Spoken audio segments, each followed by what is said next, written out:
Welcome to Fiction Audiobooks. If you enjoy the content, like and subscribing would be greatly appreciated. If you have any recommendations for novels, comment below. Chapter 201, 201, Coming and Going Without Courtesy. After beating up those people, August didn't have the mood to attend classes today. He left the classroom directly, and as soon as he came out, he saw the teacher at the door. Seeing August coming out, the two of them locked eyes, and the teacher's face instantly turned pale with cold sweat. "I've handled it, sensei. Don't worry. I'm not some idle guy. By the way, I have something to do today, so I'll take a day off." "Okay, August-kun." The teacher watched August leave, and after he went downstairs, the teacher finally breathed a sigh of relief. Walking into the classroom and seeing the broken desks and chairs, along with the three unfortunate guys on the floor, the teacher sighed. "All right, stop looking and get back to class." This incident today wouldn't make them harbor ill feelings toward August. Most of them just felt deep awe. Moreover, the teachers pretended not to see it, making it clear that there was a powerful force behind August. Under such circumstances, these three originally infamous perverts wouldn't dare to offend such a terrifying guy just for them. So, these three, lying on the floor in the classroom with injuries, while the teacher continued teaching on the podium. At this moment, Issei's heart was filled with anger and hatred, reaching its peak. He didn't resent August because August's strength and ferocity instilled fear in him from the bottom of his heart. However, his classmates and even his teacher, all ignored him. Especially the teacher, who completely ignored him and didn't even consider sending him to the infirmary. This made him angry and resentful in this place without a shred of humanity. Is this my host for this time? It's really pitiful. Incompetent, raging, afraid of death, bullying the weak, fearing the strong. There's probably no hope this time. Wait for the next one. The dormant power woke up but was extremely disappointed in its host this time. Meanwhile, what August did in the classroom reached Rias and Sona. Both of them were extremely surprised. August only gave these three a beating. He didn't kill them. It was truly unbelievable. After all, in the underworld, not to mention ordinary people, even nobles, if they dared to act against their superiors, it was a grave crime. Boom. Sona, arrange things for me. Starting today, let those three handle all the toilets and garbage in the academy. Not only that, investigate those three. What are you planning to do? What am I planning? They dared to trip me up and play with public opinion behind my back. I'll play with them. Sona and Rias immediately understood, this was a plan to destroy them and their families. After all, manipulating public opinion in a family was just a small matter, especially when the targets were three ordinary families. To what extent? Rias asked, seeing this as an excellent opportunity to please August. I want those three to know the consequences of offending me. Not only them, even their families, I want them to never appear in front of me again. No problem, leave it to me. You'll see the results tomorrow. I'll be waiting. Rias smiled and left to take care of things. Koa was her territory, and there were many Grimorys family members stationed here, most of them in high positions. They were the best candidates to handle this matter. August breathed out a sigh of relief, and most of his anger dissipated. Tsubaki walked over, massaging August's temples, trying to relieve some of his stress. Sona looked at this scene speechlessly. She came home so late last night, and today, she was being so attentive and gentle with August. Her queen seemed to be leaving her. All right, I'm fine. Anger is not good, excessive anger harms the body. My body is fine. Don't worry. Tsubaki was slightly dissatisfied, but she didn't let on and kept massaging him. I said you too, that's enough. While August enjoyed Tsubaki's massage, Sona spoke up. Goodness, they made her an annoying mosquito this early. This is too much. Sona, if you're willing, I don't mind opening my arms to you. I may not have anything else, but I am broad-minded. But Tsubaki is still here, saying such things while guarding Tsubaki. I won't deceive my woman. Moreover, as long as someone is mine, they belong to me for life and can never escape. Saying this, August pulled Tsubaki into his arms, making Tsubaki's face blush.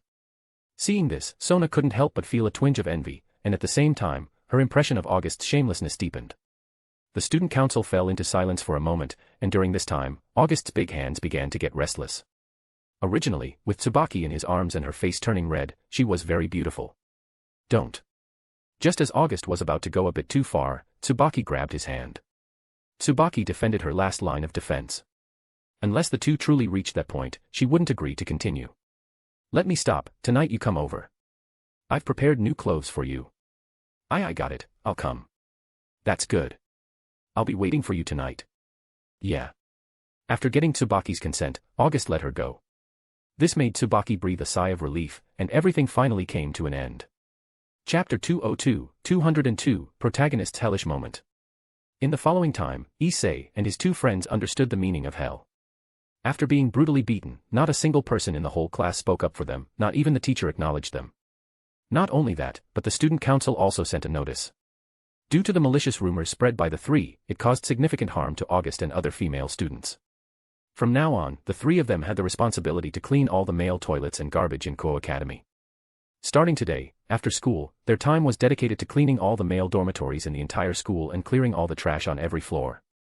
Moreover, each of them received a severe disciplinary record, with their enrollment retained, but under probation. And that wasn't the worst part. The truth revealed about this incident made countless male and female students, especially those who had experienced heartbreak, furious. It was evident that they were being used, and at one point, they were on the brink of despair. Issei truly experienced what it meant to be a victim of school bullying. After finally recovering, he went to the infirmary with his two pitiful friends, only to be beaten up by a group of people who appeared out of nowhere.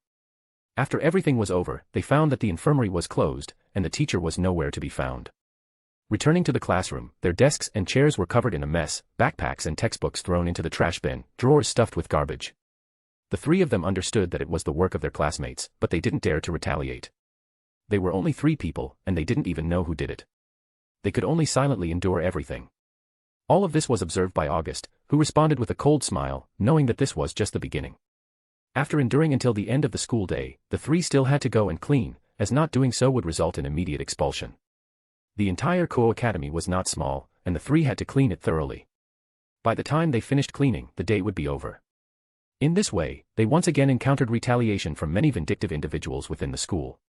The toilets they had just cleaned turned into a mess again, and some even went to the extent of dumping trash from the bins, scattering it everywhere. Several people specifically targeted them, creating chaos behind their backs right after they finished cleaning one area. As time slowly approached evening, with the sun almost setting below the horizon, within the Ko Academy, Issei, Motohama, and Matsuda still hadn't gone home. They couldn't go home anymore. From the end of classes until now, they had been working continuously, but now, everything was ruined. Motohama, I'm really exhausted. I have no strength left. I regret it so much.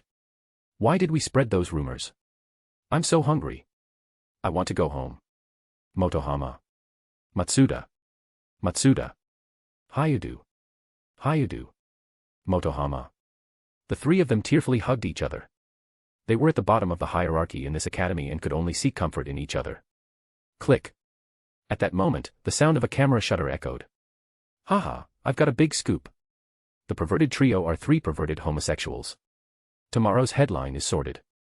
He was a member of the news department, originally intending to capture the 3 in a miserable state, generate attention, and ride the wave of popularity.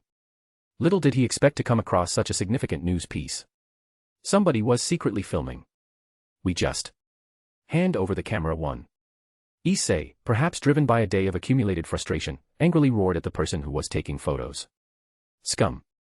With that, he threw a punch, knocking Issei to the ground.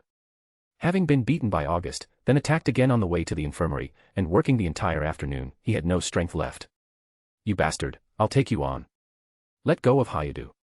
Seeing Issei being beaten again, Motohama and Matsuda rushed over in anger. Unfortunately, they were not as resilient as Issei. The opponent quickly subdued them, followed by another round of brutal beating. After beating the 3, the assailant spat on the ground and left. In the corridor, Issei, Motohama, and Matsuda huddled on the ground, tears streaming down their faces, wondering why it always had to be them.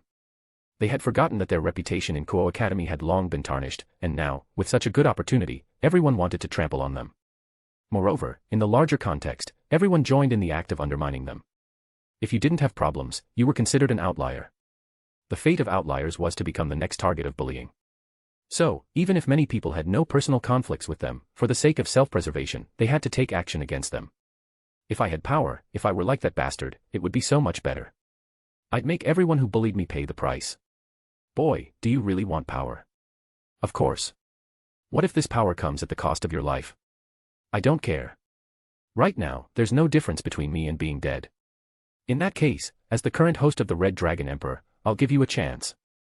After all, my host, the Red Dragon Emperor, can't die so pitifully. Buzz. The next moment, a powerful force emanated from Issei's body. In that instant, he felt invincible, like a god capable of anything. Boost. A crimson dragon claw gauntlet appeared on Issei's arm.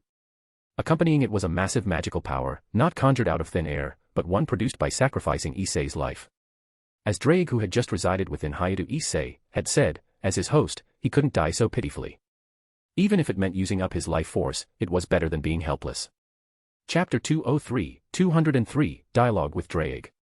The sudden emergence of powerful magic within the Kuo Academy immediately caught the attention of many in the Kuo town. Such unfamiliar magic, and it's coming from the direction of Kuo Academy. Rias, looking towards the direction of Kuo Academy, had a face full of surprise. This magical power is strange, I have no impression of it. I wonder who it is. Sona, after sensing this magical power, was equally astonished.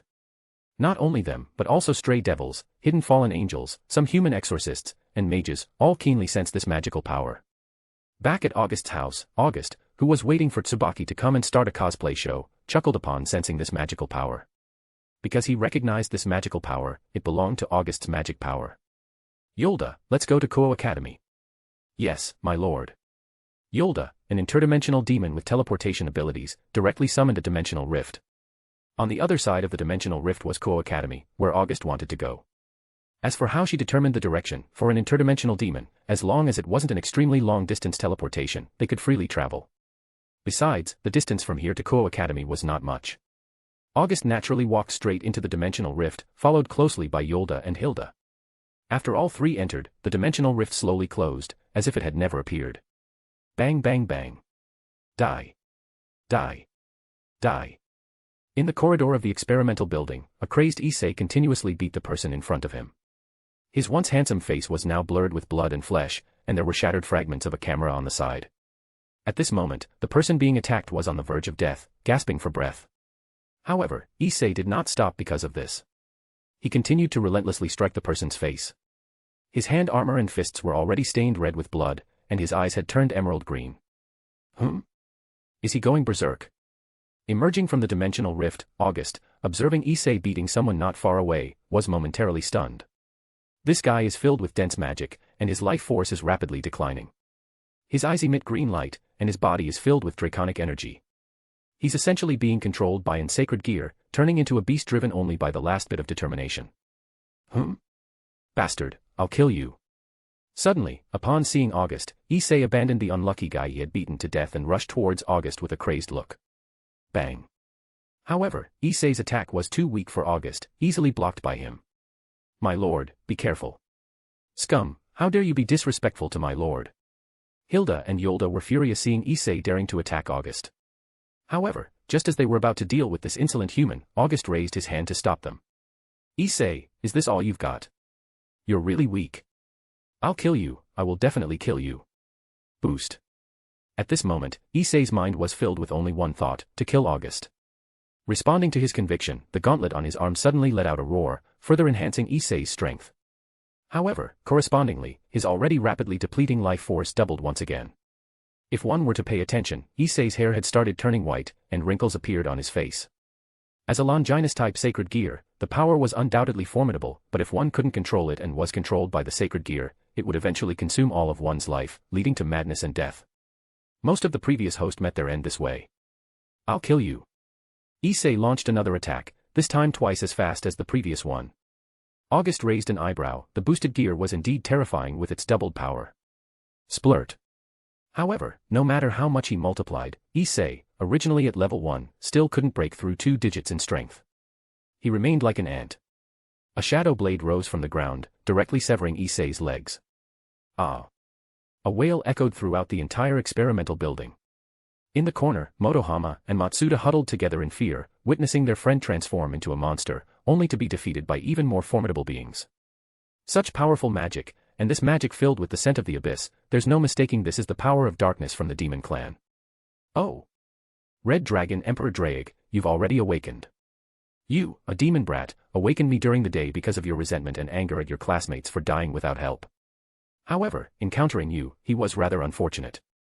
That's not accurate. Meeting me isn't unfortunate, it's his own fault for acting recklessly, leading to such a situation. I don't disagree. Ants challenging a giant dragon, if it were me, I'd be even more ruthless than you. Judging by your tone, you seem indifferent to the life or death of your host. The life or death of the host.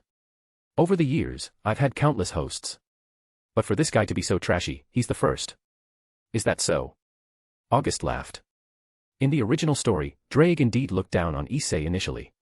However, later on, even he had to admit that this guy was a freak. He was the first to choose a path other than tyranny and succeeded. But now, everything was impossible. Since they had become enemies, August wouldn't let him off. If he hadn't awakened the sacred gear, August had planned to torture him for another 2 days. However, now that he had awakened the sacred gear, August was determined to eradicate him.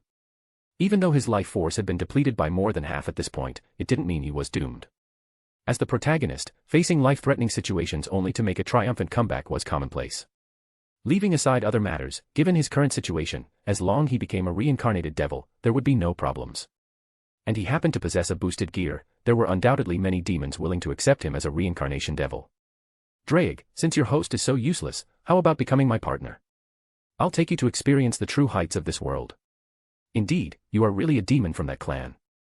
You're really confident. So, what's your answer, Red Dragon Emperor Drake? August gazed at the red gauntlet on Issei's arm, or more precisely, the green gem on it. Chapter 204, 204, Massive Rewards. Demon Brat, do you really want to become my host? How come? Am I not qualified? Of course, you are qualified. However, you should be self-sufficient by now. Why do you still need my power? Who would find their own power weak? Besides, the rabbit holes of this world run deep. You're right, the rabbit holes of this world are deep. So, what's your answer? If you can do it, then choosing you is inevitable. Good. August smiled. Then, he opened his hand, and a power of darkness emanated.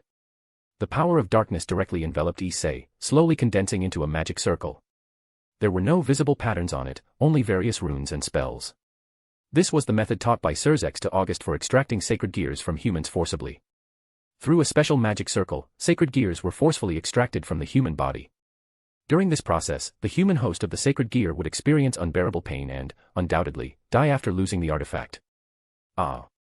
A miserable scream echoed to the depths of the soul, but it was futile. The magic circle operated slowly, and a red dragon shadow was torn out from within Issei. Ruer. In that instant, one of the 2 heavenly dragons known as the Red Dragon Emperor saw the light of day. The entire Kuo town experienced a magic upheaval. The sky above the Kuo Academy turned into a vortex of magic. Then, with a dragon's roar, a red dragon gauntlet was pulled out. At that moment, Issei, already on the brink of death, collapsed to the ground. Onlookers Hilda and Yolda stared in shock at everything. Their lord was indeed too formidable. He effortlessly obtained a sacred gear, and from the looks of it, it was undoubtedly the boosted gear, one of the Longinus-type sacred gears. Ding! Congratulations to the host for completing the hidden mission, Tragedy of the Protagonist, kill the chosen one of this world, Hi to Issei, and obtain rewards, Super Draw *1, Advanced Draw *1, Regular Draw *1. Ding! Congratulations to the host for completing the hidden mission, Lord of the Red Dragon, seize the boosted gear, Red Dragon Emperor's Gauntlet, and obtain rewards, Advanced Draw *5, Regular Draw *10. Ding! Congratulations to the host for completing the mission, Red Dragon's Demise, defeat one of the 2 heavenly dragons of the current generation, the Red Dragon Emperor, and obtain rewards, Advanced Draw *3. As the boosted gear merged into August's body, the system notifications followed suit. August was stunned. He never expected that by defeating Issei and seizing the boosted gear, he would directly complete 3 tasks, 2 of which were hidden tasks, and one was the previously triggered Red Dragon's Demise task. This pleasantly surprised August. It seemed like luck was truly on his side this time. He felt like he hit the jackpot. Ding! Triggered side quest, Victory of the Red Dragon Emperor, defeat the contemporary White Dragon Emperor and claim rewards, Advanced Draw *3. August chuckled again. He completed one task, triggered another, and it perfectly overlapped with his second task. Without going into details, defeating Valu once was equivalent to completing 2 tasks. This feeling was so enjoyable. August thought, bring on more of these tasks. Boost. Following that, the gauntlet appeared on August's arm. August truly experienced the power of augmentation, the surge of strength and the multiplication of magical power. Partner, you are quite a monster. Within your body lies such immense magical power and such pure darkness. It's unbelievable. This is far from enough. What I want is to stand at the very top of everything. Are you planning to challenge that too? Partner. Challenge. No, I intend to hunt it down. You're really bold, partner. Drake's words carried a hint of disbelief. For that particular two, even Drake could only look up to. It was the highest-ranking existence in their dragon race. Since its birth until now, that two had occupied the pinnacle of the world's strength, unchallenged. Even now, when people discuss strength, they tended to forget about that too. It wasn't that they forgot about its existence, it was just a subconscious decision to overlook it. Faced with an existence that could only be looked up to, and one that offered no hope, the weak could only deceive themselves. In August's inner mind, there was an area filled with impenetrable darkness. In this darkness, there was a corner of a lava hell. On top of the lava, there was a red dragon. She was the Red Dragon Emperor's soul, one of the two heavenly dragons stored in the boosted gear, Gacha. It's unbelievable. In his consciousness, I can only reside in a corner of this dark domain, unable to approach even the depths of darkness. Truly unbelievable. This red dragon directly transformed into a humanoid form, and surprisingly, it wasn't a burly man but a woman. A queen with red hair, dressed in a crimson gown. No one could believe that the once uncontested one of the two heavenly dragons, the Red Dragon, was actually a woman and a queen-like figure at that. In the outside world, August looked at Issei's corpse and opened his hand, causing mist to spread. In a breath, he completely devoured him. August's attitude towards people like Issei was clear-cut. Either he recruited them into his ranks or eradicated them completely. August didn't want to leave any room for them to come back, seeking revenge and becoming a significant threat. In Aurario, August recruited Belle as a little bro even though she was a girl. In this world, he finished off Issei mercilessly. Buzz. Swoosh. Coincidentally, at this moment, two magic circles lit up in the distance. Then, Rias with Akino, and Sona with Tsubaki, arrived. When they saw August, especially the gauntlet on his arm, all four of them were stunned. What was going on? Where did that unfamiliar magical power go? And where did he get that boosted gear? Chapter 205, Explanation. This wasn't the place for conversation after all, and they all arrived at Rias's club. After everyone took their seats, Akino prepared tea for everyone. After completing these tasks, she returned to Rias's side. As for August, he naturally became the target of everyone's attention. So, what exactly happened just now, and where did your sacred gear come from? Rias asked, expressing the doubts in her mind. Sona's gaze was also fixed on August. In simple terms, within Issei's body, there resides the boosted gear, one of the Longinus-type sacred gears. After enduring repeated bullying today, it awakened and went berserk tonight. Huh? Longinus-type sacred gears. Boosted gear. Bullying. Going berserk. These combinations of words painted a storyline akin to a movie. One of the infamous perverted trio at Kuo Academy was the Red Dragon Emperor of this generation. Was this a joke? So, the surge of magical power just now was Issei's magical power. That's right. What about him? Of course, he's dead. Where do you think his magical power came from? An ordinary person, after burning their life, wouldn't have such immense magical power. You didn't turn him into a demon. This was the host of a sacred gear, and a Red Dragon Emperor at that. Why not recruit him? However, Sona and Rias forgot one thing: the boosted gear was already August's. That alone was enough to answer their questions. Are you kidding? How could I let a perverted weirdo in my clan? Around me, it's only for broad-minded people, although some are not, but that's not our focus right now. Sona suddenly remembered that Issei had a bad reputation. Moreover, he ended up like this due to August's instigation.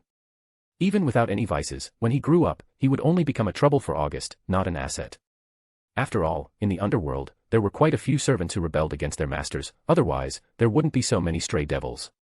Moreover, why reincarnate him? Just take the sacred gear directly, his boosted gear is now mine.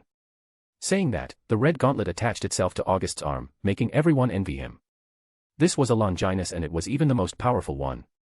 August was already immensely powerful, and now, with boosted gear, his strength would be limitless in the future. Moreover, being a demon, he wouldn't meet an untimely demise like the Red Dragon Emperors of previous generations. Partner, it seems your romantic encounters are quite good. Whose voice is this? Red Dragon Emperor. Sona and Rias were encountering a conscious sacred gear for the first time. And they weren't the only ones interested, everyone in the room was curious about why the Red Dragon Emperor's gauntlet had self-awareness. Oh, Drake, you actually took the initiative to speak. Partner, your mental world is too vast. Staying here makes me feel too suppressed. This can only mean you're not strong enough, that's all. Perhaps, even though it's just the top-tier strength, but with a spirit comparable to God's, describing you as a monster is not enough. Then, thank you for the compliment. Just stating the facts. Actually, Drake still hid some things. August's mental world was like an abyss, and she couldn't glimpse the whole picture, only staying in a corner. Therefore, in her eyes, there were undoubtedly significant secrets hidden within August. It's unbelievable that you can have a direct conversation. Is this the Red Dragon Emperor's soul residing in the booster gear? As a princess of the Grimorys family, Rias naturally knew about the unique characteristics of the Red Dragon Emperor's gauntlet and the White Dragon Emperor's light wings. Sacred gears with autonomous consciousness that could communicate with their hosts were only these two. After August showed off enough, he put away the gauntlet. Now, all the questions were answered. Finally, Sona's gaze fell on the two maids standing behind August. She knew Hilda, but the other one was unfamiliar. August, is this your new maid? Yeah, this is Yolda, Hilda's sister, and now my maid too. Yolda. Is she the transdimensional demon? Yes, Yolda is indeed a transdimensional demon. At this point, whether it was Sona or Rias, they all looked at August with envy. This was a transdimensional demon, possessing the ability to dimensional travel. How many people wanted to recruit such a talent? Yet, for August, she was just a maid, truly enviable. Yolda was also pleased with this. In her eyes, she had given pride to her lord. All right, the questions are all resolved. Let's disperse. It's not early anymore. Oh, and handle the aftermath properly, don't cause any problems. August was eager to go back and draw gacha. This time, he gained a considerable number of gacha draws, and he wanted to go back quickly to enjoy it. However, in the eyes of Sona and Rias, August became a big scoundrel. You've taken all the benefits, and now you want us to clean up after you. You can't be so shameless. As for August, he was in a hurry to go home, so he stood up and prepared to leave. Yolda on the side considerately opened a dimensional rift. It was convenient to go home, just jump through it. In the visibly dissatisfied gaze of Rias, August left directly. Finally, Sona and Rias looked at each other. In the end, the two sighed helplessly and could only go handle the remaining matters. All parties involved must have their memories erased, and Issei, who had already died, as well as that unfortunate child, needed their family relationships properly handled. Behind Sona, Tsubaki's gaze dimmed slightly. From the moment August entered to the moment he left, he didn't even glance at her, making her uncomfortable. Women tended to overthink. They had just established their relationship, sweet words during the day, and he forgot about her at night. This made her contemplate countless possible scenarios in her mind.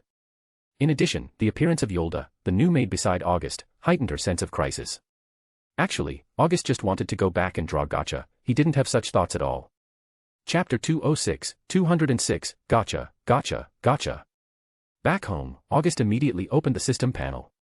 Looking at his gacha draw count, a big smile appeared on his face. Super draw *1, advanced draw *9, regular draw *14. Especially this time, the super draw surprised August. Killing a protagonist unexpectedly rewarded him with a super draw. As usual, starting with a regular draw, August decided to test the waters. The big roulette for regular gacha draw appeared, and under August's gaze, the gacha draw began. Ding. Ding. Congratulations, host, you have acquired the skill, Eternal Arms Mastery. 14 gacha draws, only one significant result, and the rest were just consumables. However, this time, the outcome made August extremely satisfied. Eternal Arms Mastery was Lancelot's skill, a mastership of combat arts has reached the point of being said to be unrivaled in one's era. By complete merging of mind, body, and technique, it is possible to make use of full fighting skills even when under the influence of any sort of mental hindrance. Even during Berserk class, he could still display his original skills in the Fourth War. After obtaining this skill, August would become a true warrior experiencing a significant leap in strength. After comprehending the skill, August underwent a baptism. It wasn't an increase in strength but a leap in controlling power. Regular draw resulted in a critical hit, making August even more eager for the remaining gacha draws. The next round would be the advanced draw. Ding, congratulations, host, you have acquired the skill, Invincible Claw. Ding, congratulations, host, you have obtained items, Large Health Potion *500. Ding, congratulations, host, you have obtained items, Large Magic Potion *500. Ding, congratulations, host, you have obtained items, Moa Moa no Mi. Ding, congratulations, host, you have obtained items, Burgundy Wine Stewed Beef. *1000. Ding, congratulations, host, you have acquired the skill, Ciro Oscuras. Ding, congratulations, host, you have obtained equipment, Lost Vein. Ding, congratulations, host, you have obtained items, Potato Chips *1000. Ding, congratulations, host, you have obtained items, Warrior Elixir *100. Invincible Claw, can capture all treasures barehanded with demonic power, the nemesis of all skills in the world. Moa Moa no Mi, Paramecia class Devil Fruit, enlarges the speed, strength, volume, weight, etc., of objects touched by oneself by multiples. Ciro Oscuras, a powerful hollow Ciro, with great power and range. Lost Vein, a 5-hole blade, can summon physical clones. The sum of the clones' combat power is half of the host's, the more clones, the weaker the strength. Warrior Elixir, significantly boosts attack and defense, effective only for demons below high level. This time, August was quite satisfied with the gacha draws. 2 skills, Invincible Claw, a unique skill, and Ciro Oscuras, which was not particularly essential for August but added another method to his arsenal. However, the Moa Moa no Mi surprised August. After all, the ability of this fruit was powerful, enhancing one's attributes, strength, speed, defense, and even body and weight. Moreover, it not only worked on oneself but also on external objects. Used well, even a firecracker could turn into a hand grenade. The only drawback was that, like all devil fruits, it had a significant weakness, seawater. Eating a devil fruit would give a massive weakness, seawater. All devil fruit users would be rejected by the sea and become powerless when in contact with it. This weakness was too fatal. After taking a deep breath and receiving all the gacha draw rewards, August's gaze turned to the last super gacha draw. This was the top-tier gacha draw, known for producing excellent items. August went to the bathroom, washed his hands thoroughly, and then began the final gacha draw. As the roulette spun, August focused intently, unlike the previous draws. Ding! Congratulations, host, you have acquired Noble Phantasm, Gate of Babylon, A++. Seeing this prompt, August's first reaction was confusion. He already had Gate of Babylon. Why did he get another one? Could it be that gacha draw rewards could be repeated? What was the use of that? However, when he saw the suffix later, August's breathing suddenly became rapid. Gate of Babylon, A++. This seemed different from his blank treasury. This was the original treasury, not his personal warehouse. Choosing to receive it, the two, Gate of Babylon, combined. A magnificent golden capital appeared before August. It was filled with gold and silver treasures, and precious treasures were piled up like trash everywhere. Is this Gilgamesh's treasury? Did I suddenly obtain countless treasures? August was stunned for a moment, followed by immense excitement. One should know that Gilgamesh was called the Servant Slayer because his treasury contained too many noble phantasms. No matter what type of servant you were, he could always produce a weapon that restrained you. Then, in the core of the golden capital, August saw familiar noble phantasms. Enkidu. Vimana. Potion of Youth. And at the center of the core, the sealed Ea, Enuma Elish. In an instant, August went from being well off to becoming the world's richest. The gap was truly too huge. The only regret was that August didn't have Gilgamesh's Shah Nakba Imuru. And for these treasures, he can only use them and is unable to achieve true name liberation. But even so, it was enough. Moreover, with the system, who knows, he might draw it in the future. Buzz. Ripples of the Gate of Babylon spread, and then a sword appeared. It was a very ordinary E-rank noble phantasm, scattered like stones within the Gate of Babylon, which was everywhere. But even such an E-rank noble phantasm was enough to rival first-tier weapon from Arario. As we know, noble phantasms were the crystallization of humanity's wishes for miracles. They were formed by using human imagination as a framework. Chapter 207, Governor Azazel. After finishing the gacha draw, August was extremely satisfied. This super draw was like an explosion of incredible luck. In just one draw, he obtained countless noble phantasms, including many top-tier ones. My lord, the hot water is ready. Would you like to take a bath? Bath. Sure, join me. Yes, my lord. Then, August and Hilda headed to the bathroom. Hilda undressed August and then herself. Unconsciously, August had already gotten used to his current life, where everything from food to daily life was taken care of. A man and a woman, taking a bath together, the result was naturally self-evident. After over an hour, August came out refreshed, while Hilda seemed fatigued. Checking the time, it was only a little after 9, still early. Yolda, take care of Hilda. I'm going out for a walk. My lord, I'll accompany you. It's fine. Take good care of Hilda. Yes, my lord. Yolda naturally followed August's orders. Even though she wanted to go together, in the end, she could only stay at home. After coming out, August found a bar. Upon entering, he randomly ordered some drinks. In this lively place, August, like a shining crystal, continuously attracted attention. Being handsome and drinking alone, women couldn't help but be drawn to him. However, August turned them all down. He came to the bar to drink and explore what it was like, not for these women. Surrounded by women like Hilda and Yulda, these women were not appealing to August. Bro, anyone sitting here? Just as August was thinking that there was nothing interesting here and was about to leave, a voice sounded. August looked up to see a charming man, probably in his 30s, with a tuft of blonde hair on his forehead, giving him a mature uncle-like image. In many places, this appearance was quite popular, liked by many married women and young girls. No one. Oh, is it okay if I join you? Feel free. Well, thanks a lot. The man casually sat down, but August keenly sensed a subtle sense of danger from him. This guy was definitely not an ordinary person, and feel familiar with his face. With August's current strength, he would dare to claim that even if he faced a Satan-level opponent, he could suppress them. But on this man, August unexpectedly felt a threat. This uncle was definitely not human. Bro, I just saw it earlier. A dozen pretty women came to chat you up, but you didn't fancy any of them. What's the matter? Are your tastes so picky? Have you had your fill of delicacies and now find these ordinary dishes interesting? Not necessarily. After eating a lot of good food, occasionally trying something different is also good. It seems our ideas are different. I am of the mindset of better to have nothing than settle for something. Haha. You're quite remarkable. Your taste is really high. Laughing, the man picked up a bottle of wine from the table, poured a glass, and drank it all in one go. August didn't mind, a bottle of wine wasn't worth much anyway. He was more curious about this guy in front of him, what kind of person he was. Since you're not here to pick up girls, why did you come to the bar? Just to satisfy my curiosity. Satisfy curiosity. Haven't you been to a bar before? No. Well, that's a pity. Your life is lacking in some special colors. I think it's quite good. When it comes to women, it's better to be selective. I won't comment on that. Everyone has their own thoughts. The man was also straightforward and carefree. Then, a provocatively dressed woman walked by. He directly whistled at her, making her cover her mouth and laugh. Watching this scene, August decided that this place was only worth visiting once. Most women who came here at night were looking for release and passion. Here, men found women, and women found men. No need to pursue, no need to waste time.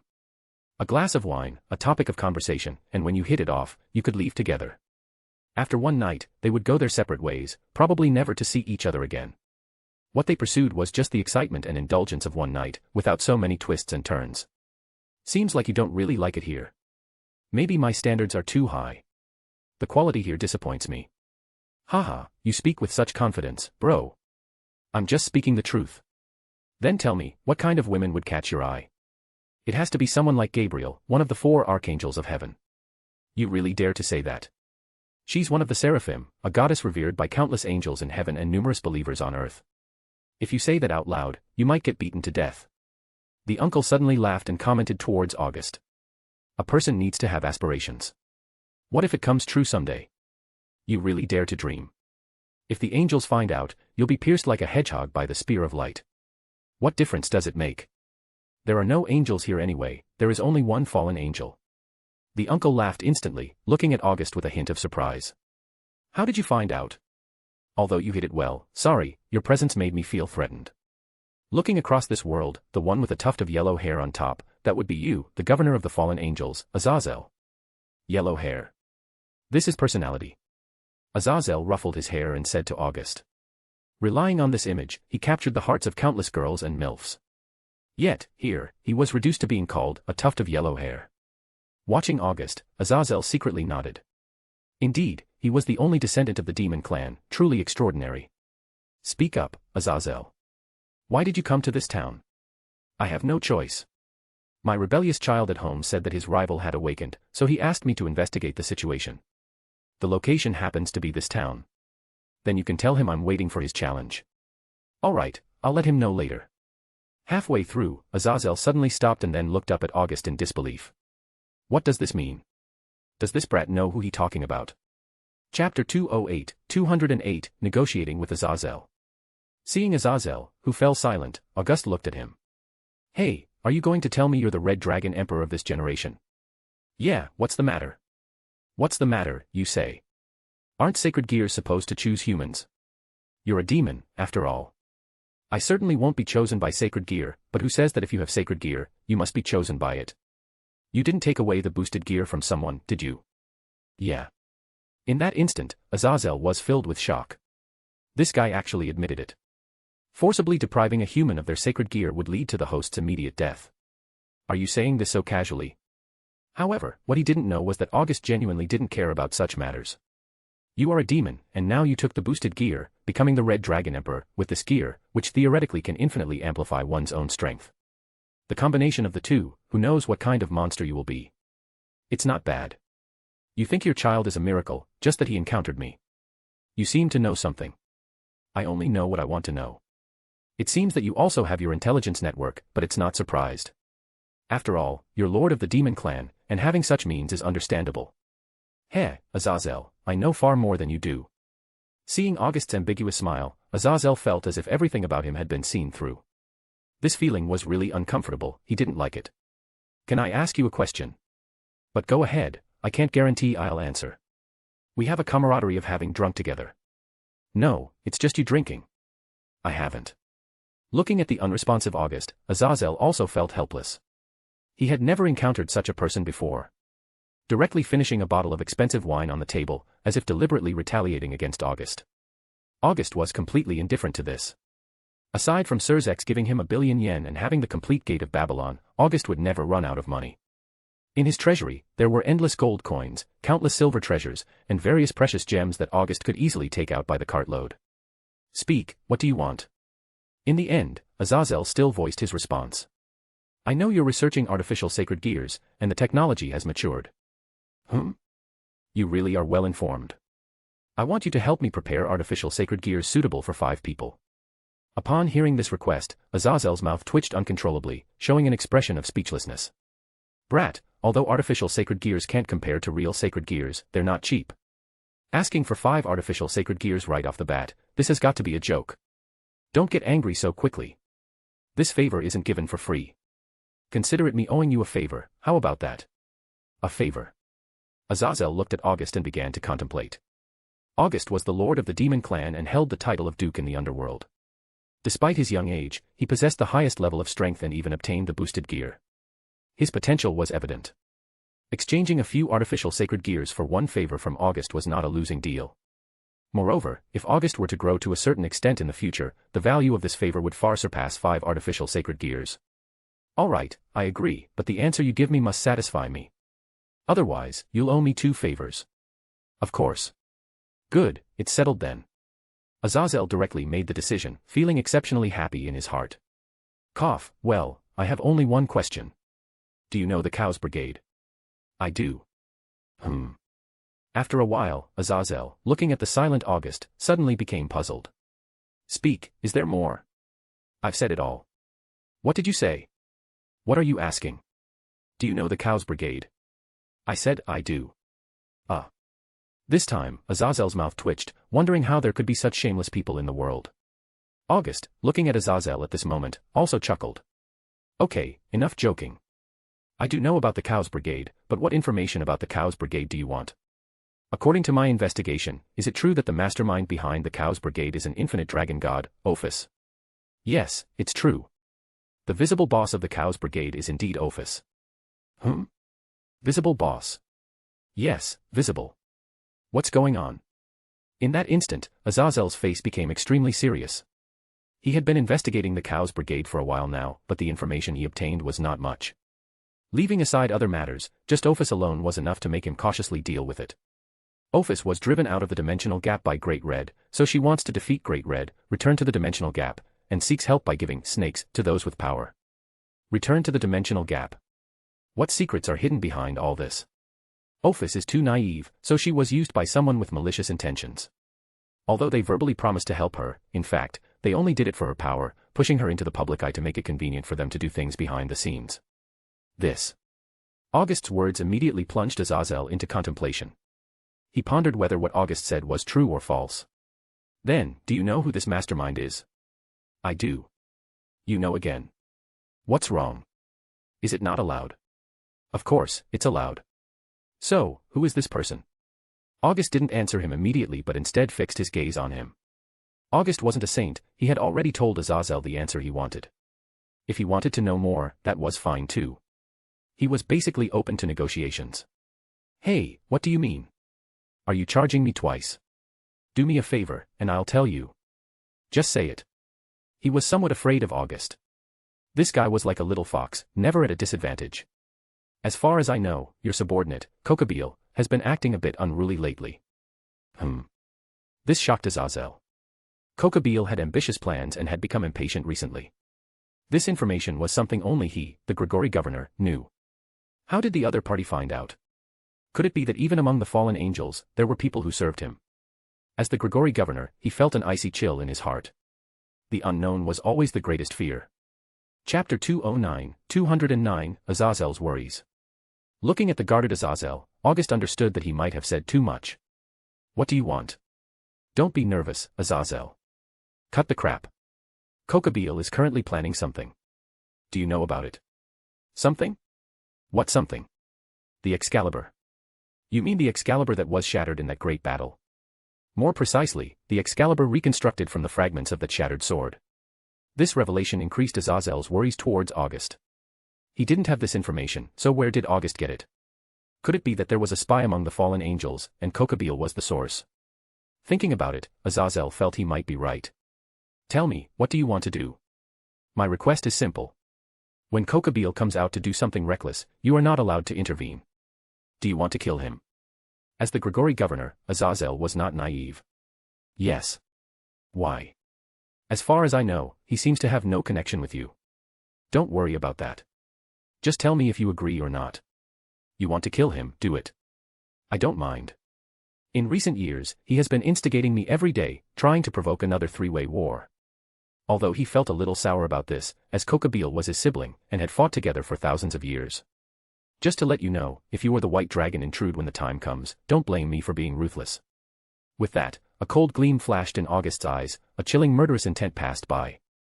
In that moment, Azazel's body hair stood on end, staring at August in disbelief. Although he had faced many wars and monsters with terrible killing intent, but he felt that the man in front of him was truly terrifying. In that short period of time, he felt an absolute killing intent, and it was extremely terrifying. The Duke who was famous in the underworld for rarely leaving his home was definitely not as simple as he seemed. Leaving aside everything else, just that terrifying killing intent indicated that he had killed thousands without a doubt. I've agreed to your request.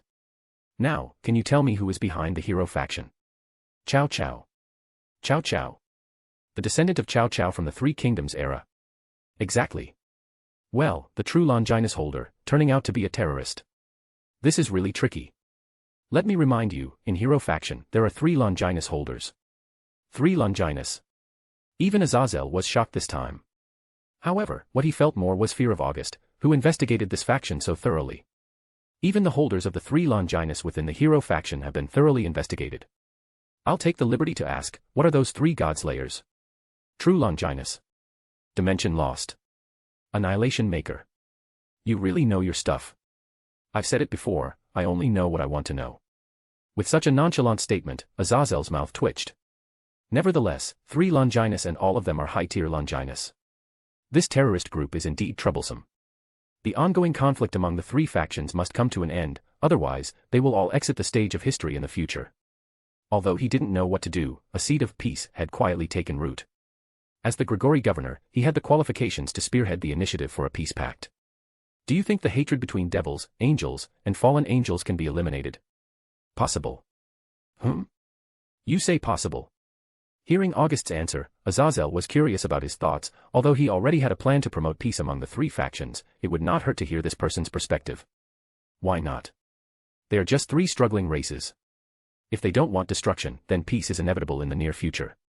Azazel stared at August, dumbfounded, at his words. What are you looking at? Nothing. Azazel then turned his head. In his heart, August was a monster among monsters. He was like a black hole. The more you tried to see him clearly, the more you felt fear, afraid that he would devour you in the next moment. Ignoring the fascinated Azazel, August poured another glass of wine.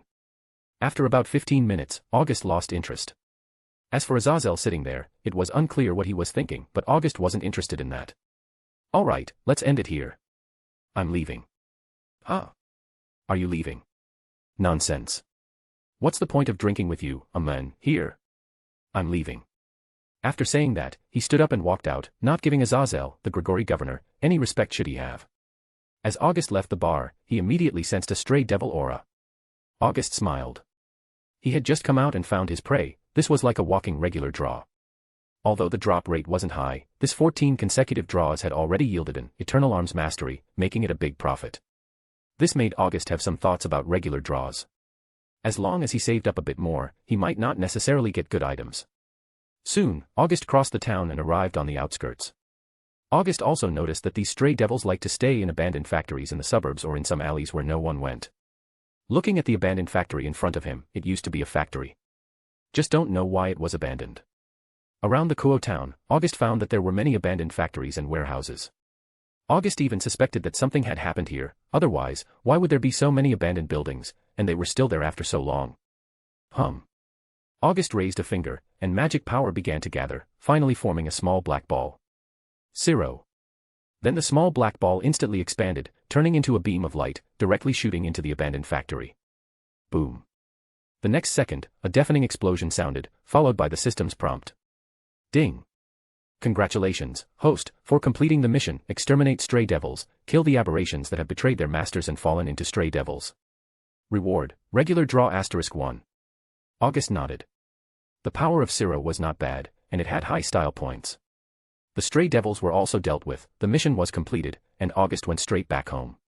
There was no point in wandering outside. Chapter 210, Chance Encounter with a Nun. In this way, unconsciously, more than a month had passed.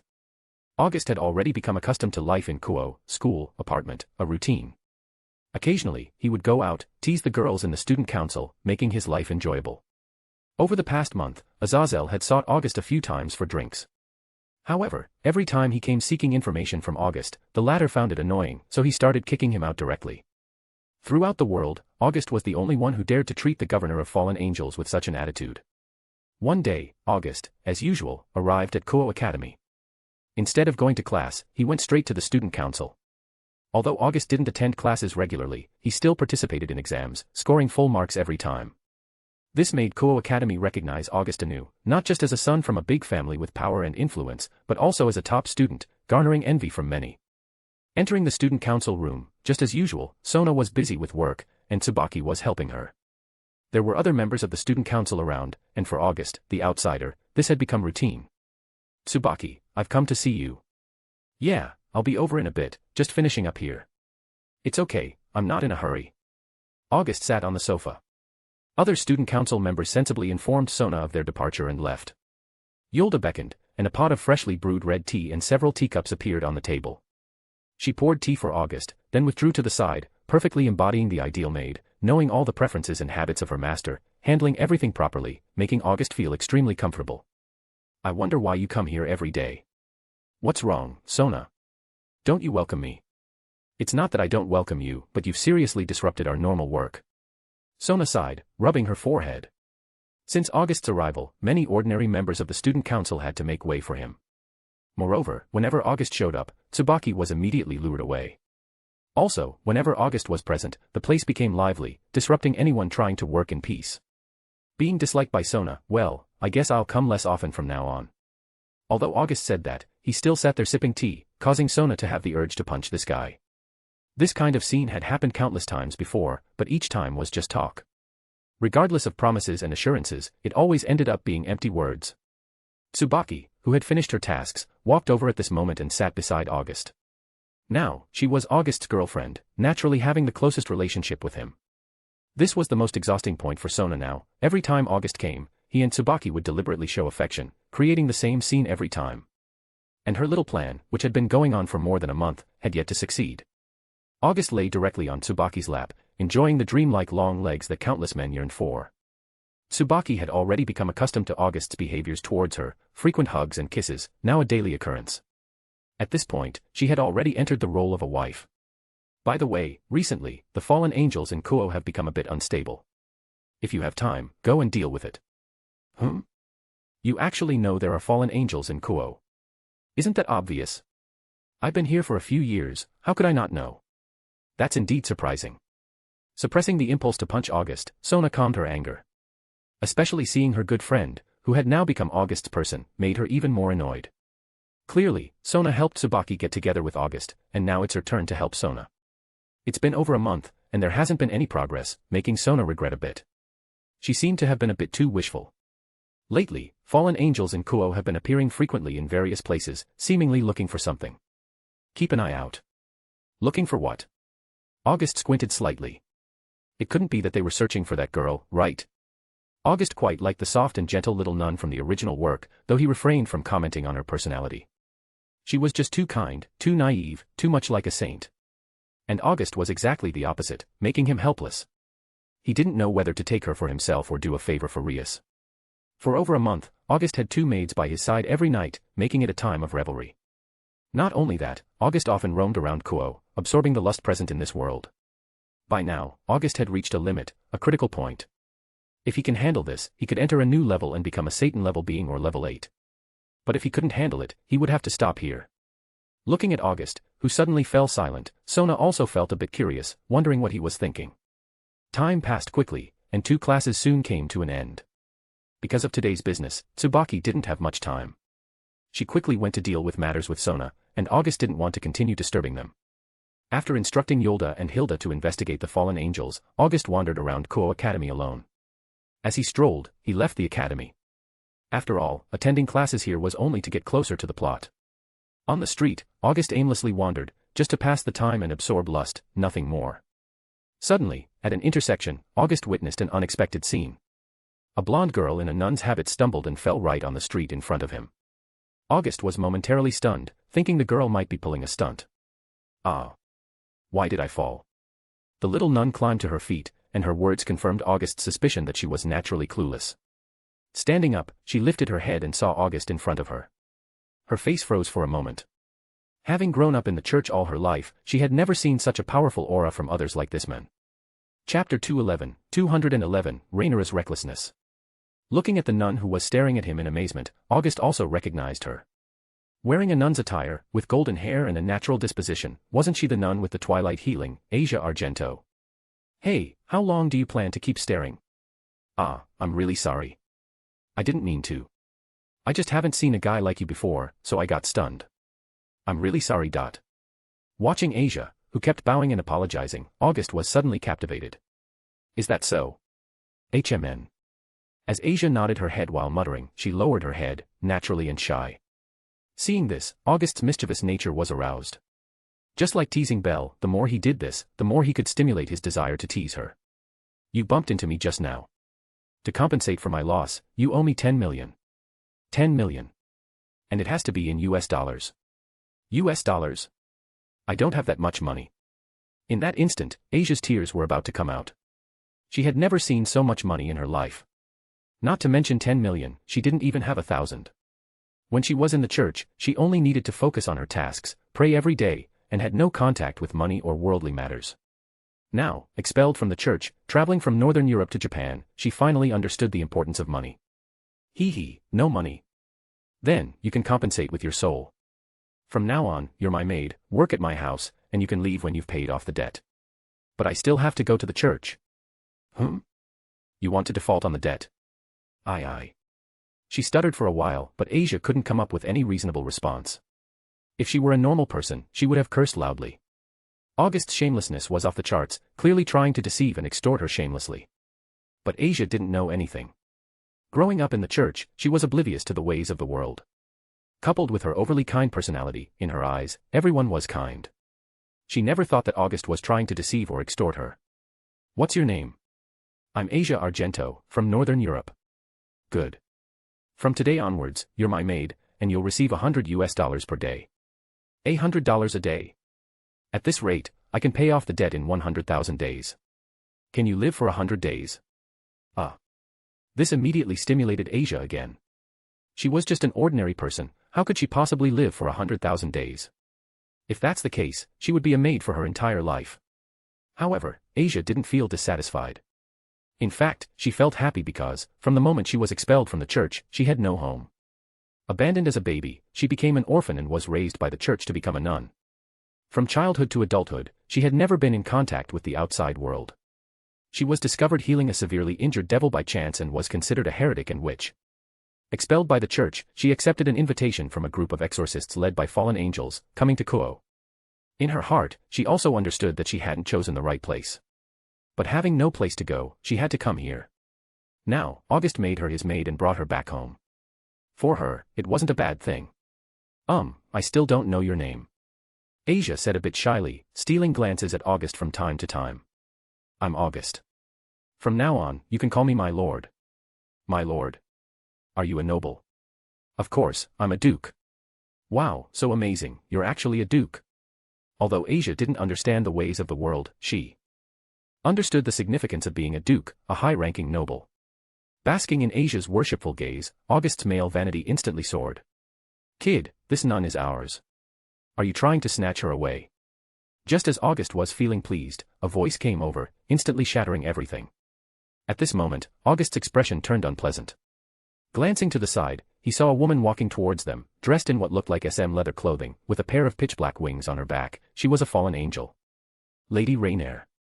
Asia naturally knew Raynare, after all, it was Raynare who had recruited her. However, the reason Raynare was willing to take her in was that she coveted Asia's sacred gear. She wanted to seize Asia's sacred gear to gain the favor of Azazel. However, everything was Raynare's wishful thinking. Azazel had never shown any interest in her from the beginning to the end. You shameless nun, no wonder you were expelled. You can't even walk when you see a man. It's not like that, Lady Raynare.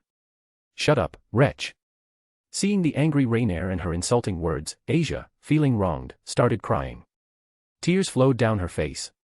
Her pitiful and helpless appearance instantly made August feel distressed. Such a girl, inherently easy to arouse a man's protective instincts, was now being bullied and crying in such a pitiful manner, which greatly amplified the effect. You insolent crow, dare you speak about my maid like that? A chilling murderous intent emanated from August's body. In an instant, Raynare was shocked. Having such a terrifying murderous intent, how many people did he have to kill? Why, you're not an ordinary person. Who are you? Feeling this murderous intent and the powerful magical fluctuations emanating from August, Raynare was suddenly shocked. After all, she was just a lower-level fallen angel, completely insignificant among fallen angels. Chapter 212, Enslaving.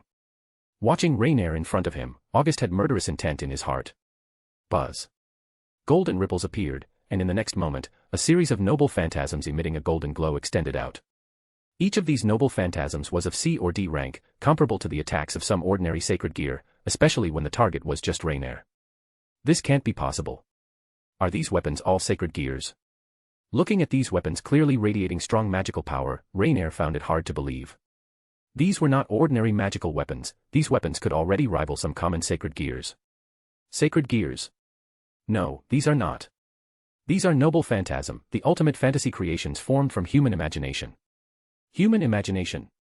I've told you, you wouldn't understand, insolent crow. My people, I'm the only one allowed to speak about them. Anyone else daring to say a word is a challenge to me. Behind August, dozens of shiny golden noble phantasms were ready to unleash their power. This formation immediately made Raynare panic. She knew her own strength very well. Facing so many sacred gears, no, noble phantasms as he say, she had no chance of winning.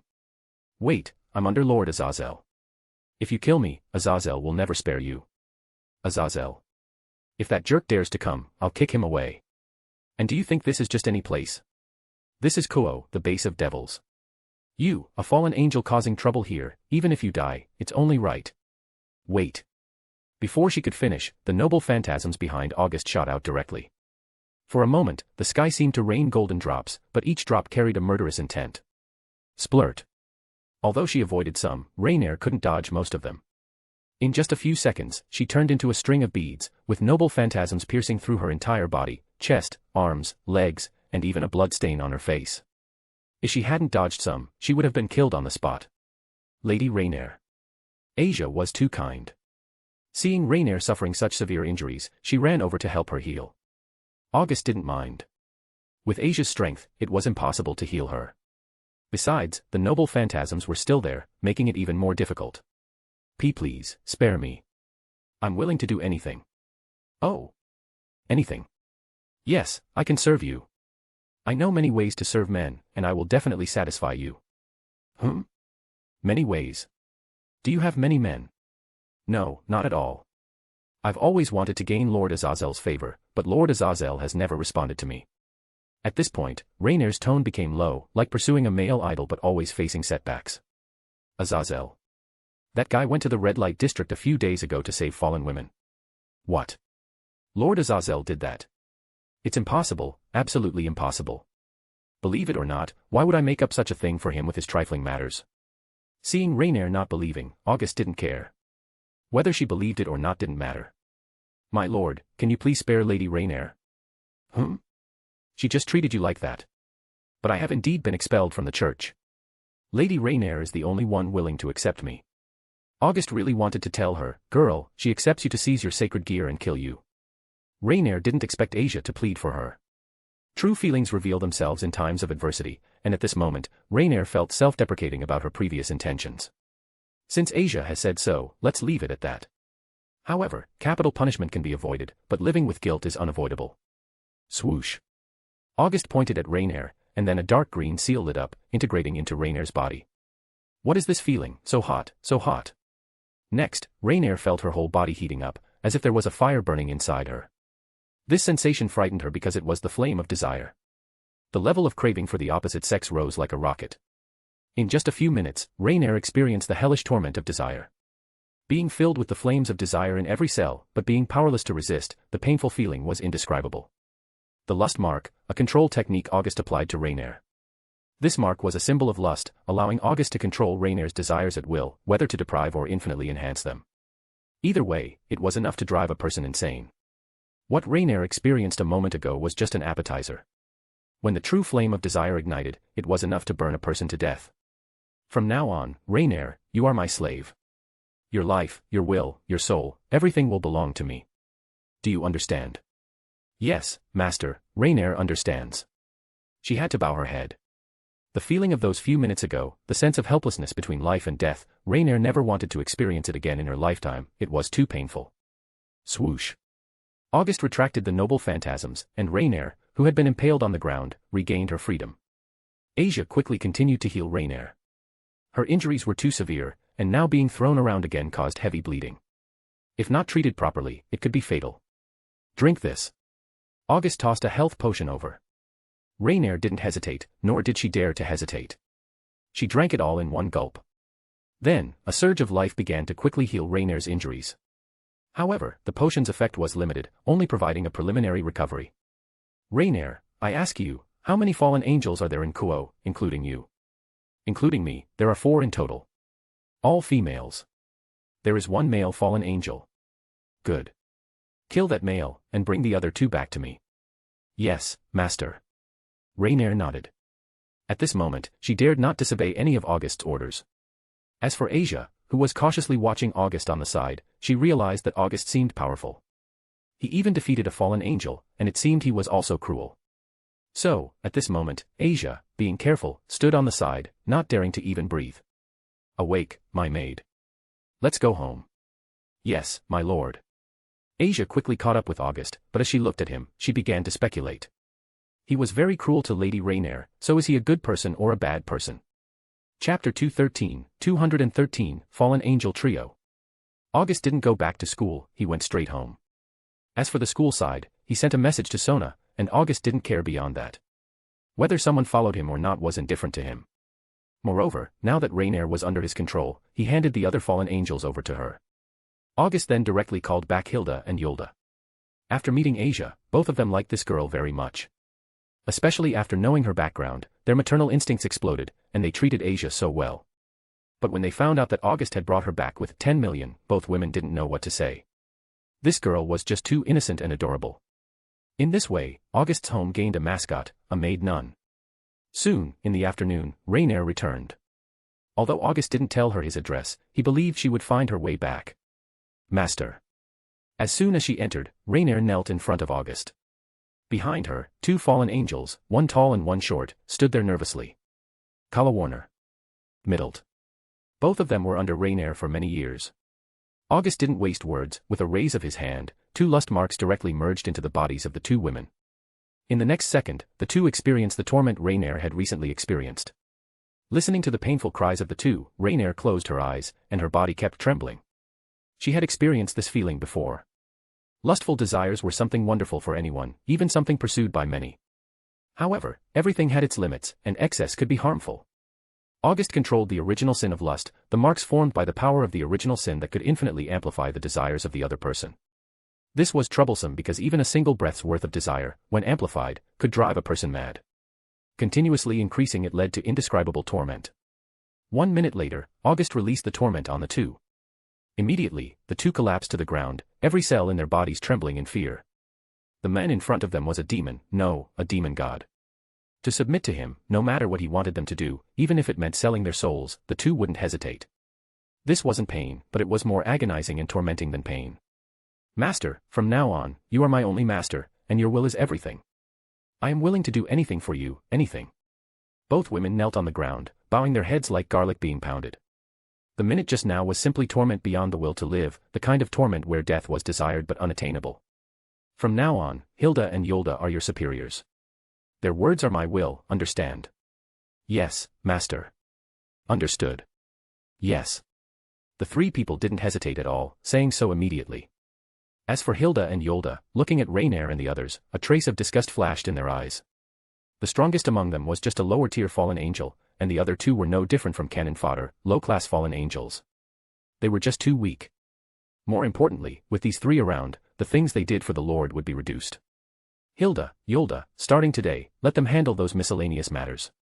You two are my treasures. Even though you serve me, you shouldn't deal with trivial matters personally. Yes, my lord. Thanks for my lord's love, hee. Hilda was very restrained, but Yolda was more unrestrained, directly hugging August and offering benefits. Seeing this scene, Hilda naturally felt a bit envious, but she couldn't do such things. There was a distinction between superior and subordinate that she had always been taught. Since I skipped class today, let's indulge a little. Saying this, August lifted Yolda with one hand and walked towards the room. Hilda wasn't surprised at all, such things were already commonplace for her and Yolda. You three also come in. Yolda alone can't satisfy the Lord. This way, you can also enhance your strength. Having only low-class strength is too weak. Yes, lady. Yes. Yes.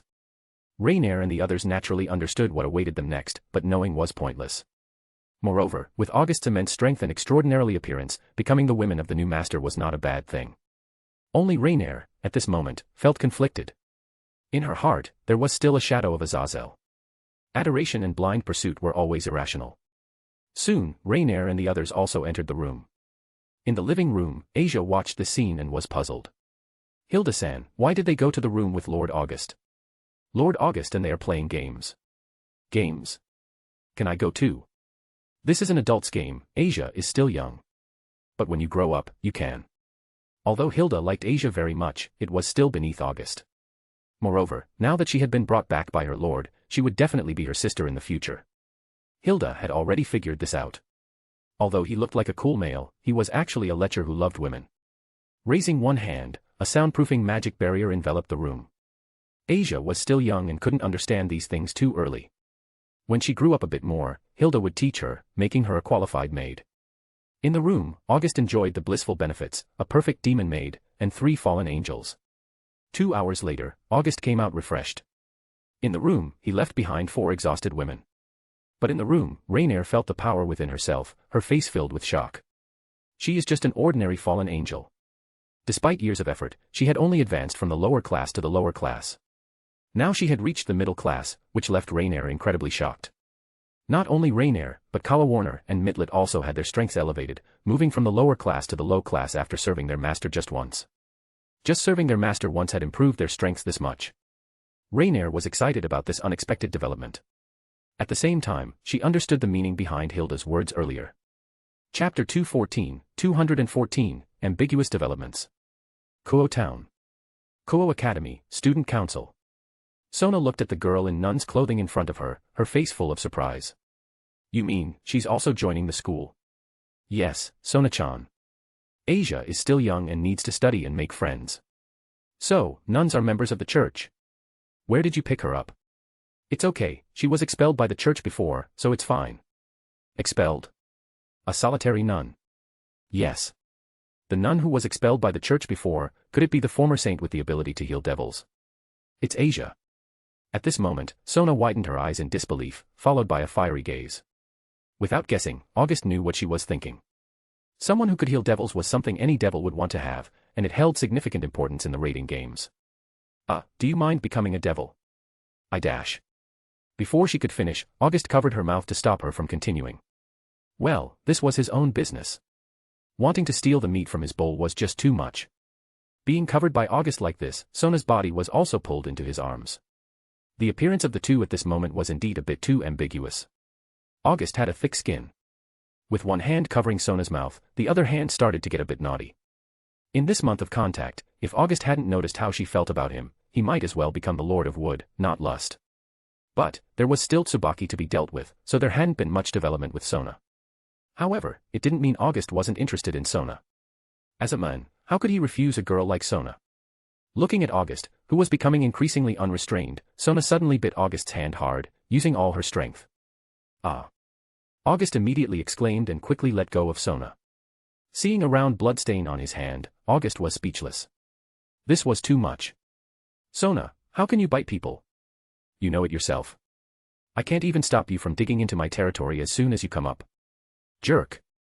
Seeing August's face full of self-deprecating smiles, Sona directly kicked him. August didn't dodge it. Fighting and playing around was the fastest way to promote a relationship. Asia, watching the two in front of her, gradually showed envy in her eyes. In the church, she was also alone, without any friends. From childhood to adulthood, she had always yearned to find a friend. Now, watching August and Sona, who had such a good relationship, she felt genuine envy. I know about Asia's situation. I'll arrange for her admission later. By the way, tell Rias to send Kaneko to take care of Asia. I understand. Well, that's it. After speaking, he sat on the sofa, with no intention of leaving at all.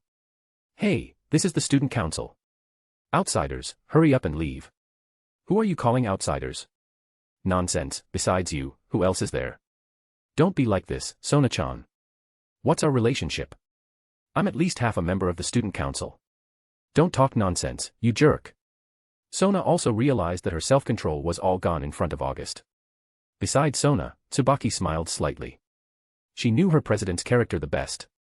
Her calmness and indifference were all for outsiders. In front of her people, it was completely different. Moreover, she only lost her sense of measure in front of people she cared about. Before, there was only one person who could make Sona like this, her sister, the current Satan Leviathan, Seraphal, a sister who was extremely doting and loving towards Sona. Now, there was one more person, August, the man who stole her and the president's hearts. I still have a lot of work here. Don't disturb me. Go out. She pushed August out directly and then, bang, closed the door of the student council. Phew. After closing the door, she finally breathed a sigh of relief. However, upon seeing the ambiguous smile on Tsubaki's face, her face turned red. But she cleared her throat, then returned to her seat. Tsubaki, arrange Asia's enrollment matters and take her to Rias's house to look after Asia. I understand, President. Tsubaki smiled and responded, leading the soft Asia out. Enrollment was not a problem at all. After all, this academy was founded by devils. For Sona, adding one more person was a simple matter. But the proper procedures still needed to be followed: enrollment, getting the school uniform, meeting the teachers, and finally having the teacher take Asia to the class. After Tsubaki took Asia out, Sona finally let out a sigh of relief. Sitting in her seat, the figure of August appeared. She had always known that she liked August, but without any experience in relationships, she had no idea how to interact with him. Although she had advised and strategized for Tsubaki, it was just an experiment for her to see if the plan worked. But the results were disappointing. Tsubaki succeeded, but she failed. Now, over a month had passed, and their relationship had become increasingly intimate. Even August had started to become more unrestrained with her. Externally, Sona was angry, but internally, she was happy. When a man was willing to be playful with you, it meant he was interested in you. Raising her head, she immediately saw a delicate dessert and a cup of steaming coffee. Tiramisu and milk coffee, it was her favorite afternoon meal. Normally, August would occasionally prepare a serving for her. Today was no exception. Even though he had angered her and was chased out, he still prepared this dessert and coffee for her. Taking a bite of the tiramisu and a sip of the milk coffee, a slight smile appeared on Sona's lips. The intimacy between the two had long surpassed ordinary ambiguous relationships. Yet, neither of them had breached the unspoken boundaries. In fact, Sona and August had begun to enjoy this type of relationship. However, of course, Sona still wanted to be truly with August. Chapter 215, Farewell to Azazel. Asia's arrival heralded the beginning of the plot. Before long, the first early-stage mini-boss, Rias, would emerge. Regarding this guy, August didn't have much aversion. Although in the original story, this guy had an unpleasant image, with all his peerages being females, even his own younger sister included. But in August's view, it didn't matter much. Sometimes, people's anger and dissatisfaction stem from envy that cannot be satisfied. Because he doesn't have something and the other does, then he must be wrong, guilty. This is a typical mentality of resentment. Rias, as the third child of the Phoenix family, a pure-blooded high-class devil, may have been born with a silver spoon in his mouth, having a bunch of women as his peerages, including his own sister. August considered it normal. Not to mention, August's peerages were also planned to be all women. The only difference was that August's criteria were a bit stricter. Come out when you've arrived, lecherous crow. Oh my, you're straightforward. And what do you mean by lecherous crow? I'm the governor of the fallen angels. Don't give me that. The governor of the fallen angels, casually strolling through the red light district of Kuo. I was there to save fallen women. It's a noble cause. Seeing the unyielding Azazel, August was no longer interested in paying attention. August was afraid he might not resist the urge to punch him. Seeing August talking, Azazel didn't get angry. He shamelessly walked over. He really wanted to study the boosted gear. He had already researched the divine dividing. As long as he could study the boosted gear, it would definitely make significant progress in his artificial sacred gear skills. What about our 3 fallen angels? You know about them. Well, Raynare is my subordinate after all. I know a little about her. Well, it's a pity. Your fangirl is now mine. It doesn't matter. I have no feelings for her, and she keeps coming to me, making me helpless. That's why I transferred her to Kuo. Truly the governor of the fallen angels. Used to enjoying the finest things, and now reminiscing about the past. It was funny. Azazel fell from grace because he wanted intimate contact with women. Fallen due to such a desire, he became the governor of the fallen angels. So, over the years, he had intimate contact with countless women, not only female fallen angels but also other races. Now, it seemed similar to what August had said. Tired of the finer things in life, he started to enjoy visiting more lively places. Leaving aside the fact that, just within the fallen angels, countless female fallen angels admired and yearned for him, he still preferred women from the red light district. August couldn't understand this behavior and had no intention of understanding it. By the way, how is the sacred gears I wanted coming along after this month? I say, bro, do you think artificial sacred gears are street goods? And there are 5 of them at once, and they need to match the sacred gears of those girls. It takes time for me to make them. Do you have time to find women? It means you're not tired. Don't you have any humanity left? Can't I take a break? I am not human. Why you? Azazel was almost choked. This person can't be bothered to joke about it. By the way, how's the investigation into the Cows Brigade going? No progress. These guys are hidden too well. Without them showing up voluntarily, we can't find them at all. Saying this, Azazel sighed. There was no progress, and he was also helpless. On the side, August smiled slightly. Your adopted son is a member of the Cows Brigade. With him there, how could you find the Cows Brigade? Moreover, the Cows Brigade is currently cooperating with the descendants of the old Satan in the Underworld. They don't have time to cause trouble elsewhere. By the way, Azazel, have you been in Kuo recently? It's not certain. But if I'm free, I should come over. Why? Do you need me for something? Not really. It's just that there might be some commotion in Kuo recently. I'm telling you in advance, everything is under my control. Don't come out and cause trouble. What do you mean by me causing trouble? The governor of the fallen angels suddenly appeared in Kuo. If you were in my shoes, what would you think? I understand. I won't act recklessly. Also, don't use devil flyers to summon devils just out of interest. You know about that too.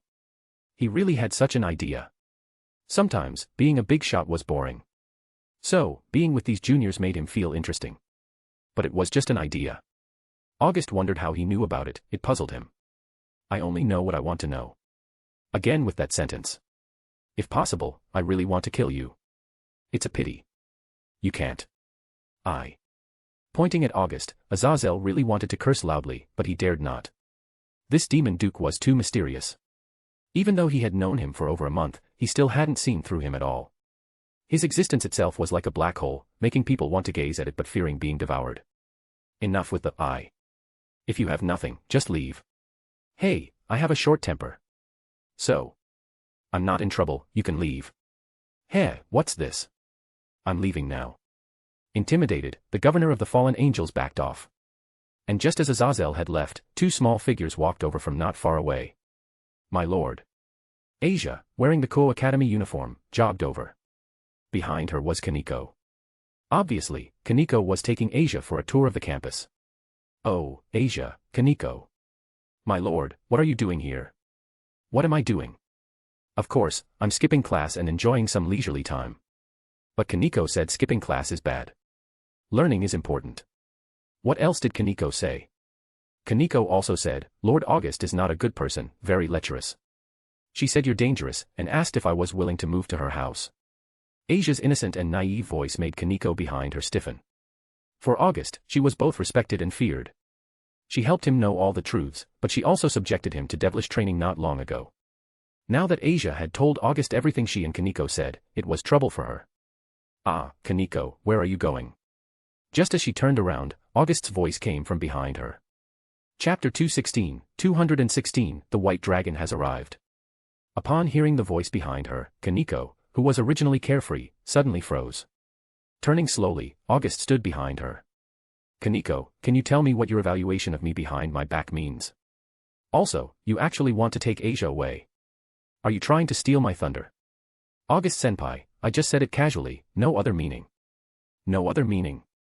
Really? Stared at by August like this, cold sweat began to appear on Kaneko's forehead. Her president had learned about Asia's identity from President Sona, so naturally, she was given a task, to win over Asia and, if possible, bring her to the club. Even if she turned Asia into a devil herself, it was too late to say anything by then. This was Rias's order, and she naturally complied. However, she didn't expect to encounter August just around the corner. Kaneko, let me warn you. Asia is my person. If Rias has any ideas about her, you better dispel them. Otherwise, if you provoke me, the consequences will be severe. Yes, I understand, August-senpai. That's a good girl. I care about you a lot, so don't let me be disappointed. I know.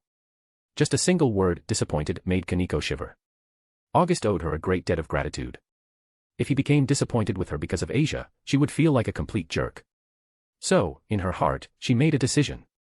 She would go back and tell Rias that she was powerless in this matter. Asia. I'm here, my lord. Remember, you are my person for life. Don't let anyone take you away.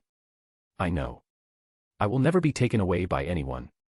Watching Asia, who smiled like an angel, August wanted to say, you will definitely be taken away. She was too naive, a silly and sweet child who could easily be taken advantage of. Kaneko, take good care of her in the academy. Don't let her get lost. Yes. After a morning of contact, she also found out that Asia was a silly little girl. But precisely because of this, she became friends with her. If there is anything in the future, find Kaneko. If that's not enough, you can also go to the Student Council or the Occult Research Club to find Sona and Rias. They are both my friends. I will remember, my lord. Looking at you like this, silly as ever, I'm not at ease. I'm not silly. Hearing August say she was silly, Asia suddenly puffed up with anger. But in this state, she looked even cuter. Ring. At this moment, the bell for class rang. After all, it was only a break time, around 10 minutes. My lord, it's time for class. I have to go first. Without waiting for August to speak, she and Kaneko ran towards the classroom. August smiled faintly, lying back down, enjoying this peaceful moment. At the same time, on the other side of Kuo Town, a figure entered the city. Is this Kuo Town? Is my rival here? A silver-haired man looked at the city in front of him, expressing his emotions. That's right, I can feel that red aura. Well, that's right. According to Azazel, that guy seized the sacred gear of the Red Dragon Emperor of this generation, becoming the new Red Dragon Emperor. Who is our host is irrelevant to us, but Valley, do you really want to go see him? Of course, the battle between the Red Dragon and the White Dragon is one of the few pleasures I have. Azazel's attitude makes me uneasy. What, are you scared? As the White Dragon Emperor, I don't know what fear is, but this time, in dealing with the Red One, we may encounter a monster. As Azazel spoke of that person, his expression changed. So, that's why I came here. Valley said with a smile, his eyes gleaming with the excitement of a fierce battle. Valley Lucifer, the grandson of the original Satan Lucifer and a child born of a human, gained the Longinus, divine dividing because his mother was human. This possibility, similar to a miracle, was born in him. For Valley, challenging strong opponents and battling them was his only interest. Now, his rival had appeared. Although Azazel had warned him absolutely not to come to Kuo, how could that possibly stop him? So, he came, and his only purpose here was to have a decisive battle with his rival. This feeling. Far away in Kuo Academy, August suddenly felt something. Partner, the White One is here. White One? Do you mean the White Dragon Emperor? Exactly, I can feel it. That White's host has come to Kuo, probably for you. Interesting, Azazel actually allowed him to come. Or did this guy sneak over? Regardless of the reason, partner, that guy has already noticed you. Should we change location? Of course, if we fight here, it will be troublesome. Watching Kuo Academy, where classes were being held today, August's mind pondered. He didn't know how many people would die if a battle occurred here. With this thought in mind, August stood up, his darkness wings spreading out behind him, and he flew into the sky. Just as August left Kuo Academy, on the other side. Valley, the Red One is starting to move. It seems he intends to leave this town district. It looks like the other party has also noticed us. He wants to go to a place where he can fight. That suits me just fine. Valley laughed and said, then also flew into the sky, chasing after August's aura. On this side, Valley's actions, or rather the aura of the White Dragon, were naturally captured by Drake. Partner, the White One is following. That's great. I need to be faster. As August's voice fell, his speed increased once again. The destination was clear, deep in the mountains, away from the town district. Because a battle between the two of them was bound to happen, and the scale of the battle would definitely not be small. So, to avoid too much trouble, it was better to go somewhere far away.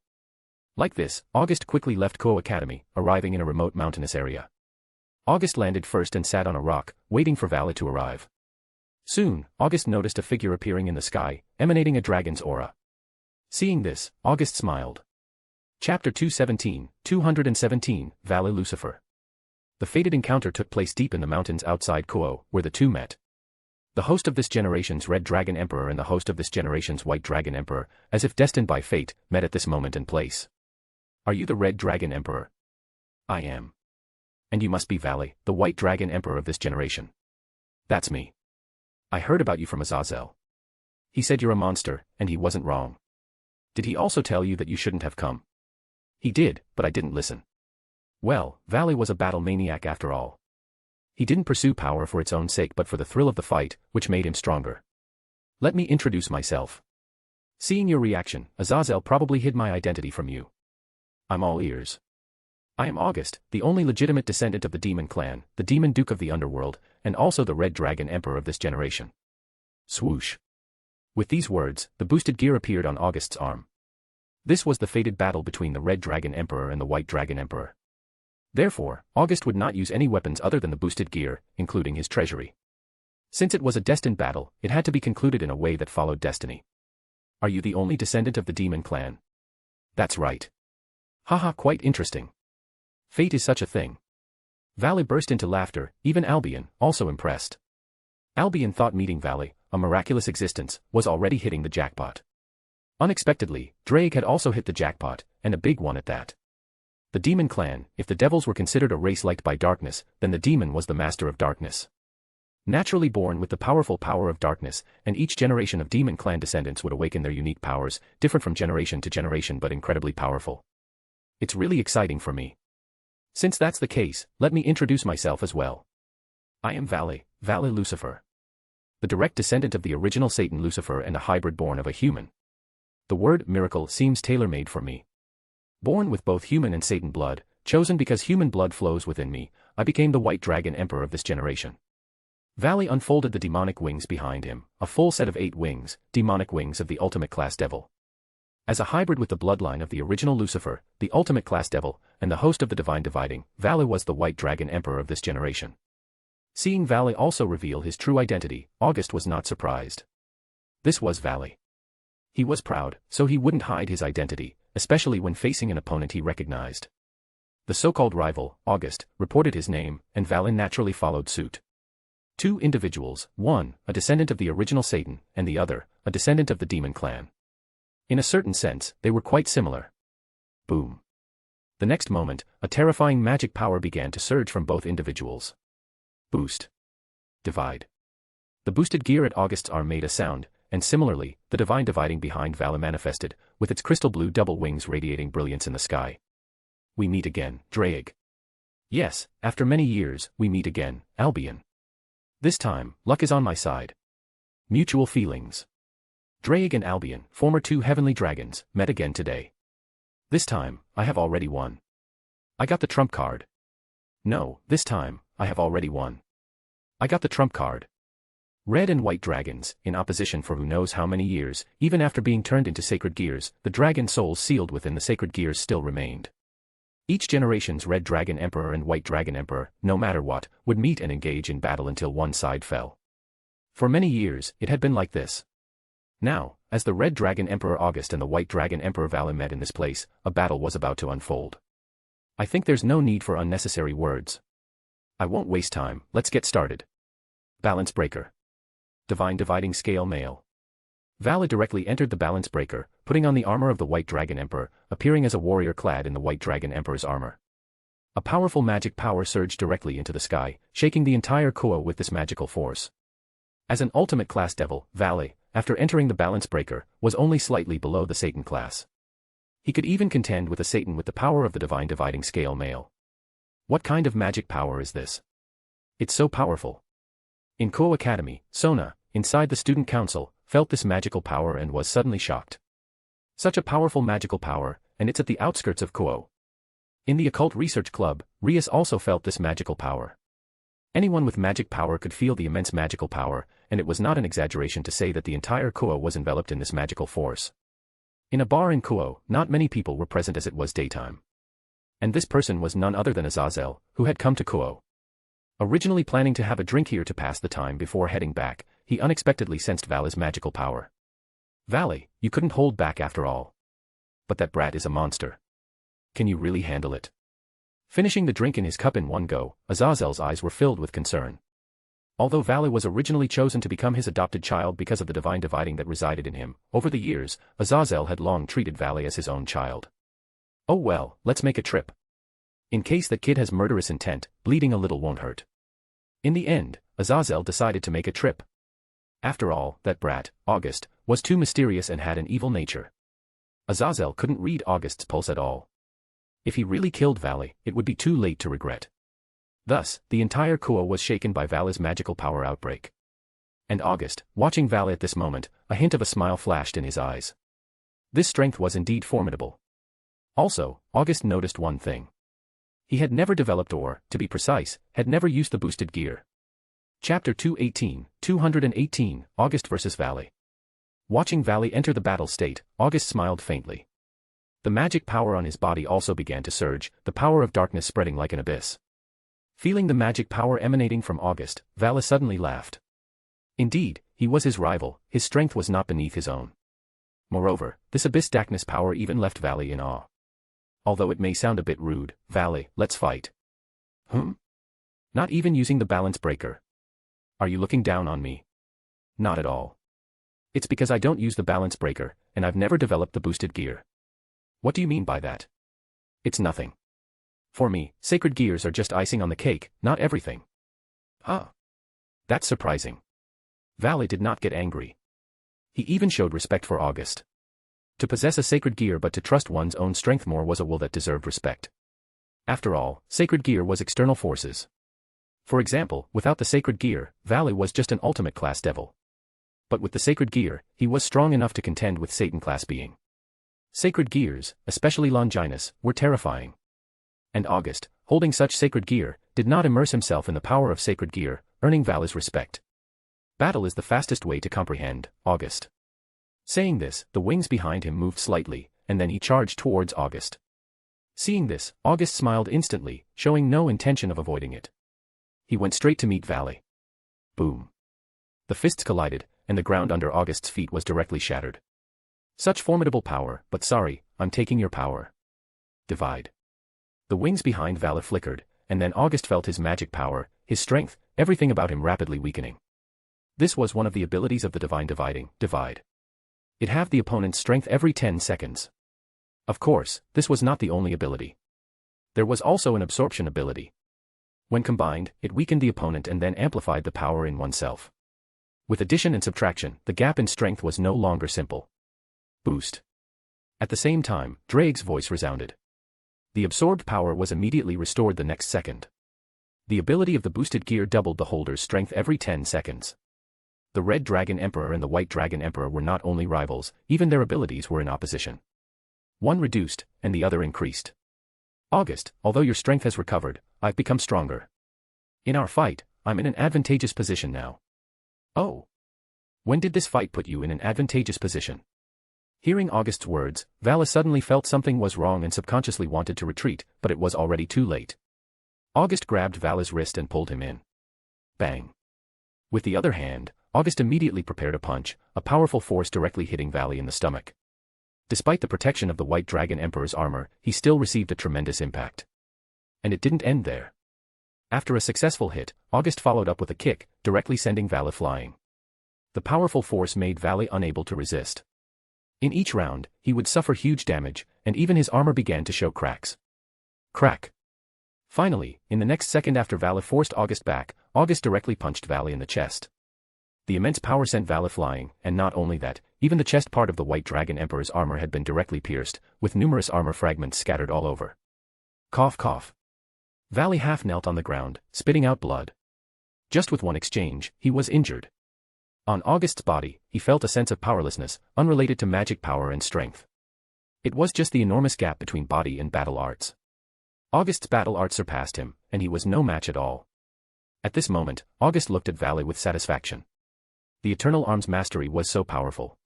He had already become a battle arts master, with every part of his body being a potential lethal weapon. Vala, are you okay? Albion's voice sounded, and obviously, she didn't expect Vala to be so suppressed by August. I'm fine, Albion. However, this guy is really a monster. I understand now why Azazel didn't want me to find him, because I might really die. With such battle arts, I haven't seen many in so many years. Absolutely do not get close to him in combat, or you won't be a match. Ah, I know. Vala nodded and stood up. Although he suffered a slight injury, it was not serious. Moreover, he did not consume any magic power in the recent fight, so the final outcome of this battle was just beginning. Divide. With the infusion of magic power, Vala's complexion slightly recovered, and then the damaged armor on his body was instantly restored. This armor itself was in the balance breaker of the sacred gear, transformed by magic power. Therefore, even if it was damaged, as long as magic power was infused, it could be restored in an instant. Boost. On August's side, the disappearance and recovery of strength did not change. August, I admit, your battle arts are above mine. But battles are not just about combat skills, not just about having good agility. The process of battle is the collision of magic power, and my current magic power surpasses yours. Swish. A magic circle was quickly outlined, followed by a stream-like light of magical power rushing towards August. Seeing this, August instantly smiled, standing still and waiting calmly for the attack. Vala, looking at this scene, subconsciously frowned because anyone who remained indifferent must have confidence. In addition to the techniques that August had displayed, which had already astonished him, he did not dare to underestimate him in other aspects. Then, August raised boosted gear in his hand and directly met the incoming light of magical power. Boom. The terrifying magical power impact struck August. But the next second, Vala widened his eyes in shock. Not only Vala, but even Albion was also extremely shocked by the scene before them. Chapter 219, Mighty August. In just a moment, the magical impact released by Vala was gripped in August's hand. The full force strike of the ultimate class devil was actually suppressed by August with just one hand, and it even looked incredibly easy and leisurely. This was truly shocking. Vala also found it unbelievable. How did August manage to do this, to catch his magic with just one hand? I apologize, Vala. All attacks mediated by magic power are meaningless to me. Boom. With these words, August exerted force, directly crushing this attack in his hand. The Invincible Claws, a certain fox girl's unique skill. With this ability, August's hands are capable of touching and repelling all magic weapons, magic, etc., effectively neutralizing any weapon turned against him. What kind of ability is this? Vala said in a deep voice. Well, he couldn't win in battle arts, and now even his magic power was restricted. Could he still fight? The Invincible Claw, the nemesis of all skills in the world. The Invincible Claw. That's a good name. Vala said slowly, but his heart felt extremely heavy. In the battle against August, he was now suppressed at every turn.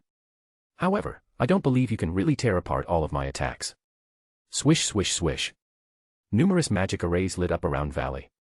As the descendant of Satan Lucifer, Valley grew up around Azazel and was definitely not weak in the use of magic.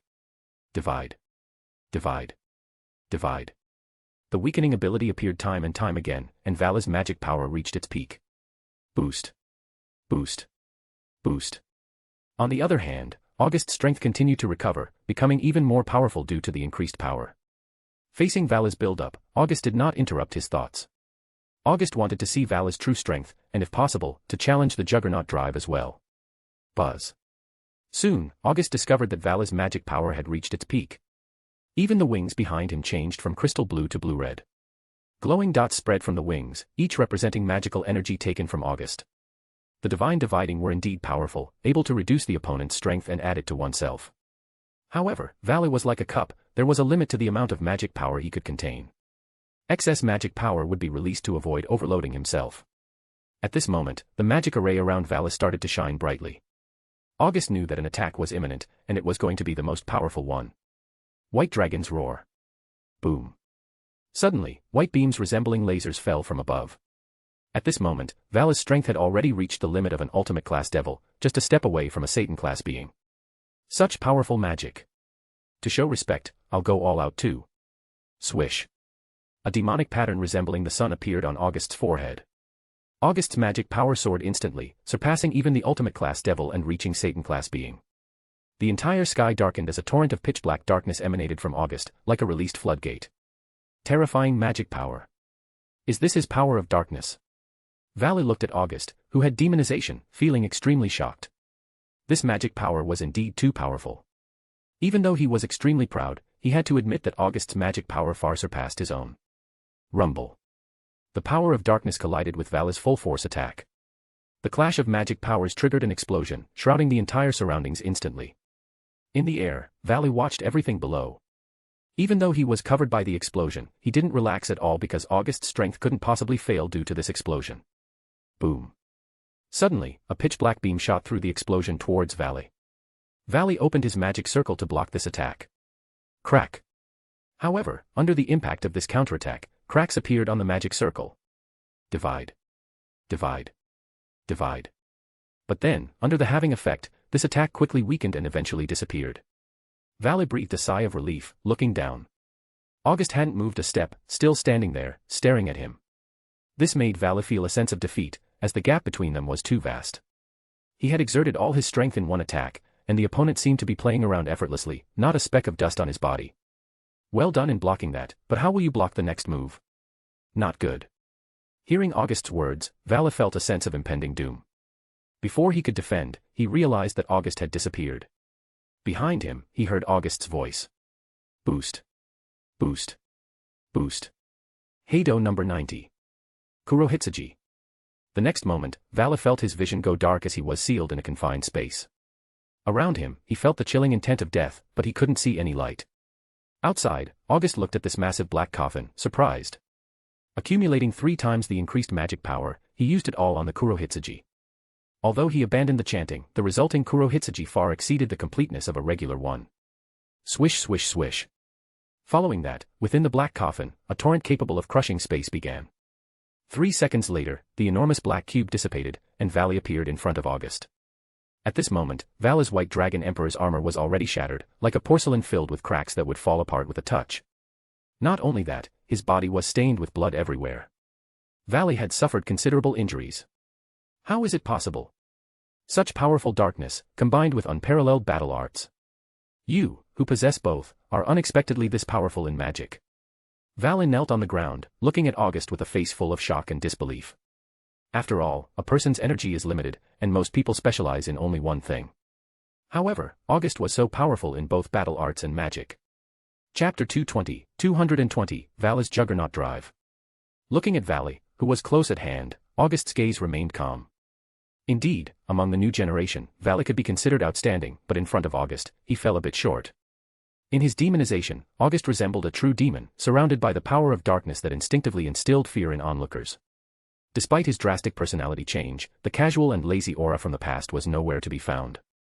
Instead, there was the dominance of a powerful being, accompanied by the arrogance befitting a demon. Who are you exactly? Demon, August.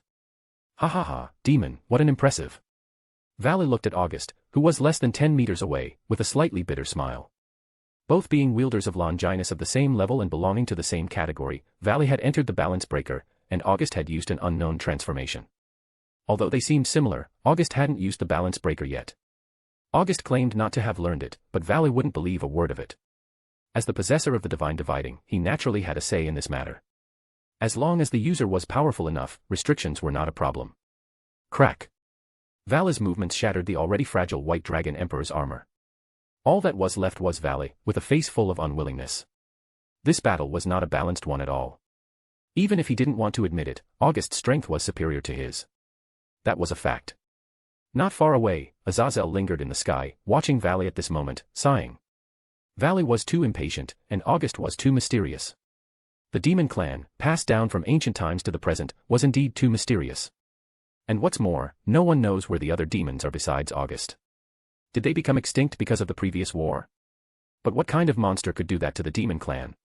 It was still a mystery to him, and even to those who were curious about the origin of the demon race. But after several encounters with August, he understood this truth even more. There were too many mysteries surrounding August. They were so overwhelming that even he felt fear, especially regarding the incident with the Cow's Brigade. As the governor of fallen angels, he, in the end, knew less than the investigation revealed. Even the members of the other side, covert schemes, and even the Infinite Dragon God Office, he knew about them all. All of this made him feel uneasy, and the reason was simple, the unknown. August knew everything about him, but he knew nothing about August. That was the difference. Why, admitting defeat already? August smiled and looked at Valley in front of him. August knew that Valley had already started using Juggernaut Drive, even though he might not have fully mastered it yet. Admit defeat. How is that possible? Valley stood up, and the dormant magic power on his body began to surge again. Even faintly, a hint of madness emanated from him. Valley, do you really intend to use that move? This is the last resort, isn't it? Albion. But that move will consume your lifespan. Even though you're a devil, your life is much longer than a human's, but do you really intend to do this? Compared to life, I can't accept failure. Since you have realized that, then go ahead. Show the power of your White Dragon Emperor. Of course, Albion. At that moment, a surging magical power began to ignite, and August also noticed Valley's movements. Partner, the opponent is going all out. Is it the Juggernaut Drive? You guessed it. Of course, after all, this is his last chance to turn the tables. August stared at Valley in front of him, and flames began to burn in his eyes. The ultimate form of a sacred gear, the balance breaker, is the manifestation of the wielder's thoughts and wishes. When there is a drastic reversal in the flow of this world, it can lead to the balance breaker. This is already the pinnacle of sacred gears. However, there is a special kind of sacred gear with unique characteristics. Inside some sacred gears that seal monsters, there is another special liberation state called Juggernaut Drive. This kind of release is when the seal is forcibly temporarily lifted, and the power is released, known as Juggernaut. It comes with high risks. The sacred gear absorbs the wielder's life force, possibly leading to a rampage that results in the host's death. Both the divine dividing and the boosted gear seal the dragon souls of the former heavenly dragons. So these two sacred gears have the qualifications to perform Juggernaut Drive that other Longinus may not even have. I, who is about to awaken. Valley began chanting slowly, and the raging magic and dragon aura began to boil. I am the White Dragon Emperor who will take the law down to the darkness. I walk the road of domination with infinite destruction and by piercing through the imaginary dream. The power of the curse began to emanate. August keenly detected the aura of the curse. This was the curse passed down through generations by the White Dragon Emperor. A formidable power that could attract misfortune and death. It was the curse of the Juggernaut Drive, a curse of power. Almost half of the Red Dragon Emperor and the White Dragon Emperor would die under this power, overusing the Juggernaut Drive and exhausting their strength. I shall become a pure Emperor of White Dragon. And I shall have you obey the silvery white illusions and the perfect evil ways. Juggernaut Overdrive. The cursed soul, the cursed power, and the cursed magic interwove at this moment, giving birth to an unimaginably terrifying power. This is Satan class level. Valley, are you so determined? Watching Valley using Juggernaut Drive, Azazel frowned. In the current situation, even he was helpless. The Juggernaut Drive was not a joke.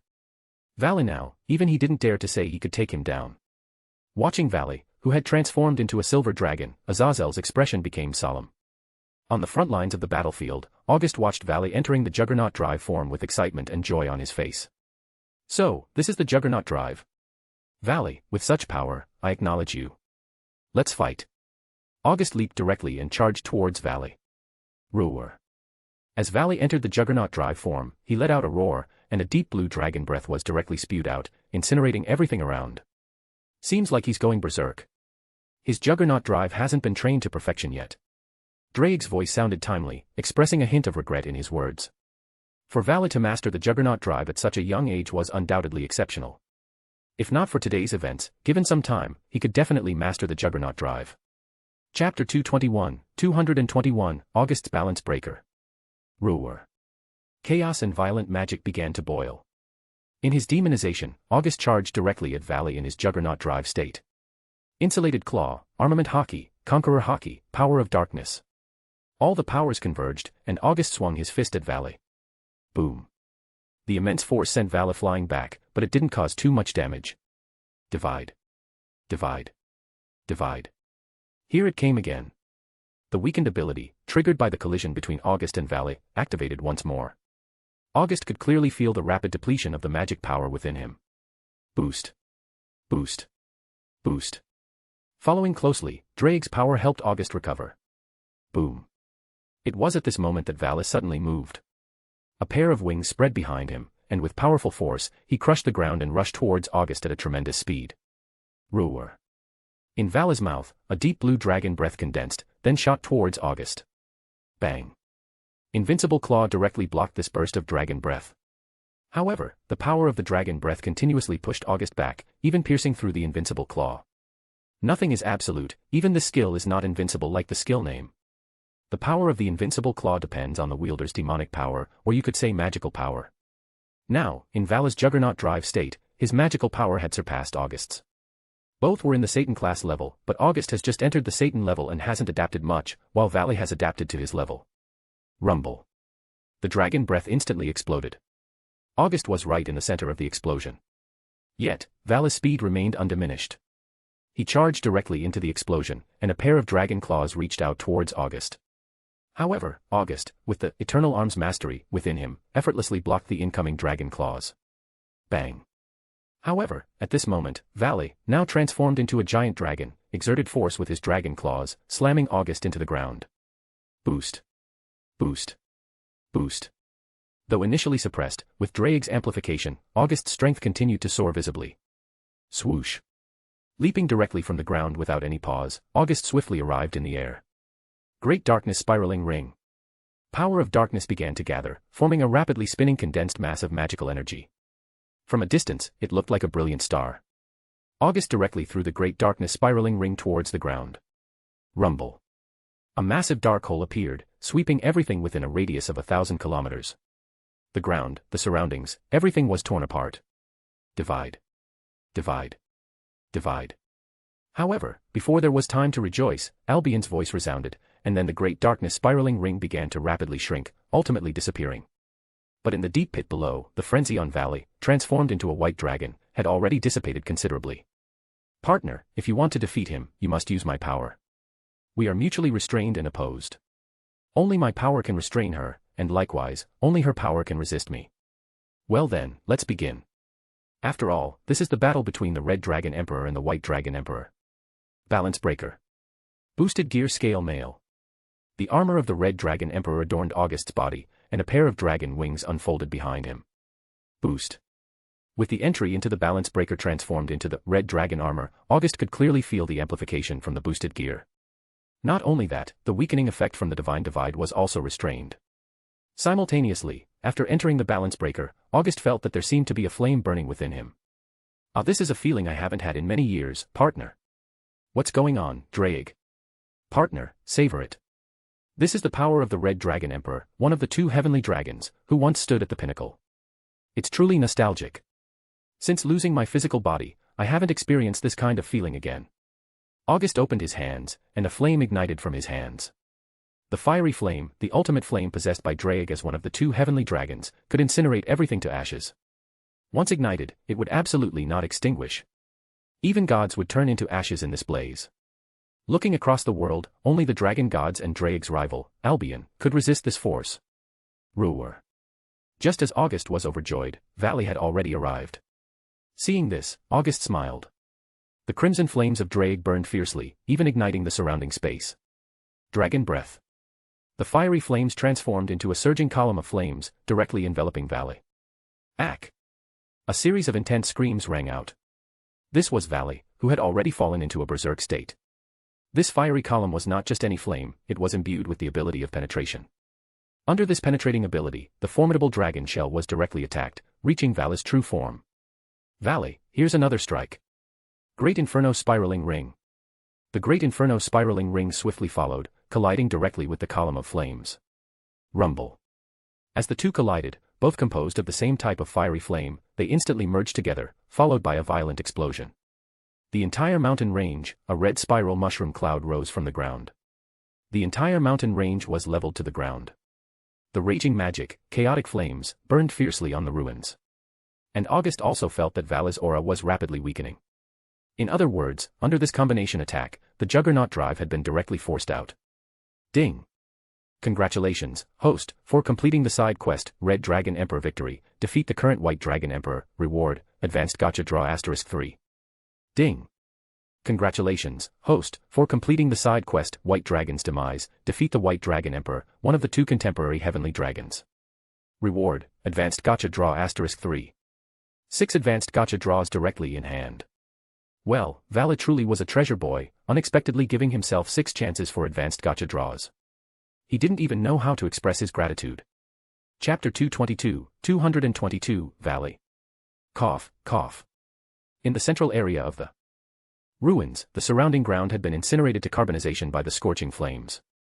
At this moment, Valley had already been forcibly knocked out of the Juggernaut Drive state, and the White Dragon Emperor's armor on his body had protected his last breath during the recent explosion. However, upon seeing Valley in his current state, August was stunned. The originally silver-haired handsome youth had transformed into a silver-haired mature woman. Her entire body was covered in scars, and the White Dragon Emperor's armor had shattered. But what was once a flat figure had now become curvaceous. In this moment, August was at a loss for words. What was happening? Did Valley undergo a gender transformation? In the previous world, protagonist Belle underwent gender transformation, while protagonist Issei did not in this world, but Valley did. WTF. What the hell is going on here? Hey, what's going on here? Looking at the gender-bent Valley, August didn't know what to say. Did he just beat up a girl? Cough, has the effect been lifted? Valley looked at herself, now back to her original appearance, and suddenly understood that the magical effect had been lifted. This was a magic she obtained from Azazel, allowing her to change her own concept, making others perceive her as a man. The only ones who knew about this, aside from Azazel, her mentor and adopted father, were only a few people. You won this battle. Whether to kill or spare me, it's up to you. Valley said slowly. If she lost, she lost. She wouldn't give herself excuses. As August looked at the current appearance of Valley, now a silver-haired mature woman, he felt quite speechless. He never dreamed that this world's Valley would turn into a woman. Swoosh. At this moment, Azazel quickly flew over from a distance. Seeing Azazel, a hint of surprise flashed in Valley's eyes because she didn't expect Azazel to be here. August, on the other hand, didn't mind much. After all, not long ago, Azazel had come to find him. Valley, it seems you lost thoroughly this time. Everything has been completely exposed. Looking at Valley lying in the ruins, a touch of heartache flashed in Azazel's eyes. He genuinely treated Valley as his own child, and he didn't show any less affection than other parents. Azazel, why are you here? I came here naturally for my own business. Moreover, didn't I tell you not to come to him? But you, after all, didn't listen. He is my rival, and he's a strong one recognized by you. Even if I had to choose again, I would still come. You child, I don't know whose stubbornness you inherited. Sighing, Azazel's gaze fell on August. He was prepared for a massive bleeding if August was willing to spare Valley. He was willing to pay any price. Everything has happened, and you've fought enough. What do you want? As long as you spare this disobedient child once. Azazel, you dash. Watching Azazel, who had put down his pride for the sake of Valley, she felt a bitter taste. As the governor of fallen angels and one of the former archangels of heaven, even though he usually looked rough, he was still proud. Not to mention acting like this with someone not half his age. Azazel, I never said I wanted to kill her. This time, Azazel was surprised, and so was Valley. The two of them were destined to be opposing forces. As long as they were the Red Dragon Emperor and the White Dragon Emperor, they were fated to battle. This had been their destiny for so many years. August, with a slight smile, didn't beat around the bush. He opened his palm directly. A pitch-black chess piece slowly materialized, the Queen Evil piece from the Demon Evil pieces set. The Queen piece held a special position among the reincarnated evil pieces. Most people's queens were either their partners or close friends. This was because the Queen piece was the only piece with a single quota. Unlike other pieces that had multiple quotas, there was only one Queen piece.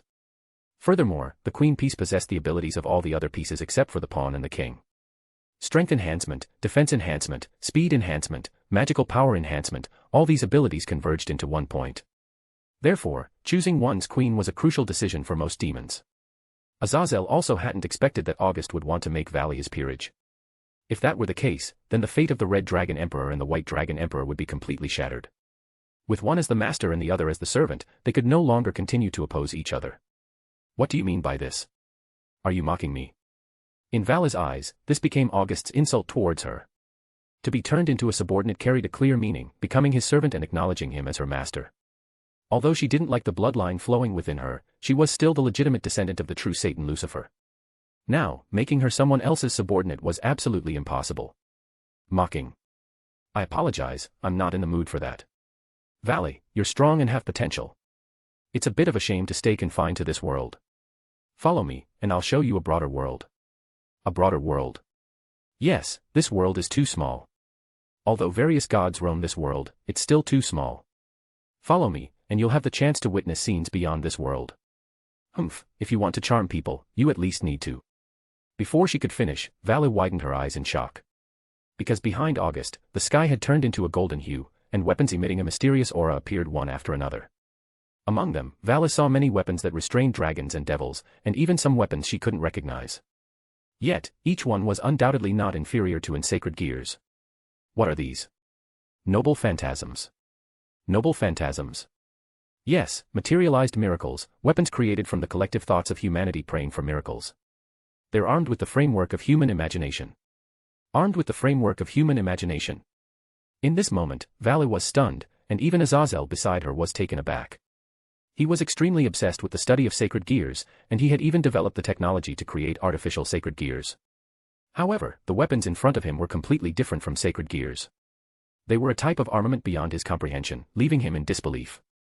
Following that was an unparalleled thirst for knowledge and curiosity. If these weren't August's, he would want to snatch a couple to take back and study. Chapter 223, Rejected. Swoosh. A slender knight's sword appeared in front of the three. Durandal, a sword from the famous epic poem, The Song of Roland, the primary hero among the 12 knights serving Emperor Charlemagne of the Frankish kingdom, wielded by the heroic paladin Roland. Following that, another sword emitting a vibrant red magical aura materialized. Dane's Leaf, a legendary demonic sword held by Sigurd in the medieval epic poems, The Song of the Nibelungs and The Saga of the Volsungs, also known as the Cursed Sword. Next, a long spear manifested. Gungnir, the spear of declaration of the great god, held by Odin in Norse mythology. Its power is exceptionally formidable, and when thrown, it is like a meteor, sure to hit its target. The moment these weapons appeared, Azazel couldn't sit still. That was Odin's weapons. Hey, are you kidding me? Gungnir. That's Odin's weapon, that old guy's spear. This isn't a divine weapon from Odin in this world.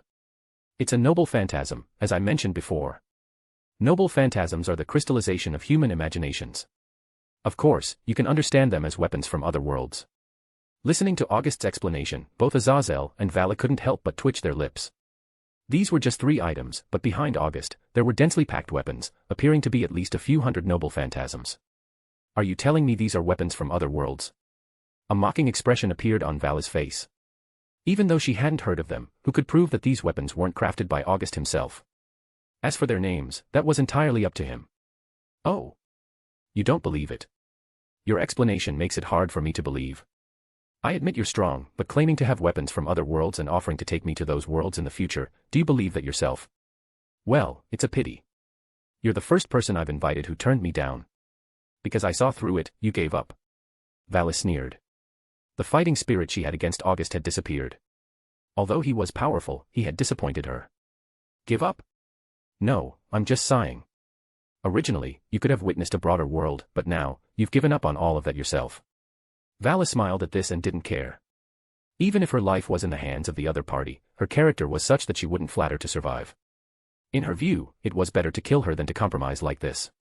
White, your host missed an opportunity. Red, have you also been brainwashed? You'll understand later. I don't care to explain now.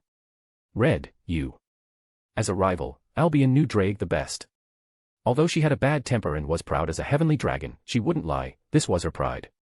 For a moment, Albion was somewhat uncertain. After all, August's speech was indeed shocking.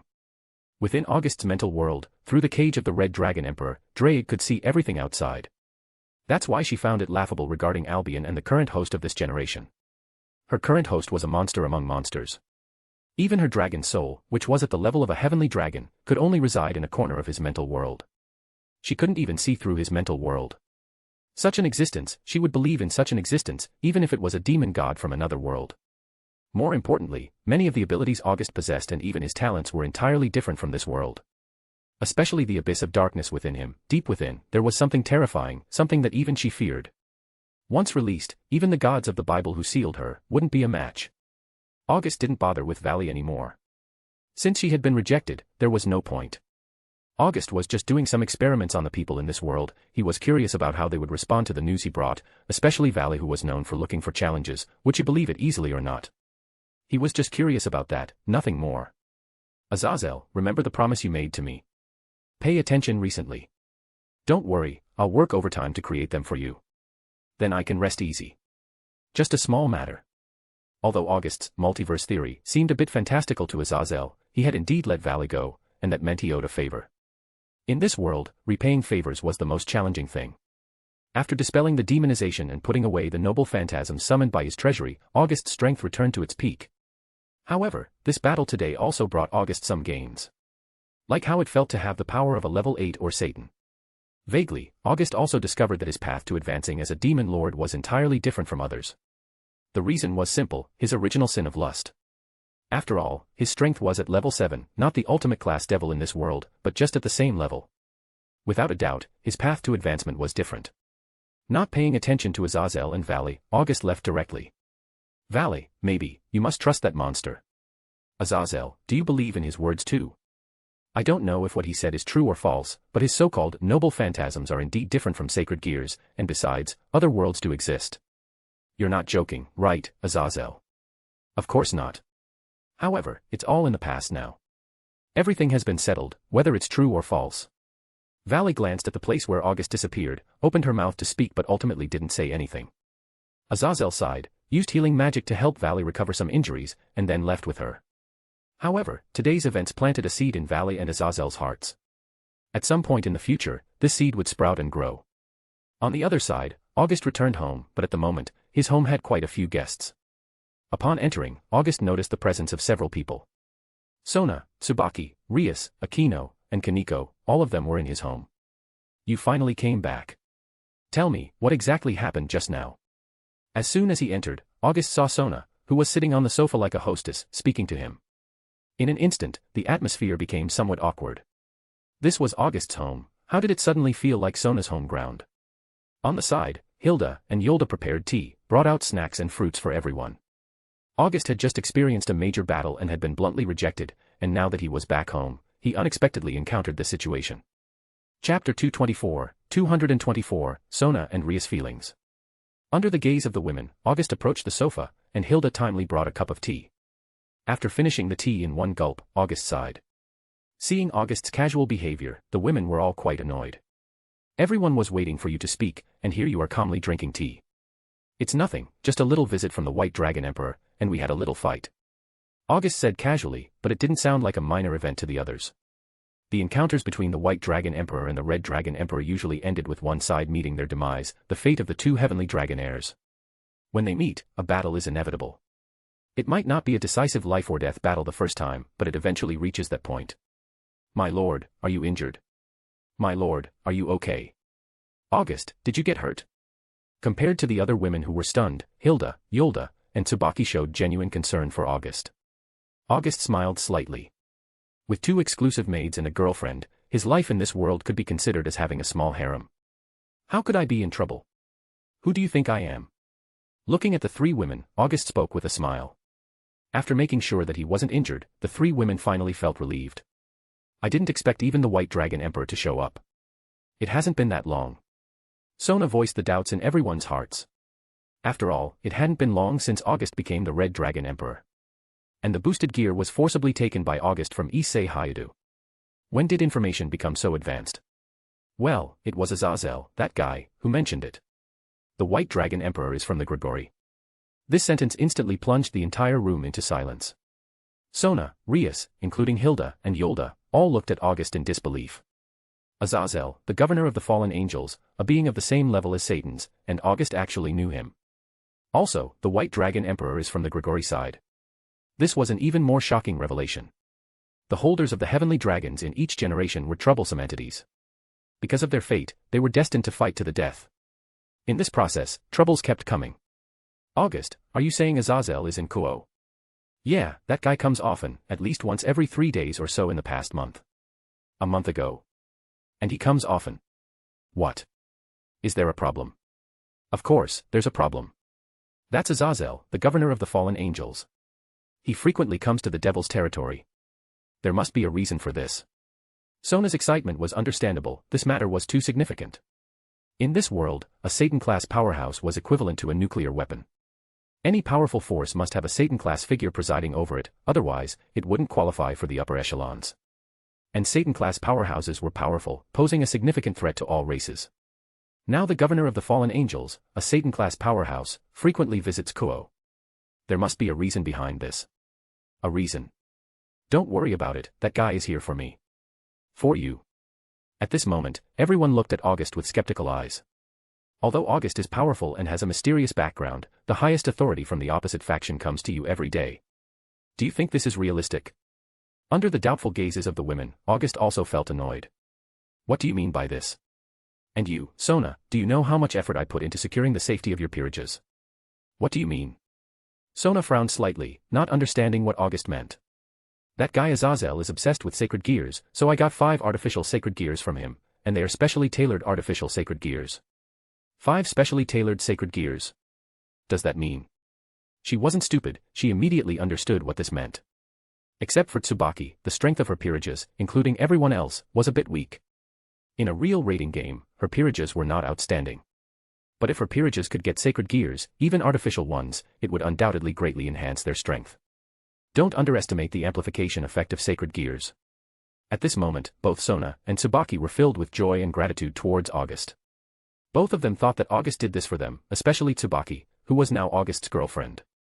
Naturally, she thought that August loved all of them because of her. Sona also thought the same way. In the past month, the relationship between the two of them had become increasingly ambiguous. Now, with August helping to strengthen the abilities of her peerages, it fell into her eyes as August caring for her.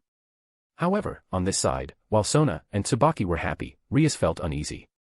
Indeed, August helped Akino, Kanoke, and Kiba resolve their inner conflicts, significantly improving their strength. But this was just guidance. But for Sona's peerages, August actually found a unique sacred gears for each of them.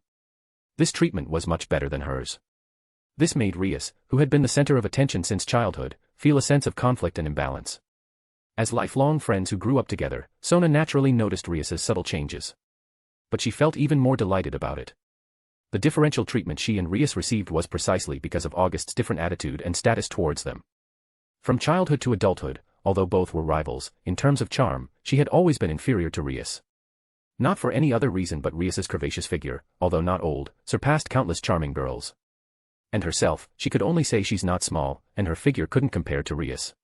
The area she cared most about, now, August's differential treatment made her feel that, in terms of female charm, she was stronger than Rias because August leaned towards her, not Rias. August is unaware of the current psychological changes of these two. Having just completed a major battle and gaining 6 advanced gacha draws, at this moment, what August most wants to do is draw gacha. But there are quite a few people here now, and it's not convenient to draw gacha. Chapter 225, Gacha Draw. The atmosphere in the entire living room was slightly silent, and August lay there without speaking. The women looked at each other, unsure of what to say. I'll go freshen up. If everything's fine, let's have dinner together tonight. After saying this, August walked towards the bathroom, claiming to freshen up, but in reality, he seized the opportunity to draw a gacha. With 6 advanced gacha draws in hand, though not a lot, the itch to draw was real. Like a cat scratching, August wanted to draw quickly, the sooner, the better. Bang. August entered the bathroom, and on this side, the atmosphere in the living room became subtle. Sona, you must be in a good mood now. Why do you say that, Rias? August really cares about your peerages. He specifically went to find the governor of the fallen angels and obtained 5 artificial sacred gears. If it were me, I'd be ecstatic. What's wrong, Rias? Are you envious? Of course, who wouldn't envy such that treatment? Rias directly admitted it, which surprised Sona a little. She was just teasing Rias, but unexpectedly, Rias admitted it so easily. However, with Rias's admission, Sona slightly felt a sense of crisis. After all, Rias's weapon was much larger than hers, and from her understanding of August, he especially liked men who appreciated women in certain aspects. But it's a pity, Rias, you still have a marriage contract on you. Otherwise, you would be a dangerous competitor. Don't worry, with August's help, my current strength and that of Aquino, Kaneko, and Kiba, it's definitely not a problem to defeat Riser. We owe it all to August. Yeah, thanks to August, you have everything you have now. You should be really grateful to him. Of course, I will be. Inadvertently, sparks of joy and excitement flashed between the 2 princesses from the Citri family and the Grimorys family. Seeing Princess Citri and Princess Grimorys excited for their lord like this, they felt proud. This was their shining point, they were the best. On the side, Tsubaki, who was beside Sona, looked a bit embarrassed and unsure. It seems like August is her boyfriend, right? These 2 are fighting over her boyfriend in front of her, aren't they taking her lightly? Sona was understandable, she was her close friend and her master. But Rias, you haven't even lifted your engagement yet, and you're already starting to compete. Isn't it too early? Meanwhile, in the bathroom, August sat on the toilet and opened the Gacha Draw interface. A huge advanced Gacha Draw roulette appeared. With August's excited gaze, he clicked Start, and the massive roulette began to spin, elevating August's mood. Ding. Congratulations, host, you have obtained the skill, Grand Cross. Ding. Congratulations, host, you have obtained the item, Crystal of Evil. Ding. Congratulations, host, you have obtained the item, Burger *1000. Ding. Congratulations, host, you have obtained the skill, Divine Feat. Ding. Congratulations, host, you have obtained the rare item, Dark Seed. Ding. Congratulations, host, you have obtained the item, Black Forest Cake *1000. Grand Cross unleashes the annihilation light formed by connecting 10 super hot orbs in the shape of a planetary cross. Crystal of Evil, a crystallization of evil power, dark attributes can absorb and enhance strength, otherwise, power will go berserk due to energy conflicts. Divine Feat, the ultimate battle arts bestowed by the gods, an invincible combat instinct at the same level. Dark Seed, a seed condensed from darkness, unknown effects. 6 advanced Gacha draws, 4 successful draws, and all of them seemed pretty good. Grand Cross and Divine Feat, both are Lusman's skills from Digimon, the arrogant demon lord and leader of the 7 great demon lords, the Sin of Pride, and one is a wide-ranging bombing skill, while the other is a battle art. As for the Crystal of Evil and Dark Seed, August was a bit unclear about them. But August chose to directly receive the rewards. August immediately gained 2 more skills. Ding. The system has detected that the host possesses the skills, Eternal Arms Mastery, and Divine Feat, of the same type. Would you like to merge them? Skill Fusion. This is the first time I've seen this. Let's merge them. Ding. Congratulations, host, you have obtained the skill, Divine Arms Mastery. Divine Arms Mastery, the ultimate battle arts proficiency, the pinnacle battle arts skill that humans cannot climb. The next moment, August underwent a baptism. The original Arms Mastery instantly advanced, reaching the pinnacle. Among the same level, August could be sure that Northwest One was his close combat opponent. This skill had already brought August to the extreme limit. After digesting all this, August looked at the black crystal in front of him and a black pearl. The Crystal of Evil, a crystallization of evil power. As a member of the demon clan, the owner of original Sin of Lust, August could naturally absorb this crystal. However, August didn't plan to absorb it now. He intended to absorb it when he reached the Satan class in the future.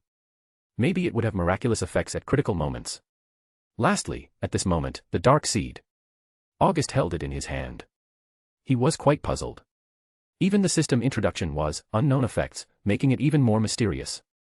Being able to be called a rare item, it definitely wouldn't be ordinary. So far, August had only obtained 2 rare items, the current inner world and the evil piece that the system specially strengthened for him. Both were very powerful, especially the inner world.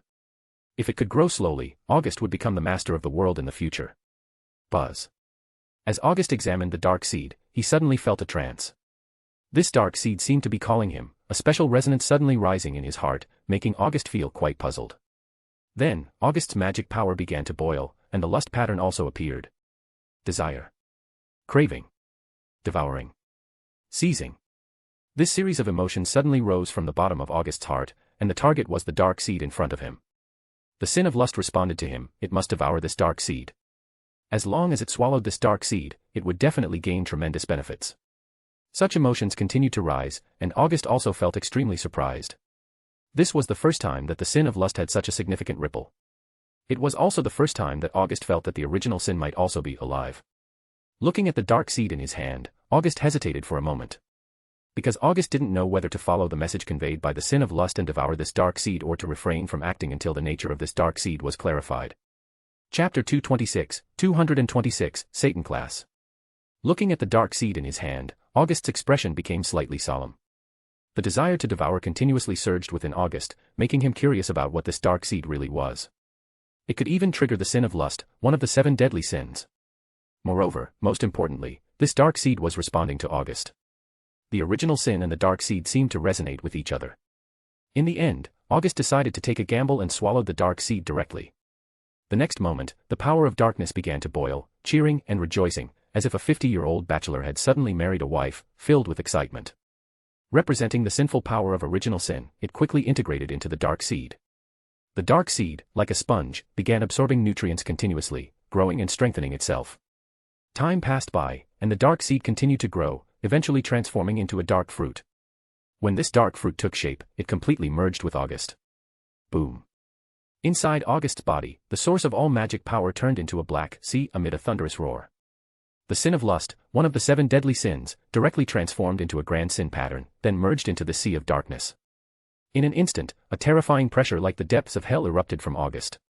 In the living room, Sona, Rias, and others felt an incredible pressure and were filled with astonishment.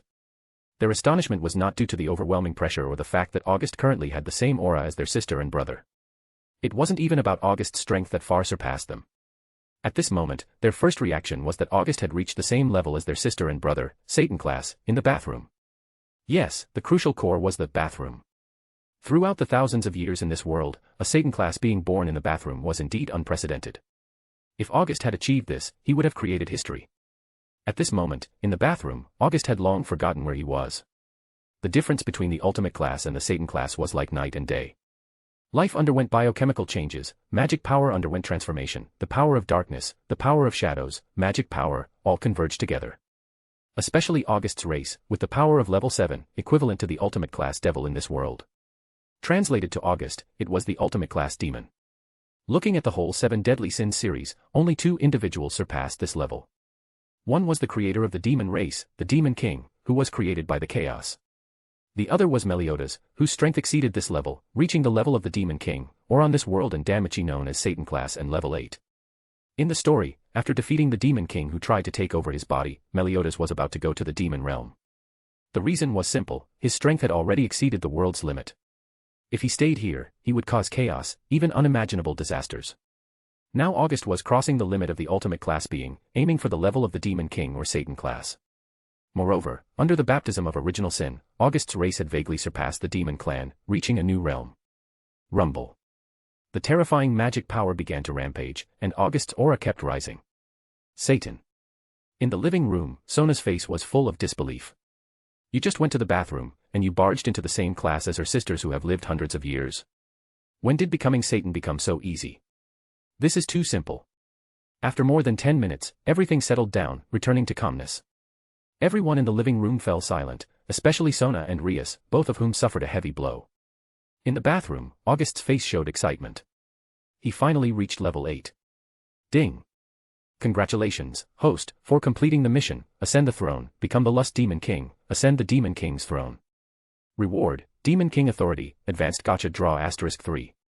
With August's advancement to level 8 and the completion of the mission, he obtained the Demon King Authority. Upon receiving this authority, August's expression changed slightly. Demon King Authority, as the name suggests, is a special authority possessed only by Demon Kings. The authority August had was unique, absolute control over lust. August could absorb and devour all lust, being one with the sin of lust. As long as the world August was in still had the original sin of lust, he would be immortal. Even if killed, August could be reborn in lust. After hundreds, thousands, or even tens of thousands of years, August would inevitably return. In addition, August also gained an ability. It wasn't a unique authority for August but a power that all demon kings possessed. Everyone killed by August couldn't be reincarnated, their souls would become the flesh and blood of the demon king, thoroughly devoured. This setting reminded August of the 7 great demon lords in Digimon. This authority was similar to their power. Every Digimon killed by the demon lord would have its DG core absorbed by them, transforming into the demon lord's flesh and blood. Now, August was almost the same. Anyone killed by August would be swallowed by darkness, becoming August's nourishment. Moreover, within August's body, the original source of magic power, now fused with the dark fruit and the sin of lust, had turned into a sea of darkness or a sea of sin. At this moment, August had completely transformed into a demon king, the demon king of lust. If using this world's interpretation, then he is fit to be one of the Satans. Having reached level 8, his strength had undergone a leap. August felt incredibly refreshed. Stepping out of the bathroom and returning to the living room, August found the atmosphere somewhat peculiar. August couldn't articulate what was happening, but when Sona and Rias looked at him, he suddenly felt uneasy. The way these two people were staring at him was just too strange, as if they were looking at a monkey. "Congratulations, my lord." "Congratulations, my lord." Hilda and Yolda came over to congratulate August. They were the happiest about August now. The difference between the ultimate class and Satan class was like night and day. While August, at the ultimate class, was just a dupe with a title and status in the underworld, if August reached the Satan class, it would be completely different. As long as August wished, he could become one of the high-ranking figures in the underworld with real power. Chapter 227, Bunny Girl. Hilda and Yolda came over to congratulate him and August was also very happy. The gacha draw was good, and August's strength also broke through. All these good things put August in a very good mood. "August, did you just go to the bathroom?" Rias suddenly spoke up at this time. "Yeah, what's wrong?" "Nothing." Rias immediately fell silent. In that instant, Rias, Sona, Tsubaki, and Akino all shifted their gaze away, not daring to look at August. They were afraid that if they saw August, they would be reminded of what had just happened. It was confirmed, August had become the first person in history to become Satan class in the bathroom. "You guys are acting strange." "Tsubaki, what happened here just now?" "Nothing." "Tsubaki, do you think I'm a fool? You guys must be hiding something from me." "Really nothing." Tsubaki said to August sincerely, but her actions made August more suspicious. Especially when even Tsubaki was hiding something from him, it made August more concerned. August's gaze became serious. In this moment, all 4 women avoided eye contact, unwilling to face August, especially Tsubaki. She looked like she wanted to dig a hole and hide in it. They were definitely hiding something, so they dared not look at August. "Hilda, tell me, what really happened just now?" "My lord, nothing happened." "Nothing happened, and they act like this." "Maybe because of my lord." "Because of me?" "What do you mean?" "Because my lord becomes Satan class, and it happened while you were in the bathroom." Hilda said it very straightforwardly, almost telling August directly that he becomes Satan class while using the bathroom. Yolda, on the side, was almost in tears. "Hilda, you're too straightforward. Can't you see that they don't want to respond directly? You just went and spilled it all." And the person in question, August, suddenly had a frozen expression. He didn't go to the bathroom for convenience, he just used it as an excuse to draw gacha. The result was a good draw, and he also became Satan class and Demon King of Lust. But others didn't know that. In everyone's eyes, August became Satan class while in the bathroom. At this moment, August's expression became very unpleasant. He finally understood why they were acting evasive. He had publicly embarrassed himself, although not in an extreme way, it was still confirmed. Although August was speechless about it, he couldn't reveal the system's involvement. The bathroom was at the end of the corridor in the living room, and there were no other bedrooms or places nearby. It was impossible to find a reason. All these things added up, and August was in a very embarrassing situation. "I just remembered that I have something to deal with. I'll leave first." After saying that, Sona stood up and walked out. Tsubaki hesitated for a moment but ultimately did not get up and remained seated. "Kaneko seems to be looking for me. I'll go check." Rias then stood up and left. Akino smiled slightly at August, then followed suit. In just a few minutes, only August and Hilda and Yolda were left in the house. Oh, and there was Tsubaki. As for Raynare and others, August sent them out to absorb lust using the sin bead he specially created, which could absorb lust in this world. As for Asia, she was still at school with Kaneko, not skipping class like the others. "Why haven't you left yet?" August looked at Tsubaki, the only one who stayed. You are my boyfriend. Whatever happens, I will be with you. Tsubaki, you moved me. Huh. So, I have prepared a gift for you. Gift? Hearing the word gift, Tsubaki's eyes lit up. No girl could resist a gift from her boyfriend, and Tsubaki was no exception. Hilda and Yolda quietly left the living room at this time, leaving it to August and Tsubaki. A uniform gift pack. August directly took out a clothes rack with various costumes hanging on it, all cosplay costumes, and they were the kind with very little fabric. Now, there was only a thin layer of window paper between August and Tsubaki. Taking a piece of clothing similar to a bikini from the clothes rack, with a headband with rabbit ears, a rabbit tail, black stockings, a sexy bunny girl outfit. At a glance, it made Tsubaki's face blush. This outfit had only a little more fabric than underwear, and nothing was left to the imagination. It was really embarrassing. Dear, we've been together for so long, and today is a happy day. Can you indulge me just once? Yes, August had prepared such outfits long ago, but Tsubaki had never worn one.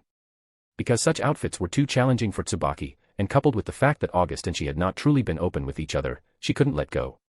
You should let go first. I'm very uncomfortable like this. Uncomfortable? Do you want me to help you? Don't move around.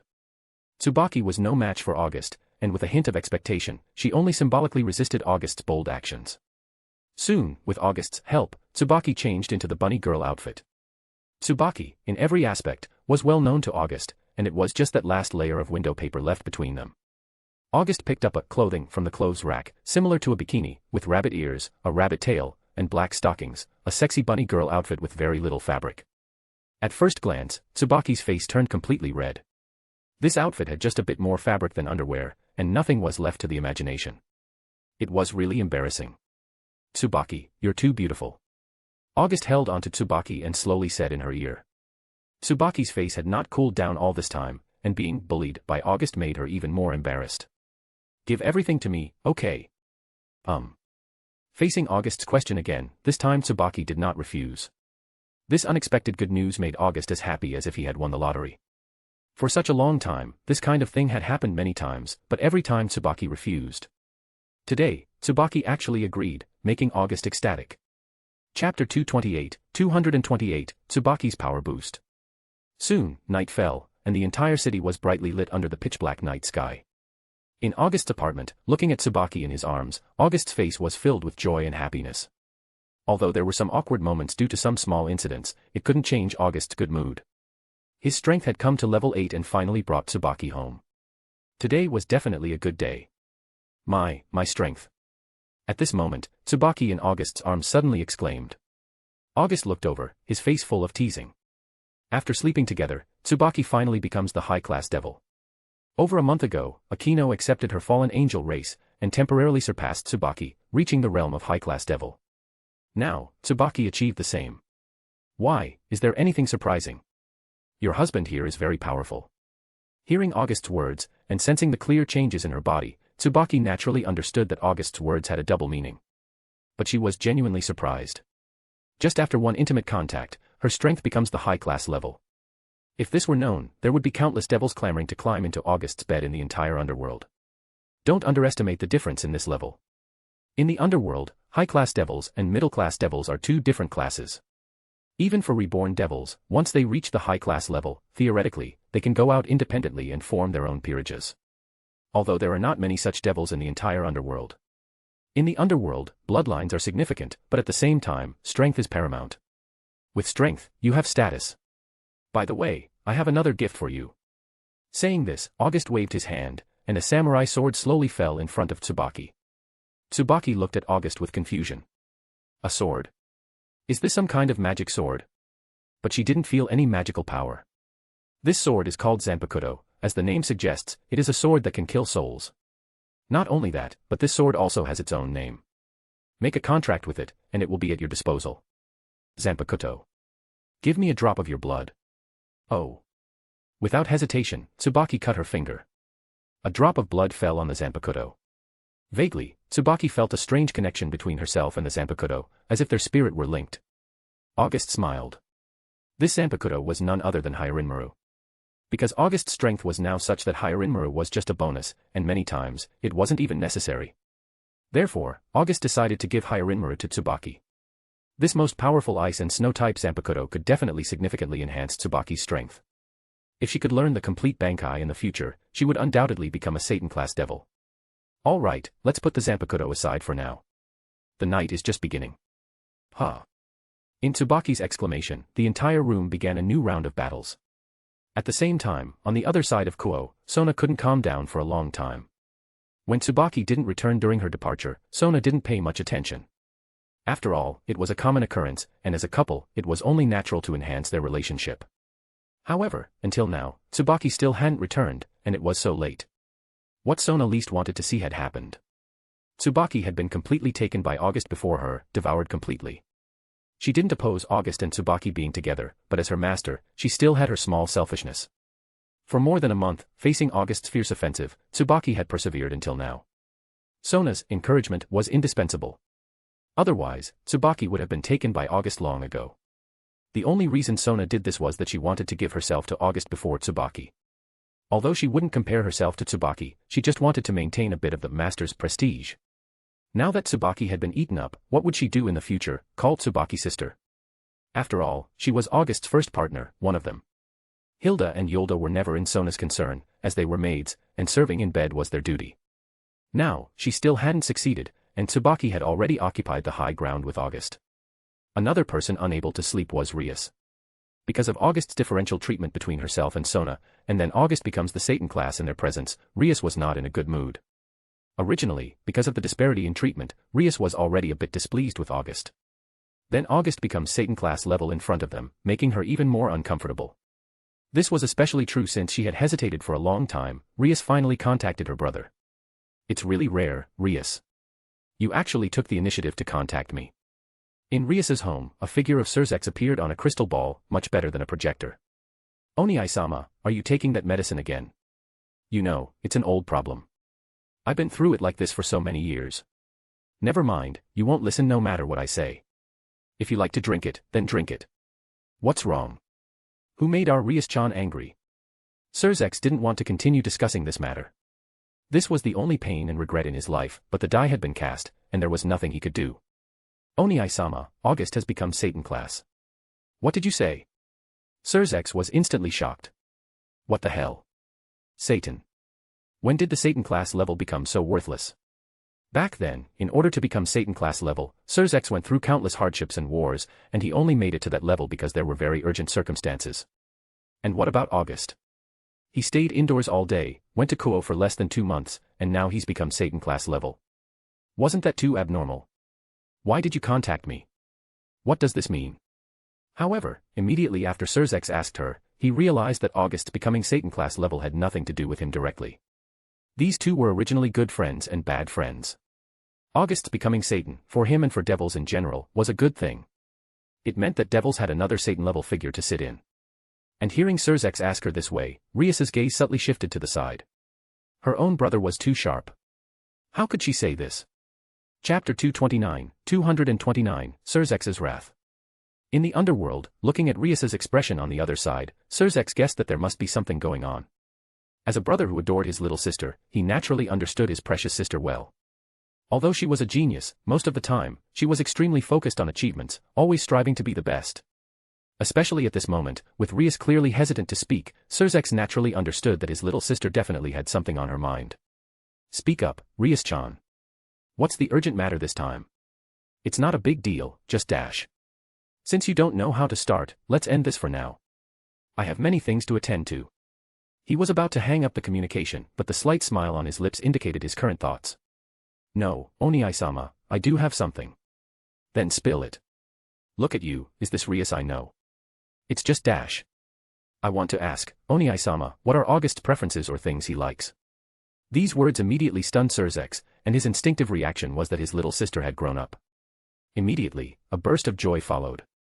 He had sent August to Kuo with this plan in mind. One was his best friend, and the other was his adorable little sister. If they got together, it would undoubtedly be what he most wanted to see. Especially now that August had become Satan class level, setting aside everything else, having a Satan level force was worth it. It seems that our Rias-chan has finally grown up. Oni-sama. Alright, I won't say more. I won't say more. Seeing Rias's discontent, Surzex waved his hand, indicating that he would stop here. However, being teased by her brother like this, Rias also felt a bit embarrassed. After all, she was still a young lady. As for August, he doesn't really have specific likes. The main thing is, this guy lacks nothing. As the sole descendant of the demon clan, although it can't compare to the top families, he definitely lacks no wealth. There was one thing Surzex didn't mention, that is, the wealth of other families belonged to the family, not the individual. Even for pureblood top devil families, even if they were the lords, they only had managerial rights, not ownership. But the demon clan was different. The demon clan only had August. Everything belonged to August alone. If you were to calculate it like this, in the entire underworld, in the entire devil race, there were not many devils richer than him, even among the Satans. Hearing Surzex say this, Rias nodded inwardly. A duke couldn't be without money. If you have to say, then he's probably a bit lustful. All the hundreds of maids, handmaidens, various guards around him, without exception, are all women's. And, in his territory, there isn't a single male. Lustful. I know about that. Did they even need to say this? How long had he been in Kuo Academy? He already had so many women around him. Not to mention Sona and her peerages, he also had Hilda, Yolda, 3 fallen angels, and a nun he picked up from who knows where. Now, this guy's side was already full of women. If not for this, she wouldn't be getting more and more anxious. At this rate, August's women would only increase. Oni-sama, is there anything else? Anything else? Really, nothing. You also know, this guy rarely leaves the underworld. If that's the case, then I'll hang up for now. After saying that, she hung up the communication. The crystal ball returned to tranquility, and Surzex's illusion disappeared. Looking at his little sister's behavior, Surzex smiled slightly because he could see that his little sister was anxious. And when he thought of this, Surzex also associated it with Rias's engagement. Back then, during the Great War between the old and new Satan factions, Phoenix used this engagement as a condition to obtain support. It was to support himself and support the new Satan faction, and his father agreed. But he had never agreed to this matter from beginning to end. He hoped that his sister would be happy. Because the burden on his shoulders was too heavy, he didn't want his sister to be the same. However, wishes were one thing, reality was another. Over the years, leveraging the name of Satan Lucifer, with the Phoenix Tears, the Phoenix had completely drawn a huge network of relationships in the underworld. Now, even he couldn't act rashly, and pulling a hair would move the whole body. August, Rias's matter, only you can perfectly resolve it. Surzex muttered and his eyes sparkled with hope. He wanted status. He wanted position. He wanted strength. He wanted potential. Rias's matter could only be perfectly resolved by August appearing. Even if Rias really defeated Riser in the raiding game, it was unlikely that the engagement would be cancelled. Because this engagement was the Phoenix investing in Surzex. Now that Surzex had succeeded, it was time for dividends. This was the interest of the family, not a matter of the feelings of 2 children. Creak. At this moment, the door was pushed open, and Graphia, dressed as a maid, walked in. Seeing the empty medicine bowl on the table, a trace of sadness flashed in her eyes. This wasn't just Surzex's pain, it was also her torment. Graphia, you've come. Yeah, just a while ago, Lord Phoenix came to see Lord Grimorys. He came to see my father. Yes, it should be about Rias's engagement. Couldn't hold back any longer. The agreement was made to be fulfilled after Rias's human education. Phoenix seems to have made connections with some force. They want to quickly fulfill the engagement and then openly use my name for their benefit, right? Surzex, speaking to this point, emitted a killing intent. During the old and new Satan faction wars, many devils had died at his hands. There was no one who ascended to the Satan position who was a good person. Even Seraphal, who usually presented herself as a magical girl and Siskin, turned countless people into ice sculptures during the Great War.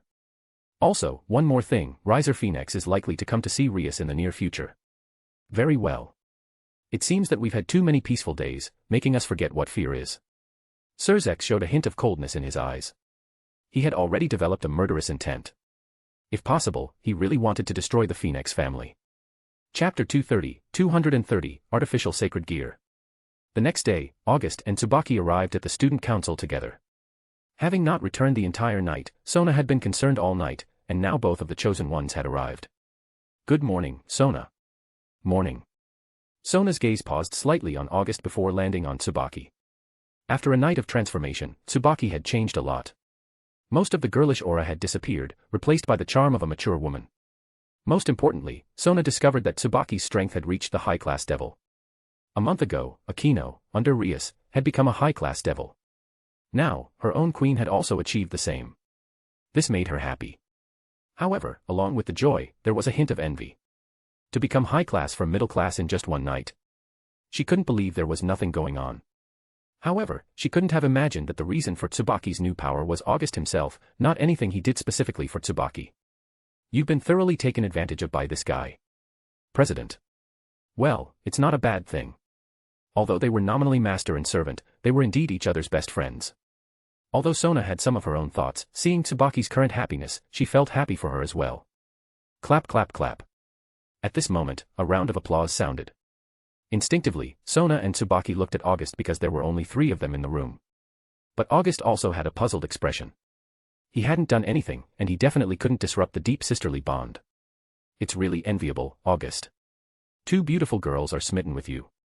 At this moment, a voice rang out, and all 3 turned to look. Sitting on the sofa, a charming man with an uncle-like appearance named Azazel was sipping tea, though it was unclear where he got it. Sona looked at Azazel with great seriousness. As Seraphal's little sister, she was also a top student. She knew many important figures. No need to be so guarded against me, princess of the Citri family. I came here for... Bang. Before he could finish, August kicked him out directly. Seeing this, Sona was stunned, followed by deep concern. This was the governor of the fallen angels. Was it okay to just hit him like that? Hey, I came too. I don't care why you came. You scared me. Just die, Azazel. Then followed a barrage of punches. This guy suddenly appeared and disrupted the emotional exchange between Tsubaki and Sona. This was asking for trouble. Stop it, I'm here to deliver something. Thud. Just as he finished saying that, a fist the size of a sandbag hit him squarely in the eye. After that, Azazel's left eye turned directly black and blue. For the first time, August was the one who made Azazel's eye look like this. After beating Azazel, August finally breathed a sigh of relief. Azazel, looking at August, was furious. When did he fall to this level? Being beaten up and not retaliating, this was the most infuriating. But considering that he owed the other party a huge favor, Azazel also understood that this was giving him respect. Why aren't you saving fallen women? Why do you have time to come here and disturb my time? I mean, I came here with good intentions to deliver something for you, and this is how you repay me. Cut the act. Our deal is mutual consent, don't make it sound like I owe you a huge favor. Sai, why are you like this? Azazel was so angry, he had worked overtime to finally finish the artificial sacred gears and hurriedly brought them over, only to receive a beating in return, and not to mention that he was at a loss. On the side, Sona suddenly understood that this was a delivery. In that case, August was really familiar with the fallen angel governor, Azazel. Enough, stop the nonsense. Where are the items? Azazel tugged at the corner of his mouth. Suddenly, he felt so embarrassed. Since when did he become so undignified? Without saying anything, Azazel took out the artificial sacred gears he had prepared. Applause wall. Scouting persona. The dragon-slaying blade of light and darkness. Twinkle Aegis. Prosolarum phantom. A total of 5 sacred gears. Originally, these 5 sacred gears were prepared for 3 factions after signing a peace treaty. As Azazel took on the role of the advisor for the Occult Research Club, he later prepared these sacred gears for Sona's peerages. August looked at these 5 artificial sacred gears, then looked at Sona. His meaning was clear, the items have arrived, now call your people. Sona nodded and went to contact the 5 individuals. In no time, Tomo appeared, followed by the other 4. Sona-sama, is what you said true? Do I really have sacred gear now? Yes, August got it for you. That's really amazing. Tomo kissed August on the cheek with enthusiasm and then looked at the 5 artificial sacred gears on the table. Momo Hanakai, applause wall. Raya Kusaka, scouting persona. Tomo Meguri, the dragon-slaying blade of light and darkness. Tsubasa Yura, twinkle Aegis. Ruruko Nimura, prosolarum phantom. The 5 people, 1 item each. Sona watched happily, and Tsubaki instinctively remembered the Zanpakuto that August gave her last night. 1 artificial sacred gear per person, and she still had a Zanpakuto. August's generosity was truly immense. As for Azazel, the creator of these artificial sacred gears, at this moment, no one cared about him.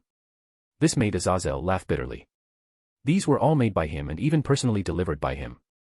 Was there no one to say a word to him? Soon, Azazel couldn't sit still. He directly left, looking at a man with 5 women hanging around him, and the other 2 were still looking at him affectionately. How could Azazel endure it? There's no way he wants to be an annoying mosquito. Chapter 231, 231, Storm is coming.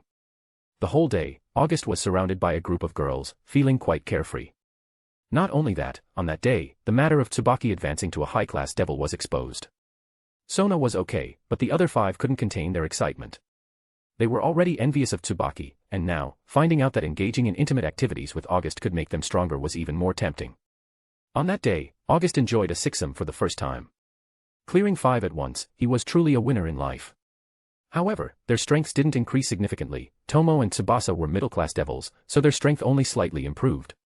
As for the other 3, Rhea, Momo, and Ruruko, they upgraded from low-class to middle-class devils. With each of them having an artificial sacred gear, plus Sona and Tsubaki, Sona's peerage's strength increased significantly. Even Rias couldn't match up with them. But Sona was not pleased with the fact that August had sixsome with her peerages. Days passed, and in 3 days, time flew by. August-sama, the president has something to discuss with you. On that afternoon, almost at the end of the school day, Kiba arrived at the student council. Hearing Kiba's words, all eyes in the room focused on him. Except for Sona, who was still holding her ground, everyone else had fallen into August's clutches. The competition was already fierce enough, and now even Rias had joined, making them subconsciously dissatisfied. Kiba was also surprised. It had only been a few days, and their strength had progressed so quickly. But thinking about August's strength and methods, he could understand. Even he had resolved his issues with August's help, experiencing a significant increase in strength. There was even a new direction in sacred gear development. Helping Sona and her peerages improve their strength was undoubtedly simple. Rias wants to see me. Yes, August-sama. This is interesting. It's been several days since I haven't seen her. Why did she suddenly want to see me today? Kiba wanted to say, you're in the student council every day, who can find you? But of course, he kept those words to himself. The student council president and his president were testing each other. Otherwise, he wouldn't be sent here today. But, of course, these thoughts were just in his mind. If he said them out loud, he would probably be beaten up. Well, let's go. Let's see what she's up to. Sure. August didn't think much about it. He got up and headed towards the door. Kiba slightly bowed to Sona and the others before quickly following August. President, are you still hesitating? If you keep hesitating, you'll end up behind Rias. As August left, Tsubasa said slowly to Sona. Now, all the people except Sona were August's women. Only Sona was still resisting. Now that Rias had started an offensive, if Sona continued like this, she would really be left with nothing.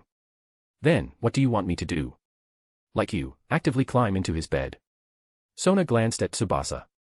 Regarding these 5 directly offering themselves, she hadn't let it go yet. Being led by Tsubaki was one thing, but you 5 even took the initiative, and all at once.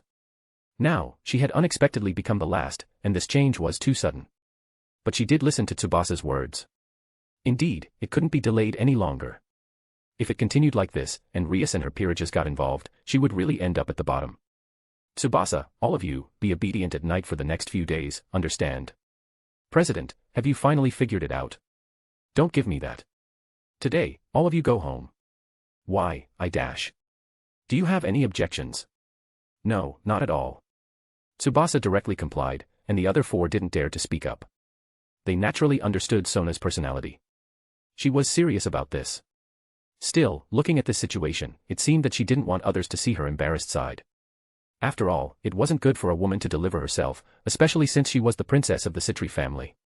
At the same time, August arrived at the old school building in the back mountains, the department building of the Occult Research Club. Here, Akino had already prepared tea and delicious snacks, waiting for August to arrive.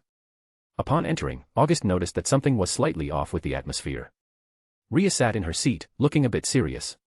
August-sama, you're here. As soon as he entered, Akino picked up the teapot and poured a cup of tea for August, making him feel quite attentive. Even Kaneko sat on the sofa without saying anything. In a normal situation, if Kaneko didn't make a sarcastic remark, something was wrong. Why was it being so well-behaved today? All these things combined indicated one thing: Rias had something important to discuss. Speak, Rias. What's the matter with you calling me here? August sat down, took a sip of the tea Akino had brewed. It tasted good, but it still wasn't as good as Hilda's tea. Riser Phoenix will be coming to Kuo in the next 2 days. And then? Even with your current strength, you can't beat someone like Riser. He was just a playboy, who wasted his time playing with women. Anyone with some strength could easily play with him. If you couldn't kill him, you could at least torment him, he wouldn't die anyway. In August's view, the Phoenix's immortality was more like a form of elementalization, similar to a Logia-type devil fruit, and even if they could regenerate, there was definitely a limit, so he didn't think much of it. Yesterday evening, Graphia came to me. According to her, even if I can defeat Riser, I may not be able to escape the fate of an arranged marriage. It would only mean canceling the engagement with Riser. What do you mean? Riser is just the third child of the Phoenix family. August suddenly understood. If the third one failed, there were still others. The Phoenix family had 3 male heirs. The third, Riser, was a playboy. The second was a journalist in the Underworld. As for the first, he was one of the top 10 players in the raiding game. Similarly, he was also the successor to the head of the Phoenix family, Ruvel Phoenix. So, even if Riser failed, it was very likely that only the engagement partner would change because it was for the benefit of the family, not just a romantic relationship between 2 individuals. Chapter 232, Riser's Arrival. Just as the atmosphere in the entire occult research club became somewhat solemn, a magic circle lit up not far away. Soon, within this teleportation magic circle, a figure appeared. With short golden hair and a somewhat handsome face, he wore a flashy red suit. His expression, combined with his outfit, made people instinctively want to give him a good beating. This scene surprised Rias, and even August, who was beside her, felt a chill. Was it just a coincidence that this unlucky guy appeared now? Few haven't been to the human world in a long time. Stepping out of the magic circle, Riser spoke slowly. However, upon seeing the environment of the occult research club not far away, he furrowed his brows slightly. After all, he had lived a luxurious life from childhood, residing in a mansion. The environment here at the occult research club was indeed quite different from home. When he caught sight of Rias not far away, a hint of heat flashed in his eyes. This was Satan Lucifer's own sister, the successor to the Grimorys family, and marrying her home would undoubtedly be a huge gain. He would definitely become one of the top figures in the underworld. Seeing Akino and Kaneko on the side, Riser's eyes also lit up. A high-quality mature lady and an adorable girl, both in terms of temperament and appearance, were superior to his peerages. After getting married, they would also belong to him. Thinking of this, Riser's face showed a brilliant smile. At this moment, he felt like a winner in life. However, other people, especially Akino and Kaneko who were scanned up and down by Riser with his gaze, were all quite dissatisfied. If possible, they all wanted to get rid of this guy. Rias also looked at Riser with disdain and indifference. As a pureblood high-class devil from the Phoenix family, he chose peerages entirely composed of females, without screening for strength and potential. It was purely for his desires. Even his queen, Yubaluna, who held the title of Bomb Queen, was arranged for him by the Phoenix family. Apart from her, none of his other peerages were noteworthy. Although his win rate in raiding games was not low, it was mainly because he was an high-class devil, and having immortality in the raiding games was already a significant advantage. My dear Rias, I've come to see you. Looking at Rias, Riser struck a pose that he thought was very cool, then walked towards her and reached out a hand. Judging by this posture, he seemed to want to touch Rias's face directly, causing August to raise his eyebrows. Although in the original story, he was a minor boss in the early stages, he did take some advantage of Rias when he first appeared. Rias even let him hug her without resistance. Riser, I've said it before, I won't marry you. Moreover, I already have someone I like. When saying this, Riser's gaze fell on August. It was at this moment that August and Riser's gazes collided. August also understood. They had specifically called him over, and it was 80% certain that Riser was coming now, not in the 2 or 3 days Rias had mentioned earlier. It was practically an immediate arrival. Who are you? Riser looked at August, quite displeased. In his mind, Rias was already his. Unexpectedly, a man appeared. Moreover, for this man, Rias even openly rejected him, making his expression extremely unsightly. It doesn't matter who I am. What matters is, you better not appear in front of me again in the future. Ha ha ha. It's really interesting. Although I don't know who you are, how dare a worm like you speak to me like that? As he spoke, a flame ignited in Riser's hand, clearly intending to attack. Riser, how dare you? Rias, since you have openly violated the agreement, let me teach you a lesson for playing games with Phoenix. After speaking, he directly released the flame towards August, creating a column of fire heading straight for August's face. He really intended to kill him. If it were anyone else, even a middle-level devil, they wouldn't be able to block it. Once the flame hit the head, even if they didn't die, they would be severely disabled. Boom. At that moment, a vast amount of demonic energy surged on August's body. The power of darkness transformed into a shadow blade, instantly slicing through the column of fire, and the shockwave directly pushed Riser back. This is the power of darkness.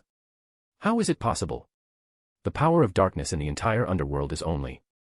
At this point, even if Riser were a waste, he understood. The man in front of him was by no means ordinary. A descendant of the demon clan, one of the few dukes in the underworld, even higher than his father's marquee position. After all, the Phoenix family, among the 72 pillars, was not in the top ranks. They were only in the middle, rapidly gaining prominence due to the emergence of the raiding game. Buzz. At this moment, another magic circle lit up, and then Graphia, dressed in a maid outfit, appeared slowly. Lady Rias. Lord Riser. Today, the engagement for both of you is ready. After appearing, Graphia said such a sentence. Upon hearing this, Rias frowned, but when she saw August beside her, she didn't say anything. After all, she had been in contact with August for more than a month. She naturally knew how domineering this man was. Although the two of them hadn't become a couple yet, she was certain that this man definitely wanted to have her. As long as that was the case, he would definitely intervene in today's matter. On the side, seeing Graphia's arrival, Riser suddenly smiled. This was Satan Lucifer's wife. With her here, he was safe. Graphia, I have a question. Please speak, Lord August. According to the laws of the underworld, how is an attack on a duke dealt with? With this sentence, Riser's heart tightened. Attacking a duke was a grave accusation. Even if it were his old men, once labeled with this accusation, it would be over. According to the laws of the underworld, attacking a duke results in death. In one sentence, Riser's heart turned cold, his face filled with despair. As for August, he suddenly laughed, and a golden ripple appeared behind him, a holy attribute sword slowly manifesting. Swish. The next second, a sword with a holy attribute flew through the air. Ah! Pierced through the shoulder by the holy attribute sword, Riser fell to the ground, wailing in pain. Chapter 233 belongs to me. For any devil, the holy attribute and light attribute were both highly poisonous. In the original plot, the way Issei defeated Riser at the wedding was by using holy water. With just one bottle of holy water, he subjected a high-class devil to extreme torment. This was the aspect of devils that August disliked the most, their vulnerability was just too significant. It was similar to devil fruits, powerful but with a glaring weakness, in this case, a fear of seawater. In this world, the power of light and the magical properties of the holy attribute were poison to devils. August's sudden attack didn't surprise anyone. Phoenix, attacking a duke, you shall pay for this crime with your life. August declared with a smile. As he spoke, behind August, blades, spears, and swords with the holy attribute extended slowly. No one doubted the authenticity of the holy attribute on these weapons. As devils, their instinctive aversion to these weapons was undeniable. Please, spare me. I didn't know you were a duke, sir. Not knowing is not an excuse. You've been arrogant for too long. Running into trouble now indicates that I am your retribution, isn't it? I can compensate you, as long as you spare me. I am willing to give up everything. Riser, at this point, had lost his arrogance from earlier. A holy attribute sword had pierced through his shoulder. He was enduring constant pain, a sword that couldn't kill him but could cause immense suffering. Riser's words made Rias's eyes light up. With this, couldn't he willingly annul the engagement? In that case, she could finally be free, and this annulment, unlike her efforts to break the engagement, was effortless. Compensation. Not needed. Your life is the best compensation for me. Sir, I can give you everything, just name it. I said, not needed. Swish, swish, swish. Then, weapons behind August shot out rapidly. Boom. At this critical moment, a figure appeared in front of Riser, a magic circle lit up, blocking all the attacks. This surprised August, and Riser showed a smile of relief. The one who blocked August's weapon was none other than Graphia. Graphia, are you shielding him?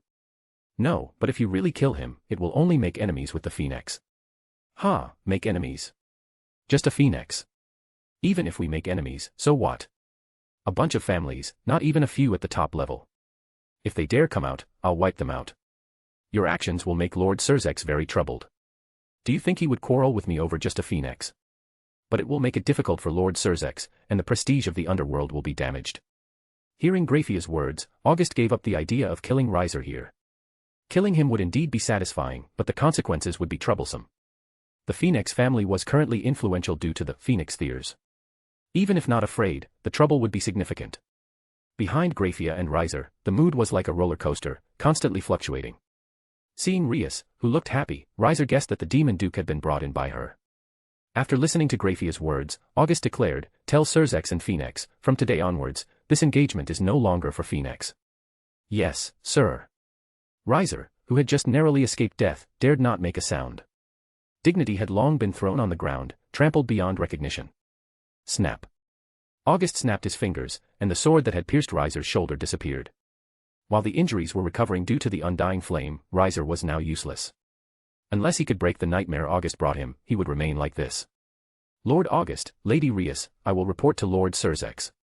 With that, a magic circle lit up, and in the blink of an eye, both Graphia and Riser left. That's great. I'm finally free. Rias jumped up in joy. Her long-cherished wish had finally come true, her engagement with Riser was gone. Don't celebrate too soon, Rias. Your engagement hasn't disappeared, it has merely been transferred to me. You are still bound by the engagement. If it's you, August, I have no objection. Saying this, she hugged August directly, letting him taste 2 mountain peaks that he had never tasted. August didn't hold back, directly embracing Rias's waist and pulling her into his arms. You're playing with fire. Are you willing to play? Offering yourself on a platter, I won't let it pass. Saying this, he sealed Rias's mouth. Kaneko on the side covered her eyes, but through the gaps between her fingers, her eyes continued to flicker. As for Akino, she wore a face of anti-smile, as if a parent had seen their child find a partner. As a man, Kiba very sensibly left. He knew it wasn't appropriate for him to be here. Chapter 234, Embrace. Soon, the evening arrived. Although Rias was quite proactive, it didn't go beyond that. So, in the end, Rias managed to tease August a bit but didn't let him take advantage of her more. At most, she allowed August to keep groping her body, along with some hugs and kisses. August didn't mind it. These days, he certainly didn't lack women. Now, all of Sona's peerages were August's people, especially the other 5 besides Tsubaki. They were even more flirtatious than the men, especially since being with August could enhance their strength.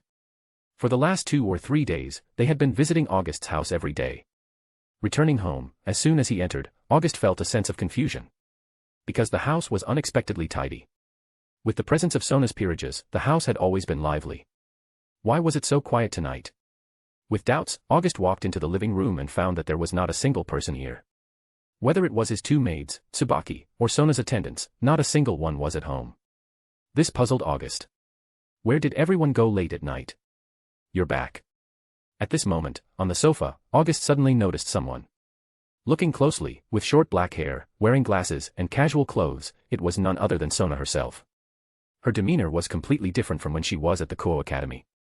If she was a cold and aloof student council president at the academy, then the current Sona seemed like a young wife waiting for her husband to return. August, looking at Sona like this, was momentarily stunned. I say, Sona, what's going on? Trying to seduce me? Who's trying to seduce you? With that appearance, you're obviously trying to tempt me. You. The emotions that were brewing were all gone with August's interruption. Sona also looked dissatisfied with August. A girl is sitting in your house, dressed like this, and you have no thoughts. Aren't you a lecher? August didn't know what Sona was thinking at the moment, but he vaguely guessed a little. This was his own home, and now everyone was gone. Sona appeared here, indicating that there was something going on. By the way, what did Rias want from you this afternoon? Nothing much, just Phoenix came, and Rias pulled me to deal with the trouble. Phoenix? You mean Riser? That's right, but the problems are all resolved now. Rias is now my fiancé. Your fiancé? Sona, at this moment, became extremely excited. Good gracious, it's only been an afternoon, and Rias has already joined in.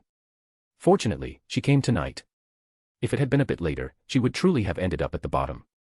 In terms of attractiveness to men, she might not want to admit it, but Rias was definitely stronger than her. Did you two do anything this afternoon? Sona emphasized the word do, clenching her fists unconsciously. Originally, she came first, and now her peerages were in front of her. If Rias was added to the mix, she would really go crazy. Oh, Sona, I don't understand what you're saying. Seeing Sona so concerned, August suddenly understood. It was because he went to find Rias, so she was jealous. This is a good thing. Seizing this opportunity, tonight might be the chance to win over Sona. By then, the entire student council will be under his control. From top to bottom, everyone will be his people. You scoundrel. It's not right to curse. You're the student council president, you can't use foul language. I not only want to curse you, but I also want to hit you. Then, August launched an attack against Sona. However, the intensity was similar to the playful fights between couples. August also cooperated well, playing along with Sona. Inadvertently, the physical contact between the two increased. August also began to act a bit naughty. Suddenly, when August accidentally touched Sona's earlobe, Sona made an incredibly pleasing sound. "Ah, Sona, what a cute voice you have. You dash." Sona's face suddenly turned completely red. Her earlobes were the most sensitive part of her body. With this, the flame that had ignited in Rias was now intensifying in Sona. Pulling Sona from behind, the atmosphere in the room started to become ambiguous. "Sona, do you want me to embrace this little peaks trying to seduce me? Don't mess around, let me go." "Why should I let go? Isn't this what you want? Who wants this kind of thing? It's just shameless," Sona said with a red face, but her current situation was completely unconvincing. August naturally noticed that Sona was both resisting and welcoming. However, August also guessed that what happened a few days ago with the daring girl might have stimulated Sona. These days, Sona hasn't been very fond of him, just like a jealous girlfriend. "Tonight, you delivered yourself to me, so I won't be polite." Saying that, he lifted Sona from the waist. Sona closed her eyes without saying anything, completely adopting an attitude of, "Do whatever you want." August chuckled, carrying the beautiful girl in his arms and headed to the bedroom. In this room, August had an excellent record. Tomo, Tsubasa, Rhea, Momo, Ruruko, Mitlet, Kawawarner, and Raynare, all of them had been thoroughly taken by August. Now, this record was going to add one more person, Sona. Soon, as the night grew deeper, August and Sona finally came together. This time, it also shocked Sona because her strength had improved so much. Although she was still a high-class devil, it was no longer so far from the ultimate class. This surprised her, and at the same time, she understood why the five of them didn't want to go back. This improvement in strength must be incredibly comfortable, right? Moreover, now she had entrusted everything to this man, and the burden in her heart was finally let go. Chapter 235, Subsequent Impact. The next day, August and Sona went to the Koa Academy together. Upon arriving at the student council, August and Sona instantly became the center of attention. Especially the gazes directed at Sona were full of mockery and teasing. The supposed Master Sona had lost all the dignity a master should have. "President, how did it feel last night? Did you ascend to the heavens?" President had her first time last night, it must have been a bit lacking. "That's true. You'll have plenty of opportunities in the future." These five girls were talking where no one else was present, and they noticed Sona's expression becoming increasingly unpleasant. August sensed trouble and quickly pulled Tsubaki away, avoiding any accidental harm. "You guys, get to work right away. If the tasks aren't completed today, no one is allowed to eat." Seeing Sona angry, the five Gillers quickly left. It would be troublesome to provoke her at this moment. As the student council president and the king, Sona's authority was quite substantial. Especially when she was angry, no one dared to offend her. Truly worthy of being the student council president, very impressive. August clapped and praised Sona's imposing demeanor. Sona rolled her eyes at this. Last night, if it weren't for the lack of suitable-sized cosplay outfits at home, she might have been persuaded to wear those clothes. Now she understood, August had a special preference for various special Gillers. For example, last night when they were together, August had her change into the Koa Academy uniform. After she actually changed, it was evident that August was even more excited. "August, what are you planning to do about our situation?" "What do you mean? Now you are Rias's fiancé. What do you plan to do about us?" When she said this, Sona's body trembled slightly. Clearly, she cared about this. "It's simple. Just leave everything to me." "Why are you so confident? Both Rias and I are the future lords of our respective families. If we all marry you, the higher-ups won't agree." August, now the lord of the demon clan, Sona as the future lord of the Citri family, and Rias as the future lord of the Grimorys family. Not to mention August, even the high-level pure-blood families jointly marrying him would be equivalent to a formidable alliance. Add to that, the Grimorys family had Satan Lucifer, and the Citri family had Satan Leviathan. If they truly became one family, the entire underworld would become a monolithic force. This kind of alliance was too terrifying. Those in the upper echelons would definitely not agree because it would cause significant damage to their power and interests. "Don't worry about such matters. Just marry me with peace of mind. If anyone dares to object, I'll crush them directly." August spoke these ruthless words without any pressure. He didn't have much fondness for devils. After all, he wasn't a devil and wasn't a part of devils. His interest in devils was limited to them here and his arranged friend, Surzex. Not to exaggerate, even if it were Surzex, if he posed a threat to August's interests, he would not hesitate to give him a lesson. "Whatever you say. But don't tell my sister about our affairs." "Huh? Why?" "Because my sister will turn you into an ice cube." When she said this, Sona smiled slightly. Regarding pampering her sister, in the underworld, Seraphal was considered the best. She dared to explode directly at the noses of devil high-ups.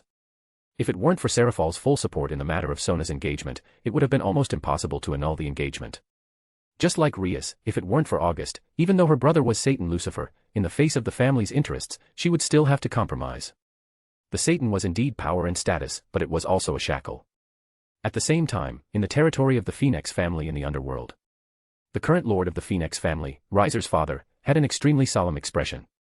He had already learned about Riser's situation, especially the words brought back by Graphia, making him furious. The daughter-in-law that the family had supported Surzex to elevate to power was unexpectedly lost. However, he felt powerless about this. The Demon Clan, a powerhouse family from Great War times to the present, and if the rumors were true, then the lord of this clan was the current generation Red Dragon Emperor and possessed the power of a Satan class. None of this was something they could fight without dire consequences. Yes, in today's world, Satan-class figures were the most powerful on the surface, and for superclass like Surzex and Ajuka or Primordial, they were the anchors that kept the cheap peace that currently prevailed around the world. Especially in the entire Phoenix family, the most powerful was their eldest son, Ruvel Phoenix. But he was just the ultimate class devil. As for himself, he was also only the ultimate class devil. In front of Satan-class beings, they couldn't even step up to the stage. As someone who had experienced the Great War, he knew very well what Satan-class beings represented. It was unparalleled strength, so powerful that it was insurmountable. The gap between Satan class and ultimate class was like a chasm, the gap could not be bridged. This was also the reason why sacred gears were highly sought after by everyone. Sacred gear fed on the host's thoughts and, at critical moments, had the potential to turn the tide. Especially Longinus-type sacred gears had the potential to challenge ultimate class opponents, even Satans and gods might be killed. Race. Power. Talent. Longinus. August possessed all of these. Therefore, Lord Phoenix had no doubt that the other party had the ability to overturn the Phoenix family. As for the contacts expanded by the family in recent years using the Phoenix tiers, for him, it was currently useless. No one would offend a Satan-class being for the sake of a few bottles of Phoenix tears. This world was so realistic, in front of absolute strength, all connections and favors were nothing. The Lord Phoenix felt extremely helpless about this. Since his eldest son Ruvel Phoenix had shone brightly in the raiding game, and the family had developed gradually, it was the first time he felt so powerless. Chapter 236, Phoenix's Plan. Tap tap tap. Just as the Lord Phoenix was deep in thought, the sound of footsteps echoed. Soon after, the door was pushed open, and a golden-haired Giller walked in. Ravel Phoenix, the fourth daughter of the Phoenix family. From the moment she was born, she was the entire family's little princess. Compared to Rias and Sona, her life was genuinely grown in a honeypot. From childhood to adulthood, whether it was the elders or her three brothers, they all doted on her immensely. In the family, she was the true princess. Even her three brothers and her father, Lord Phoenix, had to consider her opinions. Her level of indulgence had reached an extremely exaggerated level. While enjoying everyone's affection, Ravel didn't disappoint. From a young age, she displayed astonishing intelligence. Invited by her third brother Riser, she became his peerage, taking on the role of a bishop, filling the gap in his team with the attributes of a little sister and a tsundere. However, in many situations, she exhibited a domineering style when involved in planning battle strategies. "Father, did you need me?" Upon entering, Ravel saw the worried Lord Phoenix. The clever Ravel understood that it was because her third brother had been defeated by the legendary Demon Duke yesterday, losing Rias, who should have been her sister-in-law. The current Phoenix family could be said to have made a big fool of themselves but was powerless to change the situation. Ravel, according to the information Satan Lucifer sent over, this Demon Duke is truly troublesome. Saying this, he handed the document sent by Surzex on the table to Ravel. Looking at August's photo on it, Ravel's eyes instantly lit up. This kind of man perfectly matched her preferences, charming, powerful, truly perfect. A descendant of the Demon Clan, a Demon Duke, possessed the power of darkness that rivaled the power of destruction. He also had Longinus, the current generation of the Red Dragon Emperor. Additionally, it was noted that not long ago, he defeated the current White Dragon Emperor, and reached Satan-class strength. Seeing all this, Ravel's excitement surged. This man was truly perfect for her type. When Ravel was young, she developed a dream of becoming a girl who supports heroes after hearing various hero stories from the butler. However, over the years, various devils of the underworld couldn't catch her eye. But now, it seemed like she had found her hero. If, with her support, she assists this man in reaching the pinnacle, it would definitely be interesting. "Is there anything you want to say, Ravel?" "Father, you called me here, is there something important?" "Yes, I won't hide it from you." This time, it seems like Riser's matter is a case of August taking advantage, but in reality, it's just Surzex's scheming. Scheming by Satan Lucifer. Yes, he's friends with August, and over a month ago, he suddenly went to Kuo. You should know that in the Underworld, he rarely left his territory. Suddenly leaving the Underworld is quite strange. Father, do you think Satan Lucifer doesn't want to continue the engagement, so he asked the Demon Duke to handle this matter? Yes. Ravel nodded, starting to digest all this. Although it sounded exaggerated, it was very plausible. So, Father, what do you mean? I'm planning to send you to the human world, to be by the side of this Demon Duke, establish friendship, resolve misunderstandings, and if possible, you. He didn't continue the rest of the sentence, but he knew that his outstanding daughter would understand. Ravel nodded. She naturally understood her father's intention. If possible, become this man's woman for the sake of the family's connections. Ravel didn't find anything wrong with it. Unlike Rias and Sona, her education from an early age was like this. Girls born into the family were destined to have no control over their own lives. Her parents, too, had a political marriage back then. Now, it was her turn, and she didn't find anything wrong with it. Moreover, the impression August left on her was really good, even though she was a little sour that he almost killed her brother. In her eyes, except for Riser, who won a few times in the final rounds of the rating game and began to become arrogant, August's impact woke him up, which was a good thing. Although Riser now considered August a nightmare, one day, if he could overcome his fear, he could definitely advance further. Father, I am already Riser's peerage. This identity doesn't seem suitable. It's okay. I have already talked to Riser. Later, I will transfer you to your mother. When the time is right, you can be completely handed over to August. I heard that Demon Duke's evil pieces is a special evil piece. Can it be transferred like our evil pieces? I've already confirmed this with Satan Beelzebub. Beelzebub made this special set of pieces to increase the number of demons. I understand. Ravel nodded. If that was the case, she had no objections. And she began to look forward to meeting August and understanding what kind of person he really was. I'll go find Surzex later, tell him our family's stance, and also request a spot for you. The Lord Phoenix said slowly. Yes, a spot. In the Underworld, there were definitely many who coveted the demon clan's bloodline. After all, regardless of anything else, naturally possessing the power of darkness was enough to make countless devils envious. Now that Surzex has become Satan Lucifer, it's all thanks to the power of destruction from Baal. Perhaps August himself didn't know that, in the Underworld, he was a piece of walking meat, and countless devils wanted to have intimate contact with him. Not for anything else, just to obtain the seed of the demon clan's bloodline would be a great thing for their family in the future. However, right after August came to this world, he went to the human Wollard, and they didn't have any chance. Kuo was also the base of the Grimorys and Citri family. Behind these two families, there were Satans. In such a situation, who would dare to go for broke? That's why, not to mention the qualification to get close to August, was in itself a kind of resource. This also made Ravel even more looking forward to meeting August. Chapter 237, Gacha. No, Gacha. August's life was carefree, and now, in the Kuo Academy, August was undoubtedly the winner of life. Surrounded by women and endowed with charming looks, he was considered increasingly outstanding among the girls, especially after dealing with Riser. Kuo had returned to tranquility, the first small boss had been dealt with, and there would be a stable period before the next boss appeared. August became the stray devil slayer in Kuo, a role originally belonging to Rias and Sona, now fully taken over by August. As a demon king of lust, August, if willing, could spread his imposing presence throughout Kuo. So, whenever he had time, August scanned Kuo. Once he detected the stray devils, he immediately dealt with them. The reason for doing this? To complete missions and to draw gacha. Although regular gacha draws were the most basic, over time, they added up. Finally, after several days of hard work, August's normal gacha draws reached 20 times. This meant that during this period, August had dealt with over a dozen stray devils. As for the additional regular gacha draws, they were obtained from dealing with stray devils in the past. In addition to these 20 regular gacha draws, August also had 3 advanced gacha draws, obtained after reaching Satan class. However, at that time, he subconsciously set it aside to become Satan class level. Let's begin, give me the draws. With those words, the card draw wheel started spinning. Ding!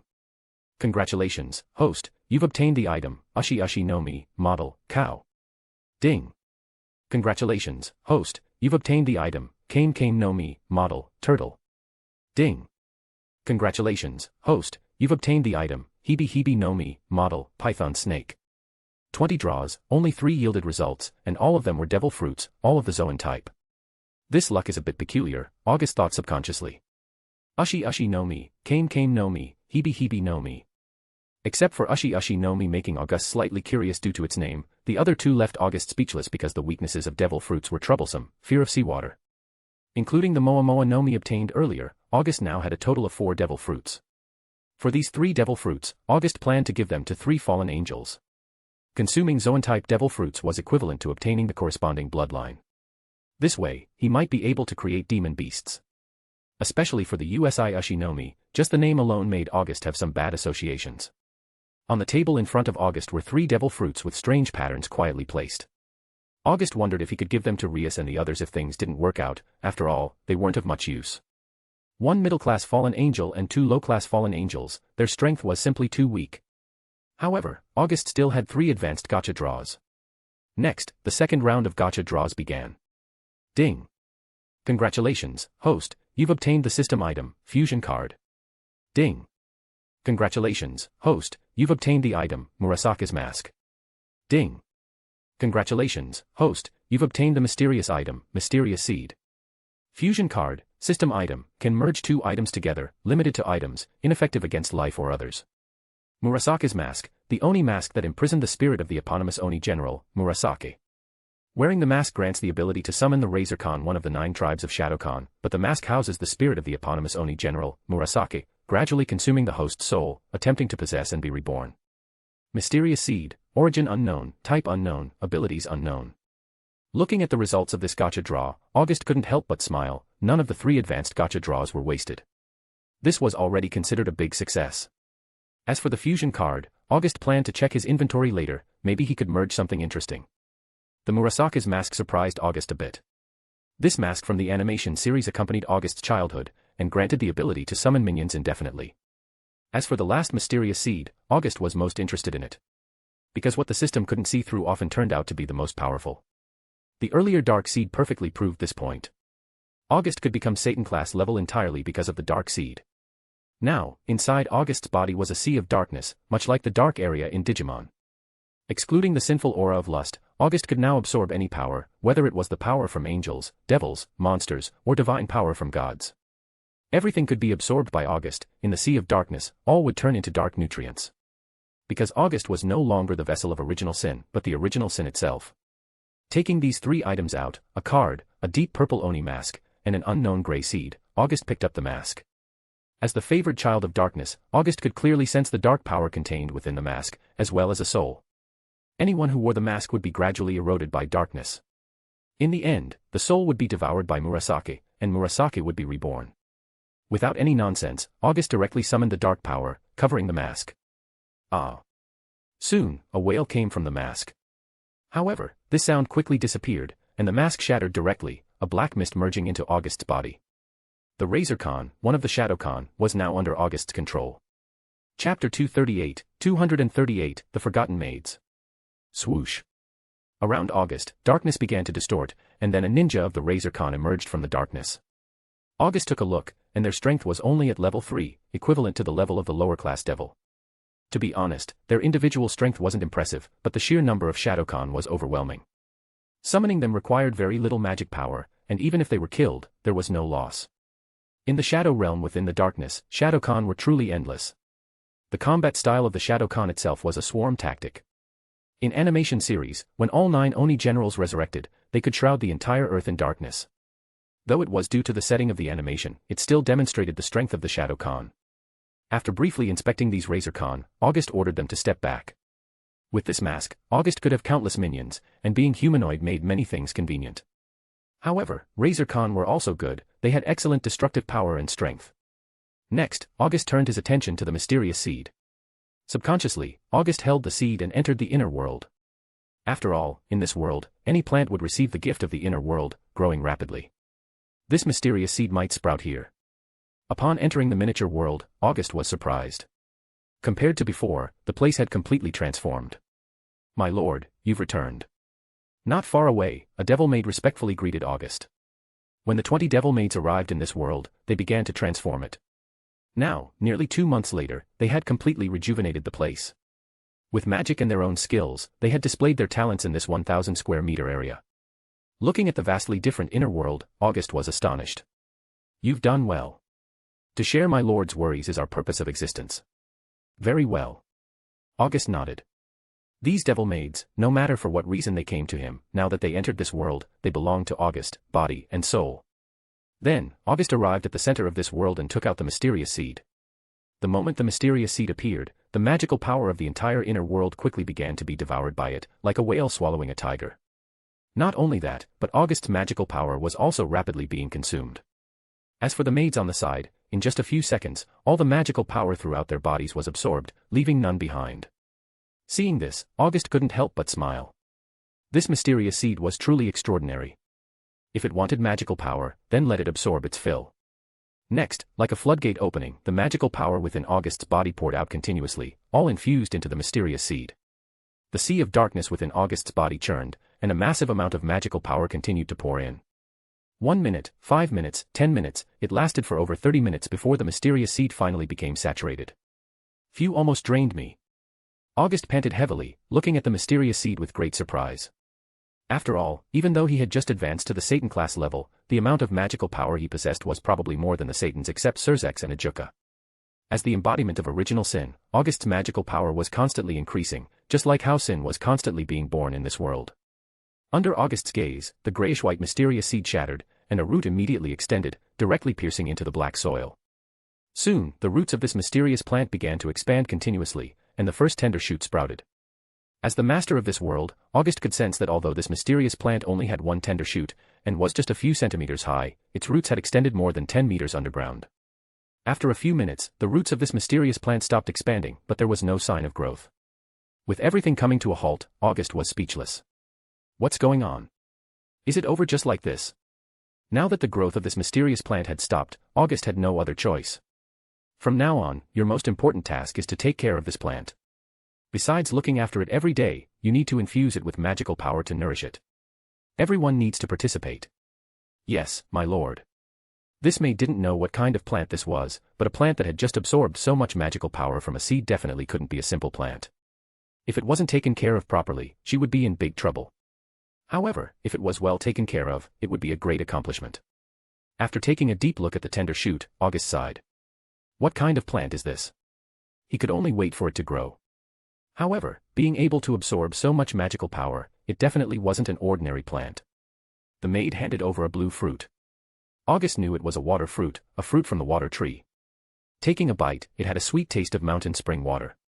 It was truly magical. Although it looked like a fruit, eating it was like drinking water.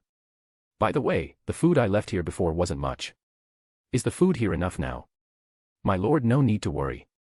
The harvest here can already meet our daily food needs. It's just that the variety is a bit monotonous. I see.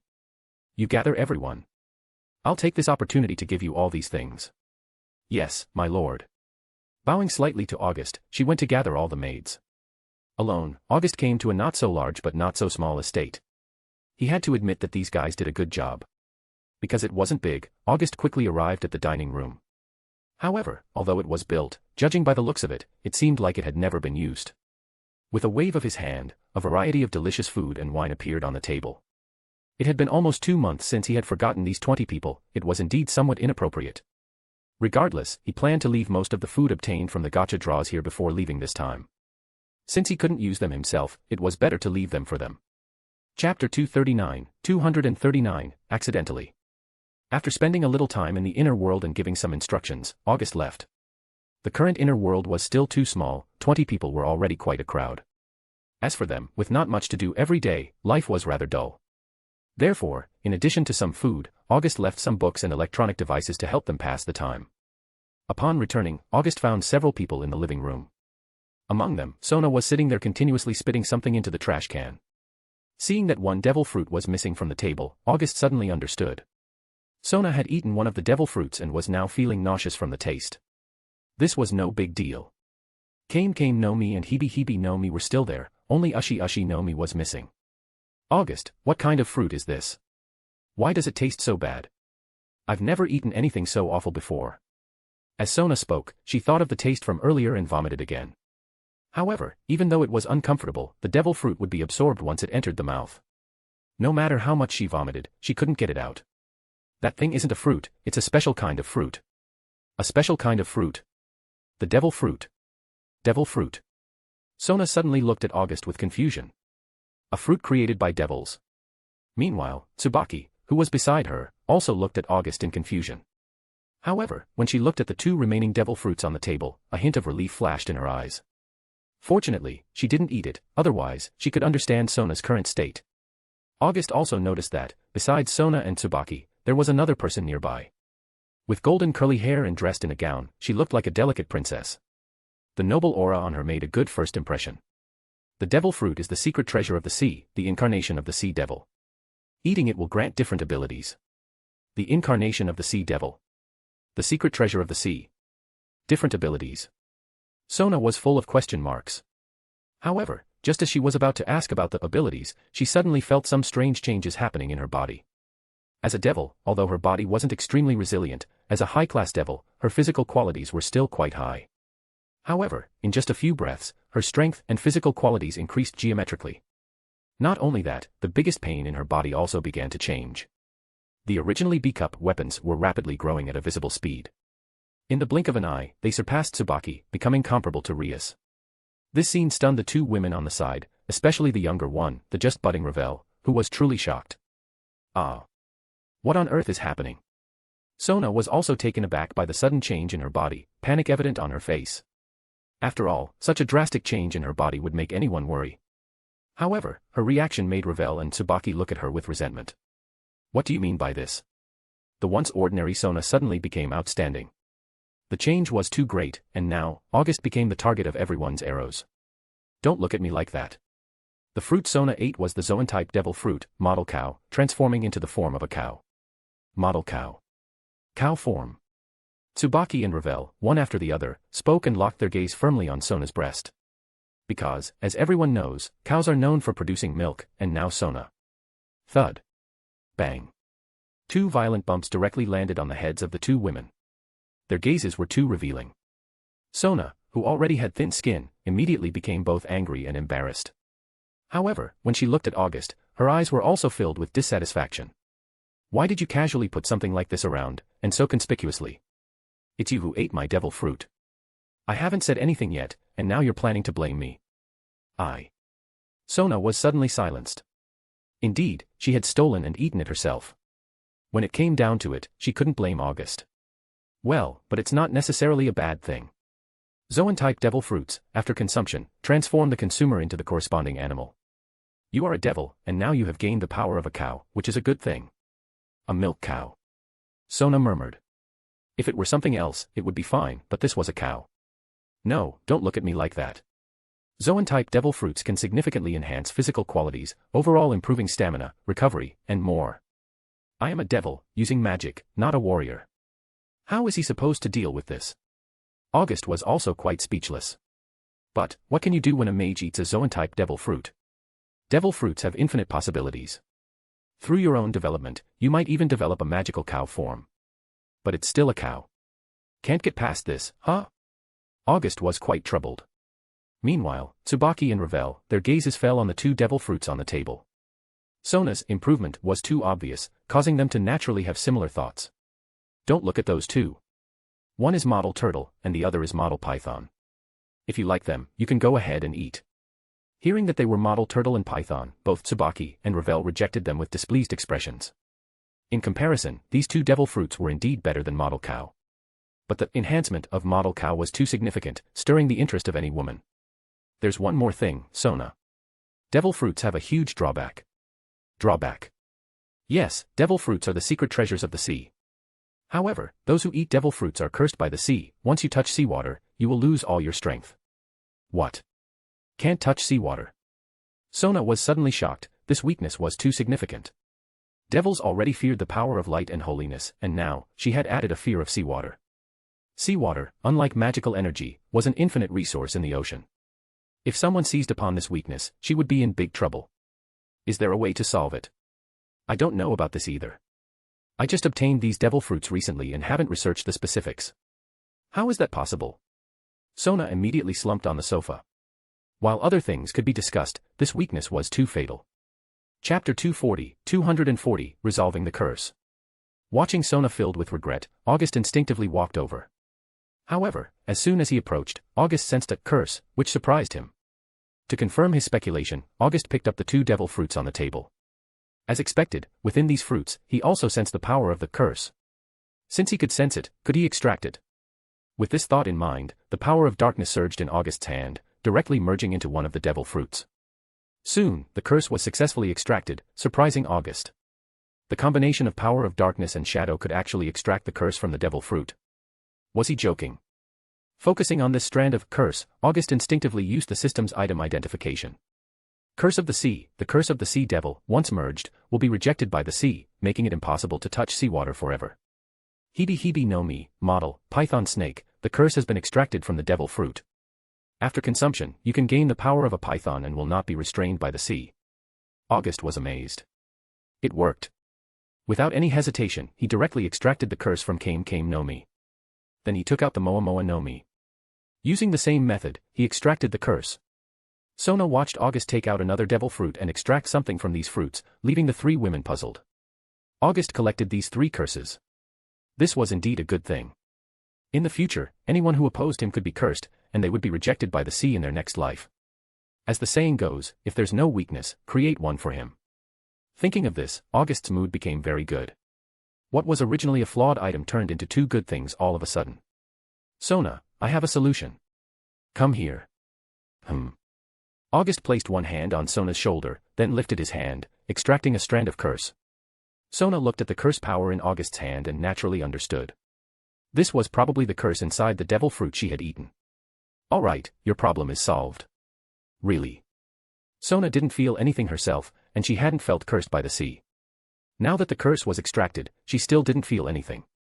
August, what devil fruit is this one? Tsubaki looked at the Moa Moa no Mi that August took out, as devil fruits in the Paramecia type had a different form from the Zoan type. Oh, this one is the Paramecia type devil fruit, Moa Moa no Mi. Moa Moa no Mi. Yes, the Moa Moa no Mi can increase the speed, volume, size, etc., of objects it comes into contact with. It can also affect oneself, enhancing strength, speed, and abilities. The higher the development, the stronger the enhancement.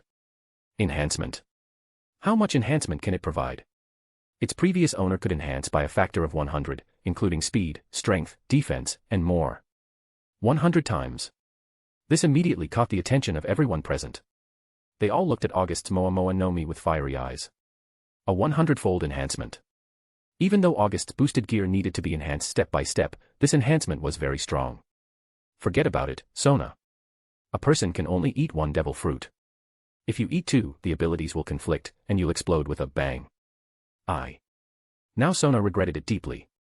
Why did she eat the ficking cow fruit? Ravel was excited at first, but then her eyes dimmed. Such a good thing, how could it fall into her hands? After all, she didn't even know August. Tsubaki, do you want to eat it? I'll pass. After thinking for a while, Tsubaki gave up. Although the ability was powerful, she felt it wasn't suitable for her. This made Ravel feel a bit regretful. Was she giving up just like that? Wait, who is this girl? Lord August, greetings. I am Ravel Phoenix, the 4th daughter of the Phoenix family. Oh, it's you. Why are you here? Because my 3rd brother has some misunderstandings and conflicts with Lord August, so Ravel came on behalf of the family to apologize. We, the Phoenix family, will compensate for any trouble caused by my 3rd brother to you. Saying that, she took out a small box. After opening it, there was a small bottle inside. 10 bottles of Phoenix Tears. This was already considered a great gift. Each bottle could fetch a sky-high price if sold. August smiled. This was a gesture of goodwill and submission. Moreover, Ravel's visit was definitely not just about an apology. Since that's the case, I'll accept the compensation. All grudges and grievances are settled. Thank you for your generosity, Lord August. Ravel smiled and said, perfectly demonstrating what noble etiquette should look like. She was haughty and willful, but this attitude was subject to the person. In front of August, she would only present her perfect side. Since you've brought gifts, then let me return the favor.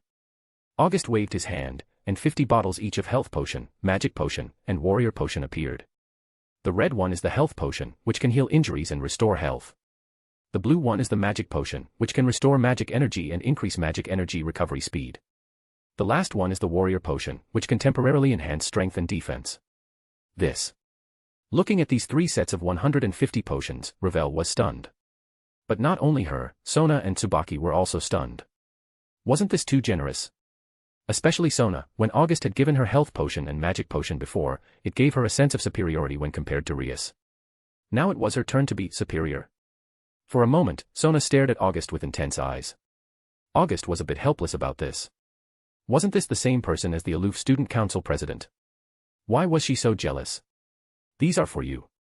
August directly took out another 200 bottles. He had accumulated a lot of these things from drawing gacha, and he couldn't use them all. This is more like it. Sona also unceremoniously took these potions and gave August a white eye. August was also amazed by Sona's charming side. After eating the devil fruit model cow, Sona had transformed from a mature girl to a young-looking woman, which was very tempting. Chapter 241, everyone left. Ravel quickly composed herself, but the grand gesture made by August left a lasting impression on her.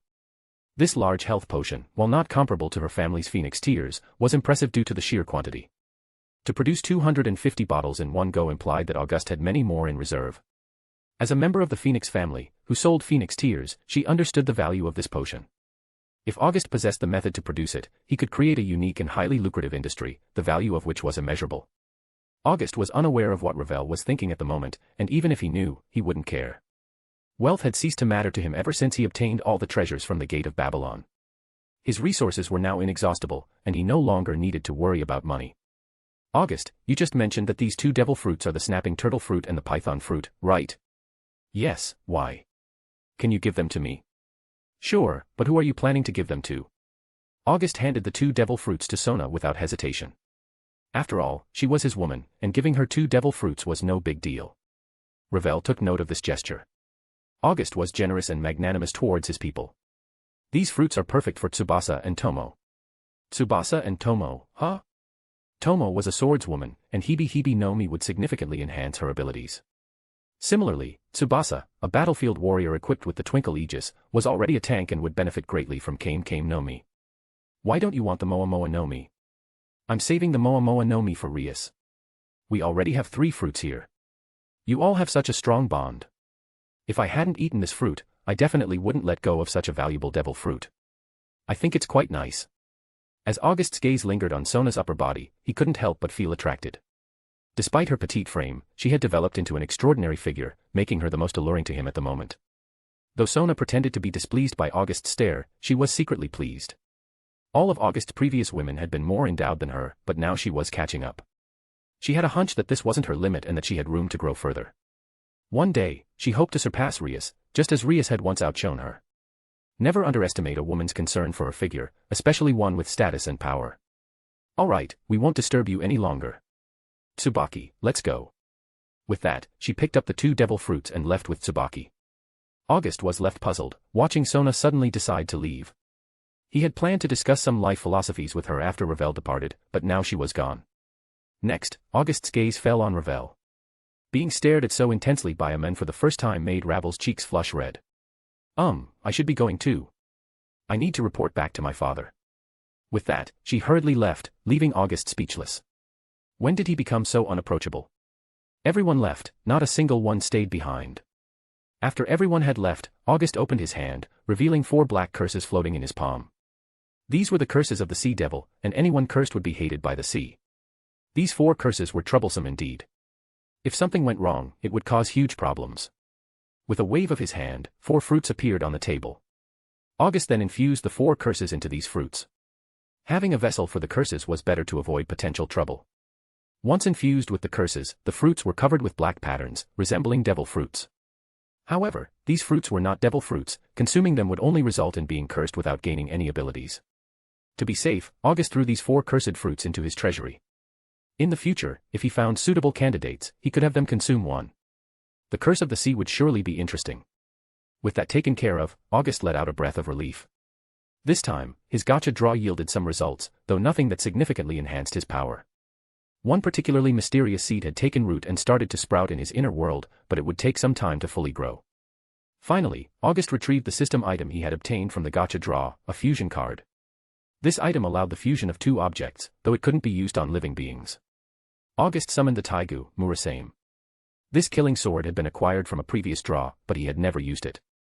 Today, he had an idea.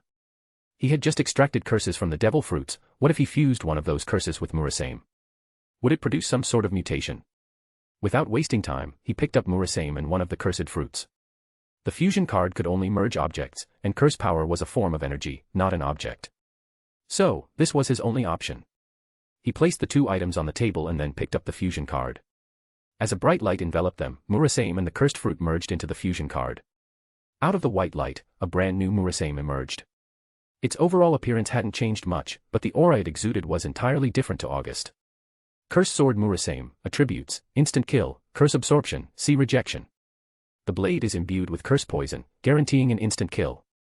It can absorb curses to enhance the curse poison, and anyone tainted by the curse poison will be rejected by the sea. The cursed sword Murasame had evolved beyond the realm of Taiga by integrating the sea curse. When August grasped the sword, a wave of malice and resentment surged towards him. This was a natural characteristic of Murasame. Furthermore, anyone slain by Murasame would have their curses and grudges absorbed by the sword. These powers could be channeled by the wielder, significantly boosting their strength for a short time by bearing the brunt of the curse poison. With the added effect of the sea curse, Murasame now had not only an instant kill ability but also the curse of the sea. This dual attribute seemed somewhat redundant. After all, an instant kill meant the curse's effect of being rejected by the sea was moot if the victim was already dead. Chapter 242, Trouble. August examined the brand new Murasame in his hand for a moment before putting it away. This enhanced Murasame could absorb curses to amplify its own curse poison. In this world, August was aware of two particularly potent curses. The first was the curse of the Juggernaut Drive, sealed by the Red Dragon Emperor and White Dragon Emperor, which was the source of their tragic fates over generations. The second was from the legendary creature sealed in the depths of the Underworld, the Dragon Eater, Samel. This monster bore the world's most terrifying curse, left by the god of the Bible, which turned Samel into a half-dragon, half-fallen angel monstrosity. Curses were countless across the multiverse. One day, Murasame might even evolve into the ultimate nemesis of curses. Reflecting on the day's events, August stretched and returned to his room, collapsing into bed. He was exhausted, mostly because the mysterious seed had drained an immense amount of his demonic power. If not for his rapid demonic power recovery rate, he might have been completely depleted. And so, time swiftly passed to the next day. The following morning, August was still asleep, but a visitor arrived at his home. "My lord, Azazel is here to see you." Hilda opened the door and, seeing August still asleep, gently nudged him awake. Who? "The governor of the fallen angels, Azazel." "Azazel? What's that rascal want? Just let me sleep a bit longer." With that, August rolled over and went back to sleep, causing Hilda to frown. It was unusual for August to be so lethargic after sleeping for such a long time since the previous day. "It seems he's encountered some trouble." Azazel's voice came from the side. Hilda turned to see him standing there, unsure of when he had arrived. Her immediate reaction was to draw her umbrella sword and point it at Azazel. August was still asleep, and Azazel's sudden appearance was both her dereliction of duty and a potential threat. If Azazel decided to attack, no one could stop an experienced Satan-class powerhouse. "Don't be alarmed. I just followed out of curiosity. Your lord is clearly in trouble, his demonic power is continually leaking." "That's quite strange. I will take care of my lord. He is not available now. Please leave, Azazel." Despite facing the governor of the fallen angels, Hilda showed no fear or hesitation. To her, August was above all else. With him in trouble, she wouldn't allow anyone near him. "Calm down. I mean no harm. Lord Azazel, please leave." "Ah, you're being difficult. This boy is clearly in a bad state." Hilda didn't respond, but she didn't lower her umbrella sword either. A layer of unknown material covered the sword, turning it black. Seeing Hilda's unwavering stance, Azazel sighed and left. Only after ensuring Azazel had truly left and checking the surroundings did Hilda finally relax. "Hilda, what's wrong with Lord August?" Yulda also entered, looking worriedly at Hilda. "Lord August is fine, but Azazel said his demonic power is continuously leaking, which is why he's still asleep." "Continuously leaking?" "Yes, I checked too. Something in Lord August's body is constantly absorbing his demonic power, otherwise, this wouldn't be happening." "Something inside Lord August." Yulda approached, placing a hand on August to sense his demonic power. She confirmed what Hilda had said. August's demonic power was steadily draining. However, this wasn't harming him, it seemed to be designed specifically to avoid causing him damage. "What should we do next?" "I'm not sure. How about we call the princess from the house of Citri? She's a prominent heiress from a distinguished family." Good idea. I'll bring Rias as well. I'll stay here with Lord August. All right. Hilda quickly left while Yolda stayed by August's side. Within 10 minutes, Rias and Sona arrived. Both of them had the coordinates for August's home, so getting there was easy.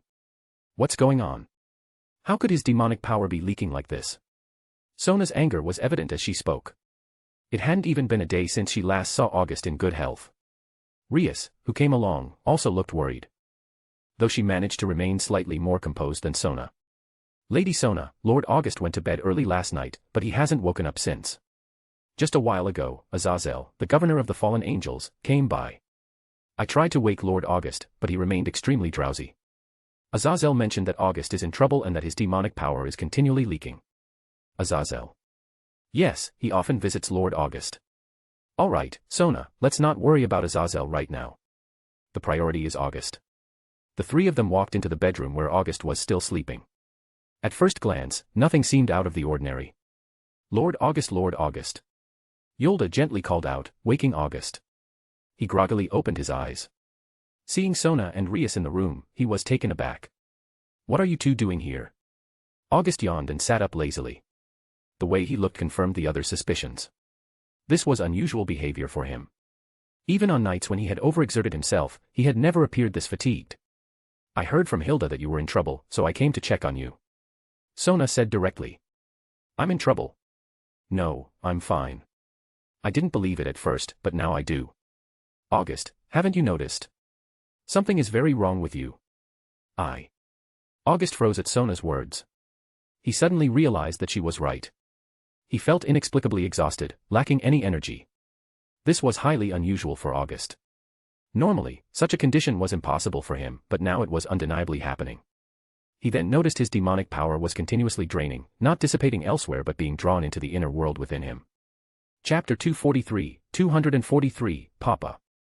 Carefully sensing it, August realized that his demonic power was continuously being absorbed by the inner world within him. Not only that, but his mental energy was also being drained, which explained why he had been feeling constantly drowsy and exhausted. No need to worry. I know what's going on. With those words, August's figure vanished in an instant, leaving Sona, Rias, and Yolda stunned. Only Hilda understood that August had likely entered his own personal world, a realm exclusive to him alone. Meanwhile, within the inner world, August discovered that the magical energy here was incredibly sparse. Even his servants, usually brimming with power, were almost entirely depleted.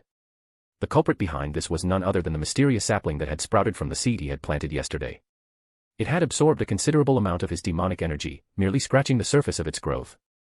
Now, it was drawing nourishment from its surroundings to continue growing. However, the inner world was too small, with too little magical energy and nutrients to sustain it properly. All the magical energy in the inner world had been absorbed, leaving even its inhabitants with barely any left. This included August himself, who was continuously drained of demonic energy and mental strength. Stepping into the center of the inner world, August found the mysterious plant, which had now grown into a small sapling, measuring just over 10 centimeters tall. Despite its size, it already boasted numerous tender leaves on its tiny branches. As he approached, August sensed a flurry of emotions emanating from the sapling: joy, excitement, gratitude, goodwill, and even a sense of dependency. These emotions belonged to the sapling itself, leaving August bewildered. Could this enigmatic plant truly possess consciousness? Papa, Papa. A faint yet crisp voice suddenly rang out. August was at a loss for words. Not only did this sapling seem to possess consciousness, but it also called him Papa. Now completely flustered, August struggled to comprehend the situation. He had come to investigate a problem, only to discover that he had inadvertently gained a plant child. Why are you calling me Dad? Papa, nurture me, protect me, family. The soft, melodious voice sounded almost childlike, tugging at August's heartstrings. Unable to form a coherent response, August found himself in a dilemma. He had unexpectedly gained a sapling child, one that seemed unique and conscious. Since you like calling me Papa, why absorb my power then? Absorb, grow, help, Papa. With each innocent word, the sapling melted August's heart. If it truly was a child, then it was undoubtedly an adorable one. Can you stop absorbing then? Papa's strength is very weak, and if you keep absorbing like this, Papa won't be able to handle it. Okay. The next moment, the sensation of continuous loss of energy disappeared. August knew that his sapling child had stopped. This inner world was simply too small to accommodate such a mysterious plant. As August pondered whether to transplant it to the Underworld, where energy was abundant, he could also rally everyone in his domain to provide energy. Just hearing those few "Papa" calls had already lifted August's spirits. Boom. Just as August was lost in thought, the entire inner world suddenly trembled. Using his authority as the controller of this world, August probed and discovered that the underground of the inner world was now occupied by the roots of this sapling. Moreover, these roots were now extending into the void beyond the mist, startling August. These mists were not only the weapons of this world but also its barriers. It was because of these mists that the inner world had not been consumed by nothingness. An inner world like this was far inferior to a grain of sand in a vast sea within the records. Even the slightest disturbance could lead to the destruction of this world. As August worried, he further noticed that once these roots entered the void, they seemed to anchor themselves and began absorbing the energy of nothingness bit by bit. Papa power for you. A surge of pure energy entered August's body, causing a slight increase in his power. Do not underestimate this slight increase. August's total power was immense, and this tiny boost was already formidable. What are you doing? Going outside absorb nutrients. Will everything be okay? No problem. August was struck. The nothingness, which he considered a catastrophe, was merely prey in the eyes of the sapling. Subconsciously, August looked at the mysterious sapling, and then a bunch of information floated before him. Name, World Tree, Sapling. Owner, Augustus Divus Praesentum. Growth stage, sprouting period, 0.001%. Innate abilities, space, World Tree's realm, space more stable, elemental, World Tree's realm, elements more concentrated and active, devour, World Tree's realm, can grow by devouring everything. P.S. You've had a stroke of luck. You've awakened a dormant World Tree seedling. However, it's impossible for you to see it grow into maturity within tens of thousands of years. August was almost speechless. A World Tree seed. A World Tree sapling. Was this a joke? He drew a gacha and got a World Tree seed. This was the World Tree, a legendary divine tree capable of carrying countless worlds, and now, it was his. However, looking at the sprouting period, 0.001%, August felt bitter. He had almost exhausted himself, and yet, it had only absorbed a fraction of his energy, just 0.001%. This was only the sprouting period, and there were definitely several stages behind this. It would take who knows how long for the World Tree to mature. Also, this World Tree sapling actually called him Papa, satisfying August's vanity instantly. What a status symbol. Baby, can you tell Papa what you need to grow? This time the little one didn't respond, but shortly after, some information entered August's mind. The World Tree's growth required nutrients. Everything in the world could become nutrients for the World Tree, and even the world itself was the World Tree's target. This made August break out in a cold sweat. Truly, it was a World Tree, it could even devour the world itself. Chapter 244, Envy. After spending some time with the World Tree sapling, all the maids had mostly recovered. August also gave orders that from now on, this little sapling was the boss in this world. It was his treasure, and it must be nurtured with magic every day and taken care of with diligence. The 20 maids understood. This little sapling had absorbed all their demonic power for such a long time. If something went wrong with it, their lives would be at risk. Before leaving, August chatted with the naive little sapling, exchanging some affection. Listening to the soft voice in his mind, August felt obligated to comply. After bidding farewell to the sapling, August left the microcosm. My lord, how did it go? Hilda was the first to approach August upon his return, inquiring anxiously. Everything's resolved. It's not a bad thing, it's a good thing. That's a relief, my lord. Hilda breathed a sigh of relief upon hearing August's words. Yolda also relaxed, a smile appearing on her face. As long as her lord was safe, everything would be fine. As for Sona and Rias, they were quite dissatisfied. They were called here, yet you say nothing's wrong. Oh right, since you're here too, Rias, this is for you. It's specially left for you by Sona. With that, August took out the Moa Moa no Mi, originally intended for Rias today, but it had been absorbed too much by the sapling, leaving him drowsy. What's this? The Moa Moa no Mi eating it grants augmentation abilities, theoretically with no upper limit. Isn't that similar to boosted gear? Of course not. The abilities of the devil fruit need to be developed by you, with the limits depending on you. Whereas the sacred gear, it feeds on human thoughts, depending on the user's beliefs and enlightenment. Ah. I don't quite understand. Just eat it. It's good stuff. August rolled his eyes. If it weren't for Rias's potential for power of destruction, he wouldn't want to give it to her. Then why didn't Sona eat it? Rias looked at Sona suspiciously. If it's so good, why would Sona give it to her? Not only that, but within just one day, Sona's breast was already catching up to her own, and it seemed even bigger. This puzzled her. A person can only eat one. Sona mistook it for a fruit and ate it, and the result. August glanced at Sona's breasts, leaving the implication unsaid. Originally, August thought Rias would ridicule Sona, considering her behavior rash. However, the result was disappointing for August, even unexpected. What fruit did she eat? I want one too. Huh. In just one day, she became so big. I want a fruit like that. Now, August was dumbfounded. He wanted to curse out loud. Were all you women so superficial? What August didn't know was that for women, their breasts were equivalent to men's length, incredibly important. As for Sona, yesterday's regret had long disappeared from her face, replaced by a full smile, all directed at Rias. August couldn't help but feel a headache, his temples throbbing. Was this what women were like? Rias, hurry up and eat it, then scram. Why so rude? If you don't want to give it, then don't. Rias pouted and picked up the Moa Moa no Mi, taking a bite. The next moment, Rias's face froze, tears almost coming out. Then, covering her mouth, she hurriedly walked away, trying to spit it out. Don't spit it out, it's not allowed, and you must finish it all, or the effect won't be good. Rias widened her eyes. If looks could kill, August would have been riddled with holes. As for Rias's murderous gaze, August chose to ignore it. Looking at the large Moa Moa no Mi in her hand, Rias struggled to swallow her saliva. She really wanted to say, can I not have this ability anymore? But she had already eaten it. Watching Rias look hopeless, Sona chuckled on the side. Yesterday, she had only taken one bite and hadn't vomited anything. Obviously, this devil fruit wasn't as troublesome as August made it out to be, he was just teasing Rias. But she was also amused by this, so she didn't expose August's teasing and just looked at Rias with a smile. You knew this, right? Rias looked at Sona and spoke. August had already mentioned that Sona had eaten one yesterday. That meant she definitely knew how bad this devil fruit was. Yes, I knew. But precisely because I knew, I didn't tell you. If I did, you wouldn't have eaten it, right? Sona, you despicable person. Rias, it's for your own good. The Moa Moa no Mi's abilities are quite potent. You're just gloating. Rias glared fiercely at August and Sona, then struggled to take a second bite. It took Rias more than half an hour to finish the whole devil fruit. After eating it, she lay on the sofa, motionless, breathing shallowly, as if she had lost half her life. August didn't expect the devil fruit's power to be so strong that it would reduce Rias to this state. Rias, how do you feel? I'm not talking to you.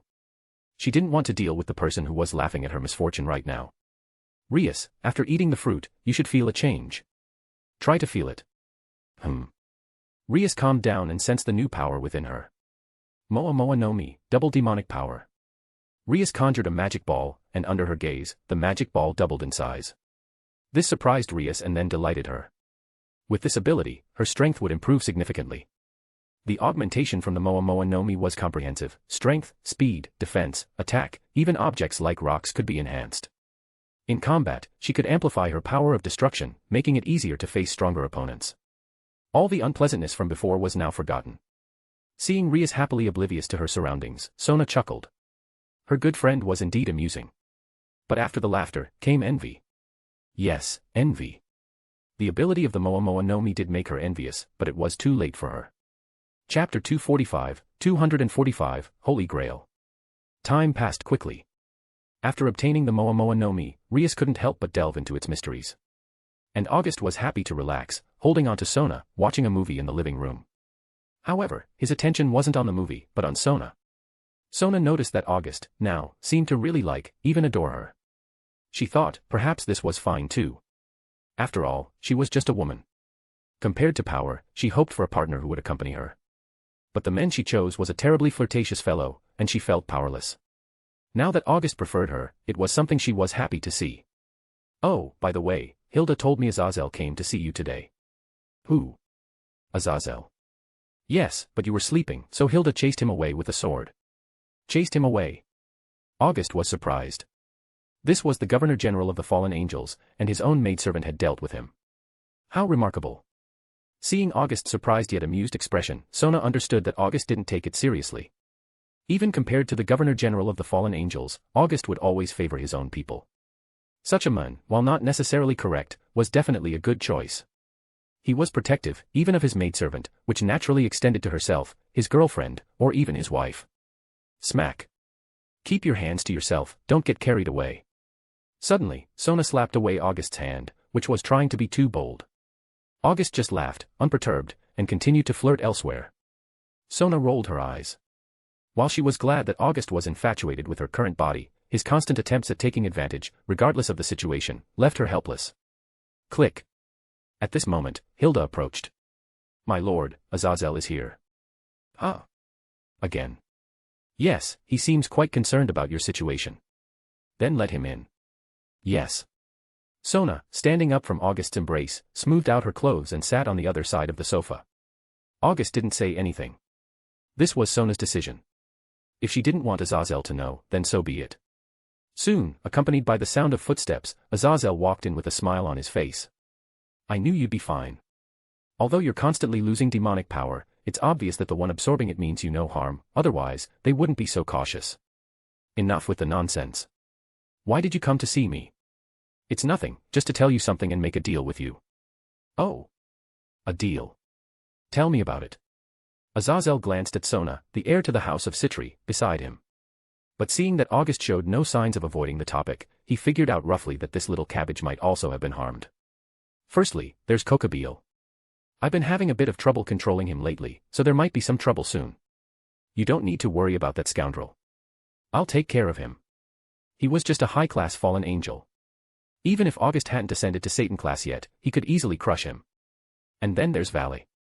You should understand that with Vala's personality, she's definitely going to come back and fight you again. So, if she loses, you can let her off the hook. Azazel, I've already let you off the hook for the last incident. I know that. So, I've come to make a deal with you. Whatever you want, as long as I can provide it, you can ask for it. You really treat her like your own child, don't you? Yes, originally, I was only interested in her divine dividing and wanted to study it. But over the years, without realizing it, it's become more than that. Letting her off the hook isn't out of the question, but I need you to do something for me. August smiled faintly, looking at Azazel as he spoke slowly. Azazel knew he was likely to be duped here, but now that August had reached Satan class and had the upper hand, coupled with the fact that he was asking for a favor, there was no way around it. My request is simple. Help me fill up this treasure. As August's voice fell, a golden chalice descended amid a ripple of golden light. The Holy Grail, the pinnacle of human magecraft. Through the ritual of the Holy Grail War, using accumulated magical energy over 60 years along with the servant as a catalyst, it could activate the way to the root. And this Holy Grail was an artifact born from that premise. August didn't care about its other functions, nor did this world have heroic spirits. What mattered was that this Holy Grail could store magical energy, and it was immensely vast. What's this? A Holy Grail? Did you make this? You could think of it as a magical energy storage device. And my condition is that you fill it up. How much magical energy can this little thing hold? Azazel, with a smile, picked up the chalice and tried to infuse it with his energy. Trying it out wasn't a problem, but Azazel's face was immediately filled with shock. Despite infusing a bit of his energy, not a single ripple was stirred, as if it had sunk without a trace. Although he didn't infuse much of his energy, there should have been some reaction. Hey, this isn't going to cause any trouble, is it? Do you think this is just a simple tool for storing magical energy? Then how much magical energy does it take to fill this cup? How would I know? It's up to you. Besides, you fallen angels have quite a bit of it. You'd better think it over. It's just a bit of magical energy, at most, it'll be a bit of a hassle. Fine, I understand. Reluctantly, Azazel nodded. After all, he was the one asking for a favor now. Seeing this, August nodded in satisfaction. He had no interest in Valley anymore. He didn't repeat himself, he had already extended an invitation once. If she refused, then sorry, there wouldn't be a second chance. Originally, August had planned to seize her divine dividing after defeating Valley next time. There were rewards for taking the boosted gear, and who knew, there might be rewards for taking the divine dividing too. Moreover, collecting both the red and white dragons would be quite a valuable collection. Sona watched all this unfold, especially seeing Azazel, usually so confident, now so meek, feeling incredibly surreal. Chapter 246, Too Homeless. As August nodded in approval, he felt satisfied. The reason for collecting magical energy was also for the sake of the world tree sapling. This little fellow was still in its infancy, requiring an immense amount of nutrients. August was unsure how to proceed, so this method came to mind. Of course, August also considered the infinite dragon god Ophis. If he could bring back that endlessly adorable dragon, it would be fantastic. Ophis possessed boundless power. Having her help nurture the world tree sapling would undoubtedly yield favorable results. However, August currently had no information on Ophis's whereabouts. Of course, if possible, he could try to meet Ophis through Valley.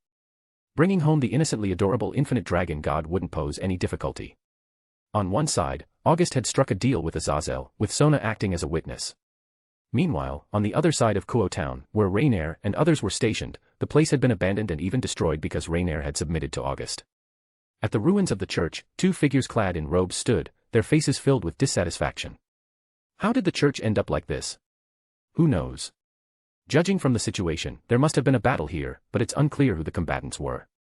This is the Devils' territory, so it's probably devils. Can't say for sure. So, what do we do tonight? Sleep on the streets. Do you have any other ideas? It's because you spent all our money on these useless things. What useless things? These are holy artifacts. That's what the seller said. They're sacred items. That's obviously a scam. You idiot. You're the idiot. The two of them started arguing, but since the location was remote and there was no one around, they weren't afraid of being seen.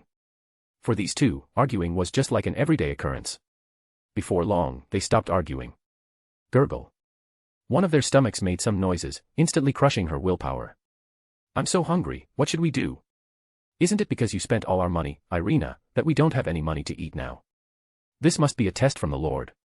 Don't give me that. What do you think we should do now? Why don't we try begging? We're doing the Lord's work, so he'll surely bless us. I'd rather not. Zenobia immediately chose to refuse. This method had been tried before and it didn't work at all. The people in this country simply didn't have faith. When they tried begging, no one responded to them. Compared to Irina, Zenobia had a better understanding of the outside world, albeit limited. The two of them walked down the streets wearing their cloaks. Why don't we go to the manager of this place? We can greet the devils and maybe even get a meal out of it. Zenobia, we're the children of God. How can we accept food from devils? I think only when we're full can we complete our mission. The Lord will forgive us. I grumble. Irina was about to retort, but her stomach embarrassingly growled again. All notions of nobility and grandeur were forgotten when one was hungry. With no means to afford even a meal, other luxuries were out of the question. Is that the scent of faith? Suddenly, Zenovia's nose twitched slightly as she looked towards the end of the street. There, a golden-haired girl in a school uniform was approaching, carrying a bag filled with vegetables. It was none other than Asia. She had come out to buy groceries, as Hilda and Yolda were planning to celebrate August's safety with a big meal, and they were short on some ingredients. Are you hungry? At that moment, Asia had already walked up to the two. Seeing Irina, who looked faint from hunger, Asia spoke up. This is a test from the Lord. If you don't mind, please have some of this. Asia took out a loaf of bread she had bought at the supermarket, originally intended for tomorrow's lunch. Thank the Lord for his blessings, and thank you, kind girl. Zenobia and Irina accepted the loaf of bread. After opening it, they each ate their share. Though not much, this hard-earned food was a great relief. Thank you very much. I'm Irina Shidu, and she's Zenobia Korda. We are holy sword wielders of the church. We haven't eaten for 2 days, so we're really grateful. Thunk. Idiot Irina, you just spilled all our secrets. You're the idiot, Zenobia. She gave us food, so what if she knows? We're on a classified mission. How can you just tell a regular person? What's the harm? She smells of faith, she's also children of God. What's the big deal? The two started arguing again, and Asia's expression stiffened slightly. Members of the church, holy sword wielders, were here on a confidential mission. All this information shocked her immensely, and she felt a subconscious sense of inferiority. Because they were holy sword wielders of the church, while she was just an expelled nun, worlds apart. I have something else to do, so I'll be going now. Asia spoke up, then prepared to leave. She felt uncomfortable staying here. All right, but thank you for your generosity. No problem. Goodbye. Goodbye. Asia bid farewell to the two and quickly left. Meanwhile, Irina watched Asia's retreating figure with a face full of emotions. Indeed, there were many good people in this world. But Zenobia furrowed her brows slightly. The girl seemed familiar to her, like she had seen her somewhere before. And when she saw her golden hair, Zenobia suddenly remembered. Irina, doesn't she look familiar to you? Yeah, she does seem familiar. If I'm not mistaken, she might be the former holy priestess who was recently excommunicated by the church. The former holy priestess. Yes, the one who possessed the twilight healing but was deemed a witch by the church because of her ability to heal devils. How is that possible? She exudes a strong scent of faith. She couldn't possibly be a witch. That's what concerns me the most. Zenovia's expression was serious.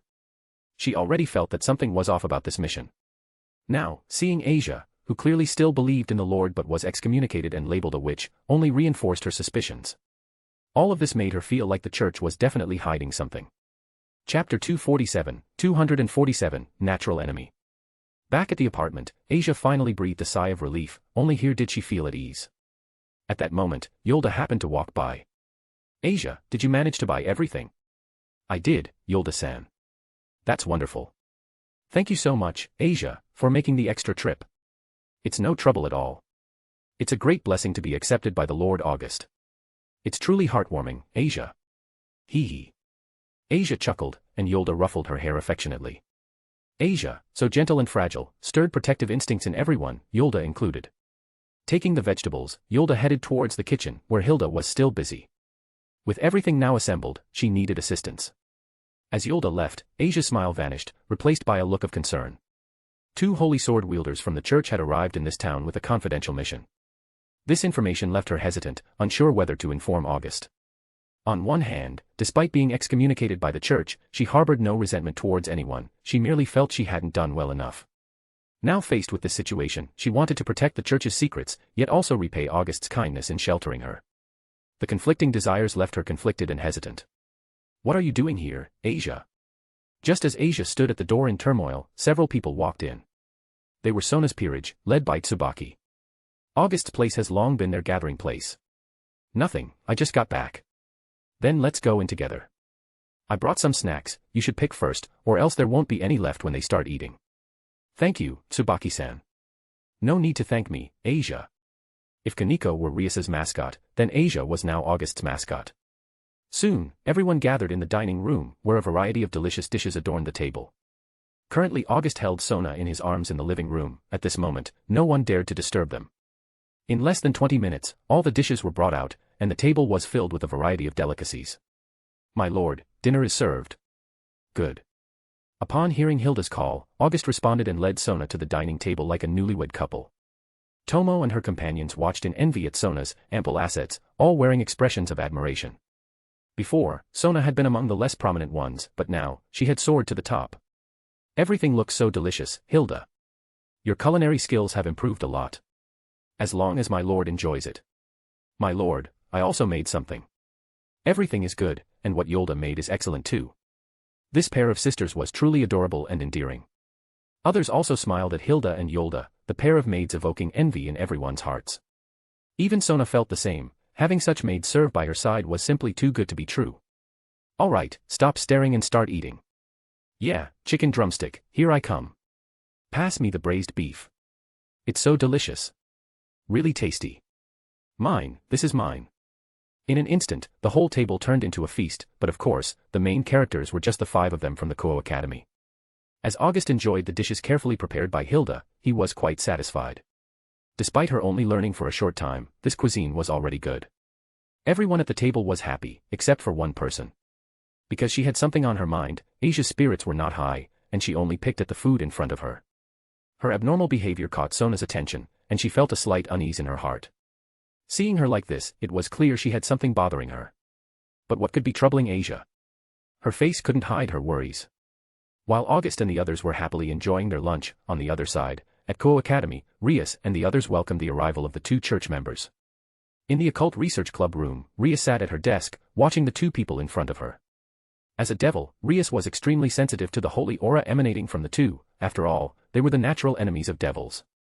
In this world, any holy sword was a natural enemy of devils. Once struck by one, devils would at least be lightly wounded, and in severe cases, they might even be seriously injured. That's how effective they were at restraining demons. You must be the devil in charge of Kuo Town, the princess of the house of Grimorys, Rias Grimorys. Looking at Rias, Zenobia first spoke, her disdain and disgust for devils evident in her tone. Rias and the others were not surprised by this. Angels and devils were mortal enemies, and as members of the church under the command of angels, they naturally would not be friendly with devils. When enemies meet, there's no chance of being amicable. Are you here to provoke me? If that's the case, can I take it as a declaration of war against the House of Grimorys? Rias Grimorys, we are here on a mission, and besides that, nothing else concerns us. Moreover, as holy sword wielders of the church, we won't be afraid of you devils. Oh. Quite bold, aren't you? Rumble. The demonic pressure of the high-class devil instantly descended, directly pressing down on Zenobia and Irina. A surge of holy power emanated from both of them, dispelling Rias's pressure. Then, they saw Zenobia and Irina each draw a weapon. The holy power emitted from these weapons made everyone with Rias feel extremely uncomfortable. In the great war among the three factions, the holy sword Excalibur was shattered, leaving only 7 fragments. Later, alchemists were commissioned to remake it, creating 7 new holy swords. Though not as powerful as Excalibur once was, each of these holy swords was still a divine weapon. And Zenobia and Irina were the wielders of 2 of these holy swords, the Excalibur Destruction and the Excalibur Mimic. On the side, Kiba felt the surge of holy energy and saw the 2 new holy swords. Instantly, a murderous intent that he couldn't suppress emanated from him. While the knot in his heart was untied, it didn't mean he would forget the holy swords and the tragedy that he and his companions had suffered because of them. Who are you? The killing intent from Kiba startled Zenobia, who then gazed at him. Chapter 248, Holy Factor. Facing Zenovia's questioning, Kiba showed a cold smile, especially as he saw the holy swords in their hands. The murderous intent in his eyes continued to expand. But even though he couldn't forget his hatred, he hadn't forgotten August's words. His hatred wasn't directed at the holy swords themselves, but at the people who had caused tragedy for him and his comrades because of the holy swords. So, he suppressed his killing intent, knowing that if something were to happen to these 2 in Kuo Town, it would undoubtedly affect Rias. Sorting out his emotions, Kiba restrained his hostility and murderous aura. Kiba, your predecessor, within your bodies now, there are my friend's holy factors. Although he wouldn't blame all of this on the holy swords or their wielders because of his own hatred. But since they were holy sword wielders, it was highly likely that they had the holy factors of his or his friends within them. He remembered clearly that even though the church had exiled his enemies, their technology hadn't been abandoned. In other words, this technology was still being used now, and these 2 were the beneficiaries. Kiba. I remember now, you were the survivor of the Holy Sword project back then. I didn't expect someone would still remember us. The things back then were the fault of the church's leaders at the time, and now, that person has been exiled by the church. Exiled? Ha ha ha, after killing so many people, and doing things worse than beasts, the church merely exiled them. As expected, it's hypocritical. Clearly, they just kicked out the opponent for this technology. Do you know what you're talking about? Are you devils trying to incite a war between the 2 factions? Zenovia's tone became extremely angry, and even Irina beside her was ready to take action. Although this was a devil's territory, they weren't afraid at all, as the power of the holy swords completely countered all devils. Start a war. You 2 want to start a war just based on yourselves. What do you think a war between factions is? My brother is the Satan Lucifer.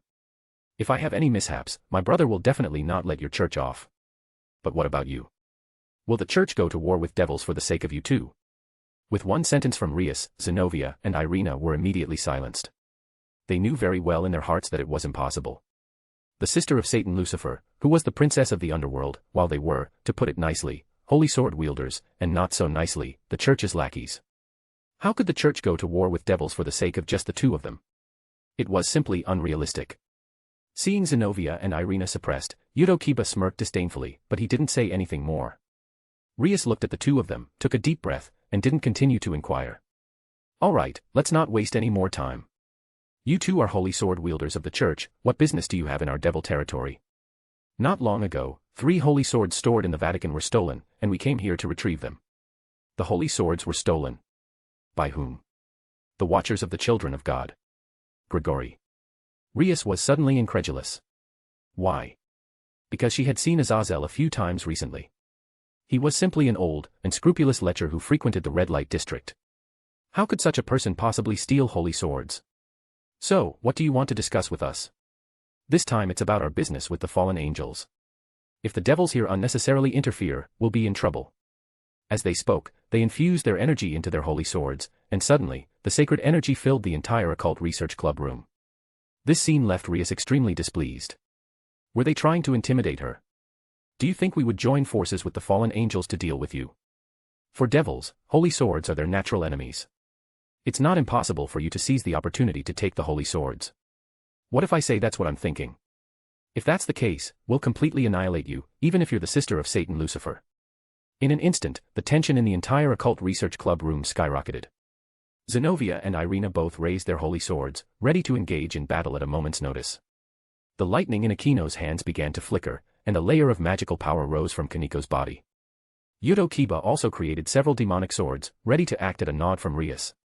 The atmosphere in the entire occult research club room became incredibly tense, with everyone watching each other warily. While I would love to kill you here and now, but as the sister of Satan Lucifer, I won't let the devils be slandered. This matter has nothing to do with us devils, so we'll remain neutral. That would be for the best. Looking at Zenobia in front of her, Rias felt nothing but disdain. A mere holy sword wielder, holding a holy sword as if it defined her existence. Did she not know that the Governor-General of the Fallen Angels was here in Kuo Town? If they start a war with the Fallen Angels, they won't even know how they'll die. By then, when the two of them are dead, their holy swords will be ownerless. For the sake of the devil race, she'll destroy them all. But don't think Rias is some kind-hearted person. It's just that because these two were a little sensitive, she didn't want to cause trouble for her brother, so she refrained from starting a war. Zenobia and Irina also knew that this was a place of contention, so after getting their answer, they turned and left. Although she was willing to die for her faith, dying so miserably in a siege. Better not. Irina, do you think we can really retrieve the holy swords? Regardless of whether we can or not, we must try. Alright, there's no other option anyway. The words of Yudo Kiba and Rias today obviously had a considerable impact on her. Especially the sentence Yudo Kiba said, that there were holy factors of him or his friends within them. Back then, the initiator of the Holy Sword Project, Valkyrie Galilei, had extracted the holy factors with holy sword adaptability through experiments. But this technology was extremely unethical, so it was abandoned, and Valkyrie Galilei was also exiled. But now, being reminded by Yudo Kiba like this, she suddenly realized why after committing such a grave crime, he was only being expelled. Those were the lives of a group of children, and they died at his hands. Moreover, at the Holy Sword inheritance ceremony, the mysterious substance Irina swallowed, could it be the holy factor? She didn't want to believe it, but thinking about it scared her. However, there was no evidence for all of this, she was just speculating, so she only hoped that this was just a conjecture, and it wouldn't turn out to be reality. Chapter 249, Outstanding. While Rias and the duo from the church confronted each other, August on the other side had almost finished his meal. After everyone had gathered in the living room to eat, Sona approached Asia. The little girl couldn't hide anything, it was evident that something was bothering her. Asia. President Sona. Just call me Sona at home. Sona-san. You're so good. Sona chuckled and ruffled Asia's hair, then sat down beside her, assuming the role of a caring one-chan, which helped Asia relax a bit.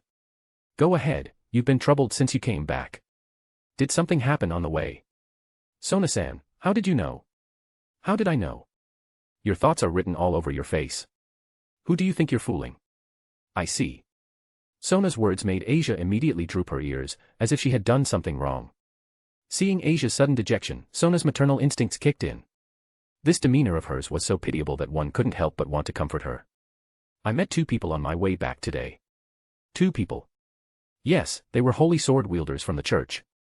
I'm not sure if I should tell Lord August about this. So, you've been agonizing over this by yourself for so long. Asia lowered her head, resembling a guilty child. This sight made Sona smile, but more than that, she felt tender towards Asia. What kind of environment had she grown up in to develop such a personality from childhood to adulthood? Don't worry, August probably already knows about this. He already knows. Ah, have you forgotten? Azazel, the Governor-General of the Fallen Angels, just visited this morning. This. Asia suddenly smiled. If August knew, then everything was fine. Seeing Asia's mood improve so easily, Sona also smiled. If her bishop hadn't been full already, she would have taken Asia as her ward, even if it meant hiding it from August. Bug. Just as Sona was comforting Asia, the door was pushed open, revealing Rias and Aquino walking in. Rias, who saw all the guests in the room, was startled. Goodness, there were quite a few people here. Sona, along with all her peerage, was present, in addition to August and his two maids, plus a little nun. Although the apartment was not small, having so many people was a bit excessive. Rias, you're here. Sona, what are you doing here? This is my boyfriend's house. Isn't it normal for me to come? Rias really wanted to say, this is my fiancé's house, but considering that August hadn't given her a definite answer yet, she hesitated. Seeing Rias feeling a bit awkward, Aquino on the side smirked secretly. When Rias caught her, she glared at her fiercely. August, something has happened. What's wrong? 2 holy sword wielders from the church just went to Kuo Academy. It seems that some fallen angels have stolen 3 holy swords from the church. Oh, that. I already know. You know. Seeing August sitting on the sofa like a landlord, someone feeding him fruits, someone massaging his shoulders, Rias was shocked. How did this guy who always in his home know about it? Sona looked at Rias with a faint smile. Her good friend really didn't understand August. This man's mystery was like an abyss, with no boundaries visible. His relationship with Azazel, the Governor-General of the Fallen Angels, was like that of mischief-loving friends, and he was deeply connected with Satan Lucifer. If you underestimated him, you would definitely suffer a big loss. I already guessed it. The mastermind behind all this is Kokabiel, a fallen angel who survived the Great War. Kokabiel. Yeah. He's a war fanatic who has always been dissatisfied with Azazel's truce with the angels and devils, so he's been trying to restart the war by any means necessary. But why did he steal the holy swords? And why did he come to Kuo? He stole the holy swords to provoke Michael. However, he didn't expect Michael to send 2 holy sword wielders. As for why he came to Kuo, it's because of you and Sona. Me and Sona. Now, both Rias and Sona were stunned, casting puzzled glances at August. Both of you are sisters of Satan's. If anything happens to you, the 2 Satans will rage, and then war may break out again. This. Possible. Rias was uncertain about her brother. After all, Surzex prioritized devil stability above all else. But Seraphol was different, she was an outright Siscon. Sona knew just how indulgent her sister was. If something really happened to her, she might actually go to war with the Grigori. At this thought, both Sona and Rias broke out in a cold sweat. Goodness, it was too dangerous. But don't worry. It's just Kokabiel. I've already informed Azazel. If he dares to act recklessly, I'll crush him, and Azazel won't object. Listening to August's confident words, the 2 didn't know what to say. This was a fallen angel cadre who had survived the Great War. He is undoubtedly an old monster with a lot of experience. Although not a Satan-class being, he was definitely not weak. How could he speak so casually, as if it were nothing? However, considering that August was now a Satan-class being, the 2 of them relaxed. The ultimate class fallen angel, even at the top, still had an absolute gap in strength compared to a Satan-class being. It was impossible to bridge that gap.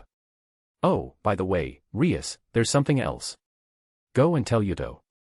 His enemy will be in Kuo town soon.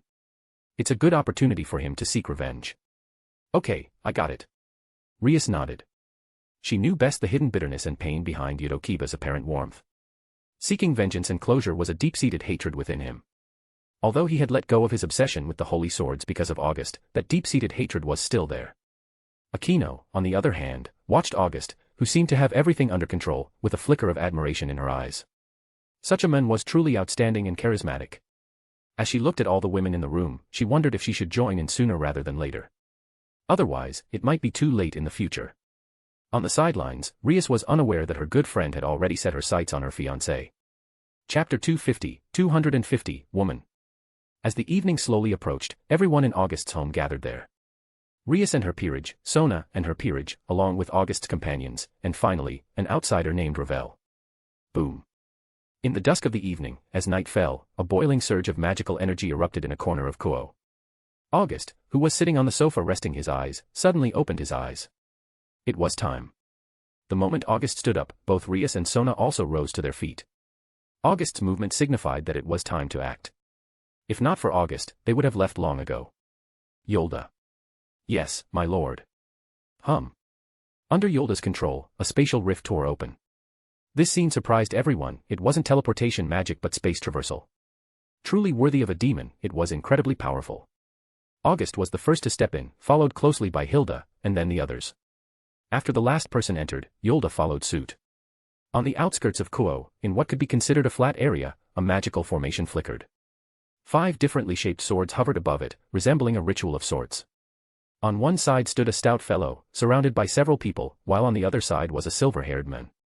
In midair, a reckless-looking fallen angel sat on a high platform, looking down at everything. Suddenly, a spatial rift tore open, and a group of people walked out. Kokabiel was startled, but when he saw Rias and Sona among the group, he smiled. Grimorys and Citri's little girls, I didn't go looking for you, but you've come to me. That's great. Looking down at the crowd below, Kokabiel spoke as if he had already won. August initially ignored Kokabiel and looked at the 2 people lying on the ground not far away, the holy sword wielder duo from the church, Zenobia and Irina.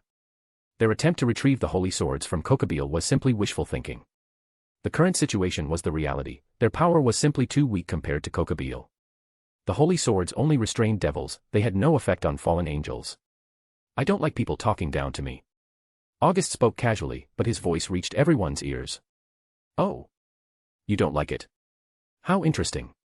But what can you do about it? This world is very realistic and cruel. It's survival of the fittest. Without strength, you are nothing. You're right. This world is indeed survival of the fittest. That's why, the strong are everything. Boom. In an instant, a terrifying conqueror haki, coupled with the killing intent of the 8,000 sword styles, surged like a tsunami, engulfing the entire area. Except for August's side, everyone else was shrouded within it. And Kokabiel, who August paid special attention to, widened his eyes in disbelief, facing the aura of a Satan-class powerhouse. This aura. Satan. How is that possible? How could this remote place produce a Satan? Kokabiel couldn't believe it. At this moment, Kokabiel, who was previously sitting pretty, couldn't maintain his composure. Facing a group of kids, he naturally held the upper hand. However, against a Satan-class being, he could only be cautious because one wrong move could lead to his demise. Such was the cruelty of reality. Having experienced countless wars and battles, Kokabiel knew very well that there was a vast difference between Satan-class and below. What's the matter, afraid now? Is this the fallen angel cadre who survived the Great War? Nothing special. You brat, don't think too highly of yourself. Even if you're Satan, I've seen countless beings like you before. Enraged, Kokabiel unfurled his 10 wings, the unmistakable aura of the ultimate class fallen angel manifesting itself. He was a strong man, not a weakling. But August paid no attention. August only knew how to challenge those above his level, he wouldn't be intimidated by someone below. As a cheat character, August only crushed those weaker than him. After all, if he couldn't handle them at this point, it would be unacceptable. August also unabashedly released his pressure and magical energy. Though it was Satan class, the sheer amount of magical power, nearing the limit of surpassing Satan class being, was terrifying. Such pure power of darkness. So you're a demon. Oh. You recognize it. Not bad. Truly worthy of a survivor of the Great War. Quite knowledgeable. You scoundrel, how dare you insult me like this? Kokabiel was furious, repeatedly insulted by this kid. Kokabiel raised a hand, and a colossal lance of light condensed, emanating powerful magical fluctuations. Holy lance. The colossal lance, emitting a faint golden light, aimed for August. Sorry, forgot to tell you, in this world, all techniques that rely on magical energy as a medium don't work on me. Bang. Just then, August casually caught the colossal lance with one hand. Rumble. He then crushed it with a flick of his hand. Though it caused a violent explosion, August remained unscathed. Kokabiel's expression became increasingly solemn. August's strength was that of a genuine Satan-class being, and possessing such incredible abilities made him extremely difficult to deal with. What's wrong? No more tricks. Since you're done, it's my turn now. Snap. August snapped his fingers. Then, golden ripples rose behind him like waves, and waves of ripples emerged from the golden sea. Swords, spears, and various weapons slowly materialized, many emanating incredibly powerful magical energy. Zenobia and Irina, who had suffered severe injuries but had not yet passed out, were dumbfounded by this scene. The shock it caused was immense. Moreover, many of these weapons emitted a sacred aura, with several surpassing their holy swords. At this moment, August became incredibly mysterious in the eyes of everyone present. How is this possible? So many divine artifacts, are you the god of the Bible? No, it's impossible. During the Great War, the god of the Bible and the 4 Satans all died. You definitely can't be her. Kokabiel's words were like a nuclear bomb, instantly detonating the entire venue. Chapter 251, Grand Cross. Zenobia and Irina were completely stunned. The god of the Bible, their Lord and Savior, was dead. How could this be possible?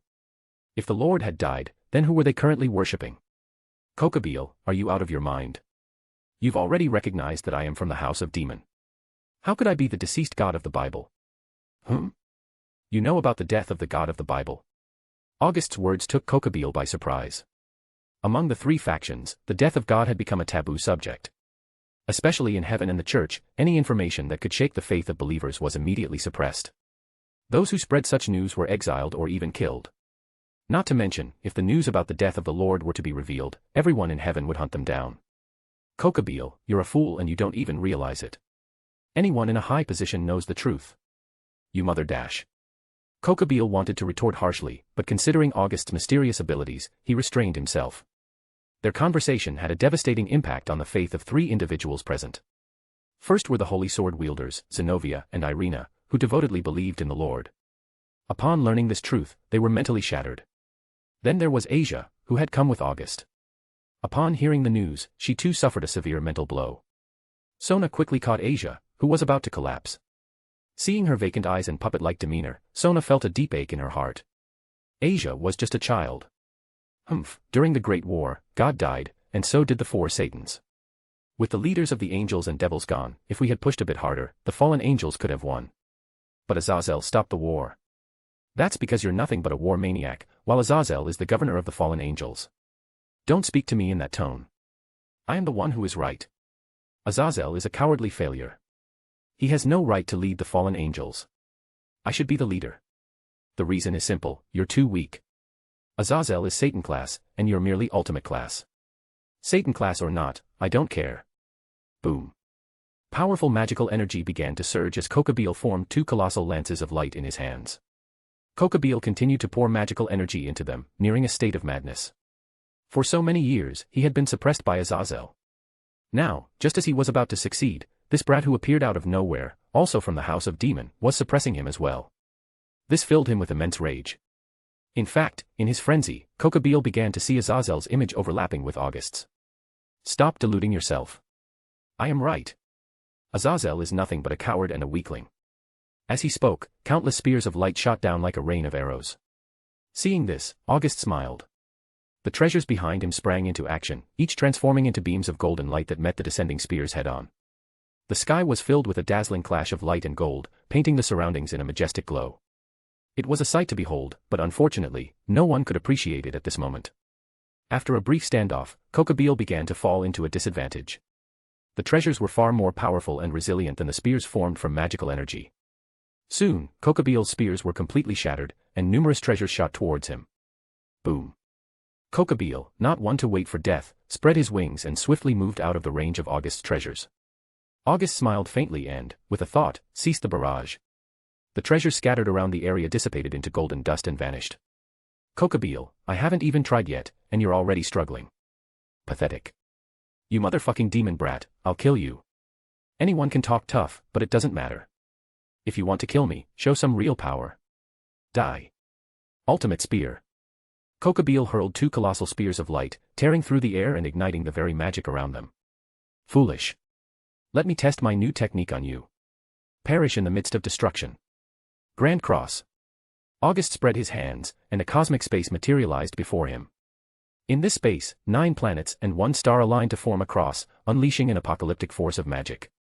In midair, the two colossal spears of light collided with the planets forming the Grand Cross and disintegrated instantly. The difference in their power levels was overwhelmingly clear. How is this possible? In the final moment, the energies of the planet and the star converged within inches of each other. Boom. 10 superheated spheres of light simultaneously unleashed catastrophic events, purging the world in an instant.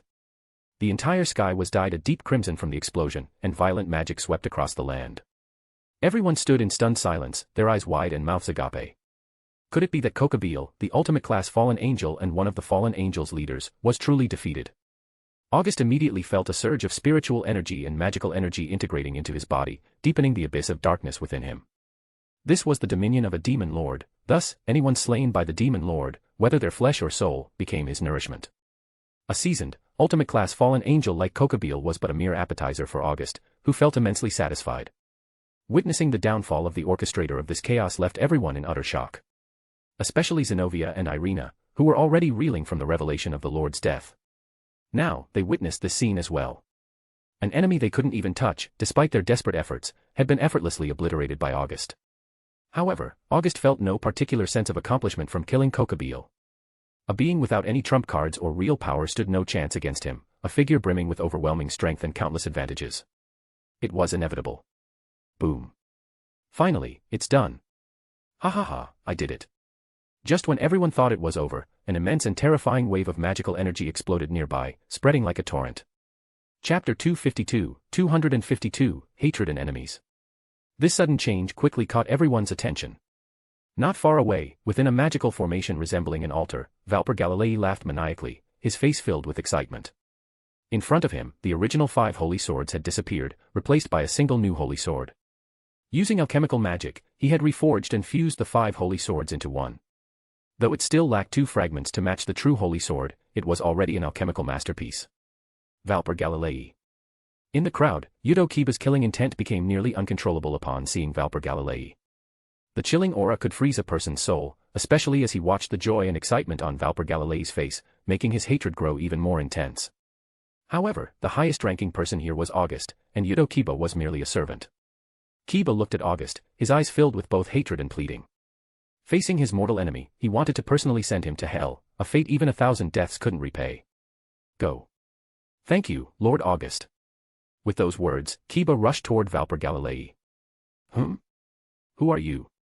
Valkyrie Galilei was startled to see Kiba charging at him with clear murderous intent. Although Valkyrie had once been a church leader with a brilliant mind and powerful alchemical skills, he had little combat ability. Simply put, he was a researcher, not a fighter. I am your nemesis, crawling out of hell to exact my revenge. The bone-chilling killing intent made Valkyrie Galilei tremble with fear. This guy would definitely kill him. Freed. At your service, old man. Freed, who had been barely containing himself, grabbed the new holy sword from the magical formation and slashed at Kiba. Clang. The holy sword and Kiba's demonic sword clashed, halting Kiba's advance. Looking at the crazed man before him, Kiba didn't recognize him. But since he was blocking his revenge, he was now an enemy. Trash, who gave you permission to look at me with those eyes? You filthy devil. Die, sword birth. With Kiba's command, numerous demonic swords emerged from the ground, including under Freed's feet. Swish. Freed leaped into the air, avoiding the sudden attack from below. Haha, filthy devil, let me show you the power of a holy sword. Boom. Freed swung the holy sword, unleashing an incredible destructive force that instantly cleared all the demonic swords around him. This was the power of the Excalibur of Destruction, unparalleled in its destructive capability. Die, you worthless devil. The holy sword in Freed's hand transformed and aimed straight for Kiba's chest. Bang. At the critical moment, Kiba drew a demonic sword to block the attack, but he was still sent flying. The tremendous force made Kiba feel a surge of blood, and a sweet taste filled his mouth. The attack had inflicted significant damage. What? Is that all you've got, filthy devil? Freed, holding the holy sword, had a crazed look on his face, while Valkyrie Galilei behind him was brimming with excitement. He had succeeded. This new holy sword was his greatest creation, combining the powers of 5 holy swords. It was immensely powerful. Go to hell, madman. Just as Freed was laughing maniacally, a shard of a demonic sword sliced across his chest from below. The attack missed its mark, inflicting only a severe but non-lethal wound. Damn it. You filthy devil. Freed, get out of the way. What are you saying, old ma dash? Before Freed could finish his sentence, his voice was abruptly cut off. He looked down to see his own body and, behind him, Yudo Kiba stood with a cold, emotionless expression. This was a life-and-death battle, and Kiba wouldn't miss any opportunity, be it a trick or a sneak attack. As long as he could kill his enemy, the method didn't matter.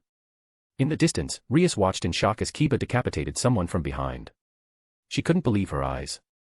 Was this still the gentle and chivalrous Yudo Kiba she knew? With a thud, Freed's lifeless body hit the ground. Kiba's gaze turned to Valkyrie Galilei, radiating a chilling, murderous aura. Don't come any closer. Valkyrie Galilei collapsed to the ground in fear. Despite his madness, he still feared death. Valkyrie Galilei, you never thought this day would come when you did those terrible things. You were merely a lucky escapee, an experimental subject. Stop with your grandstanding. An experimental subject. Your bodies contained factors suitable for holy swords but couldn't manifest their full potential. So we concluded that we needed to extract those factors from you and crystallize them. This was our initial success. At this, the fear on Valpyr's face vanished, replaced by a maniacal expression. Most scientists and researchers were somewhat obsessive and mad because research itself involved breaking norms and exploring the unknown. Without this drive, there would be no breakthroughs. I have just one question, why did you kill us, all of us? Kiba nearly screamed this question. To him, the horrors of the past felt like they had happened only yesterday. You were materials for a secret project. Once the materials were used up, they were discarded. If it weren't for that accident, if I could have continued my research, I wouldn't be in this situation now. You sick monster, you never regret. With a swift motion, Kiba drove his demonic sword through Valkyrie Galilei's chest. But it wasn't over. More demonic swords emerged from the ground, skewering Valkyrie into a gruesome pincushion. In his final moments, Valper Galilei showed no sign of regret, only his mad obsession. Chapter 253, Isaiah. Ah. Revenge had been taken, but for Yudo Kiba, there was no joy to be found. Tears streamed down his face as emotions burst forth like a dam breaking. He had avenged his comrades, but their deaths remained unchanged. All that was left were tears and pain. He had done the only thing he could, he had avenged them. Suddenly, something fell out of Valper Galilei's corpse's pocket and landed near Kiba. As his tears fell onto the object, something miraculous occurred. In an instant, a mysterious aura began to spread, and glowing orbs appeared, floating around Kiba. Stunned, Kiba watched as these small orbs emitted a faint white light. Eventually, boys and girls began to appear around him. Everyone. Seeing this, Kiba's tears flowed even more freely. They had returned. With hands held in front of them, the children slowly opened their mouths, and a sacred hymn began to be sung. A hymn. Zenobia, having somewhat recovered her strength, watched in disbelief. These children were likely the victims of the Holy Sword Project. Their souls had persisted and now manifested. The holy factors that originally belonged to Kiba, as well as those that belonged to his companions, began to float around him like living entities, eagerly merging into Kiba's body. The hymn of praise, the blessings of his comrades, the pull of hope, all converged into a single point. Ordinarily, a hymn would be intolerable for devils. Merely invoking the faith of the God of the Bible would cause backlash, let alone listening to a hymn. Even if it didn't cause harm, a hymn would be torturous for a devil. But in this moment, whether devil or fallen angel, everyone felt an unparalleled warmth as they listened to the hymn, without any discomfort. Isaiah, it's okay to let go of us now. You need to live well. Live well. Endure for us, Isaiah. Echoes of voices reverberated in the surroundings, and Yudo Kiba, at this moment, was deeply moved. As the youngest among the children of the Holy Sword Project, he had often received the most care. Even in the face of the threat of death, they still cared about him at the last moment. These figures, are they the souls of the children who were with Yudo? Rias exclaimed in astonishment. No, these figures are not souls, they are manifestations of longing. They are the hopes and blessings of these children for Yudo in their final moments of life. Such a heart-wrenching scene, whether it was Rias, Sona, or even Ravel, who was just tagging along, and the concealed Azazel, all marveled at it. Humans are truly mysterious beings. Even in despair and adversity, they can nurture hope. Everyone, I will live on, carrying each of your hopes. Yudo Kiba declared loudly. At this moment, the darkness shrouding his heart finally met the dawn of enlightenment. His obsession faded, his pain dissolved.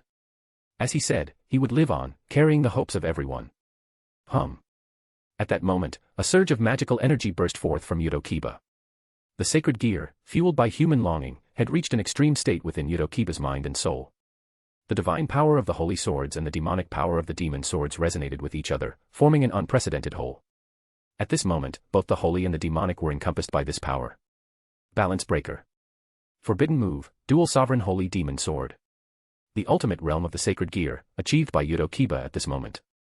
The fusion of two fundamentally opposing forces, the holy and the demonic, gave birth to a holy demon sword that shouldn't exist. Congratulations, Rias. Sona said to Rias. A balance breaker, none who reached this stage were weak. That Yudo has finally come out of it. For Rias, who had watched Yudo Kiba grow little by little, he was no different from a brother. Now, with the arrival of the joyous conclusion, all the damned were dead, and there were no casualties among the others. Yudo Kiba had become the biggest beneficiary of this unexpected turn, not only releasing his obsession but also achieving his balance breaker. And at this moment, August walked step by step to the body of Freed. With a wave of his hand, the new holy sword fell into August's grasp. This holy sword, forged from the fusion of the 5 holy swords, Excalibur Destruction, Excalibur Mimic, Excalibur Rapidly, Excalibur Nightmare, and Excalibur Transparency, was indeed a fine weapon. It possessed the abilities of destruction, mimicry, radiance, dream, and transparency. It was quite a good addition to his collection, as August unwittingly developed a habit of collecting weapons and artifacts. After all, who would complain about having too many treasures? Zenobia, pretending not to have seen anything, recognized the vast power difference. If Kokabiel had been taken out in one move, it was better for her to stay out of it. All right, everything is over now. Let's head back home. August said with a smile. Rias and Sona exchanged glances, as if they didn't see the need to follow. They had come here for nothing. August had single-handedly dealt with Kokabiel, and the lost priest and the exiled Valper Galilei had also been dealt with by Yudo Kiba. They were just bystanders here. Furthermore, Asia had collapsed from the shocking revelations made by Kokabiel, leading to a collapse of her faith. For Kokabiel, August hadn't cared from the beginning to the end. Before leaving, August glanced at a distant tree, sensing a familiar presence. As for Azazel, he was helpless. Not only was August immensely powerful, but even his perception was abnormal. He was truly a monster. Chapter 254, Lady Killer. Clang. Two swords clashed together, Yudo Kiba's face covered in sweat, yet he persisted. And across from him was none other than August, currently holding a simple sword and sparring with him. It was called sparring, but in reality, it was just training for Kiba. Inheriting the 8,000 sword styles from the first generation, August was now considered a half-master of swordsmanship. And August's sword had only one characteristic: killing. Swords were instruments of death, and swordsmanship was the art of killing. So when teaching Kiba, August couldn't teach him techniques or anything else. August wasn't very knowledgeable about those things either. All August could teach him was one thing: to understand that swords are for killing. In battle, all techniques and skills were merely preparations for delivering that fatal blow. So all those flashy things were meaningless. True swordsmanship was just the art of killing, nothing more. And now August was helping him adapt to this process, with real killing intent time and time again, brushing past death. How much he could learn from this process depended on him. Bam. Kiba launched an attack at August, but August sent him flying with just one sword strike. There were no fancy techniques, just pure overpowering strength. Alright, let's call it a day. Yes. Kiba immediately felt relieved, collapsing to the ground, and the constructed demonic sword in his hand disappeared. Anything you want to say? You are truly powerful, I'm no match for you. I didn't ask you that. I asked what you've learned. It seems like I've learned something, but also like I haven't. I'm not quite sure. Then it's not enough. In fact, August had already noticed that, silently, Kiba's fighting style had begun to change. Perhaps because his opponent was August now, he couldn't show it, but if he encountered an enemy someday, he could display it. He was no longer a knight who adhered to the bottom line of swordsmanship, but a warrior willing to spare no expense to protect his lord. Tap tap tap. At this moment, a crisp sound of footsteps rang out, and August sighed helplessly. Kiba laughed suddenly, a kind of schadenfreude. Just then, not far away, Ravel walked over wearing the uniform of the Kuo Academy. Since her last visit to Kuo, she hadn't left. Not only did she visit August's house every other day, but she also transferred to Kuo Academy. Now she came to see him every day. Observant people could see that this girl had feelings for August. August was also very clear about it, but he also understood that she didn't like him. It was because of her family, the House of Phoenix, that she was approaching him. While this was normal, her intentions were so obvious, and she persisted every day. Over time, August grew tired of it. But she was still a little girl, and August didn't want to be harsh. However, if he just told her, she completely ignored it, still acting aggressively. Lord August, you must be busy. I'll leave first. After saying that, Kiba ran off in a flash, especially the laughter that followed, which made August quite annoyed. Next time, I won't train you until you're worn out. How dare you play tricks with me here? Good day, Lord August. Enough with the formalities, Ravel. I've made it clear, I'm not interested in flat chests. That's not the issue. Ravel is still young, and mother has said that I'm her daughter. In the future, I'll definitely be able to satisfy your preferences. Ravel didn't show any discontent at August's attitude, still speaking with a smile on her face. August just pursed his lips. Her mother was right, don't let her current age fool you.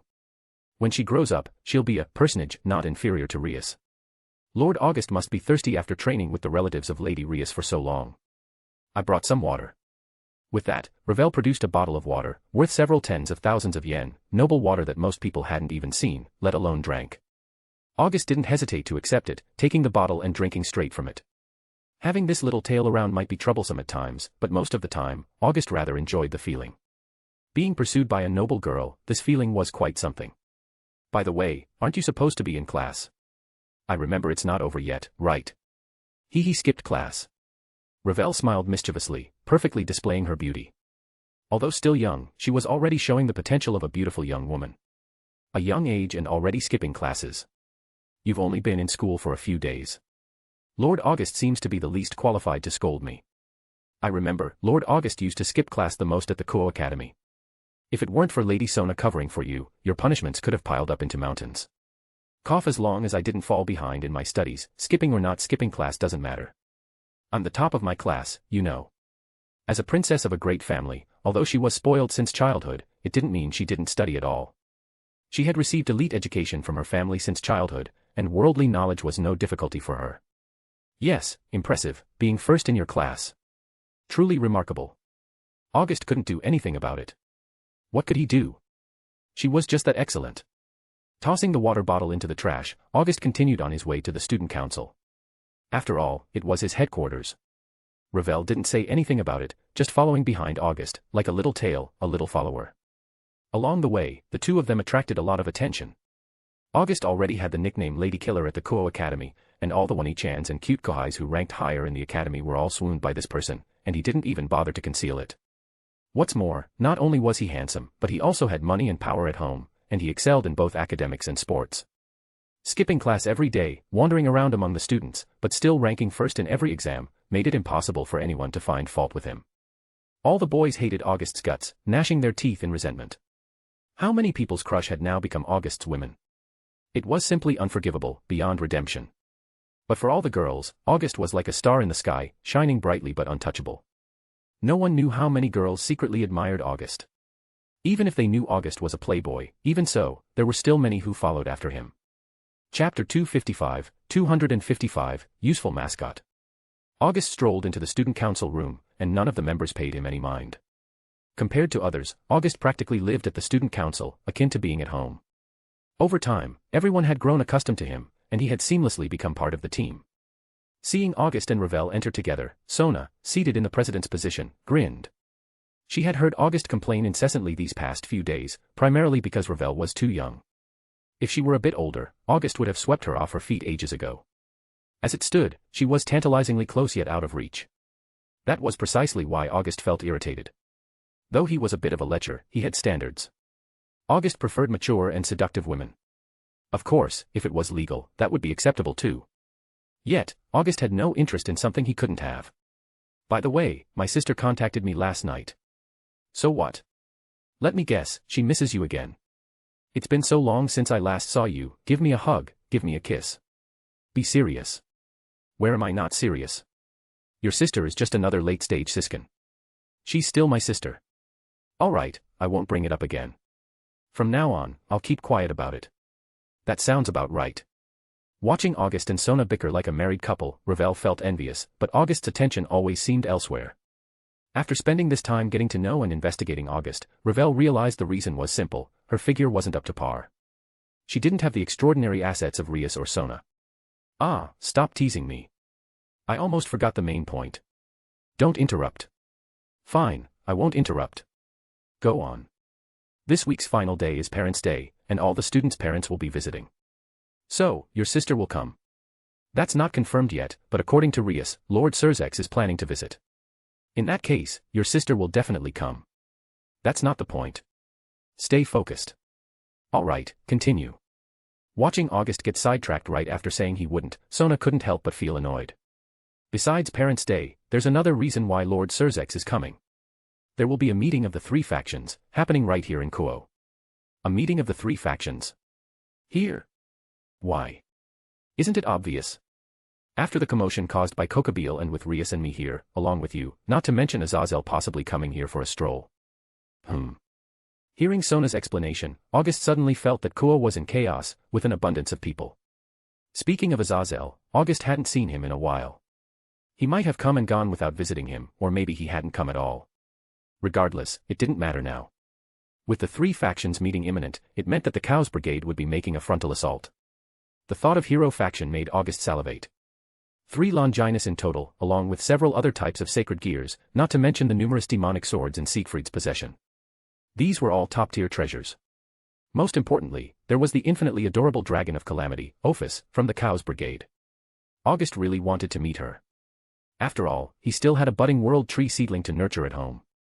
August's mind wandered, leaving Sona rolling her eyes before she resumed her work, ignoring him. After a moment, August snapped out of his reverie. He had been eyeing Sona's collection of exquisite weapons, considering making a move. But when he noticed Ravel nearby, he quickly dismissed the thought. With Sona around, there was no way August could make a move without repercussions. This only fueled August's resentment towards Ravel. You, little miss, have seriously disrupted the intimate communication between us boyfriend and girlfriend. This is a serious matter. As he settled onto the couch, Tsubaki promptly brought over tea. She had begun preparing refreshments as soon as August entered. In the past, August would have pulled Tusbaki into his arms and deepened their bond. But not anymore. A colossal third wheel was now present, albeit small in stature but with significant wattage. I say, Ravel, let's make a deal. What do you think? Please speak, Lord August. Spare me, and I'll agree to a reasonable condition from you. How about it? Hearing August's proposition, Ravel's eyes lit up. A reasonable condition, though with conditions attached, would undoubtedly be valuable. Why would Lord August say such a thing? Ravel hasn't done anything. You haven't done anything, but you've also done everything.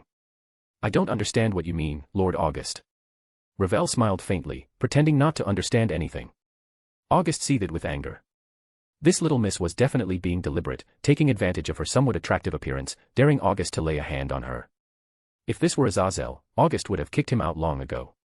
But with Ravel, a child and a girl, August couldn't bring himself to do much. Suddenly, an idea struck August. He pulled out his phone from his pocket and sent a message to a certain someone. Kaneko-chan, do me a favor. ? In no time, Kaneko replied. Though they were in school and still in class, Kaneko wasn't exactly a model student. Drag Ravel away from the student council, and I'll buy you all the latest new games. Wait 3 minutes. August chuckled. Kaneko was easily swayed by the allure of games. With that in mind, August glanced at Ravel, who was nearby. As Ravel felt August's gaze on her, a sense of foreboding washed over her. August had never smiled at her like this before. There was definitely something fishy going on. Bang. Just as Ravel cautiously surveyed her surroundings, the student council room door burst open once more. And there stood Kaneko. Upon entering, her gaze landed on August and Ravel. August gave Kaneko a thumbs up, appreciating her promptness. Kaneko nodded at August before making her way towards Ravel. Ravel, it's time for class. Ah. I got permission from the teacher to skip this period. Studies cannot be neglected. It's time for class. Wait a moment, Kaneko. I have permission. You must study diligently and not skip class.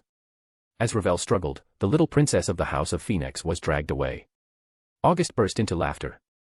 Truly, one thing led to another. To deal with this little girl, he needed to bring in another one.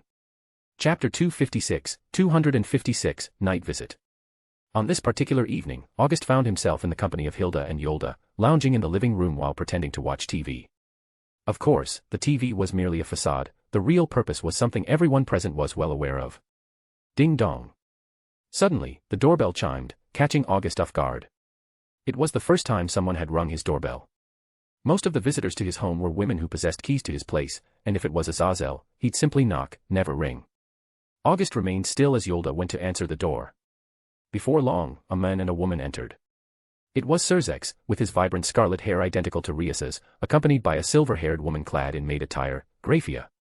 Long time no see, August. Surzex. What brings you here? We're here for the upcoming meeting of the 3 factions, and since Rias and you are here, I decided to drop by early. Rias definitely doesn't know about this. I didn't tell her. Wanted to give her a surprise. More like a shock. August rolled his eyes. Although Surzex was an extreme siskin, unlike Seraphol, he didn't display it openly. Only those who knew him well understood how deeply he doted on Rias. As for Graphia, August spared her only a fleeting glance. While he appreciated beautiful women, August had his limits. Surzex was his friend, and bro before hose, a principle he upheld. Seeing the Satan's arrival, Hilda and Yolda rose to their feet. They were indifferent to outsiders, but with guests, they assumed an air of deference. Thanks for looking after Rias. Cut the act. You orchestrated all this. You think I don't know? August shot Surzex a knowing look. Just as in the original story where Issei Haida was chosen by him, this time, Surzex had chosen August. To make his sister happy, Surzex had gone to great lengths, all without Rias's knowledge. And he did so to preserve her dignity and pride. August couldn't help but respect him for that. Lord Lucifer, please have some tea. Hilda served up the brewed tea, not just for Surzex but for Graphia as well. Although she was a maid, Graphia was also Surzex's wife, his queen, and a formidable entity in her own right. Thank you. Watching Hilda, Surzex expressed his gratitude, leaving her utterly astonished. This was the Satan Lucifer, the highest authority in the underworld, thanking a mere demon maid. It was truly unbelievable. But Hilda understood. It was all because of August. Because she was August's maid, this was possible. August, you've managed to secure the 2 best demon maids in the underworld. Do you know how many envy you for that? Humph, a bunch of clowns. They can't measure up, so they bark behind our backs. Your words are as ruthless as ever. All right, enough chatter. Coming over to my place at this hour seriously disrupts my nocturnal activities. Watch out, or I'll toss you out. As August spoke so brazenly, Hilda and Yolda couldn't help but break out in a cold sweat. My lord, he's the Satan Lucifer, please rein it in a bit. Graphia, on the other hand, paid no mind. She was one of the few who understood the relationship between August and Surzex. These two individuals shared a friendship that outsiders found hard to comprehend. August never gave Surzex, the Satan Lucifer, any respect, yet Surzex trusted him implicitly. He was even willing to entrust his sister Rias to him, a fact that baffled Graphia. Your house was handpicked by me, yet now you act as if you don't recognize me. Lord Surzex, I selected this apartment, and I handled all the procedures. You've never seen it before, have you? Graphia. Surzex's face turned awkward, glancing helplessly at his queen. Graphia paid him no heed, leaving Surzex thoroughly embarrassed. August observed Surzex with a smirk. Looks like your wife stole the spotlight from you. Caught you pretending here. Enough with the emotional drama. Let's get down to business. I have important matters to attend to. Important matters. For the continuation of the House of Demon. With that sentence, Hilda and Yolda stiffened, their faces flushed crimson. Surzex and Graphia paid no mind to them. Instead, it was the two of them who tensed momentarily. August keenly noticed this, sensing that something was amiss between Surzex and Graphia. However, Surzex quickly resumed his usual smile, a facade most people wouldn't see through. Except August. Watching Surzex and Graphia, he couldn't help but feel curious. There was definitely something going on between these two, something significant. Cough anyway, let's not discuss private matters. It's not appropriate. Stop it. You're married, why shy away from such topics? After delivering his plan, August's gaze remained fixed on the pair. Sure enough, although brief, their emotions fluctuated noticeably. There was trouble brewing. August, I've come to see you about something. No need for small talk. Get to the point. As you may already know, the 3 factions. Devils, angels, and fallen angels are about to convene. The sole agenda this time is addressing the hostile relations between the 3 factions. Why beat around the bush? You're here to sign a peace treaty. You guessed it. With the massive casualties in the Great War, there are few pureblood devils left. The angels are unable to produce new ones, and the numbers of fallen angels are also restricted. If things continue like this, one day, all 3 factions will become history. It's good that you understand. What's your point? Though you reside in the underworld and hold the title of Duke, you are ultimately not a devil. Get to the point. I hope that, at this upcoming 3 factions meeting, you can support the signing of a peace treaty as the House of Demon and the Red Dragon Emperor. Surzex laid out his purpose plainly, to bring about peace. And the reason for using the identities of the House of Demon and the Red Dragon Emperor was simple, it represented strength. In this world, strength was paramount. If you wanted a say, you needed power. Chapter 257, Pride. As August gazed at Surzex before him, he narrowed his eyes slightly. In the original story, during the 3 factions meeting, both Issei Hayato as the Red Dragon Emperor and Vala Lucifer as the White Dragon Emperor were asked similar questions. Both gave their answers, only to agree one moment and rebel the next. So, you want me to be a witness? Yes, as the Red Dragon Emperor and as the Lord of the House of Demon, you are qualified. What about the White Dragon's side? He belongs to Azazel. It seems you two have already discussed this. August understood. No wonder Azazel hadn't appeared during this period, there was still something going on. Before the 3 factions meeting, the devils and fallen angels had already reached a consensus. No wonder Michael in the original story agreed so readily, he probably knew about it long ago. Both factions had already agreed. If he didn't agree, would there really be a war? The devils and fallen angels were not having good days now, and the angels were not faring any better. Without the God of the Bible, the system had no one to inherit it. Even Michael could barely maintain its operation, and this was all he could do. The reason there were so many lost priests and exorcist nuns now was because the current system was too fragile. Any element that could undermine faith even slightly had to be addressed, even if it meant causing suffering for many innocent people. But for the greater good, it had to be done. All right, I can agree to that. That would be great. With your support, it will be much easier. You've calculated everything long ago. Just a little foresight. August didn't want to bother with him. Seriously, just foresight. Then who's the one with real foresight? Oh, by the way, how's it going with Rias? What do you mean? You two are engaged now.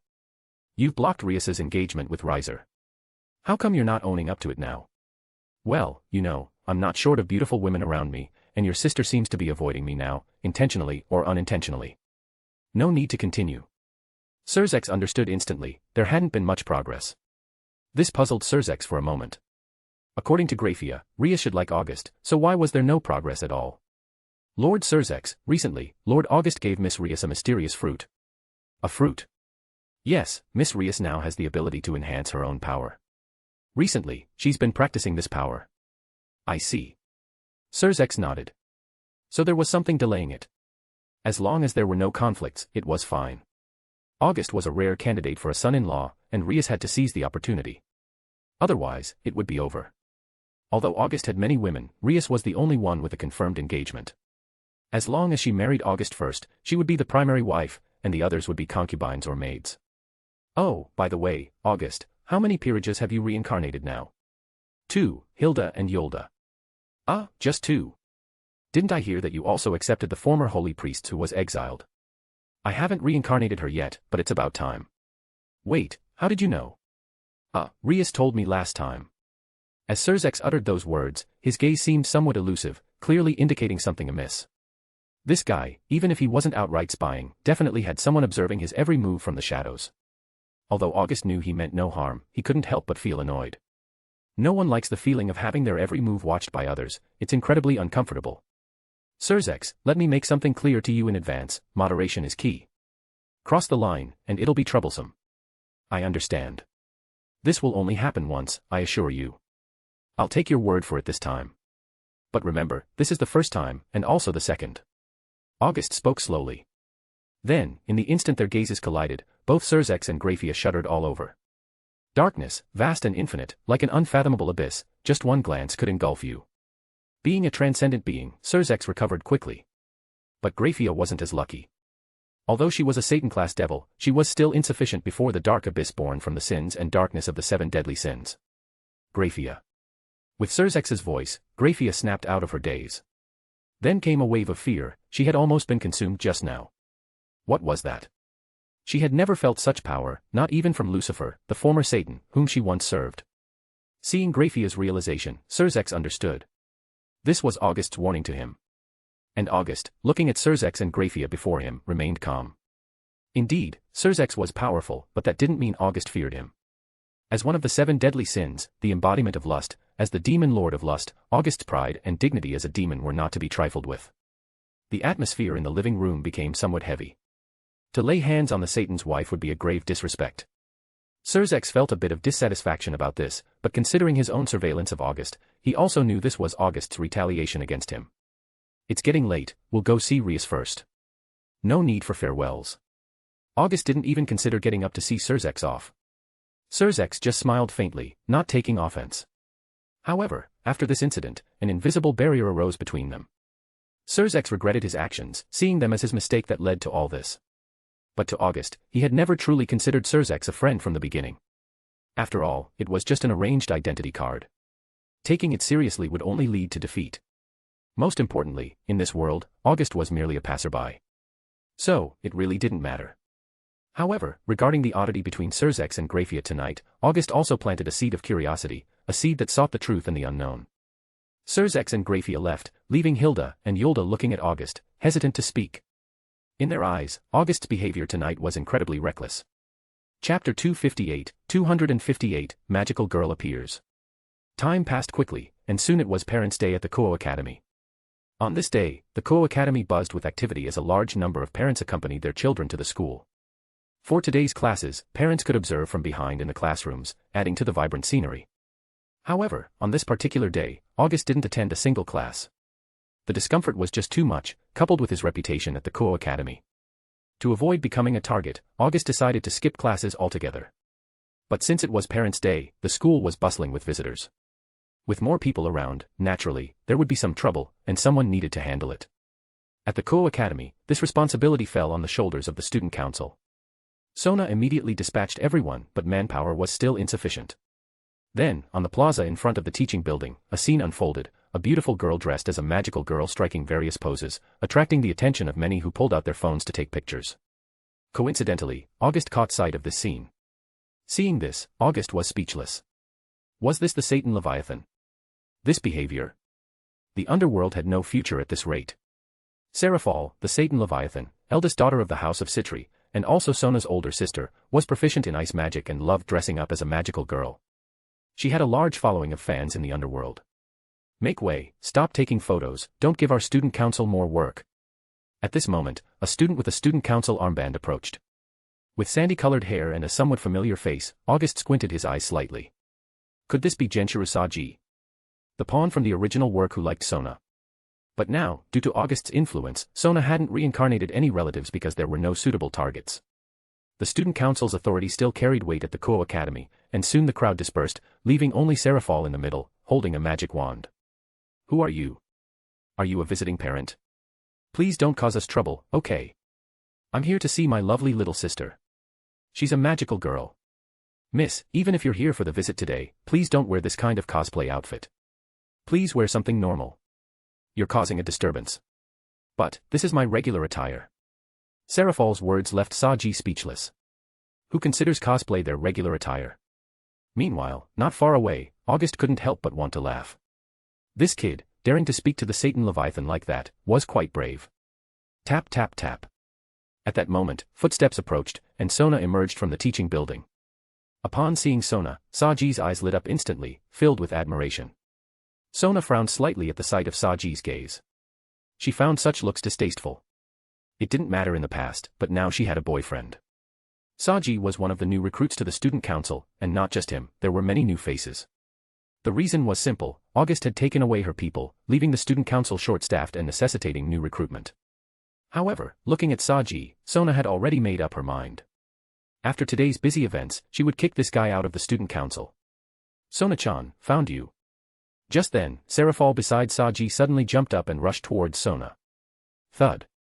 Seraphal immediately embraced Sona, repeatedly rubbing her face against Sona's. Ah, I'm recharging Sona-chan's energy. As she spoke, she continued to sway while hanging onto Sona. The sight of these two beautiful girls immediately attracted the gaze of many bystanders. Thunk. Please be mindful of the occasion, Wani-sama.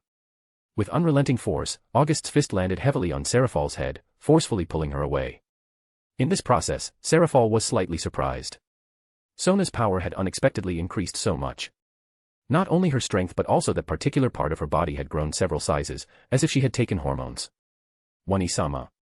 Is this Chinibu girl the president's sister? Saji suddenly widened his eyes in disbelief.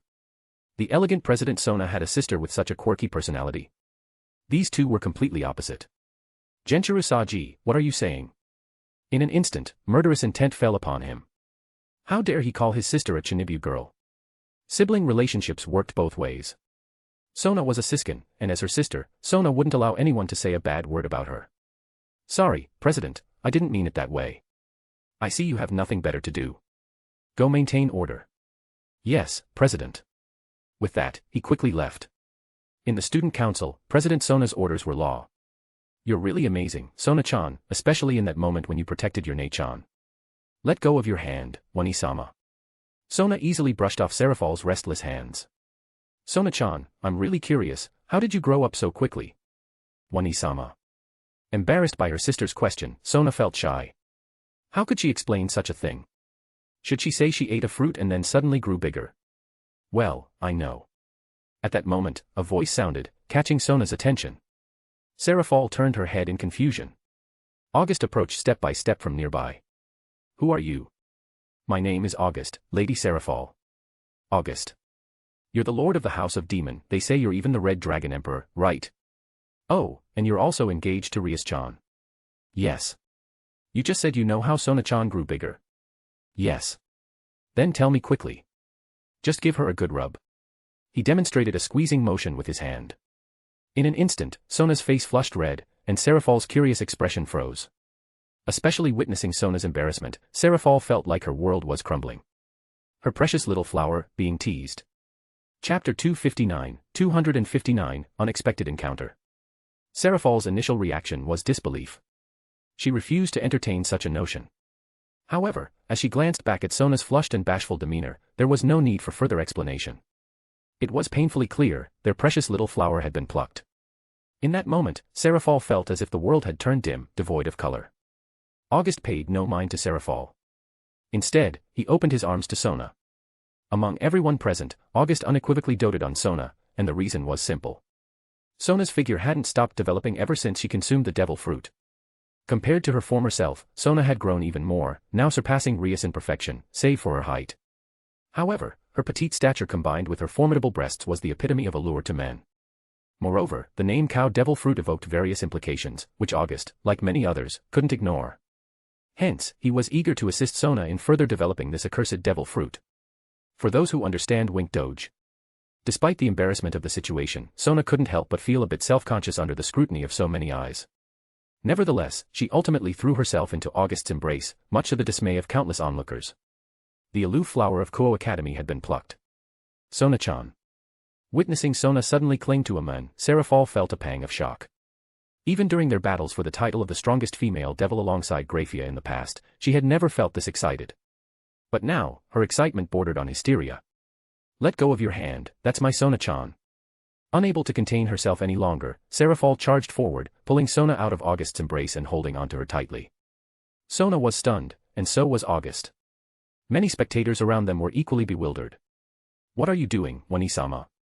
Sona-chan, you've never treated me like this before. Why now? Don't you love me anymore?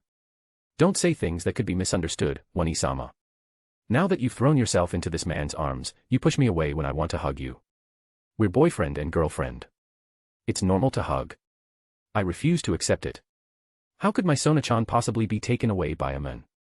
Witnessing Seraphal's outburst, Sona felt a sudden headache. She grabbed her sister's hand and decided to head to the student council. With so many people around, if this situation spread, it would be impossible for her to continue attending school. August followed behind, suddenly intrigued by the prospect of taking advantage of a siskin in front of him. Meanwhile, at the staircase, Rias and Surzex happened to witness everything. Rias took it in stride, already aware of Sona's relationship with August. After all, Sona had thrown all her relatives into the mix, including herself. However, Surzex found the situation rather intriguing. He had entrusted his sister to August, only to find out that he had become romantically involved with the princess of the House of Citri. Rias, are you really in a relationship with August? At the moment, no. No. Surzex widened his eyes in disbelief, even Graphia looked puzzled and perplexed. But wasn't that what you said before? How did things change so suddenly? I and him are just nominally engaged. After that, there wasn't much between us. This, you, me, him. Surzex didn't know what to say. I helped you bring him to Kuo and arranged everything. I even made sure he stayed in Kuo, making a phone call at the brink of irreversible separation between you and August, helping you two meet. Yes, Surzex deliberately made that call at that time, there were no coincidences in this world. But now you're telling me you and him are just nominally engaged. He's now involved with the princess of the House of Citri. You truly are my good sister. I've set you up so well, and this is how you handle it. Give me a reason. You said you liked him. But he doesn't like me. That's impossible. He likes beautiful women, and with your qualities, he couldn't possibly not like you. So, I'm telling you, he doesn't like me. He only likes my body. Rias said slowly. She did have feelings for August, but she also felt a bit repulsed by his behavior of having multiple partners. It had only been a few days, and Sona and all her peerage had been taken to bed by him. Even Rias hadn't achieved such a record. Moreover, every time, between her and Sona, August always favored Sona, most of the time. This had aroused some dissatisfaction in her, especially now that Sona had consumed the cow devil fruit. August's favoritism towards her had turned into exclusive devotion. Under these circumstances, she was even more reluctant to break things off with August, because there was no chance. Sona was always there. Rias, the less active you are, the more passive you'll end up, and besides, you've already cancelled one engagement. Now, this engagement has fallen onto August, and you can't change that. This statement silenced Rias. The shackles of engagement had never let her go, they had just changed hands. At this moment, August and Rias' images seemed to overlap faintly, as if they were no different. As he watched the silent Rias, Surzex couldn't help but feel a bit regretful. August's excellence was well known to all. Whether it was bloodline, identity, status, or strength, he was top-notch. Now that you've been given the chance, but you're still not satisfied, what exactly do you want to do? At this moment, Surzek suddenly felt that he had spoiled her over the years. For so many years, she had been trying to prove herself, to break free from the family shadow, to prove her excellence to everyone, to let everyone know that she, Rias, did not rely on the family, but on herself. However, everything she had, from top to bottom, was given to her by the family. Even her relatives were chosen by herself, including her current fiancé. In order to get rid of her original engagement, he had put in so much effort to bring August here. But now, when he looked back, everything he had done seemed to have made Rias a bit unfamiliar. Chapter 260, Suffer. Watching Rias, who kept her head down, Surzek sighed. Rias, I'll ask you one last time, what are your thoughts?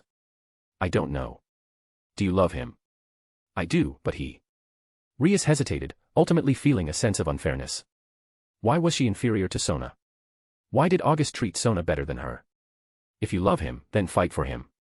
If you don't, I can help you one last time, even if it costs me my dignity. I can talk to August and annul this engagement. He won't miss just one of you. No. Without hesitation, Rias immediately refused the proposition. Surzek now had a clearer understanding. His sister loved August but harbored some dissatisfaction, which explained her procrastination. Let's go, come with me to meet August. But, Oni-sama, Let's go. Yes. The trio, with Surzek and Rias in front, trailed by Grafia, attracted attention as they walked through the campus corridors, with their fiery red hair standing out. Meanwhile, Sona led Serafal to the student council room. The current members were all out, leaving it empty. Oni-sama, what exactly do you want? Isn't finding a boyfriend normal? Sona-chan, he's not a good man, he's engaged to Rias-chan. I know. He's obviously a womanizer, he'll definitely cheat on you in the future. I know. He's obviously not a good man, he'll definitely do something to hurt you in the future. Oni-sama, how can you tell? Sona-chan. Serafal wanted to continue coaxing Sona, but Sona immediately pushed her away. For the first time in many years, Serafal witnessed Sona truly angry, a feeling reminiscent of when the family pressured her for arranged marriages in the past. Sona-chan, I'm only looking out for you. Oni-sama, I have one question for you. Do you care about me? Of course, I care about you. I love you the most in this world, I care about you the most. Then let me ask you honestly. Ask, Oni-sama will tell you everything. Oni-sama, do you dislike August, or is it that you dislike all the men who come near me? Serafal didn't know how to respond to this question because she knew the answer very well. In Serafal's impression, August wasn't a bad person. In the underworld, as a demon duke with some status, it was expected to have a bit of a reputation. Even her and Sona's father, despite having only one wife, had many mistresses. Why was the relationship between Surzek and Grafia hailed as a legend in the underworld? It was because they were each other's only partners. For so many years, not a single rumor had emerged about the demon duke. August looked at Sona in astonishment, he hadn't expected her to ask such a question. Oni-sama. Sona-chan, The two sisters, now facing each other, but the atmosphere turned somewhat ominous. August knew he had to do something at this moment. If there were any gaps or misunderstandings between the two sisters because of him, it wouldn't be good. Alright, you're both sisters, it's only natural for sisters to care for each other. August walked over at this moment, his words causing Serafal to pause. She hadn't expected August to help her. After all, she was essentially interfering in his relationship. August, you dash. Alright, she's your sister. She won't harm you. But you dash. I'm a man. With that simple statement, Sona was deeply moved. He was saying this for the sake of her and her sister's relationship. At this moment, Serafal didn't know what to say. If she continued to nitpick, she would truly be shameless. The tense atmosphere instantly eased. Oh, by the way, Nei-chan, leave Sona-chan to me. Don't worry, I'll treat her well for the rest of my life. By this time tomorrow, I promise you'll be hugging your little nephew or niece. However, in the next moment, the situation took a sudden turn. August suddenly turned to Serafal. This caught Sona and Serafal off guard. You bastard. Sona is still so young, how dare you make a move on her? Are you even human? Serafal pulled Sona into her arms, holding onto her tightly, fearing that August might take her away. Sona looked at August, unable to decide whether to laugh or cry. Big brother, what did you just say? Trying to console my sister, but not like this. If you keep doing this, we might end up fighting whenever we meet. Of course I'm not a human, I'm a demon, Nei-chan. I'm the last of the house of demon, and Sona is one of the few pure-blooded devils. Our children will definitely be outstanding in the future. Shut up, you motherfucker. And don't call me Nei-chan anymore. But we're already married. If I don't call you Nachan, what should I call you? Bam. This thunderbolt struck directly at Serafal's head. Sona, you two are already, sob. With tears streaming down her face, Serafal burst into tears. Her little bunny had truly been devoured. What are you saying? Sona also glared at August, then turned to comfort her sister. August wore a smile on his face. This feeling was truly enjoyable, constantly oscillating between heaven and hell for a Siskin. Sona-chan, I'm fine. After the baby is born, I'll help you take care of it. You're still in school, you can't be delayed. Don't listen to August's nonsense, I'm not pregnant. But what about between you and him? That's true. Ah. Suddenly, they saw a glimmer of hope, only to be thrown back to reality. The constant ups and downs left Serafal reeling from an unimaginable blow. Seeing this, August understood that it was about time to put an end to this matter. If they continued, he was afraid he might drive away the Satan. But even so, Serafal, now holding on to Sona, refused to let go. It had only been a few days, and Sona had been taken away and devoured. She hadn't protected her little sister. Chapter 261, You're Mine. As Serafal clung tightly to Sona, unwilling to let go, Rias and Surzex had already arrived. Knock knock knock. The sound of knocking made August turn his head. Please come in. Breaking free from Serafal's embrace, Sona adjusted her clothes, while Serafal, upon seeing someone, also refrained from embarrassing her sister and composed herself. Then the door swung open, and Surzex and Rias, with Grafia following behind, walked in. Serafal, good morning. Surzex. Sona-chan was. Before the sentence could finish, Sona covered Serafal's mouth with her hand and dragged her to the back. The scene stunned the trio who had just entered. My goodness, when did Sona become like this? Surzex and Rias's gaze subconsciously fell on August. If anyone could easily influence Sona, it was him. August felt a bit speechless under their scrutiny. What are they staring at him for? However, considering what had just happened in front of the teaching building and the current situation, something must be going on here, right now, in these few minutes. But this was their private matter. Even if he was Satan Lucifer, it wouldn't be appropriate to intrude. Moreover, Surzex also felt that perhaps this wasn't the right time for their visit. August, do you have some free time? I don't have any plans. What's up? Rias wants to buy some things. Grafia and I are not very convenient, so we'd like to ask for your help. Sure, it's no trouble. That would be great. Afterward, Surzex gave Rias a meaningful look, implying that he had paved the way, and the rest was up to her. Rias felt a bit puzzled by the sudden invitation to go shopping together. What were they going to buy? Meanwhile, Sona, being perceptive, caught a glimpse of the hint and glanced deeply at Surzex. She also figured out that this Satan Lucifer was trying to create an opportunity for her sister. But she had no intention of stopping him because she knew, from the moment she chose August, that she could never monopolize this man. Now that she had received the affection that no one else had, doing anything extra would only displease August. I want to buy a few pieces of clothing. Sure thing. As her fiancé, August naturally wouldn't refuse, even if it was just shopping. Rias looked back at Surzex, but he had fallen silent at this point. She then glanced at Grafia, only to find her not looking at her anymore. Sona, can you help me request a leave of absence, and also for Rias? Is there any difference for you whether you take leave or not? When had August ever attended classes?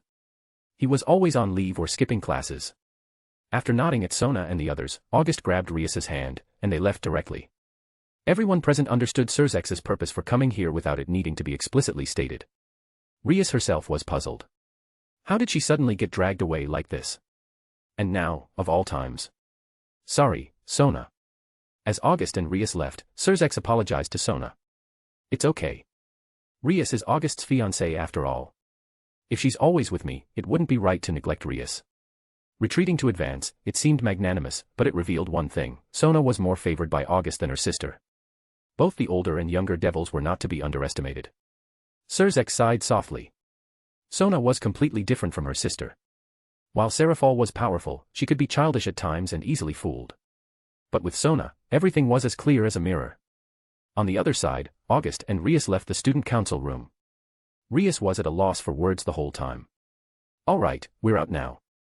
No need to keep your head down. What do you mean by that? Surzex's intention. Everyone knows. Why are you still dash? My woman. It's only natural for me to accompany you on a shopping trip. Oh. The arrogance she displayed in front of Surzex disappeared when she was with August. In their relationship, August always took the lead. I know. I've been drawn to Sona lately, making you feel dissatisfied. I'm not dissatisfied. With your temper, how could you not be? What's wrong with my temper? As a young lady who needs the world to revolve around her, and with her fiancé seeing other women every day, you must have some thoughts. If you know that, then why do you still dash? Why do I still do this, and why don't I go to you and comfort you? Rias didn't continue speaking, silently acknowledging August's words. I thought that this would ignite your competitive spirit and make you come to me willingly. Unfortunately, I miscalculated. I would never come to you willingly. It's possible. Remember our first meeting? Your behavior indicated that you were trying to entice me with your own body. So, my actions this time were quite reasonable. Rias didn't know how to respond to that. During that time, due to the impending engagement, she truly felt desperate. She even considered protesting by offering her body to another man if it meant breaking the engagement. I had no choice back then. Exactly. So, since you initially thought of using your greatest weapon to entice me, I naturally expected you to do so. Unfortunately, you didn't. So, you've been waiting for me to come to you. Correct. Every night, I've been waiting for you to come knocking on my door. You. In that moment, Rias felt both angry and slightly excited. She couldn't quite pinpoint why, ultimately attributing it to her feelings for August. Since we're going shopping, let's take care of everything else as well. Huh. Shopping, watching a movie, candlelit dinner, strolling, and booking a hotel. August laid out a full-service plan, leaving Rias speechless, especially at the last part. Why book a hotel? I have to go home tonight. My brother and sister-in-law are visiting. Stop with the excuses. Your brother just handed you over to me. Today, you're mine. August didn't give Rias a chance to refuse. He grabbed her hand and headed to the mall. First, they would buy clothes, especially ones that men liked. Then, they would watch a movie that appealed to men, followed by a romantic candlelit dinner. As for strolling, it was optional. Finally, they would reach their ultimate destination. Chapter 262, Apologize. In the afternoon, August first took Rias shopping at the mall. He accompanied Rias as she tried on numerous outfits and also bought several for her. Not only for Rias but also for Sona, Tsubaki, Hilda, Yolda, and all others, August bought clothes. As a responsible man, it was only natural for him to know the sizes of his women. In the afternoon, the relationship between the two progressed rapidly, and Rias seemed to have forgotten all the previous unpleasantness. Women could be incredibly stubborn at times, but conversely, they could also be easy to please. As for the rest of their plans, August had run out of time because tonight was the trilateral meeting of the three factions, and as the Red Dragon Emperor, August, and Rias, as the head of the Kuo town, had to attend. With the night falling, in the evening, August brought Rias here. At the Kuo Academy, all the students had already gone home, and the surroundings were shielded by barriers to prevent any accidents and keep ordinary people from intruding. Outside the meeting hall, Rias's peerage, Sona, and her peerage were all present. The only change was that Zenobia, who was originally a holy sword wielder of the church, became Rias's knight. Meanwhile, Irina had returned to the church. August had no interest in either of these two, so he hadn't contacted them. You finally came back. Everyone is here, except for you two. Seeing August and Rias walking in hand, Sona understood immediately that these two must have had a great afternoon. Although she was prepared for it, seeing it with her own eyes still made her feel uncomfortable. Everyone's here. That's right, Satan Lucifer, Azazel, along with Michael, they're all here now. Inside. Yes. Well, I'm honored to have such distinguished guests waiting for me. Saying so, August pushed the door to enter. Sona and Rias subconsciously wanted to stop him, but it was too late. With a creak, the door opened, and August walked in. Inside, there was a moderately sized round table, with Serzex, Seraphal, Azazel, and a handsome man with golden wings behind him seated around it. Behind Azazel, Valley, disguised as a male, leaned against the wall, and behind Michael was Irina. The moment Michael saw August, his brows furrowed, giving August the feeling that they were enemies. Not only Michael, but August himself felt the same. Upon sensing the holy power emanating from Michael, he felt a sense of disgust. Light and darkness were inherently opposing forces, light judged darkness, and darkness consumed light. It had been this way from the beginning and would remain so forever. You finally came. Everyone's been waiting for you. Azazel was the first to speak, gesturing to a chair beside him. On the far left of the round table were Serzex and Seraphal, and in the middle was Michael. As for the far right, there was only Azazel himself. At the same time, directly opposite Michael, there was an empty seat. This was August's seat. Although he wasn't the leader of any faction, as the Red Dragon Emperor and the Lord of the House of Demon, most importantly, as a Satan-class being, he was qualified to sit with them. Identity and other factors were just supplementary. What mattered most was August's strength, his Satan-class strength, which was the best proof. August wasn't the least bit intimidated and sat down directly. Because he was facing Michael, both August and Michael were looking at each other, and although they didn't speak, there was an eerie atmosphere in the room. Cough, well, now that everyone's here, Rias, Sona, please come in. Surzex coughed lightly and beckoned to Rias and Sona outside the door. Following his call, Rias and Sona, along with their peerages, entered the room. However, they all stood against the wall, as being allowed to attend as spectators was already a great honor. I presume this must be August, the Lord of the House of Demon, and the current Red Dragon Emperor. And you must be the Archangel Michael, right? What a pity. If you were a woman, I'd definitely snatch you back to the Underworld. The two exchanged words with smiles, but there was an underlying sense of antagonism between them. So, you think the same, August? Let me tell you, I've always thought that Michael isn't a man, but a woman. Are you asking to be judged by me, Azazel? After all these years, your confidence has grown. Care to test it? Azazel's carefree nature clashed with Michael's strictness, and even though many years had passed, they remained the same. This was still the case even though both had restrained themselves somewhat. Surzex hadn't expected the atmosphere to become so tense right from the start. Michael shot Azazel a deep look but ultimately chose not to continue the argument. These two had been at odds for centuries, and continuing wouldn't lead to any resolution. This gathering was for a serious matter. August, this is the first time we've met, isn't it? Why do you harbor such animosity towards me? It's nothing, just feeling displeased on behalf of my little nun. Are you referring to Asia Argento? Exactly. Thanks to you, this lovely nun is now under my protection. However, I couldn't turn a blind eye to the bullying she suffered. I admit fault in this matter. Here, I apologize to you. Michael bowed his head. This scene surprised Azazel. Was this still the same Michael who refused to yield even to the gods themselves during the Great War? If Asia were here now, she would forgive him instantly. Because she was Asia, a kind-hearted little nun who made people's hearts ache. Chapter 263, Peace. After Michael apologized, August nodded. He had been given enough respect, and August naturally didn't want to overdo it, especially since Asia wasn't present either. So, that settled it. Surzex looked at everyone, cleared his throat, and then slowly began. Before we start this meeting, there's something we need to address, and that's the Kokabiel incident. At this mention, Azazel became the center of attention in an instant. After all, Kokabiel was one of the fallen angels. Azazel felt helpless. Being the Governor-General of the fallen angels was truly troublesome. August had mentioned it before, and now it was being brought up again. Not long ago, Kokabiel, a fallen angel, came to Kuo and stole 3 holy swords from the church. He also attempted to kill Rias and Sona. As for this matter, Azazel, do you have anything to say? Surzex's tone was calm, but no one dared to take it lightly. After all, it concerned the younger sisters of 2 Satans. Not only Surzex but also Seraphal looked at Azazel with anger. If August hadn't dealt with Kokabiel already, Seraphal would have frozen him into an ice block long ago. For her, Sona was her only concern, and no one was allowed to harm her beloved little sister. I'm truly sorry. Kokabiel caused you trouble. However, Kokabiel's actions were merely his personal thoughts. It has nothing to do with the fallen angels, and we don't want to ignite the flames of war again. His words weren't genuinely believed by anyone else present, they were all shrewd characters and not easy to trust. Moreover, the wars between their 3 factions had been full of killings and schemes from the beginning. Even if this was the intention of the fallen angels, Kokabiel was already dead, and there was no evidence. Rias, Sona, you 2 are the parties involved. Do you have anything to say? Surzex looked at Rias and Sona, allowing them to attend this meeting as they were directly involved in this matter, and naturally, they had the most say.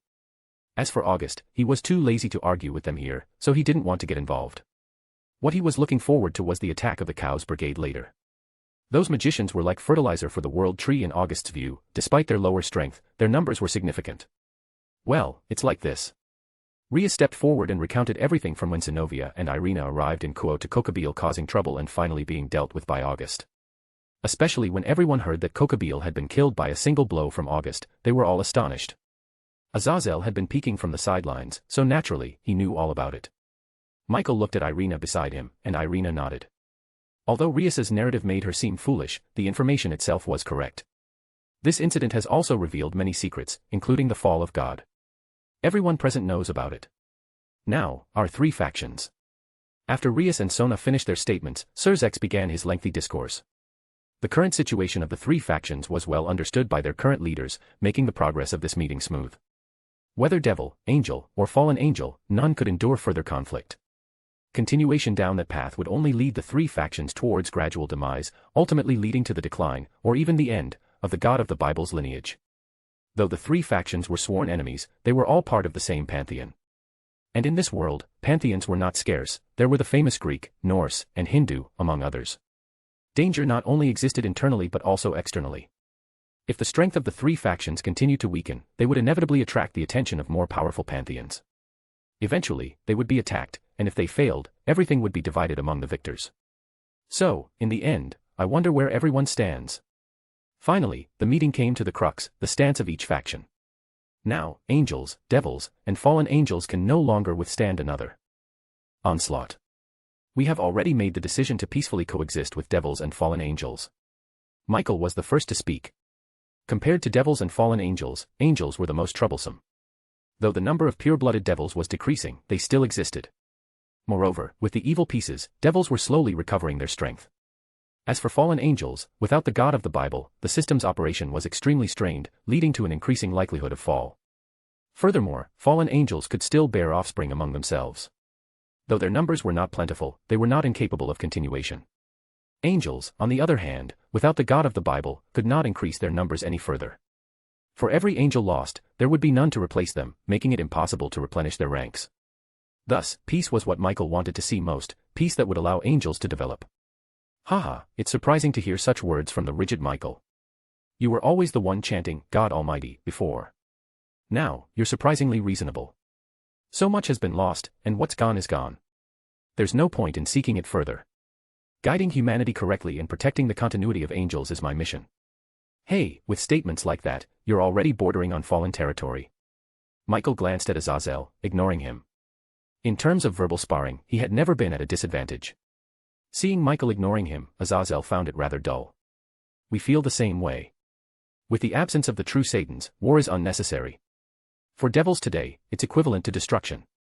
Surzex and Seraphol exchanged a glance, expressing their stance. Devils, too, desired peace. God is not the only one. While God was present, the world turned. Even without God, the world still turns. If war were to erupt again, our three factions could very well tread the path to destruction. So, gentlemen, let us form a peace treaty. Azazel slowly articulated the ultimate purpose of this meeting, which was also the hope of everyone present. And behind Azazel, Valley, looking at Azazel before him, curled his lips slightly, revealing a hint of a cold smile. Chapter 264, Attack. Azazel voiced the ultimate purpose of this three factions meeting, a peace treaty. Devils have no objections. What devils need now is peace and time to recover. Surzex was the first to speak. After all, this meeting was arranged under his intention. Among the three factions, devils were the most constrained.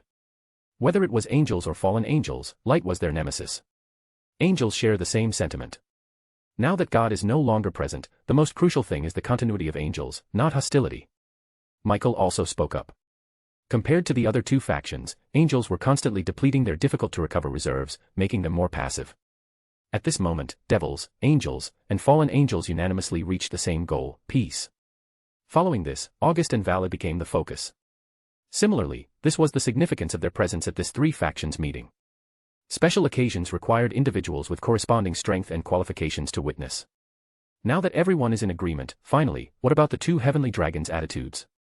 Surzex looked at August and Valley and said slowly, although it was just a formality. It doesn't matter. Whether it's peace or war, I only care about my own territory. As long as it doesn't touch my interests, you can do whatever you want. Self-interest, huh? Azazel said slowly, also expressing August's thoughts. However, this answer surprised Surzex a bit. From this statement, he could tell that August didn't have any particular affection for devils, despite his high status in the underworld. Michael chuckled. Devils were now the strongest among the three factions. Thanks to the evil pieces, although pure-blooded devils were still rare, the number of devils had rapidly increased. Not to mention the current 4 Satans, 2 of whom were Super Devil, and 2 were Satan class. Now that August, a Satan class being, showed no special affinity for devils, this was good news. Otherwise, if devils dominated, even with a peace treaty, it would ultimately be meaningless. A treaty was just a piece of paper, in the face of interests, it could be torn up at any time. The so-called treaty only made sense under relatively equal conditions. If one party had the confidence to tear up the treaty, then the treaty was as flimsy as paper. White Dragon Emperor, what about you? Michael looked at Vala behind Azazel. The Red Dragon Emperor had already stated his stance, so it was natural to ask him next. I only need to fight strong opponents. Vala said indifferently, and his answer naturally satisfied everyone. At this moment, everyone was smiling because, from the beginning, the three opposing factions finally welcomed peace at this moment. But just at this memorable moment, August looked out the window with a mysterious smile. Not long ago, August had already sensed a large amount of malice approaching. Now, the entire Kuo Academy was surrounded. Everyone present became fish in a barrel. So, with the attitudes of the three factions and the two heavenly dragons clarified, the peace treaty will dash. Boom. Before he could finish, a rumbling sound came from outside the window. Immediately after, a special magic enveloped the entire Kuo Academy. The entire world suddenly shifted from a colorful realm to a frozen black and white world. However, Surzex, Seraphal, Michael, Azazel, Valley, and August were among the few who remained unaffected. As for Rias, Sona, and their group, they all turned into black and white still images, frozen in place. This is the power of time.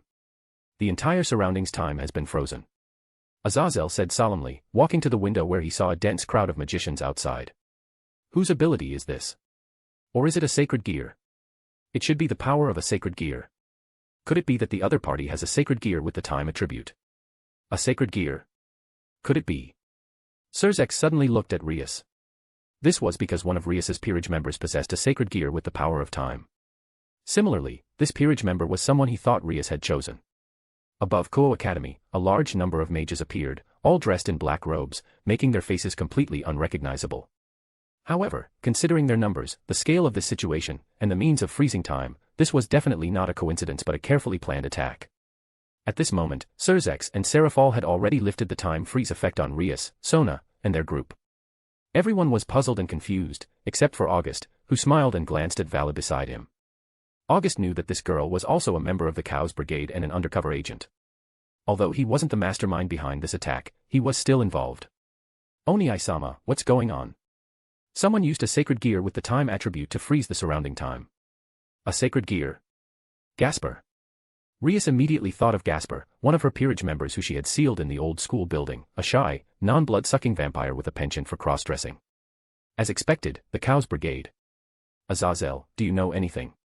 The Chaos Brigade is a mysterious and powerful terrorist organization that gathers dangerous elements from the three factions, including many sacred gear users. It has been confirmed that at least 3 members possess Longinus. 3 Longinus. Azazel's words were undoubtedly shocking. After all, these were Longinus, of which there were only 13 in the whole world, and 2 had already appeared in this room alone. And now, a terrorist organization had 3. That's right, this is just a rough estimate. The real combat power is still unknown. At this point, Azazel glanced at August. He didn't betray August, not because he didn't want to, but because he was afraid of the consequences. So what are these people's intentions? I don't know, but according to the information I've received, the leader of this organization is a dragon god even more powerful and ferocious than the Red Dragon and the White Dragon. More powerful than the Red Dragon and the White Dragon. Could it be that one? Infinite Dragon God Ophis, the strongest dragon god who has reigned supreme since the beginning of this world. At this moment, the leaders of the 3 factions, without exception, were all extremely serious. This was the Infinite Dragon God Ophis, after all. But of course, Ophis is just a puppet pushed to the forefront. Behind him is the real mastermind. Ophis is just being used.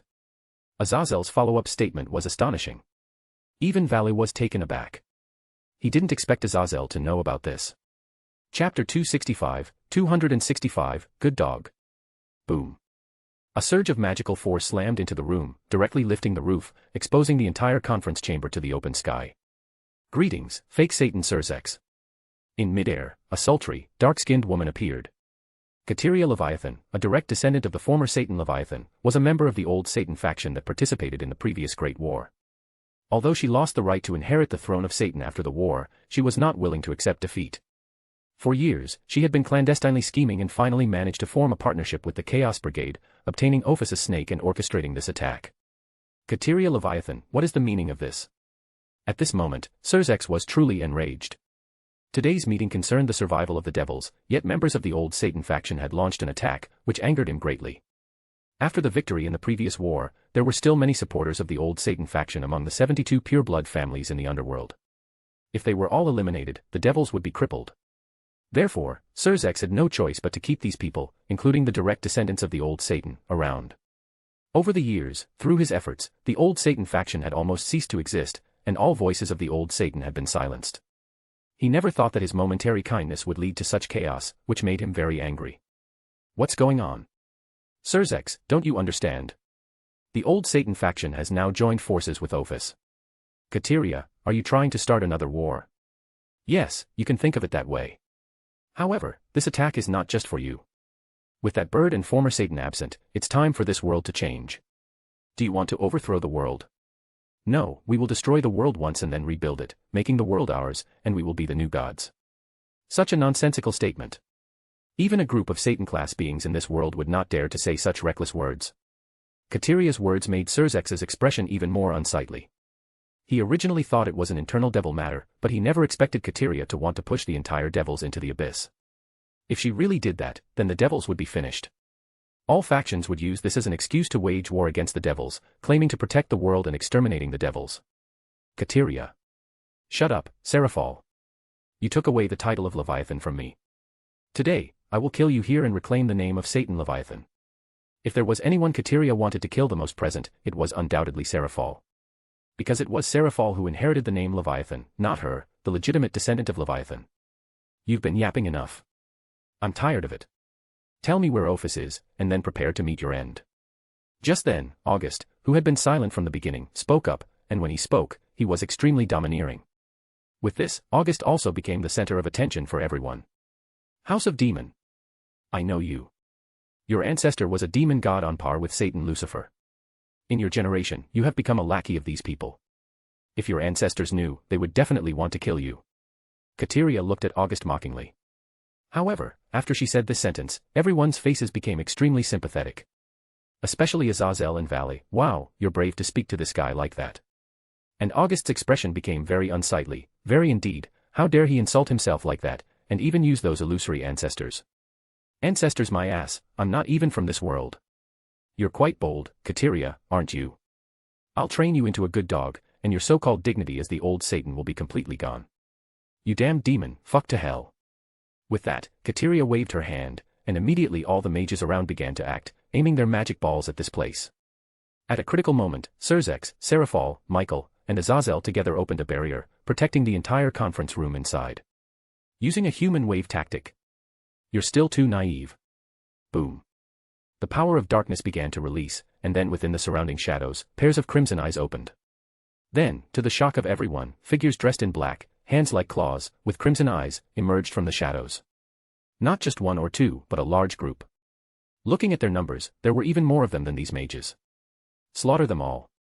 August's cold voice rang out, and in an instant, all the figures moved. Each one was like an assassin in the shadows, quickly spreading out around, and soon they arrived beside these magicians.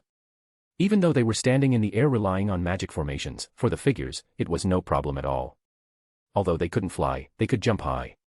Splurt. Tear. Click. Help. Monsters, they're all monsters. Fuck. Don't come near me. Save me. Heart-wrenching screams, painful cries, bloodshed. In just the blink of an eye, the situation completely turned upside down. And at this moment, Surzex and the others all looked at this scene in disbelief. It was truly shocking. Although these black soldiers were not particularly strong, they were only at the lowest level or so, and could be killed with just one spell. However, the number was simply terrifying, continuously crawling out from the shadows. Unafraid of death, decisive in killing, and with a large number, they were simply a terrifying slaughter corps. Kateria was also incredulous. Her own subordinates, so many mages, were actually defeated like this. Especially seeing the bodies everywhere, at this moment, this place was like hell itself, with blood already dyeing it bright red. What kind of sorcery is this? Sorcery. When faced with something you can't understand, it's sorcery. But it doesn't matter. Kateria, I always keep my word. When I say I'll turn you into a good dog, I'll definitely deliver. Splash. Chapter 266, Useful Energy. Whoosh. The chain of latting shot out directly from the channel of the Gate of Babylon. Such an individual had no right to wield the latting, it was an insult to its divine nature. In the blink of an eye, Kateria Leviathan was bound tightly, suspended in the air by the restraints of the lading, creating a rather unseemly sight due to the constraints. In just a few minutes, August had managed to neutralize this attack. Especially Kateria, one of the leaders of the old Satan faction of demons, was instantly apprehended by August. Damn it, what is this thing? I can't break free. Don't bother. This is lading crafted by divine beings. A mere devil like you can't escape. Besides, daring to provoke even without enough power, you're quite audacious. But in the end, you're just small. You damned demon. Don't think you've won. I have a trump card. Don't forget, we're sparring with Ophis now. Swish. As if invoked by her words, the snake within her surged. In Kateria's palm, a serpent representing infinity appeared, followed by a massive eruption of magical power. In the blink of an eye, her power surged to that of a Satan. However, while this was Satan-class power, it was still borrowed, lacking the full essence of true Satan-class strength. Crack. Nevertheless, as her strength surged to Satan-class, the restraints of the lading binding Kateria began to shatter. The binding strength of this weapon depended on August, its owner.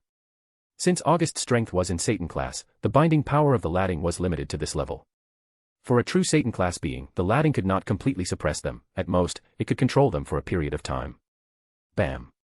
Soon, Kateria broke free from the comfortable embrace of the lading, with fragments of the shattered chain scattered on the ground. See that? This is the power of the mighty dragon god Ophis. With this power, no one in this world can stop me. Kateria laughed heartily, clearly intoxicated by the power. Can a Satan change the world? Ridiculous. If that were true, then why haven't any of the many Satan-level beings in the world come forward to change it? Delusions are a disease that must be treated. Just breaking one of my chains makes you so happy. If that's the case, then I'll give you a bit more. The next moment, behind August, golden ripples began to spread, dyeing the sky gold. Then, a myriad of noble phantasms extended through the golden ripples. Without exception, all these noble phantasms possessed holy attributes. From B-rank noble phantasms to D-rank noble phantasms, all were imbued with holy attributes. This was the might of the Gate of Babylon. Regardless of who you were, the Gate of Babylon could produce weapons to counter you. Whether you were a god, dragon, demon, angel, or anyone else. As long as you existed, there would undoubtedly be corresponding weaknesses. And the Gate of Babylon stored prototypes of all the noble phantasms in human history or prototypes invented by humans. Let alone other things, even modern weapons like nuclear warheads were present in the treasury. August had the ability to directly flatten a place with a nuclear warhead. As Kateria looked at the countless noble phantasms, she faltered. All were weapons with holy attributes, and she even saw several holy swords among them. What did this mean? They were bullying her. Among all present, Michael was the most shocked. His initial reaction was darkness, but how could a child of darkness possess so many holy weapons? Even the heavenly arsenal did not have so many. Goodbye. Swish swish swish. In an instant, Kateria found herself like a hornet's nest, with countless noble phantasms aimed at her. Kateria continuously intercepted the incoming treasures. Although they couldn't harm her for the time being, her magical power and stamina were limited, while the number of weapons seemed endless. Indeed, Ophis possessed infinite power, be it magical or otherwise. However, her snake was not Ophis herself. Furthermore, Kateria's strength itself was only that of an ultimate-class devil. Splurt. There's always a chink in the armor. Suddenly, a dagger plunged directly into Kateria's arm. Ah. This naturally created a flaw in Kateria's movements, followed by a barrage of countless noble phantasms. Splurt splurt splurt. In an instant, Kateria was riddled with holes, but all avoided vital points. August sneered, his figure flashing as he appeared before Kateria. You bastard, I will definitely kill you and tear you limb from limb. Kill me. Tear me limb from limb. August looked disdainfully at Kateria. It's not that I look down on you, it's just that you really make it impossible for me to look up to you. He grabbed Kateria directly, and in an instant, both August and Kateria disappeared. Ah. Where did those two go? Azazel was startled, showing some surprise. Others were also astonished because there was a spatial fluctuation just now, but without a magic circle, how could August traverse space? Soon, Surzex instructed Rias to rescue Gasper. As for the mages around, there weren't many left. And the bodies of these mages had all been dragged into the shadows by the shadowy figures, leaving no corpses behind. Meanwhile, August brought Kateria to the interior of the inner world. The inner world had expanded to almost twice its size in just a few days. And the reason for such a significant change was entirely due to the presence of the World Tree Sapling. With the support of the World Tree Sapling, the spatial barriers of the entire inner world became extremely stable. Furthermore, the roots of the world tree sapling had extended into the void to absorb energy. In return, this naturally promoted the growth of this world. What is this place? Kateria looked around at this unfamiliar environment, feeling extremely puzzled. This is not something you should be concerned about. From now on, you're just a nutrient bottle, the one who inherits the blood of Leviathan from previous generations. As he spoke, August brought Kateria to the location of the world tree sapling. Sensing August's arrival, even the small sapling of the world tree began to dance with joy. Chapter 268, 267, Vale Lucifer. Boom. Inside the inner world, the ground suddenly trembled, and several roots sprouted, wrapping around Kateria Leviathan before dragging her underground, leaving only her head exposed. What are you planning? Let me go. Before she could finish, Kateria suddenly felt weak, her magical power rapidly depleting. In this world, magical power was paramount. Without it, one could do nothing, regardless of their status. August watched Kateria before him with a smile. Now, she was just like he had been once. The world tree sapling could absorb all forms of energy, power, and elements. With her snake, Kateria was a perfect vessel for magical power. Although a snake couldn't provide infinite magical power, it could greatly enhance recovery speed and magical capacity. Papa, thank you. It's nothing. Just be a bit careful. Don't accidentally kill her. I understand. Now, the world tree sapling could communicate rudimentarily. At that moment, a maid hurried over. As August's maid, it was only natural for her to come and serve. Is this Lady Kateria? Seeing Kateria, she was startled. This was the direct descendant of the former Satan. How had she ended up here? From now on, your task is to feed her and give her water every day. If she weakens, replenish her life force and magical power. That's all you need to do. The only requirement is to ensure she doesn't die. But, my lord, Lady Kateria is a descendant of the former Satan Leviathan. Restraining her like this could lead to trouble. It's okay. This fool went to attack Surzex and has now been designated a terrorist. So, there's no problem. Assassinate Satan Lucifer.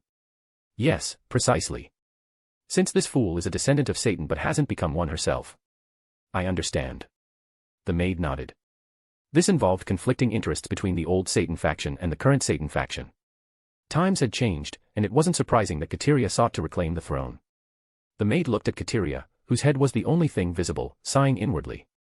This lady really couldn't see the situation clearly. The era of the old Satan had passed, and now it was the era of the new Satan. At this moment, Kateria had no strength to lift her body. The roots entwined around her continuously absorbed her magical power, as well as her mental energy. Not only was her magical power draining, but she also found her mental energy being constantly sapped. This led to not only a loss of magical power but also extreme fatigue. In this situation, she felt an overwhelming desire to close her eyes and sleep soundly. After dealing with Kateria, August waved his hand, and countless bodies fell from the shadows. These were all mage corpses collected by the shadowy figures. They were now a snack for the world tree sapling. Although these individuals were weak, there was strength in numbers. Moreover, by directly consuming the bodies, they could gain not only magical power but also all forms of life force. The ground rumbled as all the bodies were deeply buried underground. They would serve as nourishment for the world tree sapling, and the remaining remains would become part of the earth itself. With a sense of curiosity, August ventured to the edge of the inner world and keenly observed that the world was expanding every moment. However slow the expansion, it was undeniably happening. Though it might not add much in a day or even 10 days or half a month, over the course of a year, 2 years, or more, it would accumulate significantly. This was the world itself evolving. With the world tree taking root, not only were the spatial barriers strengthened to the extreme, but the world itself could also grow continuously with the assistance of the world tree. In the future, when the world tree grew to its full stature, this world would birth a new realm, and August would truly become its ruler. The process was indeed lengthy, even distant, but not unattainable. After observing the changes in the inner world and finding nothing worth lingering for, August departed. There were matters outside that required attention. Back at the Ko Academy, everything had settled. The time freezing had been undone, and beside Rias, there was now a feminine vampire wearing a school uniform. Oh, you're back. Is everything resolved? What about Kateria? Azazel inquired as August returned. It's all taken care of. As for Kateria, I've buried her in the earth. You're quite impressive, handling even the descendant of Satan, who possesses Ophus's snake, with ease. Young people these days are truly fearsome. Enough with the flattery. August dismissed, turning his gaze to Vale. Suddenly, the atmosphere became tense, and Vale smiled awkwardly. I've learned something interesting from Kateria. Valley, do you have anything to say? August's words directed everyone's attention to Valley. Even Azazel sighed helplessly, disappointment evident in his gaze as he looked at Valley. Indeed, Valley, the traitor, it's you. Azazel's mood soured. It was akin to being stabbed in the back by his own foster daughter at such a crucial moment, a feeling of immense discomfort. Sorry, Azazel. My name is Valley Lucifer, the legitimate descendant of the original true Satan's bloodline. What? Lucifer. The legitimate descendant of the true Satan. But he possesses the divine dividing. Could it be that, like August, he acquired a sacred gear? Both Serzex and Seraphol looked at Valley in astonishment. Many years ago, the descendant of Satan Lucifer, Rizavim, had left the Underworld. Even Graphia had once served Rizavim for a time. But during the war between the old Satan faction and the new Satan faction, he disappeared, and no one knew where he had gone. Now, suddenly, there emerged a legitimate descendant of Satan Lucifer, which was surprising to say the least. I am a descendant of the old Satan, but my mother was human. Therefore, my veins carry half devil blood and half human blood. That's why I was chosen by the divine dividing. The word miracle seems fitting to describe my existence. Chapter 269, 268, Gungnir. A half-human, half-devil hybrid. And chosen by a divine dividing, no less. Unbelievable. Serzex exclaimed in astonishment. This near-zero probability had actually materialized. The chances were incredibly slim. With over 7 billion humans in the world, the likelihood of a half-human, half-devil hybrid being chosen by the legendary sacred gear, divine dividing, was practically zero. Yet, here they were, witnessing it. Valley, has Albion truly submitted to Ophis now? No, Azazel. It's merely a partnership. I won't submit to anyone. Valley shook his head.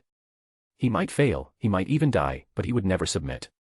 That was also why she had refused August initially. Besides not believing in what August had claimed about the other world, it was more about her refusal to submit to anyone. Now that you've admitted it, I suppose there's no need for further discussion. Of course. I suffered a crushing defeat last time. This time, I don't think I can win, but I won't be defeated as miserably as before. Oh. Interesting. Then show me what you've got. Balance breaker.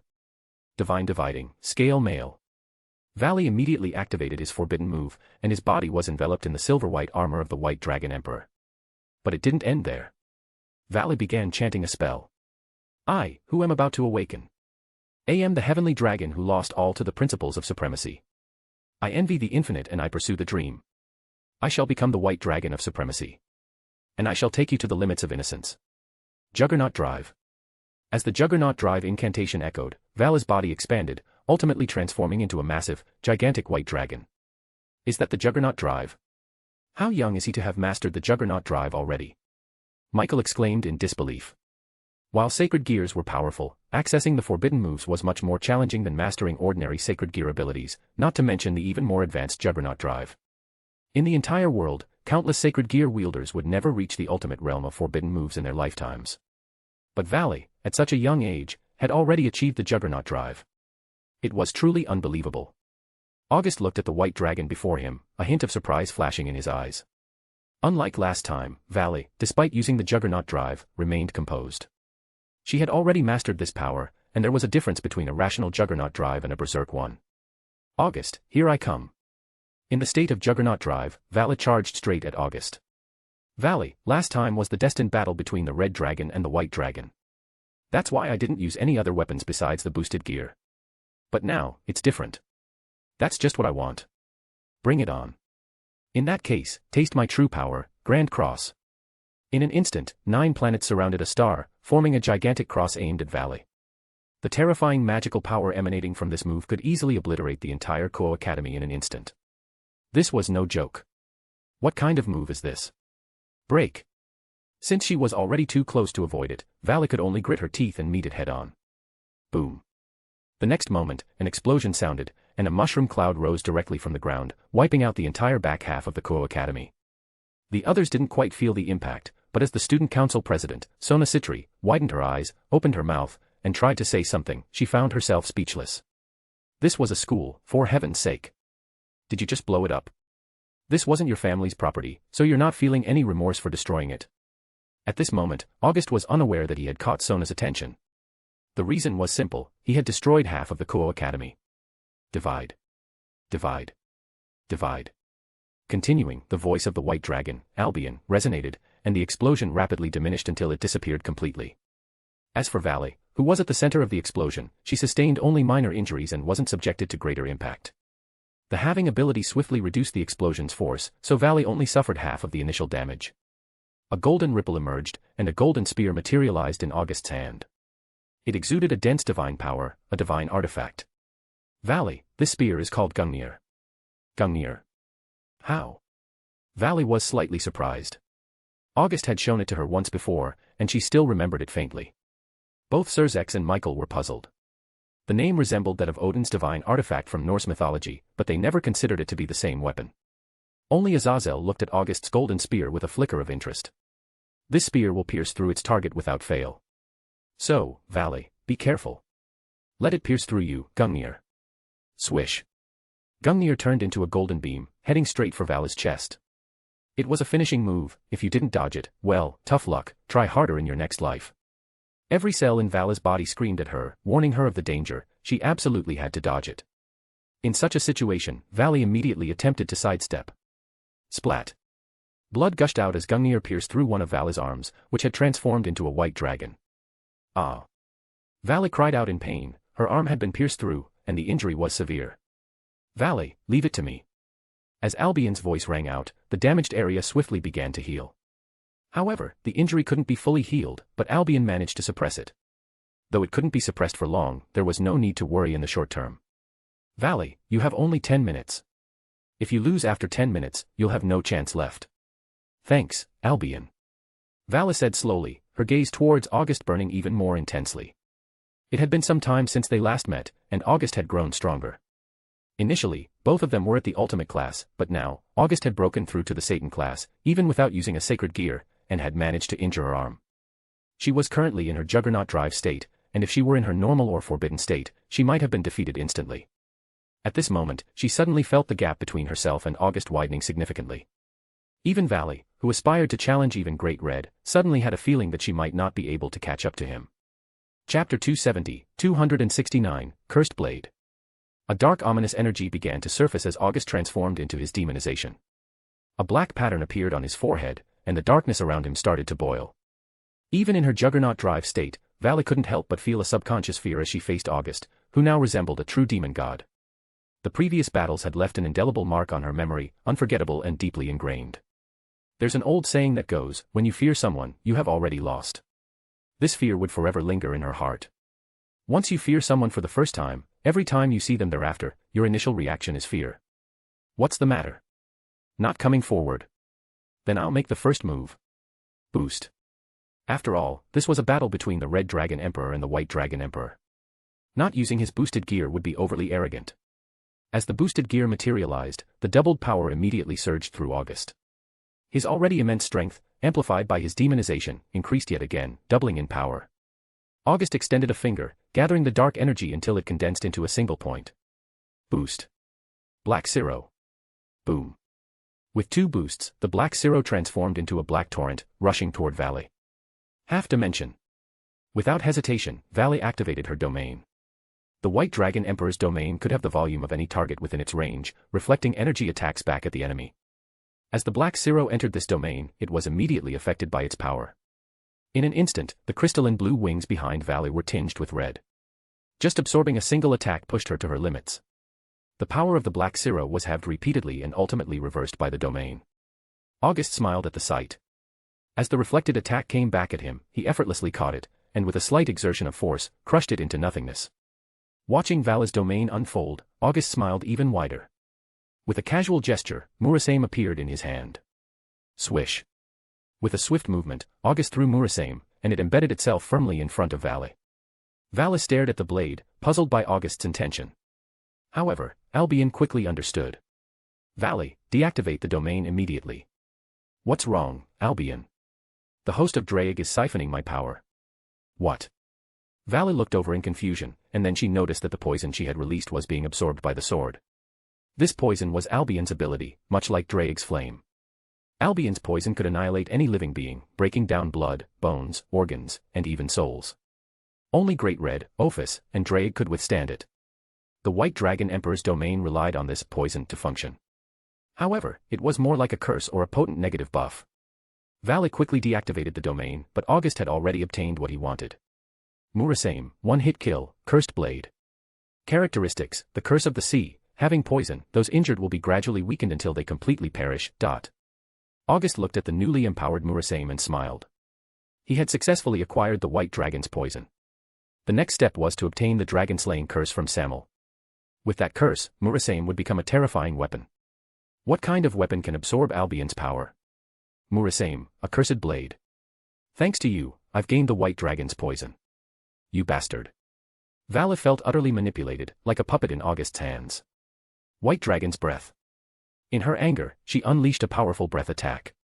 Full counter. August grasped Murasame, and with a swift slash, he countered the breath attack. The reversed magical energy amplified the breath's power and sent it hurtling back towards Vale. Both Vale and Albion were startled, quickly dodging the amplified attack. When the breath hit the ground, it created a massive mushroom cloud, turning the ruined battlefield into a crater. Boost.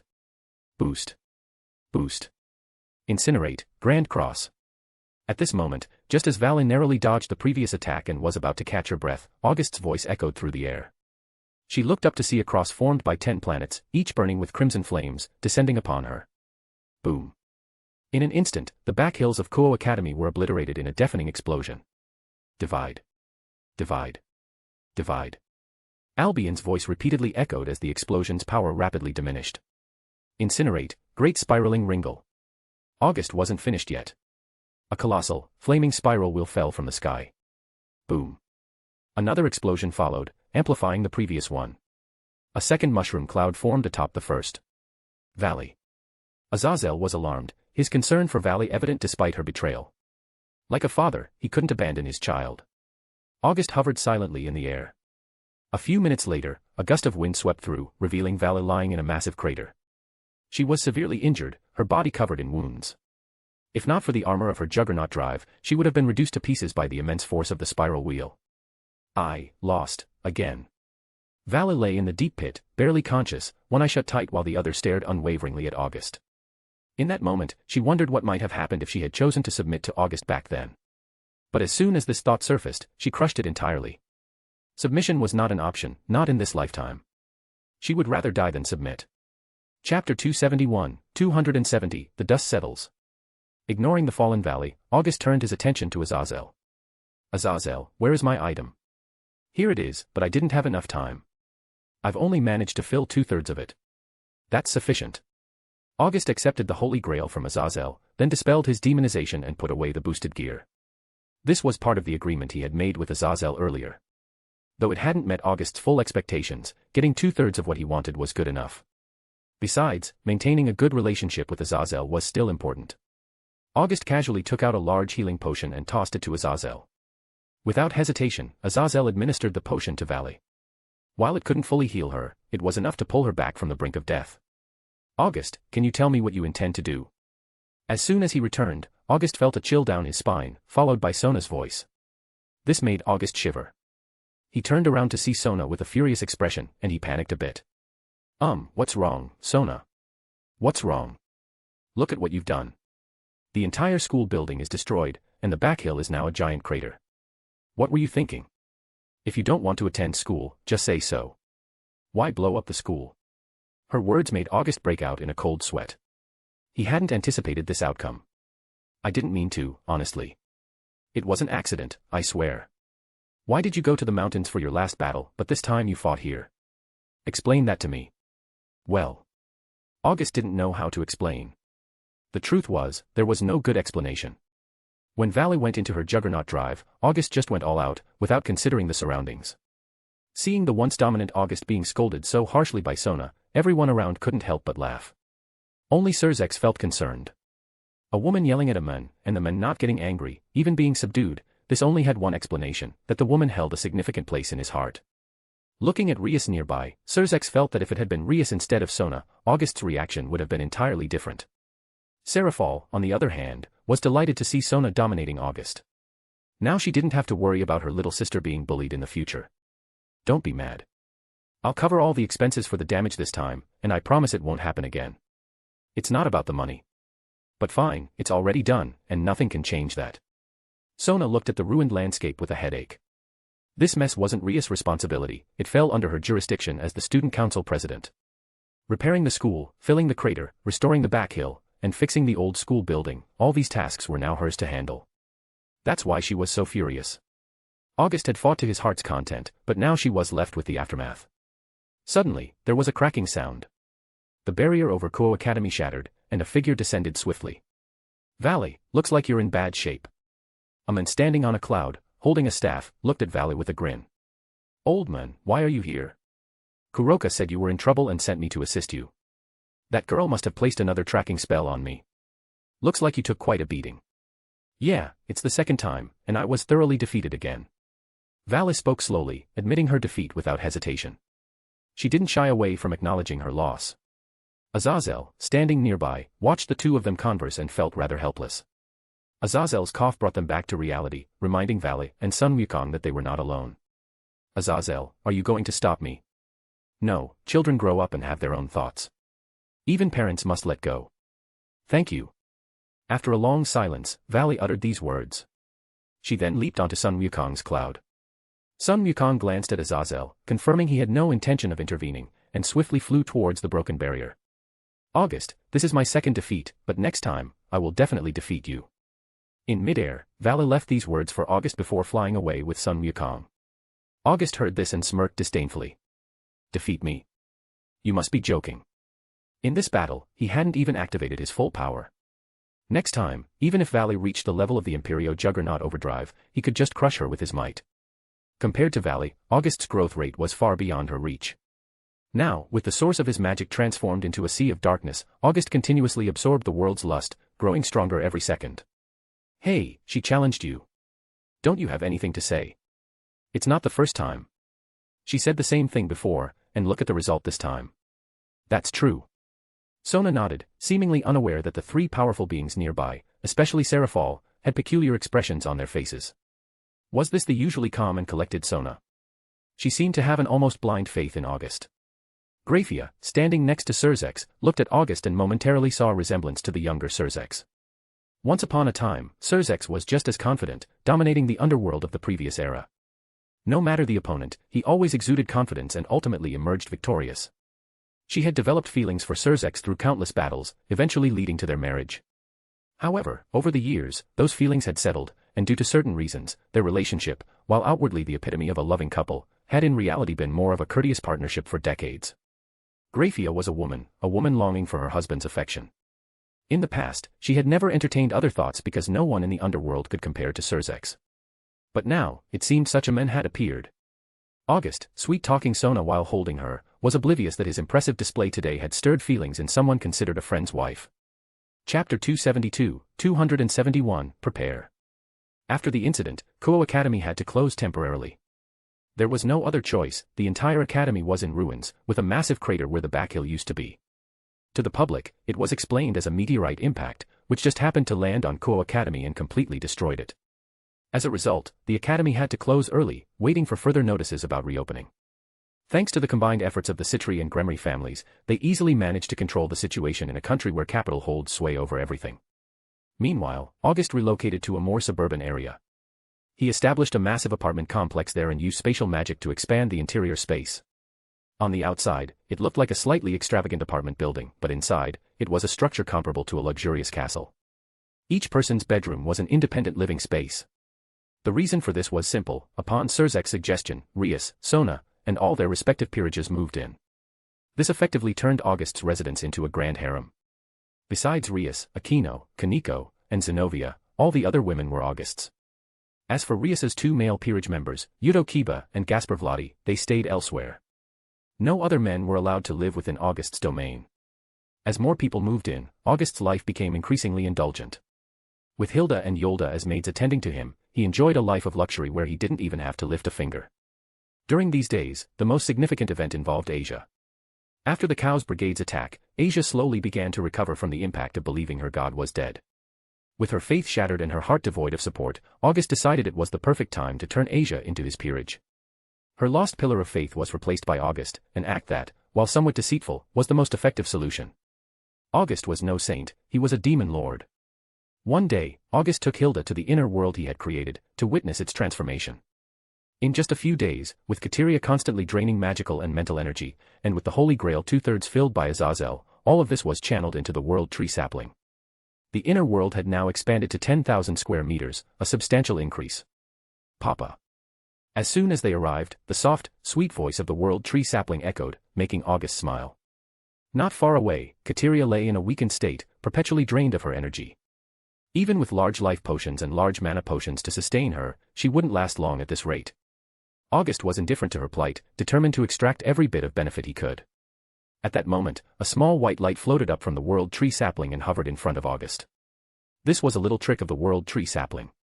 The small light was a kind of minor magic that allowed her to communicate. She had only recently learned this ability. Have you been behaving? Papa, I've been very good. Such a good girl. August gently touched the little light, a small smile playing on his lips as he felt a surge of anticipation. The sapling had told him that as she matured, she would eventually be able to take human form. When that day came, they could truly meet and live together. August looked forward to that day, though he knew it would be a long wait. The world tree needed nourishment to grow. In a complete world, the world tree could draw on the world's power to grow rapidly and eventually support an entire realm. However, this miniature world was far too small, limiting her growth. August often regretted this limitation, but the sapling didn't share his concerns. To her, growing in August's world meant she could always be with him, and that was her happiness. Hilda, observing August, couldn't help but wonder if giving birth to a child for him would make her just as cherished. The thought once surfaced and quickly became an unwavering desire. She wanted to bear August's child. Footsteps echoed through the small world. My lord, the new area has been prepared. Would you like to inspect it? The head maid of the demon maids in the inner world approached. Laura, once the second daughter of a medium-sized family in the underworld, had seen her family fall into decline due to various issues. They spent their remaining wealth to secure her a place in August's domain. With exceptional skills in territory management and planning, she had been nurtured and eventually brought into the small world by August. Because of her outstanding management abilities, August appointed her as head maid. She was responsible for all the maids there. No need for now. There are no immediate plans, so just maintain it well. In the future, this place will become a paradise, the world's only pure land. Understood, my lord. This world had the potential to grow, supported by the world tree, with limitless possibilities. Although still small, August believed it would one day become a home for many. Therefore, August didn't plan to develop it extensively in the short term. Once the world reached a certain size, he intended to create his own paradise here. After chatting with the world tree sapling for a while and giving her a significant portion of his magic, August finally stood up and left. Upon returning to the apartment, he found everyone gathered in the living room. August, you're finally back. We've been waiting for you to make a decision. Rias smiling with relief as she saw him. What's going on? Since it will take some time to rebuild Ko Academy, we decided to return to the underworld for a while. Return to the underworld? August was taken aback. He had only been in the human world for less than 3 months, and they were already planning to go back. Then he remembered that he had only spent a day or two in the underworld before coming to Ko Town. Going back is fine with me. That's great. My parents want to meet you. Meet the parents. The phrase immediately popped into August's head. Chapter 272, Damn Politics. My parents want to meet you too. At that moment, Sona's voice echoed in agreement. August suddenly realized what was going on. This wasn't just a trip back to the underworld, this was clearly an opportunity for his prospective in-laws to meet their son-in-law. Rias, he could understand, but how did Sona's parents know about him? Seeing August's questioning look, Sona blushed slightly. My sister told my parents about us as soon as she returned. Oh. August understood. Her relentless sister had run home to inform their parents. Still, August didn't mind. After all, he had already won over their daughters completely, so meeting the parents was only natural. When do we leave? Tomorrow morning. Everything is already arranged. Fine, you decide. August left the arrangements to Sona without much concern. Sona smiled, but Rias looked displeased. They were both going back to meet their parents, but she had a marriage contract to consider. Why, let Sona handle it. August, you should come with me to meet my parents first. Rias interjected, emphasizing her role as the fiancée and feeling she should be prioritized. Rias glanced at Sona, expecting some resistance, but Sona remained calm and didn't argue. The reason Sona didn't contest was simple, there was a significant difference between her and Rias. Sona was already August's woman, while Rias was still just a fiancé. I'll visit the house of Citri first, Rias. You should go back home. I'll join you after 2 days. August, I dash. Rias instinctively wanted to protest, but Aquino, standing beside her, gently held her back. Rias turned to see Aquino shaking her head, signaling her not to continue.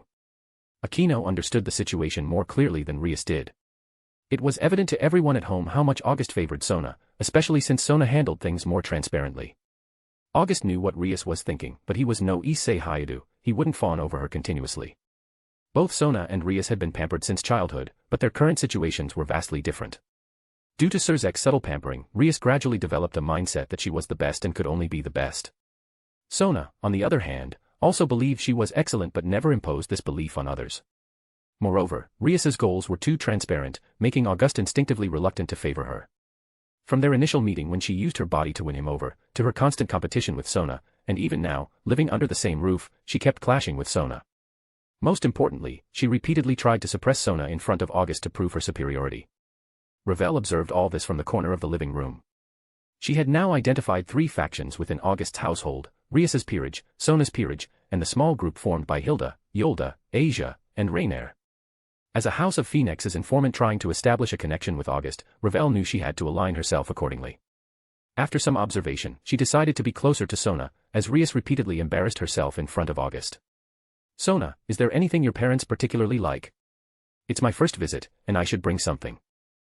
My father likes red wine, and my mother enjoys tea. Just bring some of each, they don't really lack anything.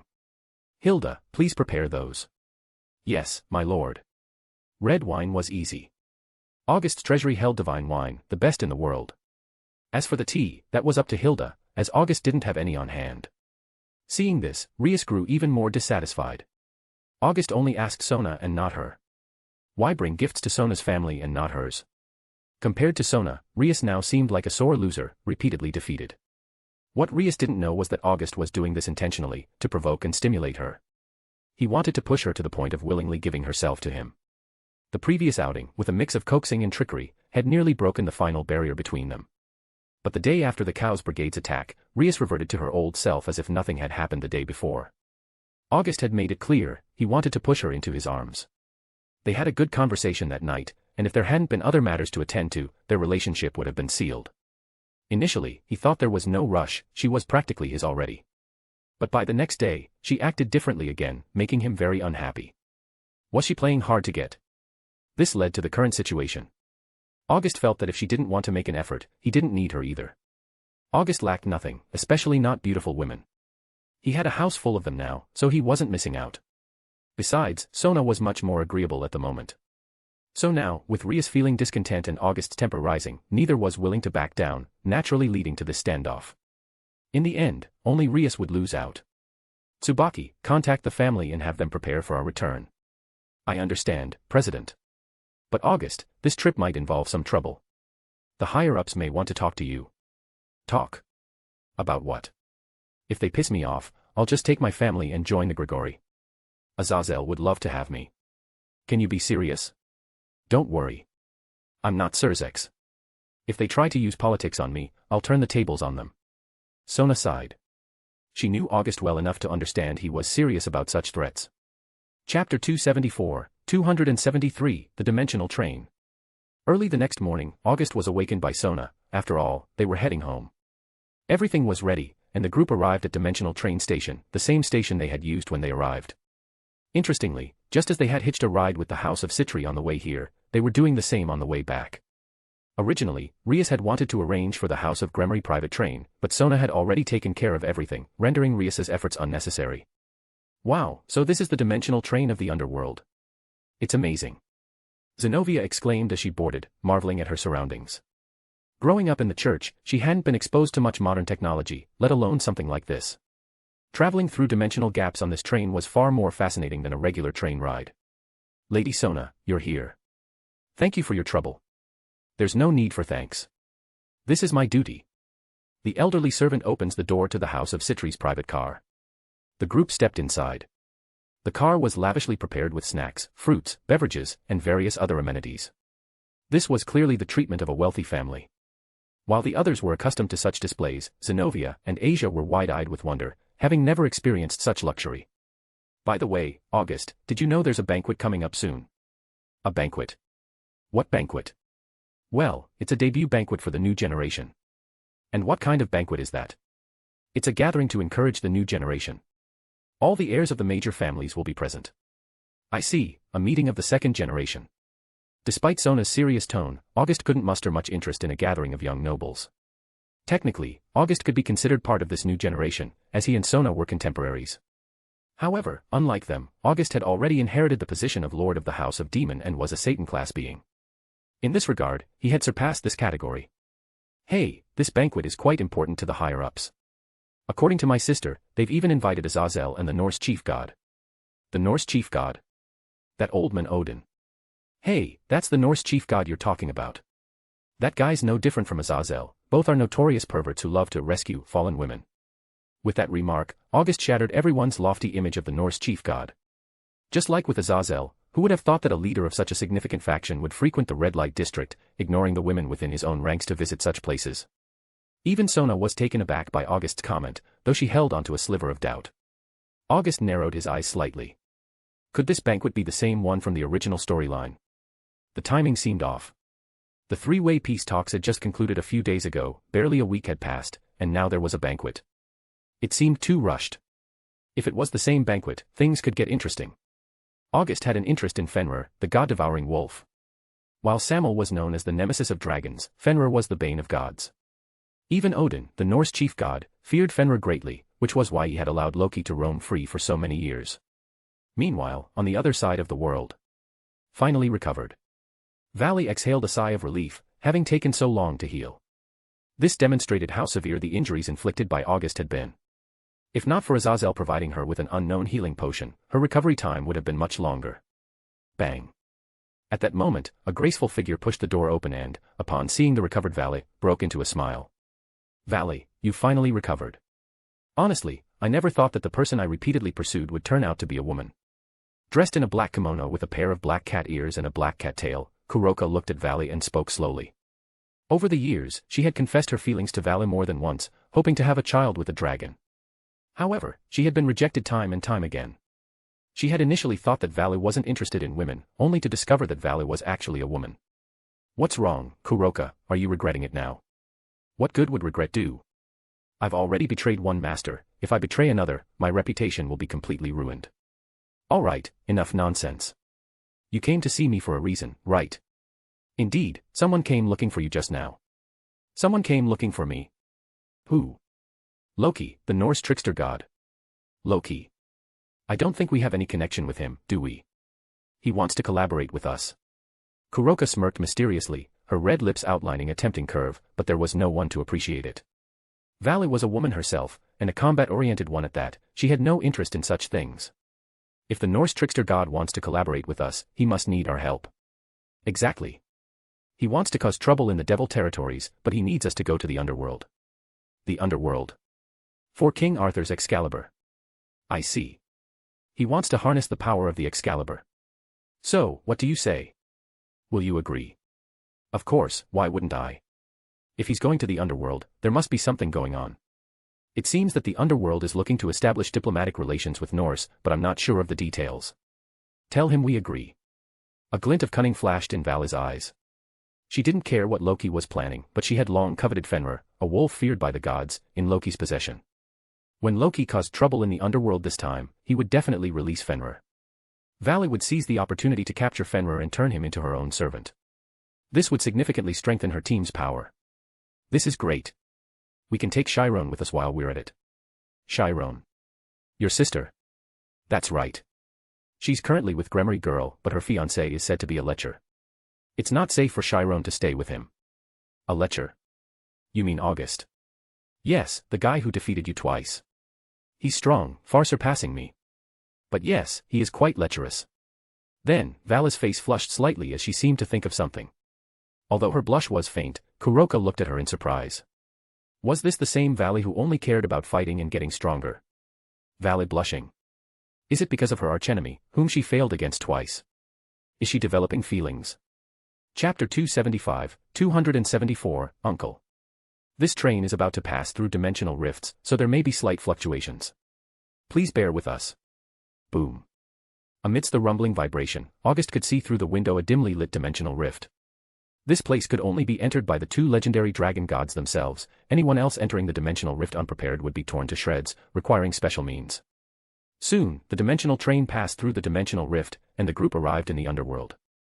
Unlike the human world, the sky in the underworld was slightly gloomy, and magical energy was denser than in the human realm.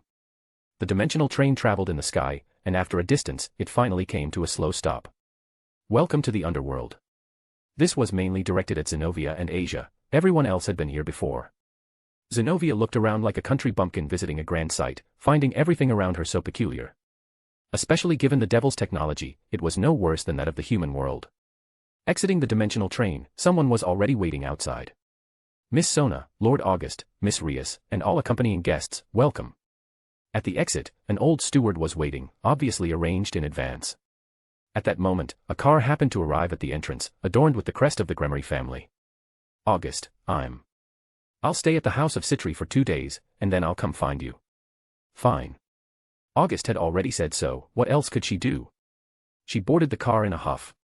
Aquino and Kiba bowed slightly to August, carrying Kaneko, while Zenobia and Gasper boarded the car. August paid no mind. Another car arrived shortly after, this time from the house of Phoenix. Lord August, I shall take my leave now. We'll meet again at the banquet. Very well, safe travels. Really, I'm about to leave, and Lord August can't even show a little reluctance. No, I'm very reluctant. Humph. After all, she was the princess of the house of Phoenix. After becoming acquainted with August, her occasional temper would flare up. Stamping her foot in anger, she then got into the car. Now that Ravel had left, only Sona and her peerage, along with August's people, remained. However, it wasn't long before the Citri family's cars arrived, not 1, but 3 cars in total. Miss Sona, Lord August, please get in the car. The old steward smiled and said as Sona and August got into the first car, while Tsubaki took the others into the second car, and Hilda took August's people into the third car. Soon, the cars started, and sitting in the car, August felt a bit nervous. After all, it was his first time meeting the parents. Why, are you nervous now? How could I be nervous? What nonsense. It seems even our demon duke is just an ordinary person. Are you nervous because you're going to meet my parents? Is that why? Ridiculous, why would I be nervous? Watching August's stubbornness, Sona smiled and didn't continue to push him. However, she was still quite happy about it. Being nervous simply meant caring about the first impression she would give to her parents, which was also a way of proving her self-worth. This was a good thing. After about a dozen minutes, the group arrived at their destination, Sona's home, the house of Citri estate. Upon getting off the car, everyone looked at the huge mansion in front of them. Even those who had been here before were still amazed to see it again. Welcome back, Miss Sona. Welcome, Lord August. At the entrance stood rows of maids. When the group arrived, they all greeted them in unison. Under the respectful greetings of the maids, everyone walked through the gates of the house of Citri. Sona-chan. As soon as they entered, a familiar voice rang out, and the next moment, August saw his girlfriend being kidnapped by someone. Thud. Stop it, Wani-sama. Sona knocked Seraphel to the ground, blushing furiously. They were still at the entrance, and the doors hadn't even been closed yet. Ever since you got a man, Sona-chan's been getting colder and colder to me. Don't say misleading things like that. Sona-chan, you're mean. Watching the magical girl acting spoiled towards Sona, everyone was speechless. It was hard to believe that Satan Leviathan was acting spoiled to her sister at home, almost rolling on the ground. Wani-sama. Fine, I won't say anything. Seeing Sona's dangerous gaze, Seraphel backed off, no longer acting cute. August didn't know what to say. After all, in terms of diplomacy, it was Seraphel who handled it all for the devils. Many of the external negotiations, meetings, and alliances were all handled by Seraphel, and there were few people in the world who could gain any advantage over her. Moreover, she was very serious when it came to important matters, and the authority of the Satan was not to be trifled with. How did she turn into this when she came home and saw her sister? Tap tap tap. At this moment, footsteps sounded, and a man and a woman walked out from inside. The first impression they gave was that of a noble couple, with the man exuding the authority of a superior and the woman radiating the dignified aura of a noble lady. We finally meet, Duke August. Lord Citri smiled at August. Although August was his daughter's boyfriend, in terms of status, they were on the same level. Yes, uncle. Come on in. The refreshments are ready, we've been waiting for you. August's use of uncle made him ecstatic, especially after hearing from his daughter last night that August hadn't even gone to the house of Grimorys' place first but had come here instead. It was clear that he preferred his daughter more. Walking ahead were August and Lord Citri, while Lady Citri slowed her steps slightly, holding the hands of her two daughters. As for the others, they followed closely behind. Their status was that of servants, slightly higher than the maids, but still considered lesser. This was one of the better treatments for Sona's peerage. Chapter 276, 275, A Difference. At the dining table, everyone took their seats, naturally with Lord Citri in the main seat. But August sat right next to Lord Citri, with Lady Citri on the other side. Serafal and Sona sat on Lady Citri's side. As for the others, they continued to take their seats accordingly. After taking their seats, dishes were served one after another. Since it wasn't a formal dinner, each person had their own portion. Uncle, I wasn't sure what to bring this time, so I brought a bottle of wine and some tea as a token of my respect for you and Aunt. August presented the gifts he had prepared in advance, a bottle of wine housed in a luxurious golden bottle and the finest tea prepared by Hilda. Due to the rushed timing, they weren't anything rare. You've gotten through trouble. We're family, there's no need for gifts. Lord Citri chuckled. Clearly, he was extremely pleased with August because August had given him plenty of face. As a duke on par with the house of Citri, August could have conversed with him as equals or even asserted dominance. Yet, August still maintained the demeanor of a younger generation, showing sincerity. Moreover, August was a handsome demon, and a Satan-class being at that. In terms of status, position, strength, influence, and so on, August was the perfect choice as a son-in-law. Throughout the meal, it was August who spoke with Lord Citri the entire time. Apart from that, no one else had the chance to speak. However, as the lord of the house of Citri, Lord Citri had his own matters to attend to and left immediately after the meal. Lady Citri, after instructing Sona about something, then dragged Serafal, who was reluctant, away. Led by the house of Citri's maids, everyone found their own rooms. To their surprise, August was assigned to the same room as Sona, which was the room Sona had grown up in. Sona, what did your mother just say to you? Your face is so red. It's nothing. The more you act like this, the more curious I get. Come on, spill. Exactly, she told me not to use protection and preferably to conceive your child. Haha, looks like my mother-in-law wants a grandson. Hearing August's words, Sona blushed immediately. She was still just a child, yet her mother was already thinking about her becoming a mother, catching her off guard. However, as someone from a prestigious family, Sona understood very well what being the eldest son or daughter meant. In any family, the eldest son or daughter usually represented the family's inheritance. It rarely changed unless they were particularly incompetent. Just like herself, the reason she could become the successor of the house of Citri was because her sister became a Satan, so she had to inherit the name Leviathan and abandon her own surname Citri. Because she had become a Satan, she couldn't inherit the position of family head, so it fell to her instead. Otherwise, as the second daughter, Sona would never have had a chance. Moreover, if Sona could be the first to conceive August's child, it would also solidify her position by August's side. Sona, since your mother has said so, let's. Hey, it's just past noon, don't be so forward. Your mother is urging us, we have to work harder. No. Inside the room, a primitive scene began to unfold. At this moment, Lady Citri happened to come to the door. Just as she was about to knock, she heard the sounds from inside the room and immediately blushed. Right in the middle of the day, you're still so young, lacking in self-restraint. Lady Citri turned and left. However, she paid no mind to the affair between the two. The house of Citri was harmonious and cheerful. Meanwhile, over at the house of Grimorys' table, the atmosphere was somewhat tense. Zeoticus Grimory, the current lord of the house of Grimory, didn't take Rias's response well. He even harbored some resentment towards August. As a son-in-law of the house of Grimory, why did he not come to the house of Grimory first but went to the house of Citri instead? What did this mean? Rias, tell me, what exactly is going on? Your fiancé runs off to the house of Citri the moment he returns. If this gets out, where will I put my family name? Father, it's August's decision, and I can't do anything about it. What do you mean you can't do anything? You're his fiancé, he's your fiancé. What can't an engaged couple discuss? There are some complications between him and me. Don't deceive me, Rias. Your engagement with Phoenix already embarrassed the house of Grimory once, are you trying to do it again? Father, August and I are just boyfriend and girlfriend, whereas Sona has long been August's woman. Watching her visibly angry father, Rias directly broke the lid, expressing her thoughts. What about you? Sona Citri knows how to please a man, what about you? Father, am I just a commodity? Was I born just to please men?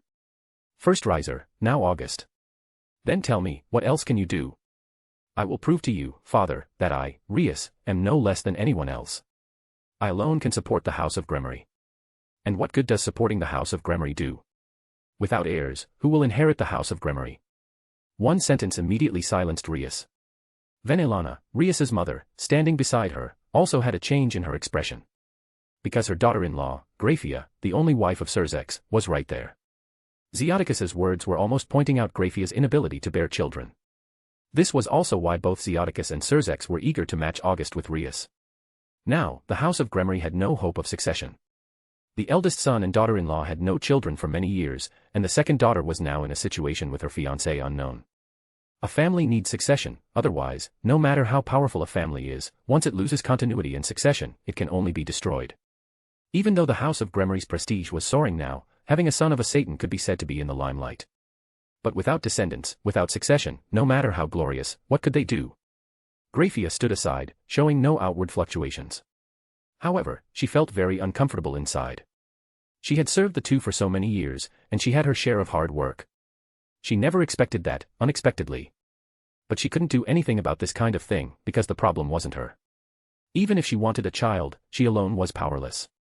Chapter 276, Conversation. After letting out his frustration, Zeodicus Grimorys also calmed down, casting a glance towards Graphia beside him, a hint of apology in his eyes. However, with everyone present, including Rias's peerage, he couldn't bring himself to apologize to his daughter-in-law, so he remained silent. Venelana shared her husband's concern, grabbing Graphia's hand. As parents, they naturally knew about their son's situation. However, what could they do about it? Although it was a thorn in their hearts, they couldn't possibly let Graphia bear someone else's child. Not to mention whether Graphia would agree, without the bloodline of the House of Grimorys, would the family's legacy still be maintained? Currently, Rias was their only hope. However, Rias was spoiled to the extreme, filled with the desire to prove herself and extremely resistant to the engagement. I'm done eating. With that remark, Rias turned and left. As for Aquino and the others, now that Rias had left, they felt it inappropriate to stay any longer and followed suit, leaving one by one. Zeodicus's expression turned grim. Was he being given the cold shoulder by his daughter now? This is all because of your good daughterly upbringing. Look at this, she's already starting to give me attitude, who knows what she'll want to do in the future. You should hold your tongue as well. I think Rias is not in the wrong. What do you mean not in the wrong?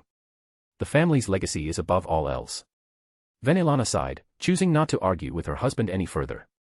She had married Zeodicus due to a political marriage arranged by their families. Over the years, she had endured silently, with some lingering dissatisfaction in her heart. But now that she was a parent, she wouldn't do anything irrelevant. And Rias was her daughter. Throughout her life, Venelana hoped for her daughter to find true happiness, rather than being bound by arranged marriages. Lady. After Zeodicus also left, the entire dining hall was left with only Venelana and Graphia. Looking at her daughter-in-law beside her, Venelana sighed once more. The union between Cerzex and Graphia, fundamentally, was also a political marriage, aimed at pacifying the old Mao factions. Back in the day, Graphia held a high position in the old Satan faction and had remarkable achievements. Cerzex marrying Graphia also symbolized the acceptance of the old Satan faction by the new Satan faction. While the two did have feelings for each other and were willing participants, it didn't change the fact that it was still a political union. Moreover, marrying her son meant that this woman had endured many years of hardship, not only managing the affairs of the House of Grimorys but also assisting her husband, Cerzex. Yet, over these years, due to the lack of offspring, there were some unfavorable rumors circulating outside. In this regard, women were always the target of criticism. You've endured so much over these years. I've gotten used to it, Lady Venelana. If there was anyone in the entire House of Grimorys who had treated her well, it was the current lady of the House of Grimorys. Perhaps it was because they were both women who had married into the House of Grimorys. Venelana treated Graphia exceptionally well, surpassing even Cerzex and Rias. It was a sympathy born out of shared suffering, especially considering Graphia's unique position. Between August and Rias, do you know what's going on? I'm not entirely sure, but it seems Rias is resentful towards August because of his favoritism towards Sona Citri, which leaves her feeling dissatisfied. That's what I wanted to ask. Has Sona Citri gotten together with him? Yes, and not only Sona Citri, but all her peerage have also pledged themselves to August even before Rias. Venelana couldn't help but marvel at this turn of events. It was truly remarkable how, with her and all her peerage, so many people could captivate one man's attention. If Sona knew about this, she would surely find it both amusing and frustrating, given that these individuals had taken matters into their own hands even before her. What about Rias? Rias hasn't had much contact with August, to be honest. The only time she spent with him, for almost half a month, was to teach her, albeit under Surzek's influence. During that time, the Queen of Sona Citri became August's girlfriend. Venelana fell silent at this point. Oh my, this plot twist was truly captivating. What do you think of this person? He's formidable, even surpassing Surzek's from back in the day. Despite his young age, he's already reached Satan class, and he still has many cards up his sleeve. Rias still can't let go, huh? The House of Citri's insight is remarkable, they immediately seized upon a man's preferences. No man is immune to allure, including her husband, Xioticus. Despite being the only lady of the House of Grimorys, it didn't mean Xioticus didn't have other women. Outside, Xioticus had quite a few affairs, something Venelana was aware of, but she chose not to interfere. As long as he didn't bring women home, Xioticus could do whatever he pleased, and she wouldn't bat an eye. And her confidence stemmed from her maiden family, the top-tier pure-blood family among the 72 pillars, the House of Baal. As a daughter of the House of Baal, marrying Xioticus was already a step down, so Xioticus naturally couldn't take concubines. It seems I need to find an opportunity to talk to Rias. Lady, do you intend to reason with Rias? That child is quite similar to me back in the day. The only difference is that I didn't defy the family then, but she wants to do so now. Grafia didn't say anything, acknowledging that her mother-in-law was quite formidable back in her day. Venelana had quite the reputation in the underworld. Rias's title also inherited from her mother. This was why, despite Xioticus's dalliances over the years, he had never dared to cause trouble. His wife was quite formidable, and if he went too far, things could turn sour. Grafia. Lady, what is it? If necessary, I can talk to Surzek and arrange for you too. Lady, there's no need. It's unfair to you. The devil situation has already stabilized, and there's no need for you to sacrifice anymore. It's all right. Besides, I've grown accustomed to serving you, my lady. You, my child. Venelana sighed, feeling even more sorry for Grafia.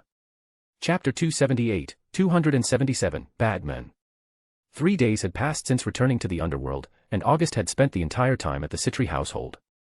During these 3 days, August and Sona had discreetly explored many aspects of their relationship at home.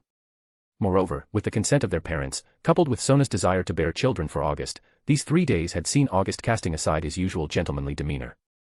However, after 3 days, Sona had put a stop to August's antics and instead sent him off to the Grimorys household. There were certain boundaries that couldn't be crossed. August was, after all, the son-in-law of the House of Grimorys. Spending 3 days at the Citri household was already pushing it, and any further would be excessive. However, upon arriving at the Grimorys household, August was not welcomed as warmly as he had been at the Citri household. There was even a faint sense of being summoned for interrogation. In the living room, August sat directly across from Xioticus Grimorys. It seems like you've been having a great time at the Citri household, huh? 3 days already, and you're still not tired of it. I couldn't help it. The forbidden fruit is too tempting to resist. We're all men here, uncle, you should understand. Xioticus let out a disdainful snort, but his anger had subsided somewhat. As August had said, they were all men, and it was understandable.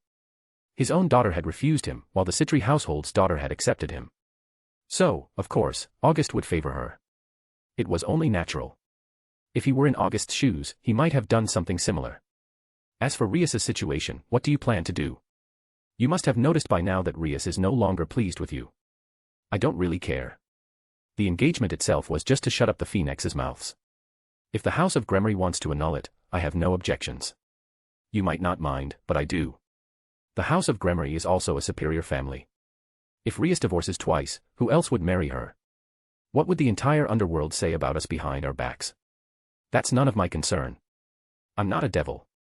This last sentence struck at Xioticus's sore spot. August wasn't a devil, so he didn't care what devils said about him. And it wasn't August who had divorced twice, it was Seven Rias. Even if they did divorce, August still had the House of Citri. At this moment, Xioticus couldn't help but envy his old rival. Why was there such a stark difference between their daughters? Look at Sona Citri. In order to win over a man, she actively pursued him. And then look at Rias. Even with the engagement in place, she still acted this way. It made him furious.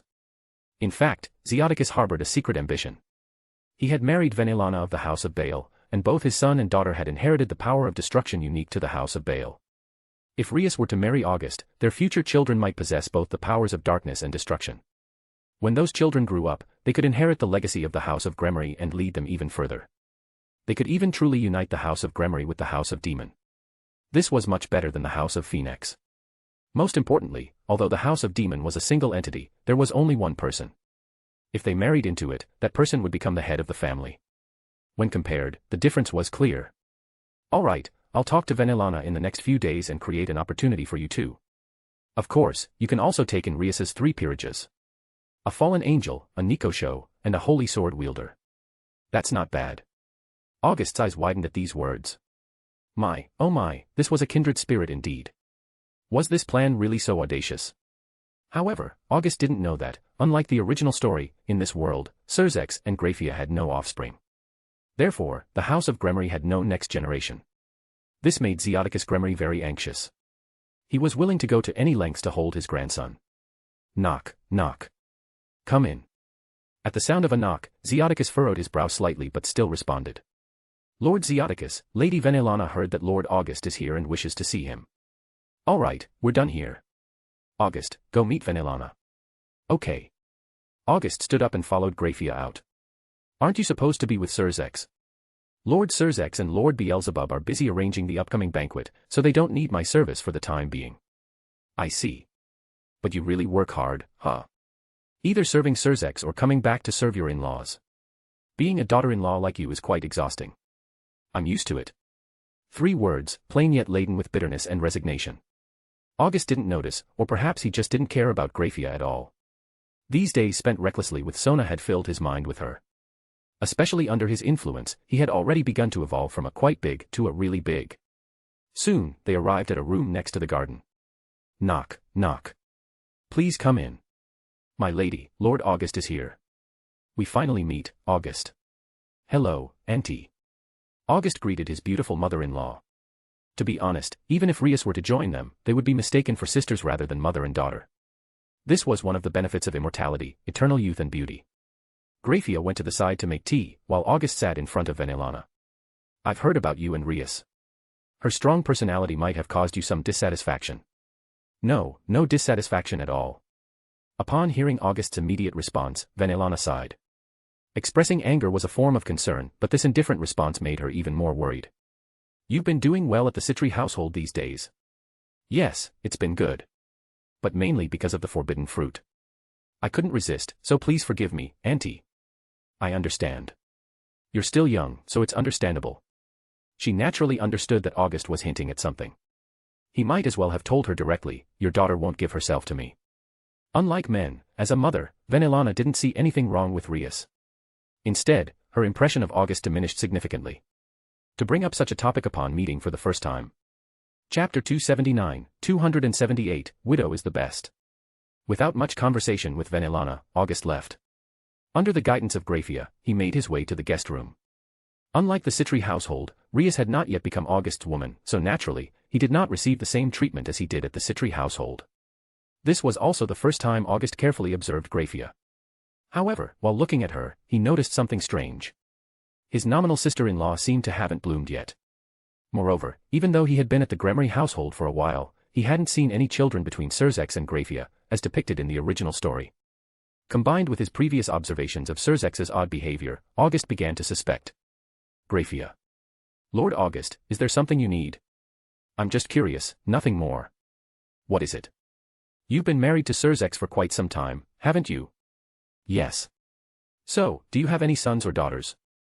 For a moment, Graphia froze, not answering, and continued walking forward. With this, August could confirm that, for some reason, this world was somewhat different from the anime and manga he had seen. Besides Vala being feminized, there was also definitely something wrong between Surzex and Graphia. Whatever the reason, although they were married, they had not consummated their marriage. Even after so many years, it remained so. August had 2 guesses, either they were simply a political marriage, or Surzex was incapable. But either way, it was good news for August. Regardless of the reason, if his bro couldn't do it, he would step in to help. Suddenly, the way August looked at Graphia underwent a subtle change.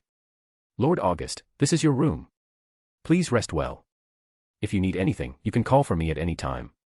Even at night. Of course. What about private matters? Please be respectful, Lord August. Graphia replied with a hint of anger. She wasn't just an ordinary maid, she was a Satan-class devil. She served as a maid to Satan Lucifer and was also Surzex's wife and queen.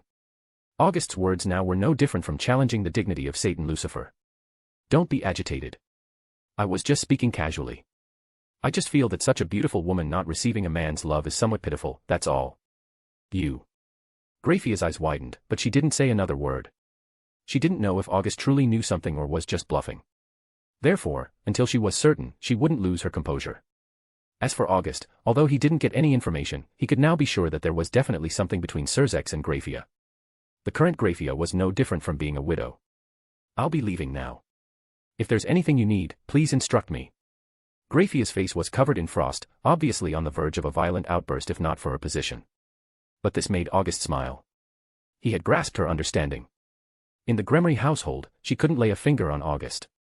Whatever the reason, if she made a move, things would escalate.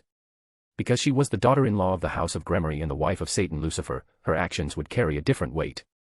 After leaving, at the corner of the corridor, Graphia's expression fluctuated. August's words made her very displeased, even evoking a sense of murderous intent. However, what he said made her feel sad for herself. And coupled with what Zeoticus had said before, it made her feel like a thorn had been lodged in her heart. Moreover, with Surzex being busy these days, let alone comforting her, he couldn't even spare a moment to see her. After lying in the room for a while, August couldn't rest anymore and decided to leave. Behind him, followed by his two maids, Hilda and Yolda. With his status in the Grimorys household, he could move around freely. Rias. August. In the backyard, as soon as August arrived, he saw Rias and the others. In the garden, Rias, Aquino, Kaneko, Gasper, and everyone else were there, enjoying some snacks and afternoon tea. August's sudden appearance made Rias slightly stunned. However, her expression quickly turned unpleasant. 3 days, a whole 3 days, August had been at the Citri household. Why are you here? Aren't you with Sona? What's wrong? Aren't you welcoming me here? Sure, I have my own house in the Underworld, so I'll leave. You dash. Rias was very angry. Couldn't a grown man like him give in a little? I'm not coming to argue. I'm just too lazy to deal with you. You need to change that attitude, or else, by my side, you'll always get the leftovers. Who wants to be by your side? You're too full of yourself. Don't want to. Rias, what you say doesn't matter in this matter. Even if we're married, don't expect me to cater to you like Sona does. Seeing Rias angry, Aquino and the others didn't know what to do.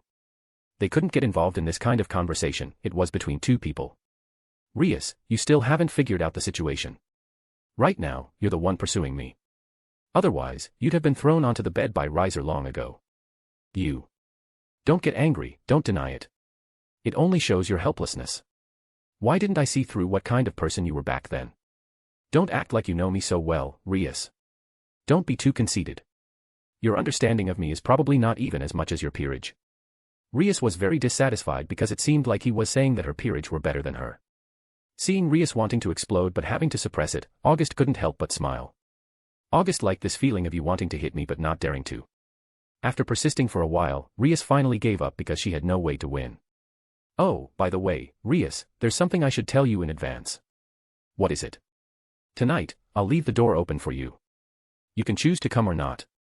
You're dreaming. I'm definitely not going. As you wish. August shrugged and left directly. Chapter 280, 279, Little Brat Return. All around were the House of Grimorys territories, essentially the personal property of the House of Grimorys. Here, including Zenobia, Kaneko, Kiba, and all other peerage, each person had their own territory, acquired after becoming Rias's peerage. Each territory had specialized caretakers, so they didn't need to manage it themselves and could go anytime. August wandered around for a few laps. Unlike the human world, the number of devils in the underworld was not large, and with the damaged vitality from the Great War between the three factions, it had not recovered much until now, let alone the civil war after the Great War. If it weren't for the appearance of the evil pieces, the devil situation wouldn't be optimistic at all. The vastness of the underworld also created a situation where the land was vast and the population sparse. Here, land was really not worth much. Any minor noble would have their own territory. My lord, do you want to go back and take a look? What? What I mean is, my lord, you've returned to the underworld, do you want to go back and take a look? As a duke, August had vast territories in the underworld as well, but they were simply not managed by anyone. No need, there's nothing to do back there. I understand. Hilda nodded. On the other hand, Yolda was full of curiosity. August's territory even had a castle, which she had never visited. Lord August, we meet again. Just as August was about to go back, a familiar voice sounded. August turned around and saw Ravel, wearing a princess dress, had appeared there at some point. This surprised August. Didn't this girl return to her family 3 days ago? How did she come back again? Why are you here, Ravel? Because I missed you, so I came to see you. I just went to the Citri household and didn't expect you to come to the Grimorys household. After all, it's nominally my father-in-law's house, so it's natural. Nominally. Ravel smiled gracefully. She could see the situation between Rias and August the clearest. Although she could understand Rias's desire as a woman to pursue her own happiness, she was the one who had dumped her third brother. Now, Riser had been hit hard by August and had become self-absorbed at home. As his little sister, she was also anxious, but this kind of thing could only be overcome by Riser himself. This also made Ravel harbor some animosity towards Rias, but she wouldn't reveal it. Why did you come here? Didn't I say it before? Because I missed you, so I came to see you, Lord August. Saying that, she grabbed one of August's arms, although she had nothing, being hugged by a blonde loli still felt good. Don't pull this trick on me. There must be a purpose. Why would Lord August say that? I've given my heart to you, after all, so I came to see you. But how much other stuff is mixed in that heart of yours? Well, not much. Without denying it, there was no need to deny it. From the beginning, she had stated her intentions clearly, that she came to ingratiate herself with August. You little girl, how old are you? Haven't you grown up yet? You're clinging to me here every day. Well, early birds catch the worm. Although I'm still young, I'll grow up in a couple of years. Besides, except for not having the same figure as Lady Rias and Lady Sona, my figure isn't bad, right? As she spoke, she twirled around August, her princess dress swaying slightly, indeed very charming. If there was a Lulicon here, they would definitely be moved. You little brat, talk about growing up later. I like them bigger. Ah, Lord August, you're so mean. August smirked. Ravel, still young, had a serious disadvantage in her figure. August didn't want to engage in meaningless conversation with her. This girl had disrupted so many good things for him at Koa Academy. However, August didn't want to engage with her, but she wouldn't let go of him. So, with one walking in front and the other following closely behind, the two of them returned to the Grimorys household. The maids at home saw August just going out for a while and then coming back with a little girl. They admired him. Going to your mother-in-law's house and then going out to pick up girls, truly the top son-in-law move. Good day, Lady Venelana. Just as they returned, they coincidentally encountered Venelana and Grafia coming out of the study. Are you? Ravel. It's me, Lady Venelana. How did you end up here? At this point, Venelana looked towards August because he was the prime suspect. August felt innocent. This little girl had nothing to do with him, she came on her own. Lady Venelana, I had nothing to do at home, so I came to pay my respects to you. What a good child, so likable. You flatter me. August rolled his eyes at this. Women were all natural actresses. Then you two chat nicely. I'll go rest first. With that, August left, taking his steps away. This made Ravel anxious. Lady Venelana, you're busy. I'll go find Lady Rias. After saying that, she caught up with August, jogging after him down the corridor. Grafia, what do you think is going on? It's probably Ravel coming over on her own. She came on her own. Because Phoenix also wants to climb up to August now. So they sent Ravel over. Yes, it's already like this in the human world. It's just that she's still too young, and August prefers women with better figures, so he hasn't paid much attention to her. Venelana was speechless. How could the gap be so big? Look at the daughter of another family, she pursued him relentlessly, and even if she couldn't catch up, she wouldn't give up. Then look at her own daughter, not to mention pursuing, she wouldn't even develop such a good opportunity. Let's go to Rias's place. Miss Rias might be in the garden now. Then let's go. Yes, my lady. The two of them headed straight for the backyard garden. Meanwhile, August returned to his room, with Ravel running in behind him. Hey, this is my room, a man's room. It's okay, I don't mind. I do mind. You little brat, not thinking about anything serious every day. What I'm doing is serious. She wasn't lying with this statement. Ingratiating herself with August, establishing a connection with him, that was the serious task her family had given her. However, August didn't want to talk about this with her because it was fruitless. This kind of thing had happened countless times at Koa Academy, but she was like chewing gum, sticking to him and not letting go.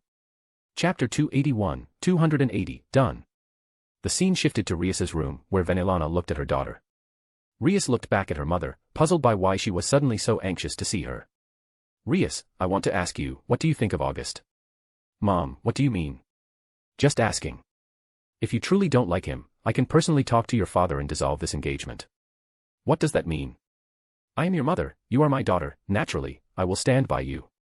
Hearing her mother's words, Rias was touched.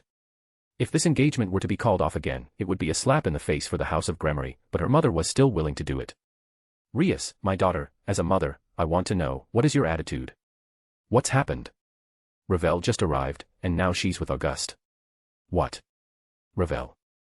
Rias was naturally familiar with Ravel, she used to pester Auguste every day in Kuo, and she hadn't expected her to continue doing so in the underworld.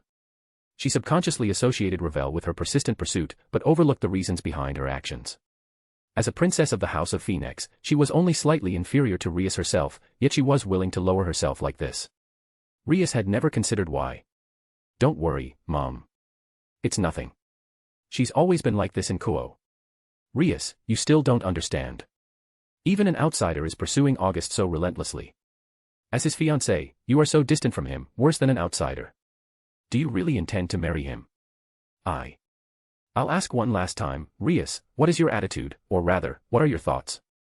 Faced with her mother's inquiry, Rias opened her mouth but couldn't find an answer. She sat on the edge of the bed. To be honest, she didn't understand herself, whether she liked or disliked him, whether she anticipated or rejected him. Perhaps all of these were true. Mom, I don't know. I like Auguste, but I can't accept that he has so many women, especially Sona too. So, do you want to escape? Withdraw? Give up?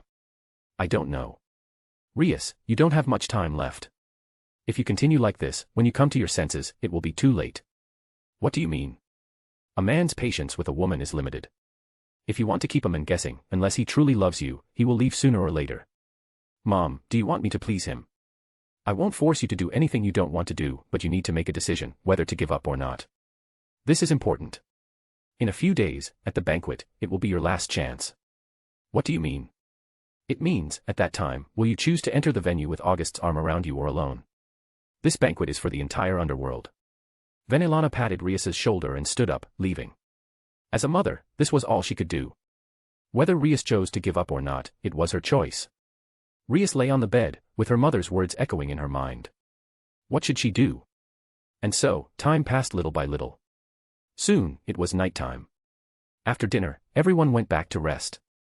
Auguste was no exception. He returned to his room, ready to rest with Hilda and Yolda, the two maids, by his side. Knock, knock. At that moment, a knock sounded at the door. Auguste paused, slightly surprised when he sensed Rias's presence. Was she here for their appointment? He had thought she wouldn't come, but she surprised him by showing up. Hilda got up to open the door, and then Rias, wearing a white nightgown, walked in. The blush on her face indicated that she was not calm at the moment. Coming to see Auguste dressed like this made her feel so embarrassed, especially in the corridor, afraid of being seen by others. You've come to your senses. Humph, I'm just following my father's and mother's wishes. Stubborn as a mule. Auguste didn't give Rias any respect, seeing her obvious attempt at argument. Hilda and Yolda exchanged a glance, then left the room. When their lord's fiancée came to offer herself, they had to give them some privacy. As for them, they naturally returned to their own room. Although they were maids, Graphia had also arranged a room for them. Seeing the two leave, Rias breathed a sigh of relief. It would have been awkward with them around. Now that you've made your decision, come here. What are you going to do? What am I going to do? Of course, it's the thing between a man and a woman. I'm not ready yet. Don't come over. If you weren't ready, you wouldn't be dressed like this. Besides, since you've come to me, don't think about running away.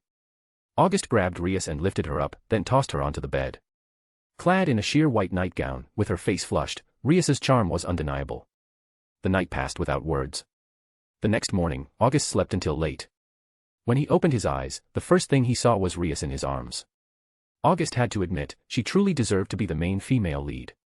Rias's proportions were just perfect, neither too much nor too little, an absolute golden ratio. Though Sona was formidable now, compared to Rias, she still fell short. A woman like her was irresistibly tempting to any man. At that moment, Rias let out a suggestive sound, almost causing Auguste to lose control. However, seeing the bloodstain on the bedsheet and Rias's slightly weary expression, Auguste restrained himself. Last night, it seemed like she had flipped a switch and didn't want to stop all night, until she exhausted herself, leaving Auguste amused and bewildered. But Rias had come to him willingly. Whatever the reason, there was no escaping it now. Chapter 282, 281, Predicament. Without disturbing Rias, August dressed and stepped out of the room. Outside the door, Hilda and Yolda were already waiting. As soon as they saw August emerge, their eyes instinctively darted toward the room, filled with a burning curiosity. Rias's late-night visit had clearly sparked their interest. "My lord, it seems you had quite an enjoyable evening," Hilda remarked with a smile, while Yolda turned away, stifling a giggle. "All right, go prepare some breakfast. You know what we need." "Yes, right away," Hilda replied, still smiling. She headed off to prepare, acknowledging Rias's now official change in status. Having become August's woman, Rias was now recognized as the main mistress of the household. "You too, Yolda. Go make some nourishing porridge." "Yes, my lord," Yolda responded, quickly following Hilda. Though it was a simple task, he felt it necessary to keep both maids busy. Returning to the room, August noticed the white gauzy garment Rias had worn. He picked it up, deciding to keep this battle attire as a memento. Perhaps the slight noise had woken her up. Rias slowly opened her eyes. Seeing August standing nearby, she blinked in confusion for a moment. Then, memories of the previous night rushed back. She remembered that she had come to August's room and given herself to him completely. "Where are my clothes?" She started to look around, only to realize that her clothes were nowhere to be found. "Did you forget how you came here last night?" "Oh." She remembered now, she had arrived wearing only a white gauzy nightgown. But she quickly became flustered. She couldn't wear such a revealing outfit during the day, it was completely inappropriate. However, a glance toward the edge of the bed confirmed that her nightgown was also missing. "I have no clothes." "Don't look at me, I don't have any of your clothes. But I do have a large set of pajamas. Will that do?" August offered, pulling out a light gray pajama set. Rias nodded. What other choice did she have? She couldn't go around naked. As she tried to get up, her brows furrowed in pain. Last night had clearly taken a toll on her, leaving her with injuries that would take days to heal. After putting on August's pajamas, Rias suddenly realized something had changed. "My demonic power and my strength, they've increased. I'm now closer to becoming an ultimate class devil. That's the benefit of our wild night together." "What?" "It's one of my abilities. By engaging in intimate relations, both parties can grow stronger." "So your strength is?" "Of course not solely from this ability. This effect works best on the weaker party, while the stronger party benefits less. And you know how I reached the Satan class." "Oh." Rias remembered. How could she forget the bizarre incident where August ascended to the Satan class just by taking a restroom break? Only August could pull off something like that. In that moment, she thought of Sona and her peerage. No wonder they all rushed to become August's women, even moving in with him despite the inconvenience. It was clear now. August was at the Satan class, while Sona's peerage, except for Tsubaki, were all middle-class devils. This meant the benefits they received were immense, given the significant difference in their power levels. "I feel like I missed out on a huge opportunity. Who's to blame for that? Did I not give you chances in Kuo? You were always so aloof. Who asked you to always hang around Sona in front of me? Who asked you not to sleep with me? You." Rias had never encountered someone so shameless. How could he say that her refusal to sleep with him justified his seeking out more women? And to think she had once criticized Azazel as a lecherous old man.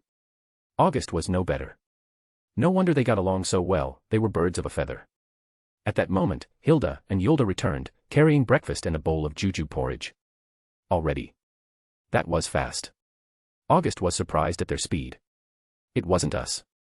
Lady Venelana had prepared this earlier. We just brought it over." Hilda explained. "Mom prepared it?" Rias asked, looking at the large bowl of juju porridge. She recalled her mother's words from the previous night and realized that Venelana had anticipated her actions. But now that everything was out in the open, there was no point in dwelling on it. Rias, having made her choice, fully embraced it. She picked up the bowl of porridge and began eating heartily, exhausted from the previous night's activities and quite hungry. August shook his head with a smile. Rias had changed significantly since last night, almost as if a switch had been flipped. It made August wonder about the profound transformation from girl to woman. "Hilda, go to Rias's room and fetch some of her clothes."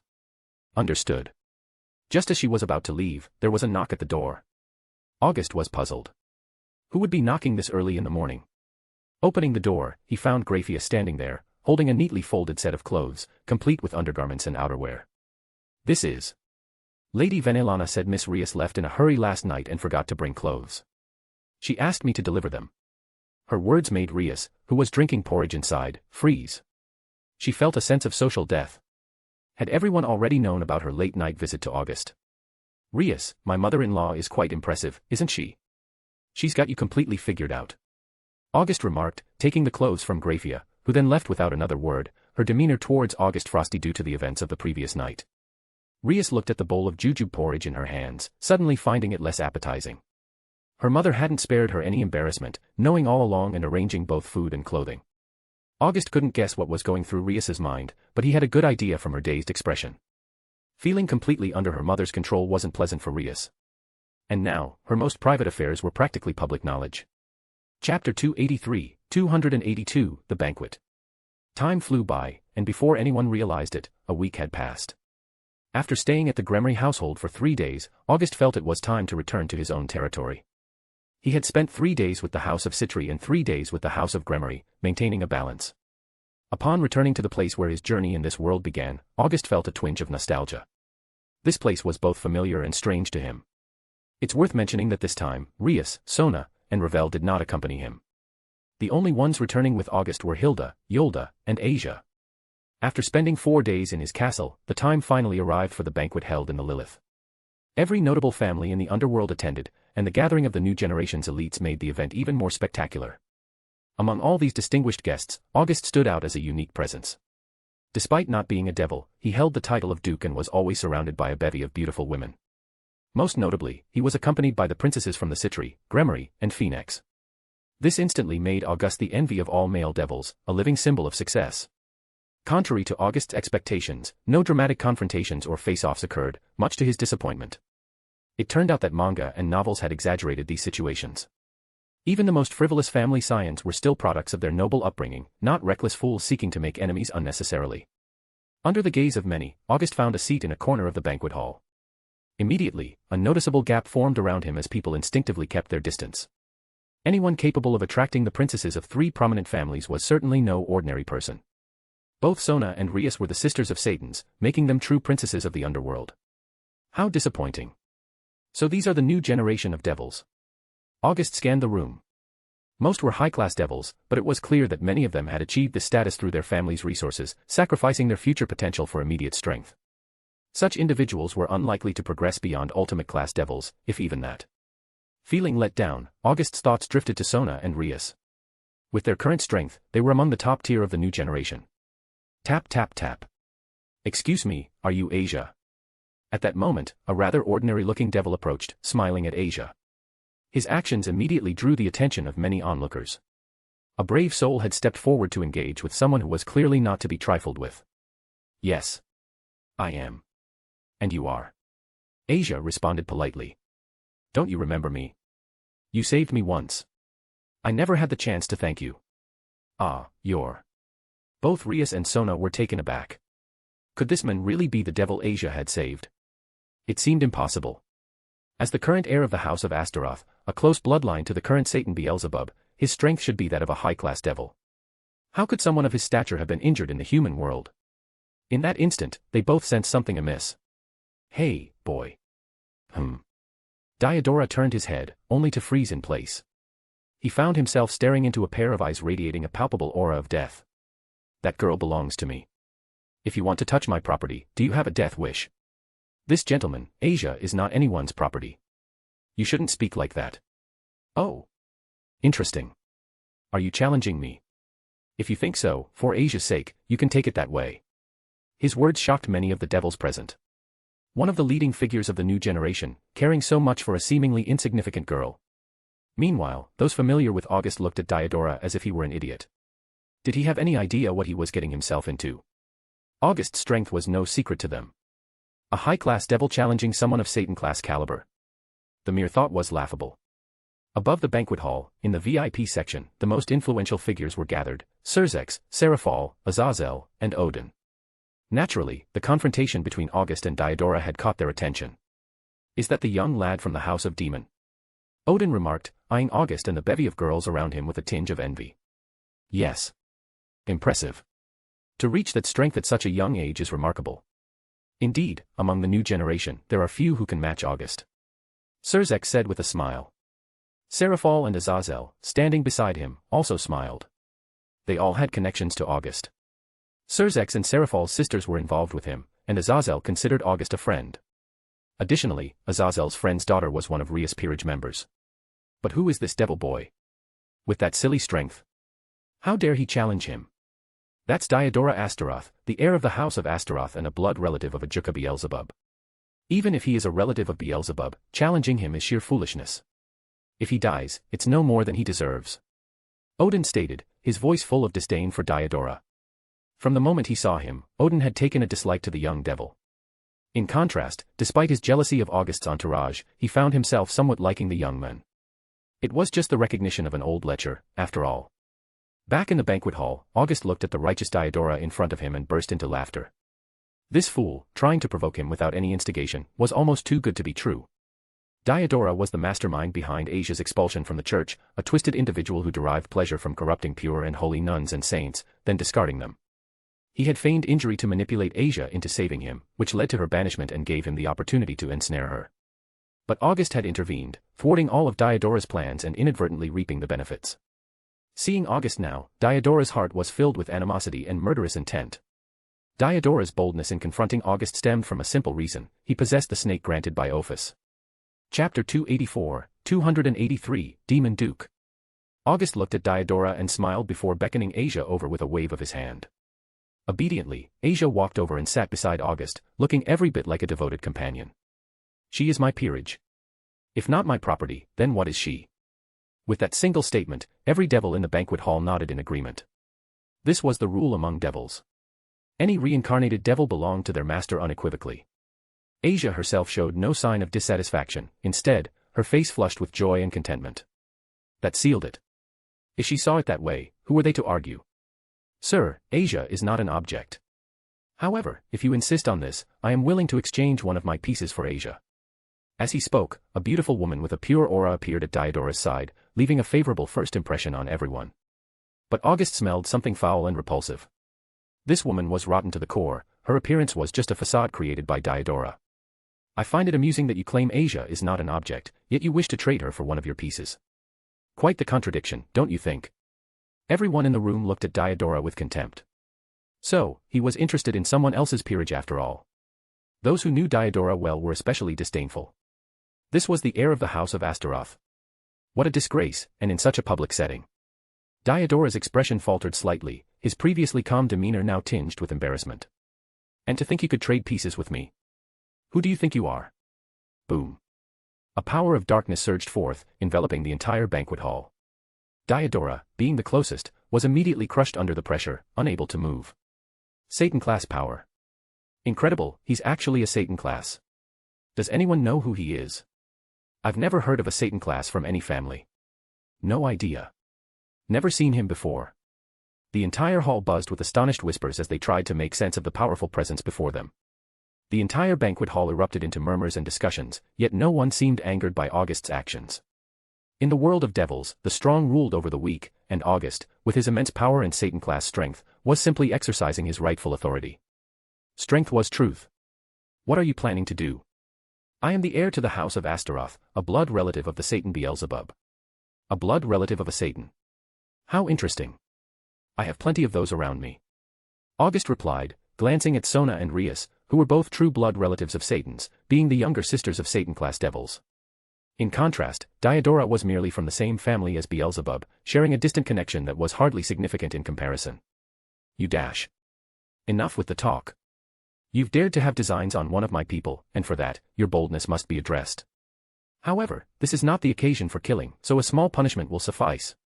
Heido number 90. Kurohitsuji. In an instant, a pitch-black cube materialized and engulfed Diodora completely. Ah. The hall echoed with Diodora's agonizing screams. When the Kurohitsuji vanished, Diodora lay on the floor, his body covered in wounds, blood pooling around him. The banquet hall fell into a stunned silence, the very air seeming to thin as everyone held their breath. The sheer power of a Satan-class being was overwhelming. A high-class devil had been defeated in a single move, underscoring the vast gulf in their abilities. Someone, take this trash away.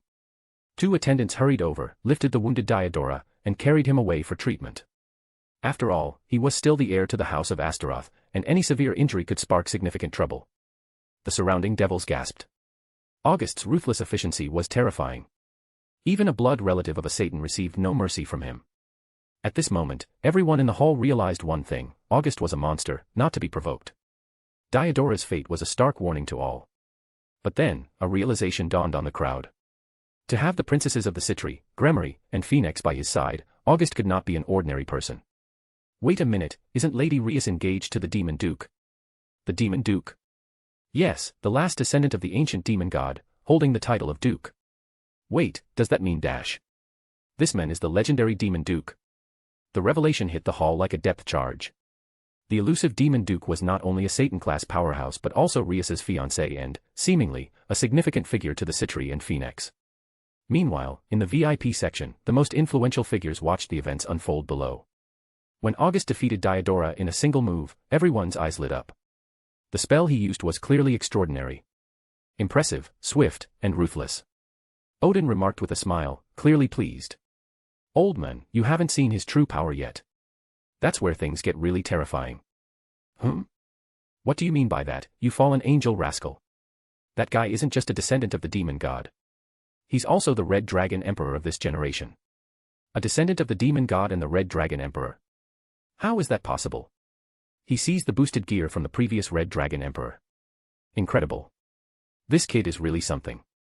Odin was once again impressed. The audacity and decisiveness required to seize a boosted gear were astonishing. Such actions were rare and dangerous, as they could easily turn the previous holders into enemies. Once the precedent was set, others might fear it could happen to them as well. But this kid's luck with women is outrageous. Truly enviable. Odin cast a glance at the girls surrounding August. Odin-sama, you're the Norse chief god. How can you say such things? It's really inappropriate. A Valkyrie beside him chided, clearly displeased with Odin's behavior. This scene made Azazel want to laugh out loud. The chief god being scolded by a Valkyrie wasn't something you saw every day, and it seemed like this wasn't the first time either. Chapter 285, 284, Elixir of Life. August's actions completely altered the atmosphere in the banquet hall. Everyone became cautious, afraid of inadvertently angering this formidable figure. August was content to be left alone, he had no interest in interacting with these devils. However, Sona and Rias felt somewhat helpless. One wrong move, and their reputations could be tarnished, a situation both frustrating and amusing. But there are always exceptions. Just because most were hesitant to approach didn't mean everyone was. One devil, in particular, dared to step forward, becoming the second most prominent figure to approach during the event. Serorg. Rias's eyes widened slightly at the newcomer's arrival. Serorg Baal, one of the 4 young kings of the new generation of devils, is known as one of the strongest with extraordinary strength and martial skills. However, he was also an anomaly within the House of Baal.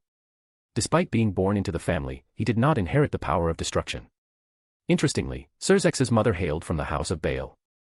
While not carrying the Baal name, he did inherit the power of destruction, even mastering it to a new level. Furthermore, even Rias, her sister, inherited the power of destruction from the House of Baal. Within the House of Grimorys, 2 individuals awakened the power of destruction in this generation, while the House of Baal, the main house, had none. Because of this, the House of Baal's prestige suffered greatly. Serzex's mother was seen as a disgrace for giving birth to descendants who lacked power. From childhood to adulthood, he endured mockery and bullying from peers. Despite becoming the heir to the House of Baal through hard work, the voices of criticism persisted, growing louder and more relentless. Within the House of Baal, although he was the heir, Serorg received no support. Rias, it's been a while. Serorg smiled. Rias was one of the few relatives he had left. Rias's mother was the half-sister of his father, making them close cousins. After exchanging greetings, Serorg's gaze met August's. Lord August. You're the incompetent one from Baal. That's me. If anyone else had dared to utter the word incompetent, they would have been swiftly dealt with. However, in front of August, there was no hint of anger, not just because he was inferior, but also because August showed no intention of mocking him. August, this is my cousin, Serorg, the heir to the House of Baal. Serorg, this is August, my fiancé and the lord of the House of Demon. Both nodded, and Rias was somewhat curious. August seemed to regard Serorg with a special significance. Please, have a seat. August gestured to a nearby chair, and Serorg sat down with a smile. To be honest, I was curious about Rias's fiancé, and I didn't expect to meet him so soon. Oh. And what do you think? He's strong, and he's assertive. Strong people naturally tend to be assertive. Otherwise, what's the point of becoming strong? It's during my reckless moments that everyone dares not to speak out and can only watch quietly. Indeed, with a husband like you, Rias will definitely not be bullied in the future. Serorg smiled, self-assured and assertive. That was the first impression August gave him. However, because of Asia's incident, he also added a sense of protectiveness, a self-centered impression. He wouldn't directly judge others, but with such a man by her side, Rias would not be bullied. Serorg, I've heard about you. The phrase, from zero to hero, seems most fitting for you. You've really made something of yourself. You flatter me. In a world where magic reigns supreme, reaching this level with martial arts and physical prowess alone is unparalleled in the entire underworld, second only to you. Serorg was taken aback by August's praise. He had never received such high praise before. A golden ripple emerged, followed by the gradual appearance of an exquisite bottle, akin to a work of art. Everyone looked at August in confusion, especially Rias. It was the first time she had seen this ability to produce something other than weapons. What's this? Serorg looked at the bottle before him, puzzled. It contains the elixir of life, capable of curing all ailments and injuries. In simple terms, it can save your mother. This dash. In an instant, Serorg's face lit up with excitement. Beside him, Sona, Rias, and others couldn't believe their eyes. Especially Ravel, even the Phoenix Tears couldn't heal Serorg's mother. Did this mean that this potion surpassed the Phoenix Tears? No one doubted the authenticity of this elixir because August had no reason to deceive Serorg. Lord August, this dash. No need to refuse. You can think of it as an investment in your future. My future? Serorg wasn't a fool. Even if he wasn't treated well, he was still the heir to the House of Baal. As long as nothing unexpected happened, he would be the lord of the House of Baal in the future. A potion to win over a future family head was not a loss. I'll graciously accept it. Whatever you need in the future, I will spare no effort. If it were anything else, Serorg wouldn't have accepted it because he had his pride. But this elixir was different. His mother was the most important person in his world, and for her, he was willing to set aside everything, even his pride and convictions. This potion was the potion of youth from the treasury. However, the so-called potion of youth was just a legend. It didn't have such a strong effect, just a type of elixir that extended lifespan and healed injuries and diseases. Of course, the last point wasn't significant. For devils, lifespan was not an issue, after all, they were immortal beings. Serorg carefully stored away the elixir. For him, its value surpassed everything because it was the hope of saving his mother. Boom. Just then, the wall of the banquet hall was shattered from the outside, and a man and a woman appeared in confrontation. Serorg, who was previously excited, frowned. Glancing over, he noticed that the troublemakers were a punk devil and another, although female, who clearly had stronger abilities. Chapter 286, 285, Dream. A chill spread across the female devil's face, and she was beginning to show signs of hostility. On the other hand, the male devil seemed like a second-rate rascal, shamelessly eyeing his counterpart up and down, behaving like an uncontrollable lecher. Zephyr, if you want to start a fight here, I'll accompany you. And even if I kill you, no one above should blame me. Are you really saying this, you foul woman? I rarely invite you to a private room over there, Miss Agars, and you're still so conservative. I thought you were still a virgin, should I kindly offer you the opening ceremony? As soon as these words were uttered, all the female devils in the banquet hall frowned, and many of them glared at him. It was just too much. In public, to say such things to a woman. So, this is the new generation of devils. Haha, I'm really surprised. August chuckled, and in that instant, everyone else fell silent. If this lord spoke, who would dare to defy him? That's indeed going too far. I'll mention it to my brother later. I'll inform my sister too. People like him, if they step out of the underworld, will tarnish the image of devils. Rias and Sona spoke one after the other, making Zephyr break out in a cold sweat. A lord of the House of Demon, the younger sisters of two Satans, and both prospective heads of their respective families. Was he asking for trouble? Although his family was also a high-ranking one, compared to the Grimorys and Citri, they were far inferior. Not to mention that their brothers and sisters were Lucifer and Leviathan, the Satans. Serorg, who is this guy? Lord August, this is Zephyr, the unruly scion of the House of Glaciolabalas. And the other one is Sikvera, the heiress of the House of Agars. The House of Glaciolabalas? What a long name. Serorg couldn't dare to respond to this statement, he just pretended not to hear it. Zephyr himself, upon hearing August's comments about his family, was angry but powerless. His father was just a high-class devil, after all, and facing a Satan-level being, he was simply inadequate. After all, this banquet is led by Satans, with leaders of other factions attending. It's best to get rid of those who don't behave appropriately early on, to avoid embarrassment for the underworld. Yes, my lord. Yolda, who was beside him, responded, then raised her hand, tearing open a fissure in space. Before he could react, Zephyr was thrown straight into it, and then the dimensional crack closed, as if nothing had happened. That's the teleportation ability of the transdimensional demon. She's Yolda, the maid demon of the Lord of the House of Demon. Is that her? I didn't expect her to be the maid of a demon duke. Look at the other one beside her, she's probably Hildegard. It's really envy-inducing, the best sister flowers have been plucked by one person.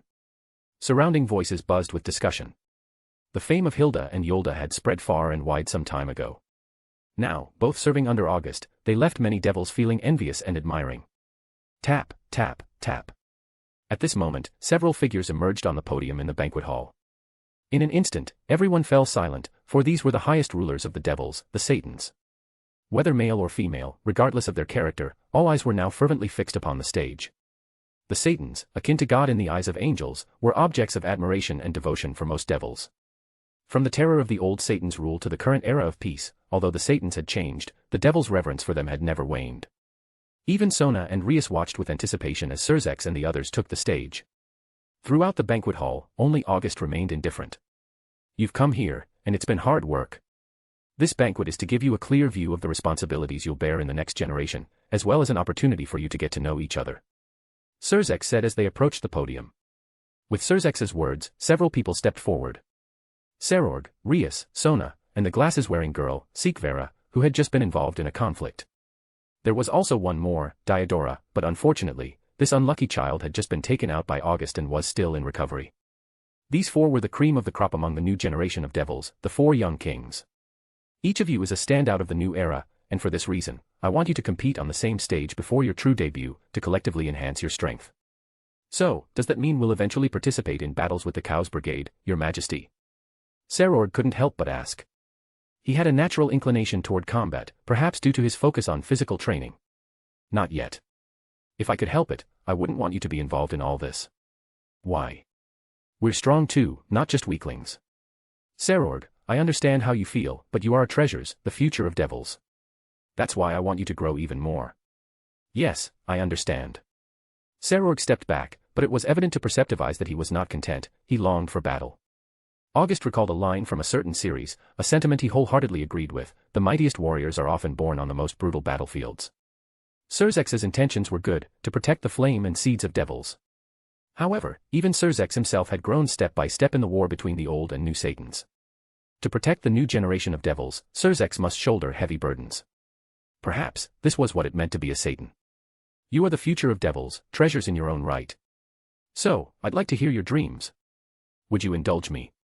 Surzex smiled, devoid of the airs of a Satan, which was one of the reasons he was so beloved, his charismatic personality overflowing. My dream is to become a Satan. Serorg. My dream is to ascend to the highest point in the raiding game in the House of Grimorys' name. Rias. My dream is to establish a school in the Underworld, a school where both lower-ranking devils and reincarnated devils can study. Sona. Chapter 286, Dumb Old Man. The moment Sona finished speaking, the entire banquet hall fell into a deep silence, only to be followed by a cacophony of murmurs and whispers. Sona's proposal was as radical as if someone had suggested founding a school for both nobles and commoners during the Warring States period. Class systems, regardless of the world, country, or race, always existed and would never disappear. Even in modern society, although noble titles may no longer be present, there were always class distinctions marked by power and wealth.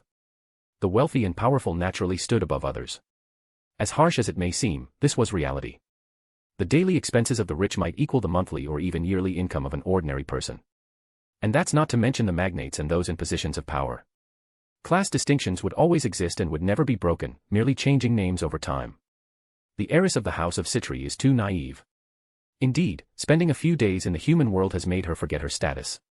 Reincarnated devils are just servants. How could we ever be equal to them? Lady Sona herself is a pureblood devil. Why would she say such things? Is she trying to overthrow her own status? No one dared to voice these thoughts loudly, given the presence of the Satans. However, whispers and murmurs started to spread uncontrollably. Boom.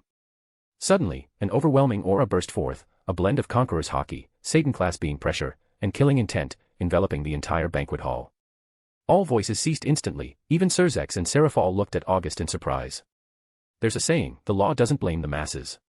In this situation, even the Satans couldn't easily intervene, especially Seraphol, whose emotional involvement could easily be exploited.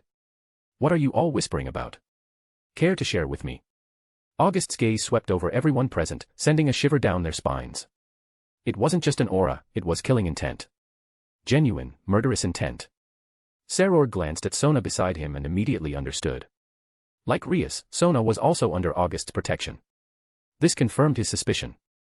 August fiercely protected his own. Sona plans to establish a school in the Underworld, open to both reincarnated and pureblood devils. Do any of you have a problem with that? Low-class devils and reincarnated devils exist to serve the high-class devils. Establishing such a school would challenge the rules set by our ancestors. It's a grave offense. Grave offense. That motherfuckers are all dead. This is a new era, don't you know that? You dash. Did you think I was asking for your opinions? The opponent was nearly gnashing his teeth but didn't dare provoke August further, fearing for his life. August wasn't a devil, he was from the house of demon, and the devil rules held no power over him. As August walked toward the center, devils instinctively made way for him. Surzex, I believe Sona's school should be established in Lilith. August, this matter needs further discussion. Further discussion. What do you think, Seraphol? Anything Sona wants to do, I will fully support. If any old codgers try to stop her, I'll turn them into popsicles. August laughed at her response. When it came to doting on a sister, Seraphol was undoubtedly the top in the underworld. Azazel, holding his wine glass nearby, also laughed. He saw it clearly, August was an unrestrained and reckless individual. But the biggest problem was that August was immensely powerful, and there was nothing anyone could do about it. August, you're making things quite difficult for me. Surzex sighed. Clearly, August's actions in front of such a large audience were putting Surzex, as a Satan, in a very tight spot. Lord August, do you really believe Sona's idea is feasible? If, in the future, pureblood devils and reincarnated devils are treated equally, then who would the devil race belong to, the purebloods or the reincarnated devils? An old man, showing signs of age, stepped forward. It was evident he was one of the high-ranking officials among the devils. August keenly noticed the numerous hostile gazes filled with malice around him. Quite a bunch of decrepit old fools. Are you insulting me? The old man retorted, his voice trembling with indignation. TCH, you old geezer, you don't even understand the situation. Why do you think evil pieces and reincarnated devils were created in the first place? On the high platform, Surzex, Azazel, and Odin all focused their attention. August's question hit the mark. Why were reincarnated devils created? Because the devils had no choice but to rely on humans to continue their race. You old folks stick to outdated traditions and, instead of fully integrating these reincarnated devils into your race, you create hierarchies. That's nonsense. The devil race is thriving. How could such a thing be true? Then why do you think the peace treaty among the three factions was signed? This dash. Because without peace, the devil race would be doomed. That's absurd. Is it? You know the truth deep down. You, a misfit from the house of demon, clearly have ulterior motives for the devil race. Oh, running out of arguments, so you start throwing accusations. You. The old devil was at a loss for words. For years, he had held a high position in the underworld, even the Satans had to show him respect. When had he ever been treated like this? The surrounding devils watched in disbelief as August stood his ground against such a high-ranking devil, someone who held significant power within the devil hierarchy. Even the Satans typically showed him deference, yet here he was, being openly challenged. August, that's enough. Give him some respect. Surzex intervened, trying to de-escalate the situation. Humph. August snorted and turned away, no longer interested in the old fool. The old man, still pointing at August, was left speechless, unable to even come up with a retort. Impressive. Azazel remarked, suddenly appearing beside August and giving him a thumbs up. You really know how to take on the high-ranking devils head-on. Chapter 288, 287, Trickster. Just as the enraged old man devil was on the verge of losing control, trouble arrived. Boom. Suddenly, the roof of the banquet hall was shattered, and a surge of unfamiliar magic energy filled the room. Through the broken opening, a figure slowly descended. Tall and slender, with long, ice-blue hair as sharp as spikes, and a face full of arrogance. The newcomer's gaze immediately locked onto Odin, ignoring everyone else, including the two Satans and the governor of the fallen angels present. Loki, leave now, and I can overlook this incident. Odin said coldly, his previously jovial demeanor vanishing without a trace. This was the true Odin, the Allfather, the Norse chief god. He was the king of all Norse gods and the ruler of the Aesir. Overlook. Ha, old fool, stop talking nonsense. Loki sneered. He had already caused such a commotion, there was no turning back now. To retreat would mean inviting further attacks, especially since Odin had long sought an opportunity to bring him to justice. This was the perfect chance for Odin to do so. Loki, even if you are who you are, showing disrespect to the Allfather is a grave offense. Rosweiss, one of Odin's Valkyrie guards, spoke. Disrespecting the chief god was akin to devils showing disrespect to their satans. A mere Valkyrie. Do you think you have the right to speak here? Loki retorted dismissively. Loki, I'm telling you one last time, stand down now, and I will not pursue this matter. You're delusional, Odin. As the king of the Norse gods, you've disgraced yourself by mingling with gods from other pantheons. Today, I will bring about Ragnarok. Come forth, my child. A magic circle lit up in the banquet hall, and from it emerged a giant wolf radiating a fierce aura. Fenrir, the magical wolf created by Loki, possessed god-slaying power, even stronger than Loki himself. Fenrir's strength was on par with the strongest dragons, a being among the top 10 fighters. In Norse mythology, Ragnarok was foretold to be triggered by Fenrir, whose god-slaying fangs were feared even by the gods. Roar. Fenrir let out a deafening howl. At that moment, a dark figure suddenly pushed the old man devil forward. Splurt. Seeing someone coming at it, Fenrir swiped its paw, instantly reducing the old man to a bloody pulp. For a moment, Surzex, Serafal, and Azazel were all stunned. Everyone was in shock. Was it just a coincidence? That was an old man of the high-ranking devils, and now he was dead. Azazel, noticing the fleeting shadow, chuckled to himself, further solidifying his belief, never provoke August. He was ruthless and relentless. Fenrir. Loki, you brought him here. So, you are serious about this? Odin declared, summoning his weapon, Gungnir. Facing Fenrir, even Odin did not dare to take things lightly. This was the god-devoured wolf, a beast capable of killing Odin himself and the catalyst for Ragnarok. Fenrir was explicitly forbidden to be released in Norse mythology, and now Loki had broken its seal and brought it here, showing he was serious. Odin, the curtain of Ragnarok will rise from here. Roar. Loki laughed, his voice full of anticipation. This was the moment he had long awaited. With Odin away from the Norse realms and isolated in the Underworld, this was his perfect and perhaps only chance to kill Odin. Just as Fenrir was about to launch its attack, a magic circle suddenly lit up, enveloping both Loki and Fenrir. A sealing spell. Loki immediately recognized it. Tap. Tap. From a short distance away, a striking figure with green hair approached. It's you, Ajuka. Loki, I didn't expect us to meet again like this, replied Ajuka Beelzebub, the current Satan Beelzebub and the creator of the evil pieces, one of the two transcendental beings in the underworld alongside Surzex. Ajuka was a devil devoted to research, a close friend of Surzex, and a genius of unparalleled creativity. August watched Ajuka in surprise. He hadn't been present earlier. When did he arrive? Before Loki could react further, both he and Fenrir were sealed. August gazed seriously at Ajuka. Unlike Surzex, who was a powerhouse, Ajuka was a prodigy of innovation. He reminded August of Tobirama Senju from Naruto. While Hashirama Senju, the first Hokage, was more powerful and was hailed as the god of shinobi alongside Madara Uchiha, Tobirama, the second Hokage, was the true genius in August's eyes. Tobirama's strength didn't lie in his bloodline or overwhelming power, but in his extraordinary creativity. His inventions, such as the Flying Thunder God technique, Shadow Clone technique, and Edo Tensei, had lasting impacts, shaping the future of the shinobi world. Ajuka Beelzebub was akin to Tobirama. He created the evil pieces, enabling the devils to recover quickly after the Great War and civil unrest.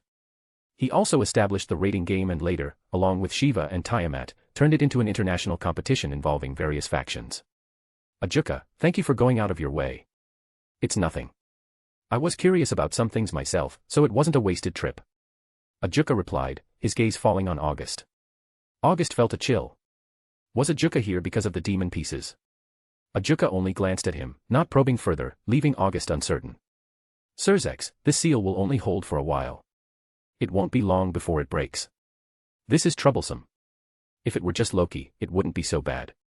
But Fenrir is a different story. Even Surzex, a super devil, couldn't underestimate Fenrir. A bite from the beast would be dangerous even for him. Loki wasn't the main problem. The real threat was Fenrir. Chapter 289, 288, Fenrir. Leave it to me. I'm quite interested in that wolf. August stepped forward. Capturing such a creature would greatly benefit him. Are you sure? That's Fenrir we're talking about. Odin cautioned. Though August was of Satan-class strength, Fenrir's power far surpassed that. Fenrir is indeed formidable. August acknowledged, but precisely because of that, Loki himself is wary. Fenrir is not at his full strength, he bears restrictions placed by Loki. True. Odin nodded. Though Loki created Fenrir, he also fears him. His fangs pose a threat even to Loki, who would never let Fenrir run unchecked. It's a double-edged sword that could backfire. Surzex and Odin exchanged glances, recognizing August as their best option. Very well, we'll leave it to you. Rest assured. August smiled confidently. He was determined to control Fenrir, whether through reincarnation as a familiar or using the power of sin of lust. He had many ways to subdue the beast. To avoid widespread panic and casualties, I'll transport you to another location. Ajuka offered. That suits me perfectly. Remember, Loki is cunning and loves intrigue. Be on your guard. Odin warned. I understand. Good, then I'll send you over now. Ajuka said. A green magic circle appeared beneath August's feet. As Sona and Rias tried to approach, August stopped them. This battle only required the presence of Hilda and Yulda, his two maids, the others were unnecessary. August, take these as a precaution. Surzex handed him a box containing 4 vials of Phoenix Tears. These tears were strategic resources in the Underworld, capable of turning the tide in critical moments, especially in the raiding games. August accepted the Phoenix Tears without protest. He might not need them now, but they could prove useful in the future. With a wave to the others, the magic circle activated, and August, along with Hilda and Yolda, vanished, reappearing in a desolate wasteland. Will he win? Someone asked, breaking the silence. This was my oversight. I'll contact Asgard to send Mjolnir. Odin replied. The Hammer of Thor was an artifact capable of countering Loki, but it would take some time to arrive from the Asgard. Surzex and Ajuka nodded in agreement. With August already engaged, they could only wait for news, good or bad. Crack. In the barren land, the seal containing Loki and Fenrir suddenly showed a fissure. Within moments, the fissure expanded, and Loki broke free. Damn Beelzebub, but no matter. Ragnarok will begin by my hand. Loki growled. Seeing that he was no longer in the demon city, he knew he'd been outmaneuvered. Yet, with Odin still in the underworld, he had his chance. The trickster god, Loki. August announced, drawing Loki's attention. And who are you? Loki asked, noticing August and his maids. He dismissed them immediately. With Fenrir by his side, Loki considered no one a threat. August stood ready, prepared to face the legendary trickster and his monstrous creation. The battle was about to begin. My name is August. August. So, you are from the House of Demon. That's right. If you're here, it means you're just trying to buy time, aren't you? Loki sneered, fully aware of Odin's plan to summon Mjolnir from Asgard. But they were in the Underworld, and it would take at least an hour for the hammer to arrive. An hour was more than enough for him to kill Odin and begin Ragnarok. Buying time. That's not my intention at all. At least you understand your place. I'm here to kill you. Insolent. A mere demon dares to speak of killing a god. Don't shout so loudly. Battles aren't won with words. Foolish mortal, kill him. Ruer. Fenrir roared and charged at August. With a powerful impact, August caught Fenrir's attack with both hands, blocking the wolf's deadly fangs. This gave August confidence. Fenrir's power had been significantly restricted by Loki, bringing it down to Satan-level strength. Loki must have feared losing control over a stronger Fenrir. Mortal, to withstand Fenrir's strength is commendable, but do you think that's the end? Boom. A lightning bolt struck from the sky, and a pale grey dragon appeared on the ground, the dragon Midgardsormr. It was not the original, but a replica created by Loki. But that wasn't all. On the other side, 2 other wolves appeared, Hati and Skoll, Fenrir's offspring. They inherited Fenrir's fangs, making them formidable opponents despite being weaker than their father. Hilda, Yolda, handle those 2 wolves and the dragon. Yes, my lord. They responded in unison. Hilda and Yolda activated their battle forms, dark magical energy swirling around them. In an instant, they transformed into their demonization, black markings appearing on their foreheads as dark power enveloped them. Hilda, wielding her parasol sword, charged at Hati and Skoll, while Yolda confronted Midgardsormr. So this is the demonization. An interesting power. Loki remarked from above, confident that his enemies were already occupied without him having to lift a finger. August faced Fenrir, wary of its massive jaws. A single bite from those fangs would be devastating. Grand Cross. A cross formed by 9 planets and a star erupted, creating an explosion that forced Fenrir back, giving August some distance. Chapter 290, 289, Key. Boost. A crimson gauntlet appeared on August's arm. This sight startled Loki slightly. He hadn't expected this demon to be associated with the Red Dragon Emperor. Partner, you finally let me out. Drake's voice was filled with resentment and dissatisfaction. Because August disliked having his everyday life watched like a live broadcast, he would often close off Drake's perception of the outside world when not using the boosted gear.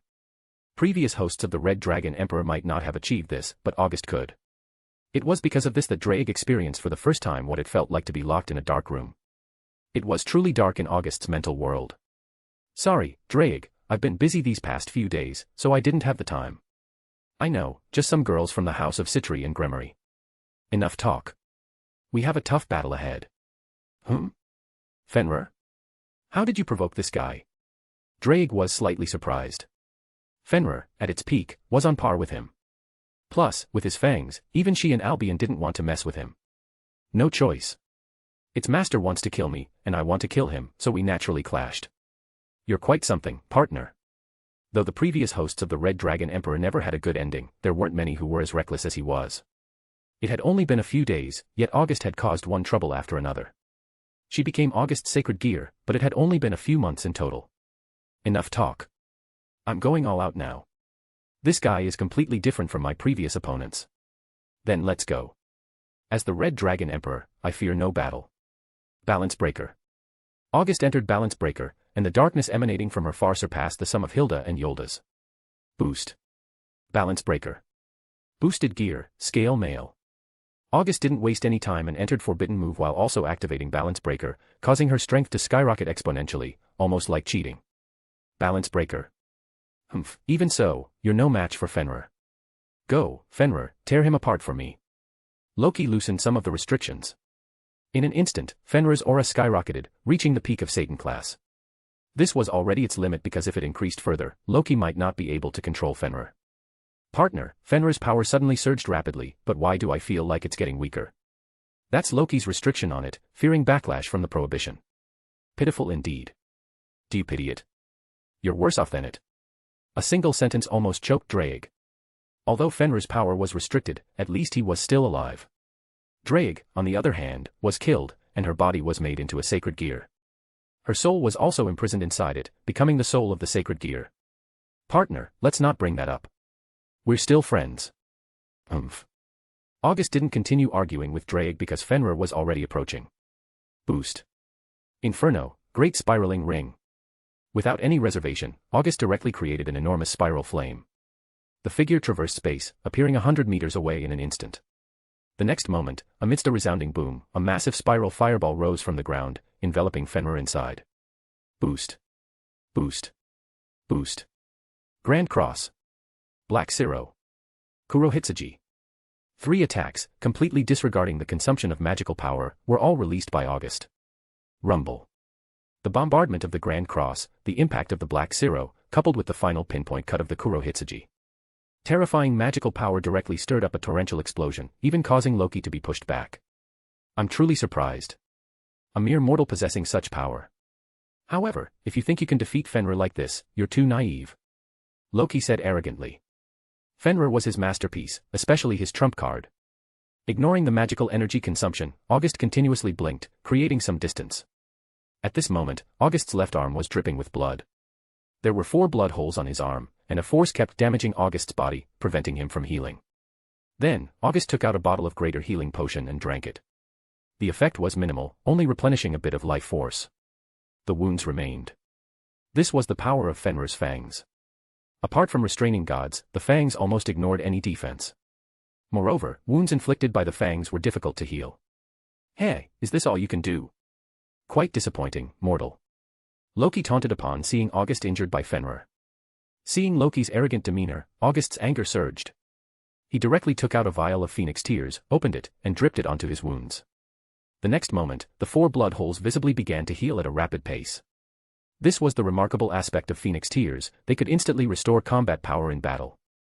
Loki frowned upon seeing this development in midair, but he didn't pay too much attention. In his view, since Fenrir could injure August once, there would be a second time. And Phoenix Tears, this healing sacred medicine, was not something easily obtained. It seems I'll need to use some powerful weapons.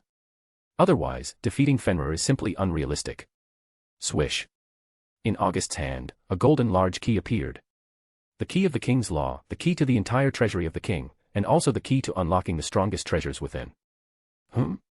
What's that? Loki looked at the key in August's hand with suspicion. His intuition told him that the object was not ordinary.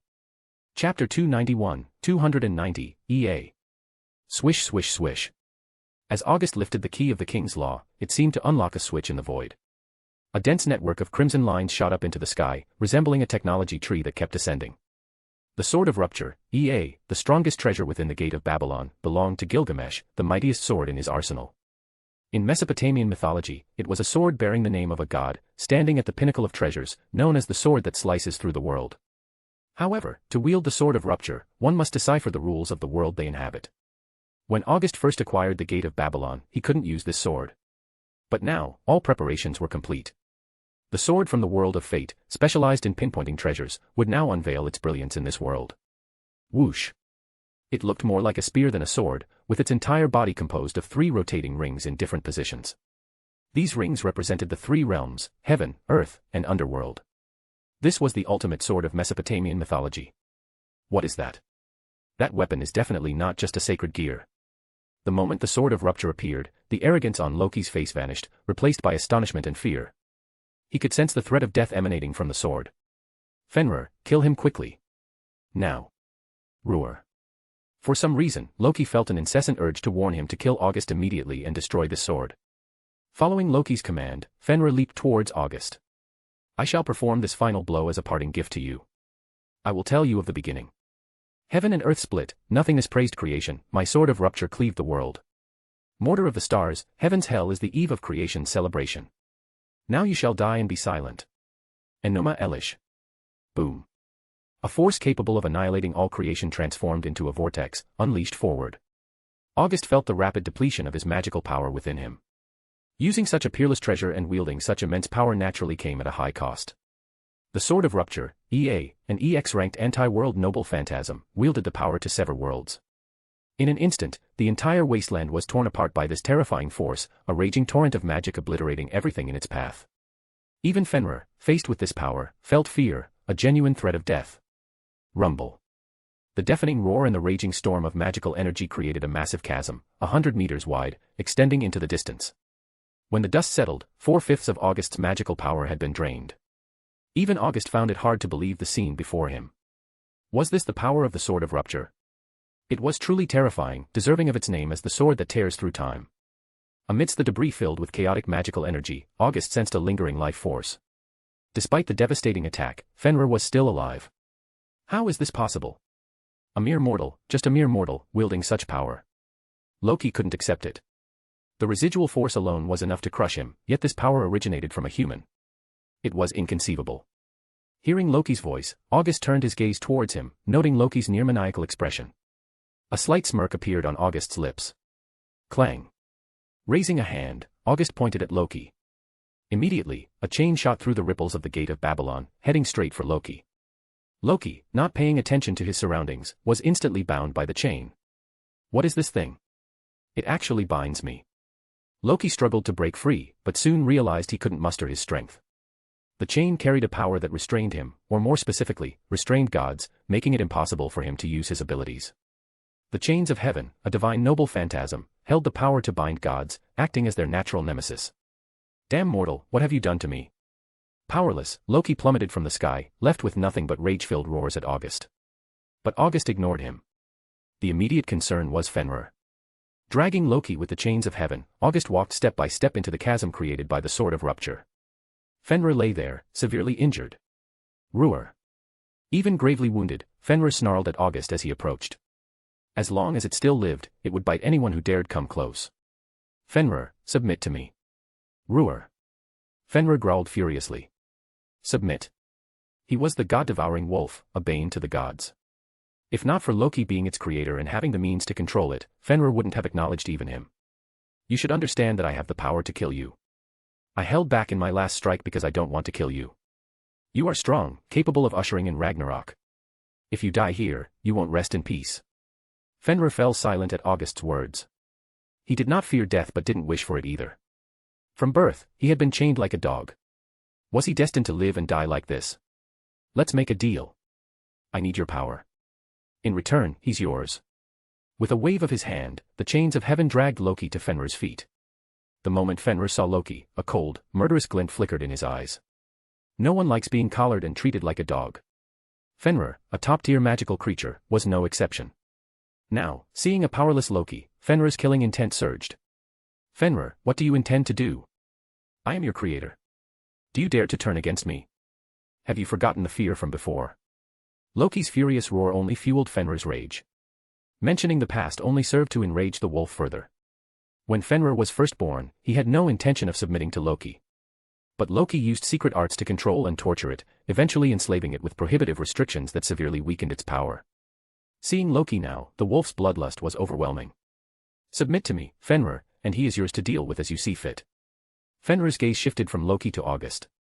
After a tense moment, he nodded slightly, his submission sealing the deal. Chapter 292, 291, Fenrir. Without sufficient power, one should not attempt to control forces beyond their grasp. This was August's assessment of Loki. It was undeniable that creating a being like Fenrir indicated Loki was no ordinary individual. Otherwise, he wouldn't have earned his fearsome reputation in Norse mythology. However, controlling Fenrir, turning it into a weapon in his hand, was beyond what Loki could manage. Fenrir, already gravely injured, seemed driven by hatred or anger as it slowly rose to its feet.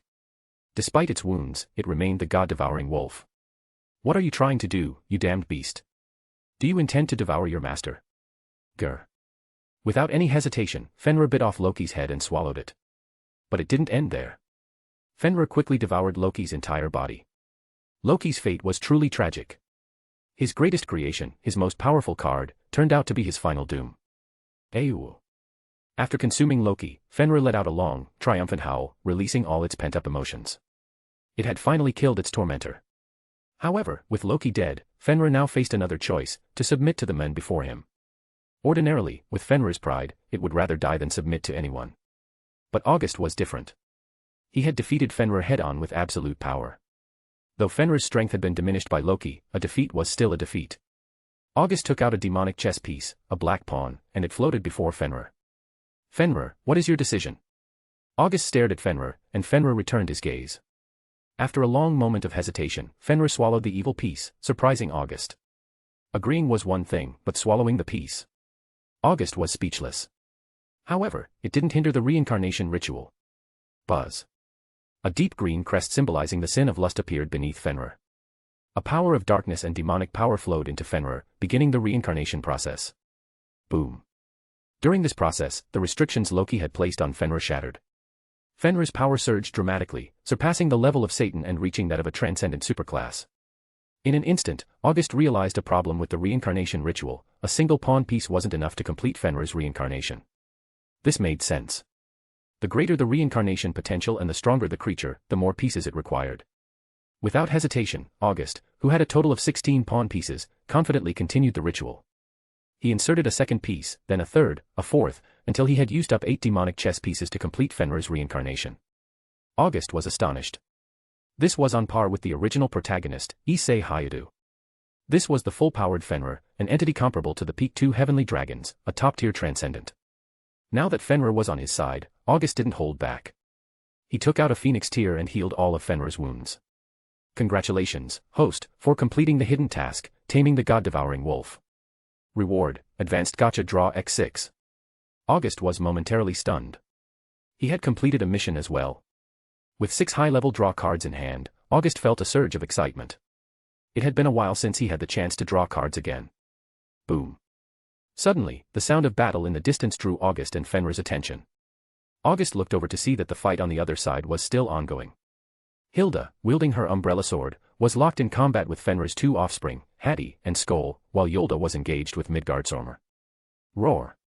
Fenrir let out a thunderous roar, and instantly, Hati and Skoll halted their attacks. Despite Loki's commands, Fenrir's will held greater sway over his children. My lord, you. Fenrir is now my peerage. From now on, we are one family. What? Hilda looked incredulously at the massive Fenrir before her. This was the legendary god-devouring wolf, now tamed by her master. Hello. Hilda greeted Fenrir, but the wolf dismissed her with a cold glance. Hilda felt awkward and turned to August for help. August sighed inwardly. Fenrir's pride was deeply ingrained, he looked down on even the Norse gods, let alone a mere demon maid like Hilda. Fenrir, we're all family now. Show some respect. Grr. Reluctantly, Fenrir let out a soft growl in Hilda's direction before turning away. Hilda smiled wryly. Fenrir's acknowledgement, however reluctant, was more than she could have hoped for. After all, the strong always had their privileges. My lord, could you lend me a hand? Yulda's voice called out, breaking their focus. August and Hilda suddenly remembered her plight. Fenrir. August patted Fenrir and glanced at Midgardsormr. Fenrir looked displeased. A mere replica, and they needed his help. If it had been the original, he might have been more interested. However, though unwilling, Fenrir acknowledged his master's authority and stepped forward. Roar. Fenrir leapt into the air, descending swiftly and pinning Midgardsormr to the ground with a single powerful swipe. With one bite, Fenrir pierced Midgardsormr's neck. After a brief struggle, the serpent fell lifeless to the ground. This replica of Midgardsormr had only the strength of an ultimate class being. Against Fenrir, restored to full power, it was no match. August hurried over, tossing Midgardsormr's corpse into his personal pocket dimension. Though just a replica, it was still Midgardsormr, the dragon of the end, and a valuable asset. Fenrir couldn't understand August's intentions. Was he only supposed to fight so that August could collect the spoils? With Midgardsormr dealt with, August turned his attention to Hati and Skoll in the distance. Chapter 292, Hati and Skoll. On the other side of the battlefield, several figures stood in contemplation. Leading them was none other than Vali, who had twice been defeated by August. It's truly unbelievable that he managed to defeat Fenrir head-on. And that weapon he used doesn't seem to be a sacred gear. Vali said, her voice tinged with envy as she gazed at August standing with Fenrir below. She had also been eyeing Fenrir, but August had beaten her to it. Moreover, unlike herself, August had not used any tricks to control Fenrir but had defeated him outright. This was the god-devouring wolf, after all. The scene of Fenrir biting off Loki's head and swallowing it whole was still vivid in her mind. August was truly bold, not adding any restraints and simply subduing Fenrir. If anything had gone wrong, it could have been disastrous. The reason the Underworld had so many stray devils, with their numbers increasing, was because reincarnated devils often surpassed their masters and sought to usurp them. What should we do next, Vali? Sun Wukong looking at Vali. With Fenrir now on his side, Sun Wukong was reluctant to face the monstrous August. Our goal is gone, and there's no point in staying in the Underworld. Let's go. Since Fenrir had been taken, Vali could only look for other targets. Vali, what about Fenrir's two children? They're still young but have inherited Fenrir's fangs. Children? You mean Hati and Skoll, those little wolf cubs? Exactly. Hati and Skoll may not be as strong as Fenrir, but because they're weaker, they might be easier to control. If we nurture them well, they might not reach Fenrir's level, but they won't be far off. That's not a bad idea. Vali mused, nodding at Arthur's suggestion. Though they had missed out on Fenrir, his two children were still valuable options. As Vali pondered how to proceed, Sun Wukong couldn't help but interject. What are you all thinking? If you were in his shoes, would you give up Hati and Skoll? What do you mean, old man? Arthur asked. Those two might be weaker, but they are still undeniably of high-level strength. Even if they don't mean much to him, he isn't alone. Explain more clearly. Vali demanded. He's married into the devil families, both the Grimorys and the Citri households. Understand now. Vali and Arthur immediately grasped the point. Indeed, August might not need them, but others certainly would. Hati and Skoll's potential, combined with their god-devouring fangs, made them invaluable. Understanding dawned, and Arthur and Vali exchanged a knowing glance before falling silent. Finally, Arthur drew his sword, opening a spatial rift, and stepped inside, followed closely by Vali and Sun Wukong. On the other side, August sensed something and turned to look, but found nothing. By now, Hati and Skoll had gathered beside Fenrir, clearly delighted to see their father free from Loki's control and restraints. Boom. Suddenly, a thunderous noise erupted from the sky above. Then, within a massive teleportation array, an enormous hammer began to descend slowly. August, Mjolnir has been delivered. Catch it. Odin's voice echoed from the other side of the array, leaving August speechless. The battle had just ended, and now the delivery.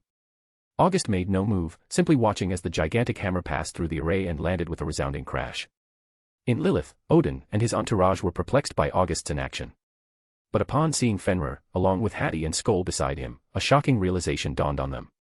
Approaching the fallen Mjolnir, August couldn't help but marvel at its size. He wasn't sure about its power, but it was certainly enormous. This was a Norse artifact, and Odin had lent it to him.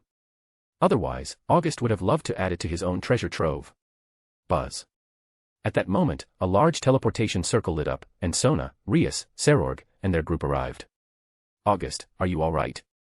Sona started, but her words trailed off as she saw Fenrir beside August, leaving her speechless. Fenrir, with his massive frame and twin horns, had regained his full strength. Just standing there, he radiated an aura that filled everyone with awe. I'm fine. Fenrir is now one of my peerage. Wait, are you saying you've reincarnated Fenrir? Yes, it took 8 of my pawn pieces. Gulp. Sona, Rias, and Serorg all swallowed hard in disbelief. This was Fenrir, the god-devouring wolf, beyond Loki's control, now a part of August's peerage. And these 2 little ones are Fenrir's children, Hattie and Skoll. You 2 can each take one. August's words stunned everyone. Serorg felt a pang of envy. These were the children of the god-devouring wolf, and they were being given away. Having a powerful boyfriend certainly had its perks. Sona and Rias's eyes widened as they looked at the 2 smaller god-devouring wolves beside Fenrir. These are for us. Of course. I already have Fenrir, and we're all family. What's mine is yours. His words moved the 2 women deeply. If Serorg hadn't been there, they might have leaped into August's arms. Since Fenrir, Hattie, and Skoll are of Norse origin, we should divide the spoils before leaving, to ensure Odin doesn't make any claims. Sona and Rias couldn't help but laugh at that. August's bluntness about the Norse chief god was audacious. Serorg, having had his fill of the scene, decided to check out Mjolnir and walked over. Lord August, is this the Norse artifact, Mjolnir? Yes, it arrived just as I finished my work here. Perfect timing. Though his tone was sarcastic, everyone chose to ignore it, not taking it seriously. Chapter 294, 293, Odin Present. Under August's watchful gaze, Sona and Rias successfully made Hattie and Skoll their new familiars. Much like Fenrir, these 2 young wolves were classified as pawns, and each consumed 4 evil pieces in the process. With the matter of Loki settled and Mjolnir, which Odin had transported from afar, now in his possession, August found himself reaping a bountiful harvest from this escapade. After passing through the magical teleportation array, the group returned to the House of Demon. However, upon seeing the colossal figure of Fenrir, everyone was struck dumb, none more so than Odin. Odin didn't care much about Loki. After all, Loki's strength was middling at best, and his real talent lay in behind-the-scenes scheming. While troublesome, Loki was manageable. Fenrir, however, was a different story. The god-devouring wolf, coupled with the ominous prophecy of Ragnarok, was what truly gave Odin pause. August, what on earth happened here? Surzex, standing before the mighty Fenrir and observing Hattie and Skoll beside Sona and Rias, was utterly bewildered. Oh, it's nothing much. Loki got himself eaten by Fenrir, who's now decided to join me. And his 2 pups have become Sona and Rias's familiars. With that single statement, August delivered a bombshell that left everyone stunned into silence. When Surzex finally processed what he had heard, he was overjoyed. Well, isn't my brother-in-law impressive? This is Fenrir we're talking about, and he managed to tame it. And my sister even got herself a miniature god-devouring wolf. Ajuka was equally taken aback. His original intention had been for August to suppress Loki and seal Fenrir away. After all, the god-devouring wolf was far too dangerous. Never in his wildest dreams did he expect August to not only tame Fenrir but to do so quite successfully. Out of everyone present, only Odin seemed to be in a state of shock. Good grief, so it's the Norse who've suffered the biggest loss here, he thought. Not only had they lost a god, but Fenrir as well. Losing Fenrir would have been bad enough, but the real trouble was that Fenrir now had a new master. With Fenrir under his command, August had effectively made Norse dealings with him a delicate matter. Odin could see it clearly, Fenrir had regained its full strength and was beyond his ability to control. Now, the devils had truly risen to a formidable force. They had originally only had 2 beings who surpassed the ordinary limits, now they had added another. A clan with 3 such beings was terrifying, indeed. But then Odin noticed the group of beautiful women not far away and got an idea.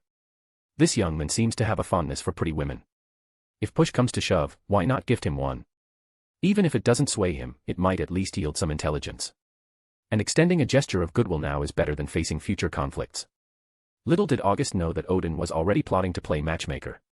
Hey, August, we're still on good terms, right? What are you trying to say, Azazel? Oh, nothing much. It's just that now that Fenrir is with you, I was wondering if I could ask for one of his god-devouring fangs. Just one, that's all. At these words, August didn't react, but Fenrir beside him immediately bristled with displeasure. So, you want to pull out my tooth? In an instant, a murderous aura descended upon Azazel. Azazel froze, stiffening all over. When he glanced up, his eyes met Fenrir's fierce gaze. A cold sweat broke out on his forehead. Oh, great, I'm done for. It was just a joke. A joke. Azazel stammered as he nervously backed away. I really got ahead of myself there, making such a request right in front of him. August couldn't help but laugh. That's Azazel for you, always keen on research, eager to try anything. Roar. Fenrir snorted dismissively before turning away. After all, it was one of the world's top 10 powerhouses. Now, with the added dark powers of the House of Demon, its strength was beyond measure. A mere governor of the fallen angels didn't even register in its eyes. Fenrir, maybe you should shrink a bit. It's a little inconvenient having you this big. Whoa. With a howl, Fenrir's body began to shrink, eventually reducing to the size of a large Tibetan mastiff. Although Fenrir was still a massive wolf, its current form, reduced to the size of a large dog, was much more manageable than its previous monstrous proportions. Everyone around was astonished. Fenrir really had been tamed, otherwise, it would never be this obedient. As for Fenrir's new master, everyone present silently acknowledged it. Regardless of how August had managed it, Fenrir was now his. Anyone attempting to reclaim the wolf would surely incur August's wrath. To defeat Loki, tame Fenrir, and in such a short amount of time, August was a formidable figure. No one wanted to make an enemy of such a person. However, ignoring the issue of Fenrir did not mean they were indifferent to it. You're quite something, kid, Odin said, addressing August. In all of Norse history, no one has ever tamed Fenrir. You're the first. Just a minor trick, nothing impressive, August replied modestly. Odin nearly choked on his own breath. Nothing impressive. So, according to this kid, Odin wasn't even up to that level. Kid, while you may have tamed Fenrir, don't forget, Fenrir is still a creature of Norse mythology. Indeed, no matter what, Fenrir's origins lay in the Norse world, there was no disputing that. So, are you planning to reclaim Fenrir? August's eyes narrowed. At this, August, Surzex, Ajuka, and Seraphol all furrowed their brows. Fenrir now belonged to August, meaning it was indirectly tied to the Underworld. Furthermore, August was the brother-in-law of both Surzex and Seraphol. For the demons, this could only be a good thing. No, I have no use for it back in Norse lands. If Fenrir were to stay there, it would only make us more uneasy. What exactly are you getting at, Lord Odin? August asked, his expression cautious. What I mean is, since you're an outsider who's tamed Fenrir, the Norse world might have some opinions about it. So, I've come up with a proposal. Let's hear it, August said, intrigued. This is our finest Valkyrie, and I propose we marry her to you. This way, Norse mythology and the devils can establish formal diplomatic relations. It would give us an acceptable explanation for all of this. In an instant, August was stunned. The same went for Surzex and the other demon lords, as well as Azazel. A beauty as a gift. And a Valkyrie, no less. What? Rosweiss, the woman in question, was absolutely flabbergasted, her eyes widening in disbelief. Never in her wildest dreams had she imagined that Odin would one day offer her as a gift, and to a man who had tamed Fenrir and killed Loki, no less. Chapter 295, 294, Dragon. Lord Odin, why? Why are you giving me away? Rosweiss wailed at Odin, her face streaked with tears. Everyone around her exchanged bewildered glances. This was the finest Valkyrie of Norse. Really? With Rosweiss making such a scene, Odin's composure faltered. Seriously? I just called you the best, and now you're crying. Rosweiss, this is a contribution for the Norse. Besides, up until now, you haven't even managed to find a single hero, right? This is a good match for you. Just because I haven't found a single hero all these years, and my lack of a boyfriend matches my age, doesn't mean I don't want one. I do want a boyfriend, but I just can't find one. What am I supposed to do? Exactly, and now you have one, Odin continued. Look, he's a young, powerful fighter, who has tamed Fenrir and is the sole heir of the House of Demon. Talk about a perfect catch. Perfect catch, high, rich, and handsome hee. In just a few words, Odin had completely swayed Rosweiss. And he wasn't wrong. August was indeed a rare catch, handsome, wealthy, powerful, with a significant position and influence. He was the epitome of perfection. In the end, Rosweiss gazed at August with a mix of shyness and burning desire, making him feel quite uncomfortable. What's wrong with this woman? Hey, old man, can we possibly reconsider? Why? Isn't Rosweiss a good choice? Just look at her figure and her physique. And I can assure you, she's never been with any men. Her first kiss, her first night, everything is untouched. August was at a loss for words. Was this really the chief god of Norse mythology? He sounded more like a brothel madam trying to sell off her best asset. Hearing August's hesitation, Rosweiss looked at him with eyes like a small animal about to be abandoned by its owner, ready to burst into tears at any moment. Was this really the same woman who had just been wailing at Odin? What, are you not satisfied with her? I just feel like this woman might be too easily led astray. It's not very reassuring, August replied. Odin glanced at Rosweiss and then, surprisingly, nodded. This left August speechless. You're trying to matchmake, yet even you don't have faith in your own choice. Listen, kid, Odin said. Despite Rosweiss' many flaws, she's the ideal candidate for marriage. If you marry her, I guarantee you won't have to lift a finger, she'll take care of everything. August didn't respond immediately but instead looked over at Hilda and Yolinda, standing nearby. Odin followed his gaze, and upon seeing the two women, he was momentarily at a loss for words. Those two had been trained as maids since childhood, rising to become the most skilled in serving among the demon ranks.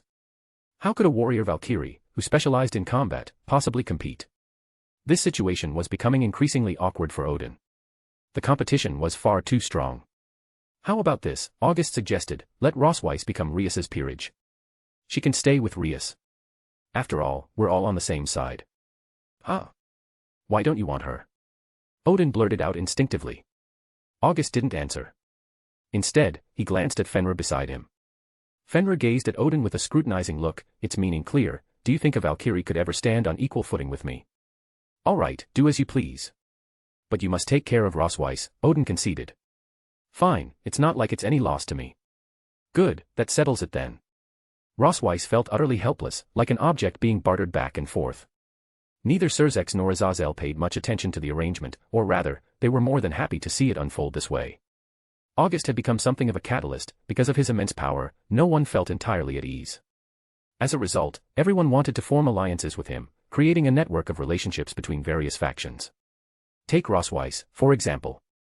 Odin's eagerness to make the match was primarily a strategic move to curry favor with August. By taking Rosweiss under his wing, August would effectively become a semi-son-in-law of the Norse. Befriending a powerful figure like him was a deal that could only benefit them. Besides, from a practical standpoint, all the Norse were giving up was a Valkyrie. To those in power, this hardly counted as a sacrifice. Surzex, too, was pleased with the outcome. Through August's connections, the Devils could also foster better relations with the Norse. And so, under the watchful eyes of everyone present, Rosweiss was reincarnated as a devil by Rias, becoming her second rook, just like Kaneko. With that, today's events came to a close. Not wanting to waste any more time with the others, August made an excuse to leave. Surzex stayed behind, discussing potential alliances with Odin and Azazel. Odin's visit had been for this very purpose, to establish diplomatic relations with both the Devils and the fallen angels. Otherwise, as the chief god of the Norse realm, he wouldn't have come here for no reason. After leaving the scene, August returned to his room, eager to open the system and start drawing gacha. It had been a long time since his last draw, and August was thrilled at the opportunity. 6 advanced gacha draws, this was an unexpected delight. Opening the draw panel, he took a moment to compose himself, washing his hands thoroughly before beginning the process. As the gacha wheel began to spin, August's heart pounded with anticipation. Ding! Congratulations to the host, you have acquired the skill, Dragon's Shadow. Ding! Congratulations to the host, you have acquired the item, Life Potion X10,000. Ding! Congratulations to the host, you have acquired the item, Mana Potion X10,000. Ding! Congratulations to the host, you have acquired the weapon, Asachi. Ding! Congratulations to the host, you have acquired the weapon, Dark Staff. Ding! Congratulations to the host, you have acquired the system item, Dimension Travel Card. Dragon's Shadow, a powerful shadow of a dragon that transcends the system's skill tree. Life Potion, restores vitality and heals injuries. Mana Potion, restores magical power. Asachi, a nameless Zanpakuto. Dark Staff, a staff capable of casting dark magic. Dimension Travel Card, a system item that allows travel to another world for up to 1 year. Return is possible at any time, with no system quest required. Ding! The system has detected that the host possesses similar skills, Power of Shadow and Dragon's Shadow. Would you like to fuse them? Fuse. Ding! Congratulations to the host, you have acquired the skill, Dragon's Shadow. August was slightly surprised. Was this fusion a unilateral one? The name hadn't changed at all. Chapter 297, 295, Maitri. Dimension Travel Card, a system item that allows travel to another world for up to 1 year. Return is possible at any time, with no system quest required. Looking at the description of this item, August felt a surge of excitement. A dimension travel card, just from the name, it sounded like it was made for enjoyment. Besides, after Get Iceguy, time would be frozen in his current world, so August had no concerns. Once this idea popped into his head, it became hard to resist. August was filled with anticipation. Moreover, he had a world tree sapling that needed nurturing.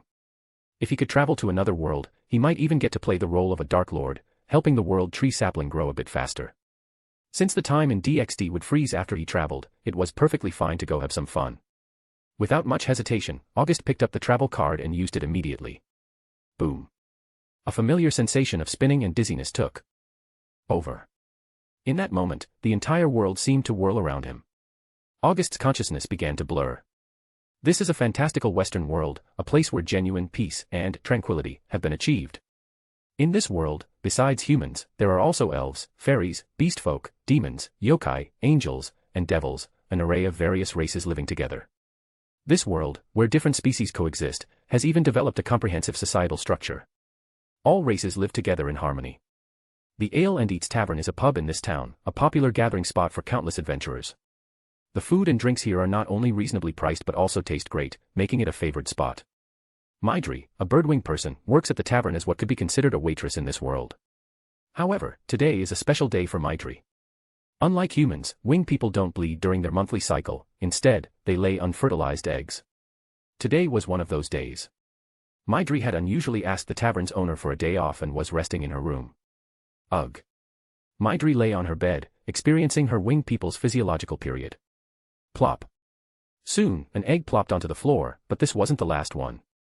Before long, a second egg followed suit. But it still wasn't over, there was a third egg. Just then, a black vortex appeared in Maitri's room. She was too uncomfortable to notice anything unusual. From this black vortex, a figure materialized in the room. Thud. Finally, Maitri's third egg was laid, signaling the end of her ordeal. However, this entire scene, without a single outsider, was witnessed by an unexpected guest. Ah. Finally, it's over. This always annoys me so much. Maitri's face flushed as she looked at the 3 eggs on her bed. Winged people typically lay 1 or 2 eggs at a time. Laying 3 indicates a lack of fulfillment in a particular aspect of life, leading to this occurrence. Maitri was like this. Even though she worked at the tavern, she maintained her purity, taking relationships between men and women very seriously. Looking at the 3 eggs before her, Maitri was conflicted. She didn't know what to do. Eating them wasn't an option, they were her own eggs, after all, so she couldn't bring herself to do it. Giving them to someone else was even more out of the question, that was immediately dismissed. But throwing them away? She just couldn't bear it, as these were her own eggs. Just as Maitri hesitated, she caught a glimpse of someone out of the corner of her eye. She was momentarily stunned. As she lifted her head, Maitri froze completely. She wasn't seeing things, there was indeed a person in her room. And that wasn't the worst part was, when did he even get here? Had he seen everything just now when she was laying eggs? Eek! As a woman, Maitri immediately let out a scream. The sound was sharp, piercing, and incredibly penetrating. Hey, please don't be like this. I swear it wasn't intentional. I really didn't mean to. The lucky person speaking was none other than August, who had just traveled to this world. To be honest, August was feeling quite speechless. Why did his journey to a new world have to start with such a scene, watching a bird woman lay eggs right in front of him? This bird woman was particularly strange. She had wings on her back, hands like a normal human, but her feet were bird talons. In Orario, August had seen some beast folk, but this was the first time he'd encountered a race like hers. As for the egg-laying process, August didn't find it all that shocking. There were no private parts exposed, he had merely seen an egg fall to the floor. Meanwhile, as Maitri watched August approach her, her face filled with fear. Miss Birdwoman, I really mean no harm. I only ended up here because of a teleportation spell that went wrong. Stay back. Don't come any closer. Recognizing his own mistake, August obediently took a few steps back, keeping his distance from Maitri. Seeing his actions, Maitri began to understand. This man, though mysterious, probably wasn't a bad person. But he certainly wasn't a gentleman, either. It was like a girl being caught changing her sanitary pad during her period, an utterly mortifying experience. Looking through a nearby window, August noticed the pedestrians on the street outside were truly a motley crew. Humans, lizard folk, bird folk, and all sorts of beast folk, a diversity too vast to count. This piqued August's curiosity about what kind of world he had ended up in. Could this be a magical fantasy world? What's your name? Who are you? Maidri asked after a long pause. My name is August. I'm a traveler, and my passion is wandering around, exploring everything the world has to offer. A traveler? Like an adventurer? Something like that. Then why did you appear in my room, spying on me? Maidri's face turned beet red as she said this. For any woman, this would be an unbelievably embarrassing situation. I really am sorry about that. When I used my teleportation spell, something went wrong, and I got caught in a spatial rift. I honestly don't know why I ended up here. To be truthful, I don't even know where this place is. Hearing this, Maidri's face was full of skepticism. She didn't immediately believe August's words. However, as she sized August up and down, she noticed that he was quite handsome. If a man like him pursued her, Maidri thought, she probably wouldn't refuse. And with his looks, he certainly wouldn't lack for beautiful women. Chapter 298, 296, Ale and Eats. In the relatively small room, August and Maidri stared at each other in silence. In the end, Maidri decided to believe August. After all, good looks are a kind of justice. Whether you admit it or not, when you see a handsome man or a beautiful woman, your first impression will undoubtedly be much better than when you see an ordinary or unattractive person. Fine, I'll believe you this time. But if another person finds out about what happened today? Dark energy began to swirl around Maidri, her expression hinting at the possibility of her turning sinister. I promise, today's events will only be known by you and me. August assured with a serious tone. Humph, it had better stay that way. However, as August glanced at the 3 eggs on Maidri's bed, his mind started to wander. He couldn't help but wonder, do birdfolk lay eggs to have children, or do they give birth like humans? It was a puzzling thought indeed. Hey, what are you staring at? I'm looking at the eggs. Thud. Before August could finish his sentence, a large chair came crashing down on his head, sending him sprawling to the floor. Though he wasn't hurt, the feeling was far from pleasant. At this moment, Maidri was emitting dark energy from her entire body. Her eyes were blank, filled with murderous intent, and she was holding a wooden stool in her hand. August quickly realized that he had crossed a line. He had been staring at the freshly laid eggs, and this bird woman might actually kill him for it. Can you avoid hitting my face? Die. Bang. What followed was a relentless beating. After about 10 minutes, Maidri was panting from exhaustion, while August sat on the floor, looking completely unscathed. What are you? How are you this resilient? Hey, stop accusing me. I didn't fight back because I knew I was in the wrong. You. Maidri glanced around the room. Several chairs had been smashed to pieces, and yet, the men before her remained unharmed. She had to admit, this man was incredibly strong, far stronger than she could have imagined. Though Maidri wasn't an adventurer, she had some skills of her own. But now, she couldn't even manage to break his defense. What's your name? She asked. Didn't I already introduce myself? I forgot. Say it again. What's the big deal, you pervert? Please stop throwing labels at me. If you keep calling me that, I might just do something to deserve it. After all, you've already accused me, so why not? You. Fine. I won't call you names anymore. Now tell me your name. August. August. That's a strange name. Thanks for your lovely critique, August replied with a hint of sarcasm, glancing at Maidri. Despite her temper, her figure was undeniably attractive. Plus, she had wings, though her bird-like talons were a slight drawback. Overall, though, she was still a high-scoring monster girl. My name is Maidri, she said. Maidri. That name sounds familiar. I feel like I've heard it somewhere before. You know me. Didn't you say you were a traveler? I didn't say I knew you. I just said your name sounds familiar, like I've heard it somewhere. This is the Ale and Eats Tavern. Maybe you've heard some adventurers mention me.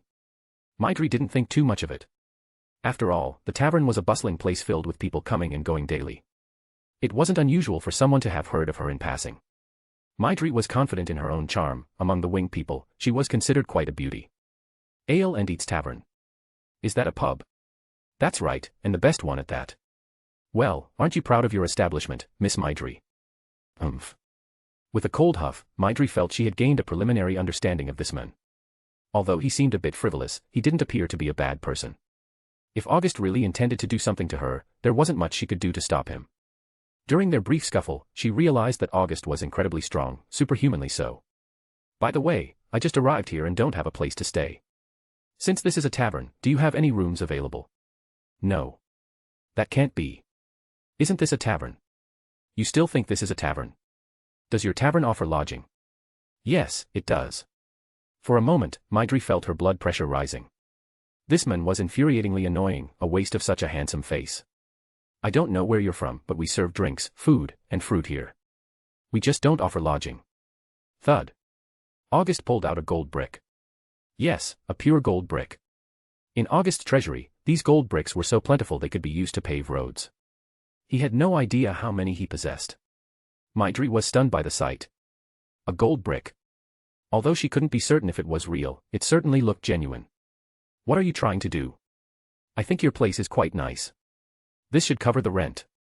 How long can I stay? At that moment, Maidri's anger flared up. This was clearly an attempt to provoke her. Was he trying to pick a fight? Sir, we don't rent rooms here, nor do we offer shared accommodations. Not enough. How about 2 bricks? Thud. Another gold brick appeared, making Maidri's eyelid twitch. 2 gold bricks, how long would she have to work to earn that much? I'm truly sorry, but we don't offer lodging. What if I add 1 more? Thud. Another gold brick. Maidri was filled with resentment. Curse those wealthy people. August didn't stop there. He continued to pull out gold bricks, one after another, 4, 5, 6, until there were 10 gold bricks in total. Maidri had never seen so much gold in her life. She felt like she was about to crack under the pressure. Well, if it's not possible, then never mind.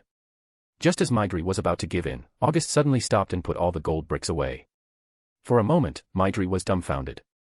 In just a few seconds, she experienced what it felt like to fall from heaven straight into hell. The most infuriating part wasn't that August stopped, it was that he had clearly done it on purpose. He had waited until she was on the verge of agreeing, only to walk away. That was the most aggravating part. However, the self-control Maidri had honed over years of working at the Ale and Eats tavern allowed her to suppress the anger rising in her chest. Buzz. Maidri, the customers outside are starting to gather. Are you done with your task? From the other side of the room, a voice came through something resembling a speaker. It was a woman's voice. August wasn't particularly concerned, but Maidri froze, her eyes widening as she stared at the speaker. The fact that there was a voice-transmitting device here meant that the tavern's owner had heard everything that just happened. Chapter 299, 297, Interspecies Reviewers. August watched Maidri, who was standing before him, her eyes vacant and her expression frozen. He couldn't help but feel puzzled. What had happened to her? Several seconds passed, and still, she made no move or sound. Is something wrong, Maidri? Curious, August walked over to the peculiar speaker-like object that had caught his attention. Was this some kind of magical tool unique to this world? Maidri seems to be in a daze. Is there something I can pass on for you? Oh, it's the little lost traveler. Hello there. You know who I am. I heard everything that just happened. I apologize, I didn't mean to eavesdrop. Listening to the voice from the speaker, August felt a wave of exasperation. She didn't mean to. This woman had to be a sly mastermind, there was no way someone this cunning wasn't entirely aware of what she was doing. The conversation between August and the speaker seemed to snap Maidri out of her stupor. Her face paled as she regained her senses. Madam, I'll get back to work right away. Without another word, she grabbed August and pulled him out of the room, leaving him bewildered by her sudden urgency. As soon as they stepped out, Maidri turned and shut the door, making sure to lock it behind them. You, leave the Ale and Eats tavern right now, and don't ever come back. With that, she rushed downstairs, leaving August more confused than ever. He followed her down the stairs, only to find the tavern bustling with patrons. Despite the crowd, Maidri seemed to be the only one managing everything, rushing back and forth tirelessly. It was clear she had her hands full. The tavern was a melting pot of different races. August counted at least 7 or 8 distinct species among the patrons, including lizardmen, dwarves, werewolves, elves, catgirls, snake people, and humans. It was fascinating to see so many different races coexisting peacefully in this world. Hey, are you new here? You look unfamiliar. A gruff voice broke through August's thoughts. A bearded man was addressing him, sitting at a table with a short, blonde-haired elf, another male. Yes, I just arrived in town. By the looks of you, you're not from around here, are you? That's right, I'm a traveler. I like to explore new places. Well, that's impressive. The men seemed genuinely surprised. In his experience, anyone who could travel freely had to be strong, considering how dangerous this world was, especially the deep forests teeming with powerful monsters. Stank, this guy's strong. I can sense a dense aura of mana around him. His power is no joke. Really? Hearing his companion's words, the men, Stank, looked at August with wide-eyed astonishment. He had already suspected as much, but August's appearance was so misleading. With his noble bearing, fine clothes made of some unknown material, and an air of refinement, he looked every bit the part of a young aristocrat rather than a seasoned adventurer. It's nothing special, just enough strength to protect myself. Haha. You're quite the interesting fellow. Since we've met by chance, why not sit down and share a drink with us? Sure, August replied, eager to learn more about this world. If he could gather some useful information, he might finally understand where he had ended up. Since someone was willing to help him out, there was no reason to refuse. By the way, what's your name, kid? Stank asked, leaning in curiously. My name is August. I'm Stank, and this here is Zell. Hello, I'm Zell, the elf chimed in with a polite nod. Nice to meet you both, August responded. August could tell that the two men before him harbored no ill intentions. However, there was something that bothered him, an overwhelming aura of lust emanated from both of them. It was hard to believe that the elf, in particular, was as much of a lecher as Stank. August, right. You said you just arrived in this town. Yes, I haven't even found a place to stay yet. That's no problem. I can help you find a place to crash for the night, Stank offered with a grin, which was quickly mirrored by Zell. Although their smiles seemed friendly enough, August couldn't shake the feeling that there was something off about them. Maidri, another round, please. Zell called out to the winged woman who was busy cleaning tables nearby. Coming right up, Maidri replied without turning around, clearly accustomed to their requests. It was obvious that Stank and Zell were regulars here, and they seemed well acquainted with Maidri. Soon, Maidri approached with a large mug of ale, but when she saw August sitting with them, her expression froze. She hadn't expected him to still be here, let alone sharing a drink with Stank and Zell. Maidri, this is our new friend August. He's a traveler, impressive, right? Stank beamed, completely oblivious to Maidri's moment of shock as he introduced August. What are you doing here? Maidri asked, her voice laced with irritation. Stank-san invited me for a drink. Why, is that a problem, Miss Maidri? Ha. As if I care, Maidri huffed, slamming the mug down in front of August with such force that the ale spilled over the edge. Without another word, she spun on her heel and stormed off. This left Stank and Zell perplexed. Although Maidri was known for her temper, it wasn't like her to be this cold to a stranger. That left them with only one possible explanation: there was some sort of history between her and August. Being longtime partners, Stank and Zell exchanged a knowing glance. Instantly, they understood each other's thoughts. August, do you know Maidri? Stank asked, his tone carrying a hint of mischief. Well, you could say that, August replied, sensing the shift in their demeanor. What do you mean, you could say that? Spill it, what's the story between you two? We're all ears, Stank pressed eagerly. It's nothing much. I just teased her a bit, and she beat me up for it, August confessed. The moment those words left his mouth, Stank and Zell's eyes lit up in admiration, as if they were looking at a hero. August, you actually dared to tease Maidri. You're a legend. Ah, yeah, youthful ignorance, I guess. Don't worry, it's not uncommon around here, Stank reassured him with a laugh. Really? There are many others? August asked, a bit surprised. No. What I mean is that there are many people Maidri has beaten up. August was left speechless. Still, as he looked at Stank, Zell, and Maidri, there was a nagging sense of familiarity. He just couldn't quite put his finger on it. Since it's your first day in town, and I haven't properly welcomed you yet, how about I take you to the Succubus Cafe tonight? Don't worry, it's on me, Stank suggested with a wink. In that moment, it all clicked for August, Maidri, Stank, Zell, the Succubus Cafe, everything suddenly made sense. He finally understood where he was. This was the world of the anime interspecies reviewers, a show notorious for its borderline content, which had earned it a sort of legendary status. Chapter 300, 298, Succubus Cafes. This world was strange, or perhaps it was just one of its peculiar rules that made it so. In most respects, it resembled the typical fantasy world found in many other stories. A variety of races coexisted here, from humans and elves to beastmen and dragons. The world was filled with the romanticism of a classic otherworld, featuring magical beasts, adventurers, and dungeons. But there was one unique characteristic, the defining theme of this world, the Succubus Cafes. In this world, red light districts and brothels were not only legal but had been normalized to the point where they were considered just another profession. What intrigued August the most was that anyone with succubus blood could work in one of these establishments. Take this small town, for example, there were countless such establishments, catering to every conceivable taste. There were succubus girls from every race, bovine, cyclopean, winged, aquatic, demonic, and even dream demons who could be assembled from puppets. In the original story, Stank and the others had once assembled a puppet in Midri's image, only to be severely beaten by her when they returned. As for the power system of this world, August didn't know much about it yet. There was magic, there were combat skills, but since the anime that this world was based on was more focused on eki content, the adventures and battles were largely glossed over. Still, this was fascinating to August. As an embodiment of lust, this world seemed like the perfect playground for him. Hey, August, what are you daydreaming about? Stank's voice broke through August's thoughts. Huh? Oh, nothing. I was just thinking about what to do next. What do you mean, what to do next? Stank asked, curious. Well, I find you and Zell pretty interesting, so I was thinking of staying here for a while. Maybe I'll buy a place nearby, or rent one if buying isn't an option. You've got to be joking. The property prices here are sky high, Stank replied, immediately categorizing August as a rich kid. Exactly, August, Zell chimed in. Land here is insanely expensive. You'd need tens of thousands of gold coins just to get your foot in the door.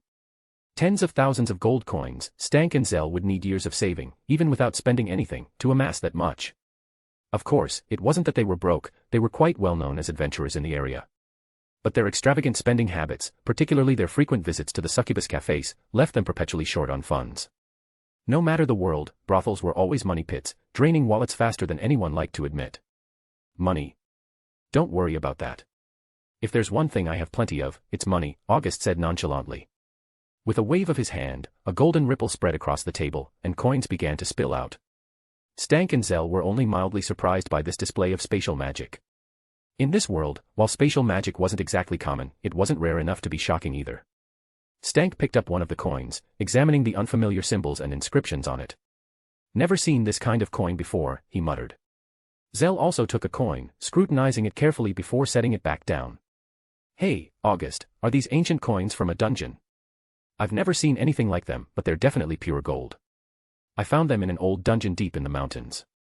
There were plenty more where these came from, August replied casually. An ancient dungeon deep in the mountains, huh? That makes sense, Stank nodded, accepting the explanation. Zell didn't doubt August's explanation. After all, this world had dungeons, and many mysterious and unknown items could be found within them. A few ancient gold coins weren't particularly surprising. Still, if these ancient coins were appraised and sold, they'd fetch a pretty high price. Aside from the value of the pure gold, these coins held significant worth as collectibles and research items. The very nature of being unknown added value. All these coins were stored within the treasury of a king, though which dynasty they came from, even August didn't know. So, Zell, how much do you think these coins are worth? I'm not sure, but if you trust me, I can find out for you. Sure, I'll leave it to you. Zell was taken aback by August's easy agreement. These were ancient gold coins, hundreds of them, in fact. And August was just handing them over without a second thought. Stank, sitting nearby, was also surprised. In this world, people were often deceitful for the sake of money, but August seemed utterly unconcerned. Whatever the reason, Zell felt pleased by August's trust. All right then, I'll take care of it. I'll give you an update tomorrow. If the price is right, I'll bring you the cash. No problem. August wasn't concerned about a few hundred gold coins. He had more gold bars and bricks than he could count, so these coins were nothing. As for why he agreed so readily, it was partly because he wasn't lacking in wealth, but also because these two were the protagonists. Even if they weren't the heroes of a battle-focused anime, their credibility was trustworthy. The three of them continued drinking and eating while Stank and Zell filled August in on some details about this world and the local town. However, most of their conversation, over 70%, revolved around the various succubus cafes. One topic, in particular, led to an endless debate between the two, with neither willing to concede. It was the issue of age and mana. Stank, being human, couldn't understand Zell's preference. Stank had a fondness for older, curvaceous elves, but Zell disagreed. In his view, older elves had poor mana quality, which made them unappealing. On the other hand, Zell favored a human woman in her 50s, whom he saw as a young girl by elven standards. This made Stank feel disgusted, he couldn't stand the thought of someone in their 50s with all those wrinkles. Because of this topic, the two argued endlessly, with neither able to convince the other. August, you tell us, who's right? Suddenly, Stank dragged August into the argument. After all, August was the only one observing from the sidelines. Me. Yes, you. Who do you think is right? Stank and Zell both stared at August intently, making him feel a bit uncomfortable. I'm just a normal guy, August thought to himself. But the way these two are looking at me, I might end up knocking them out if I'm not careful.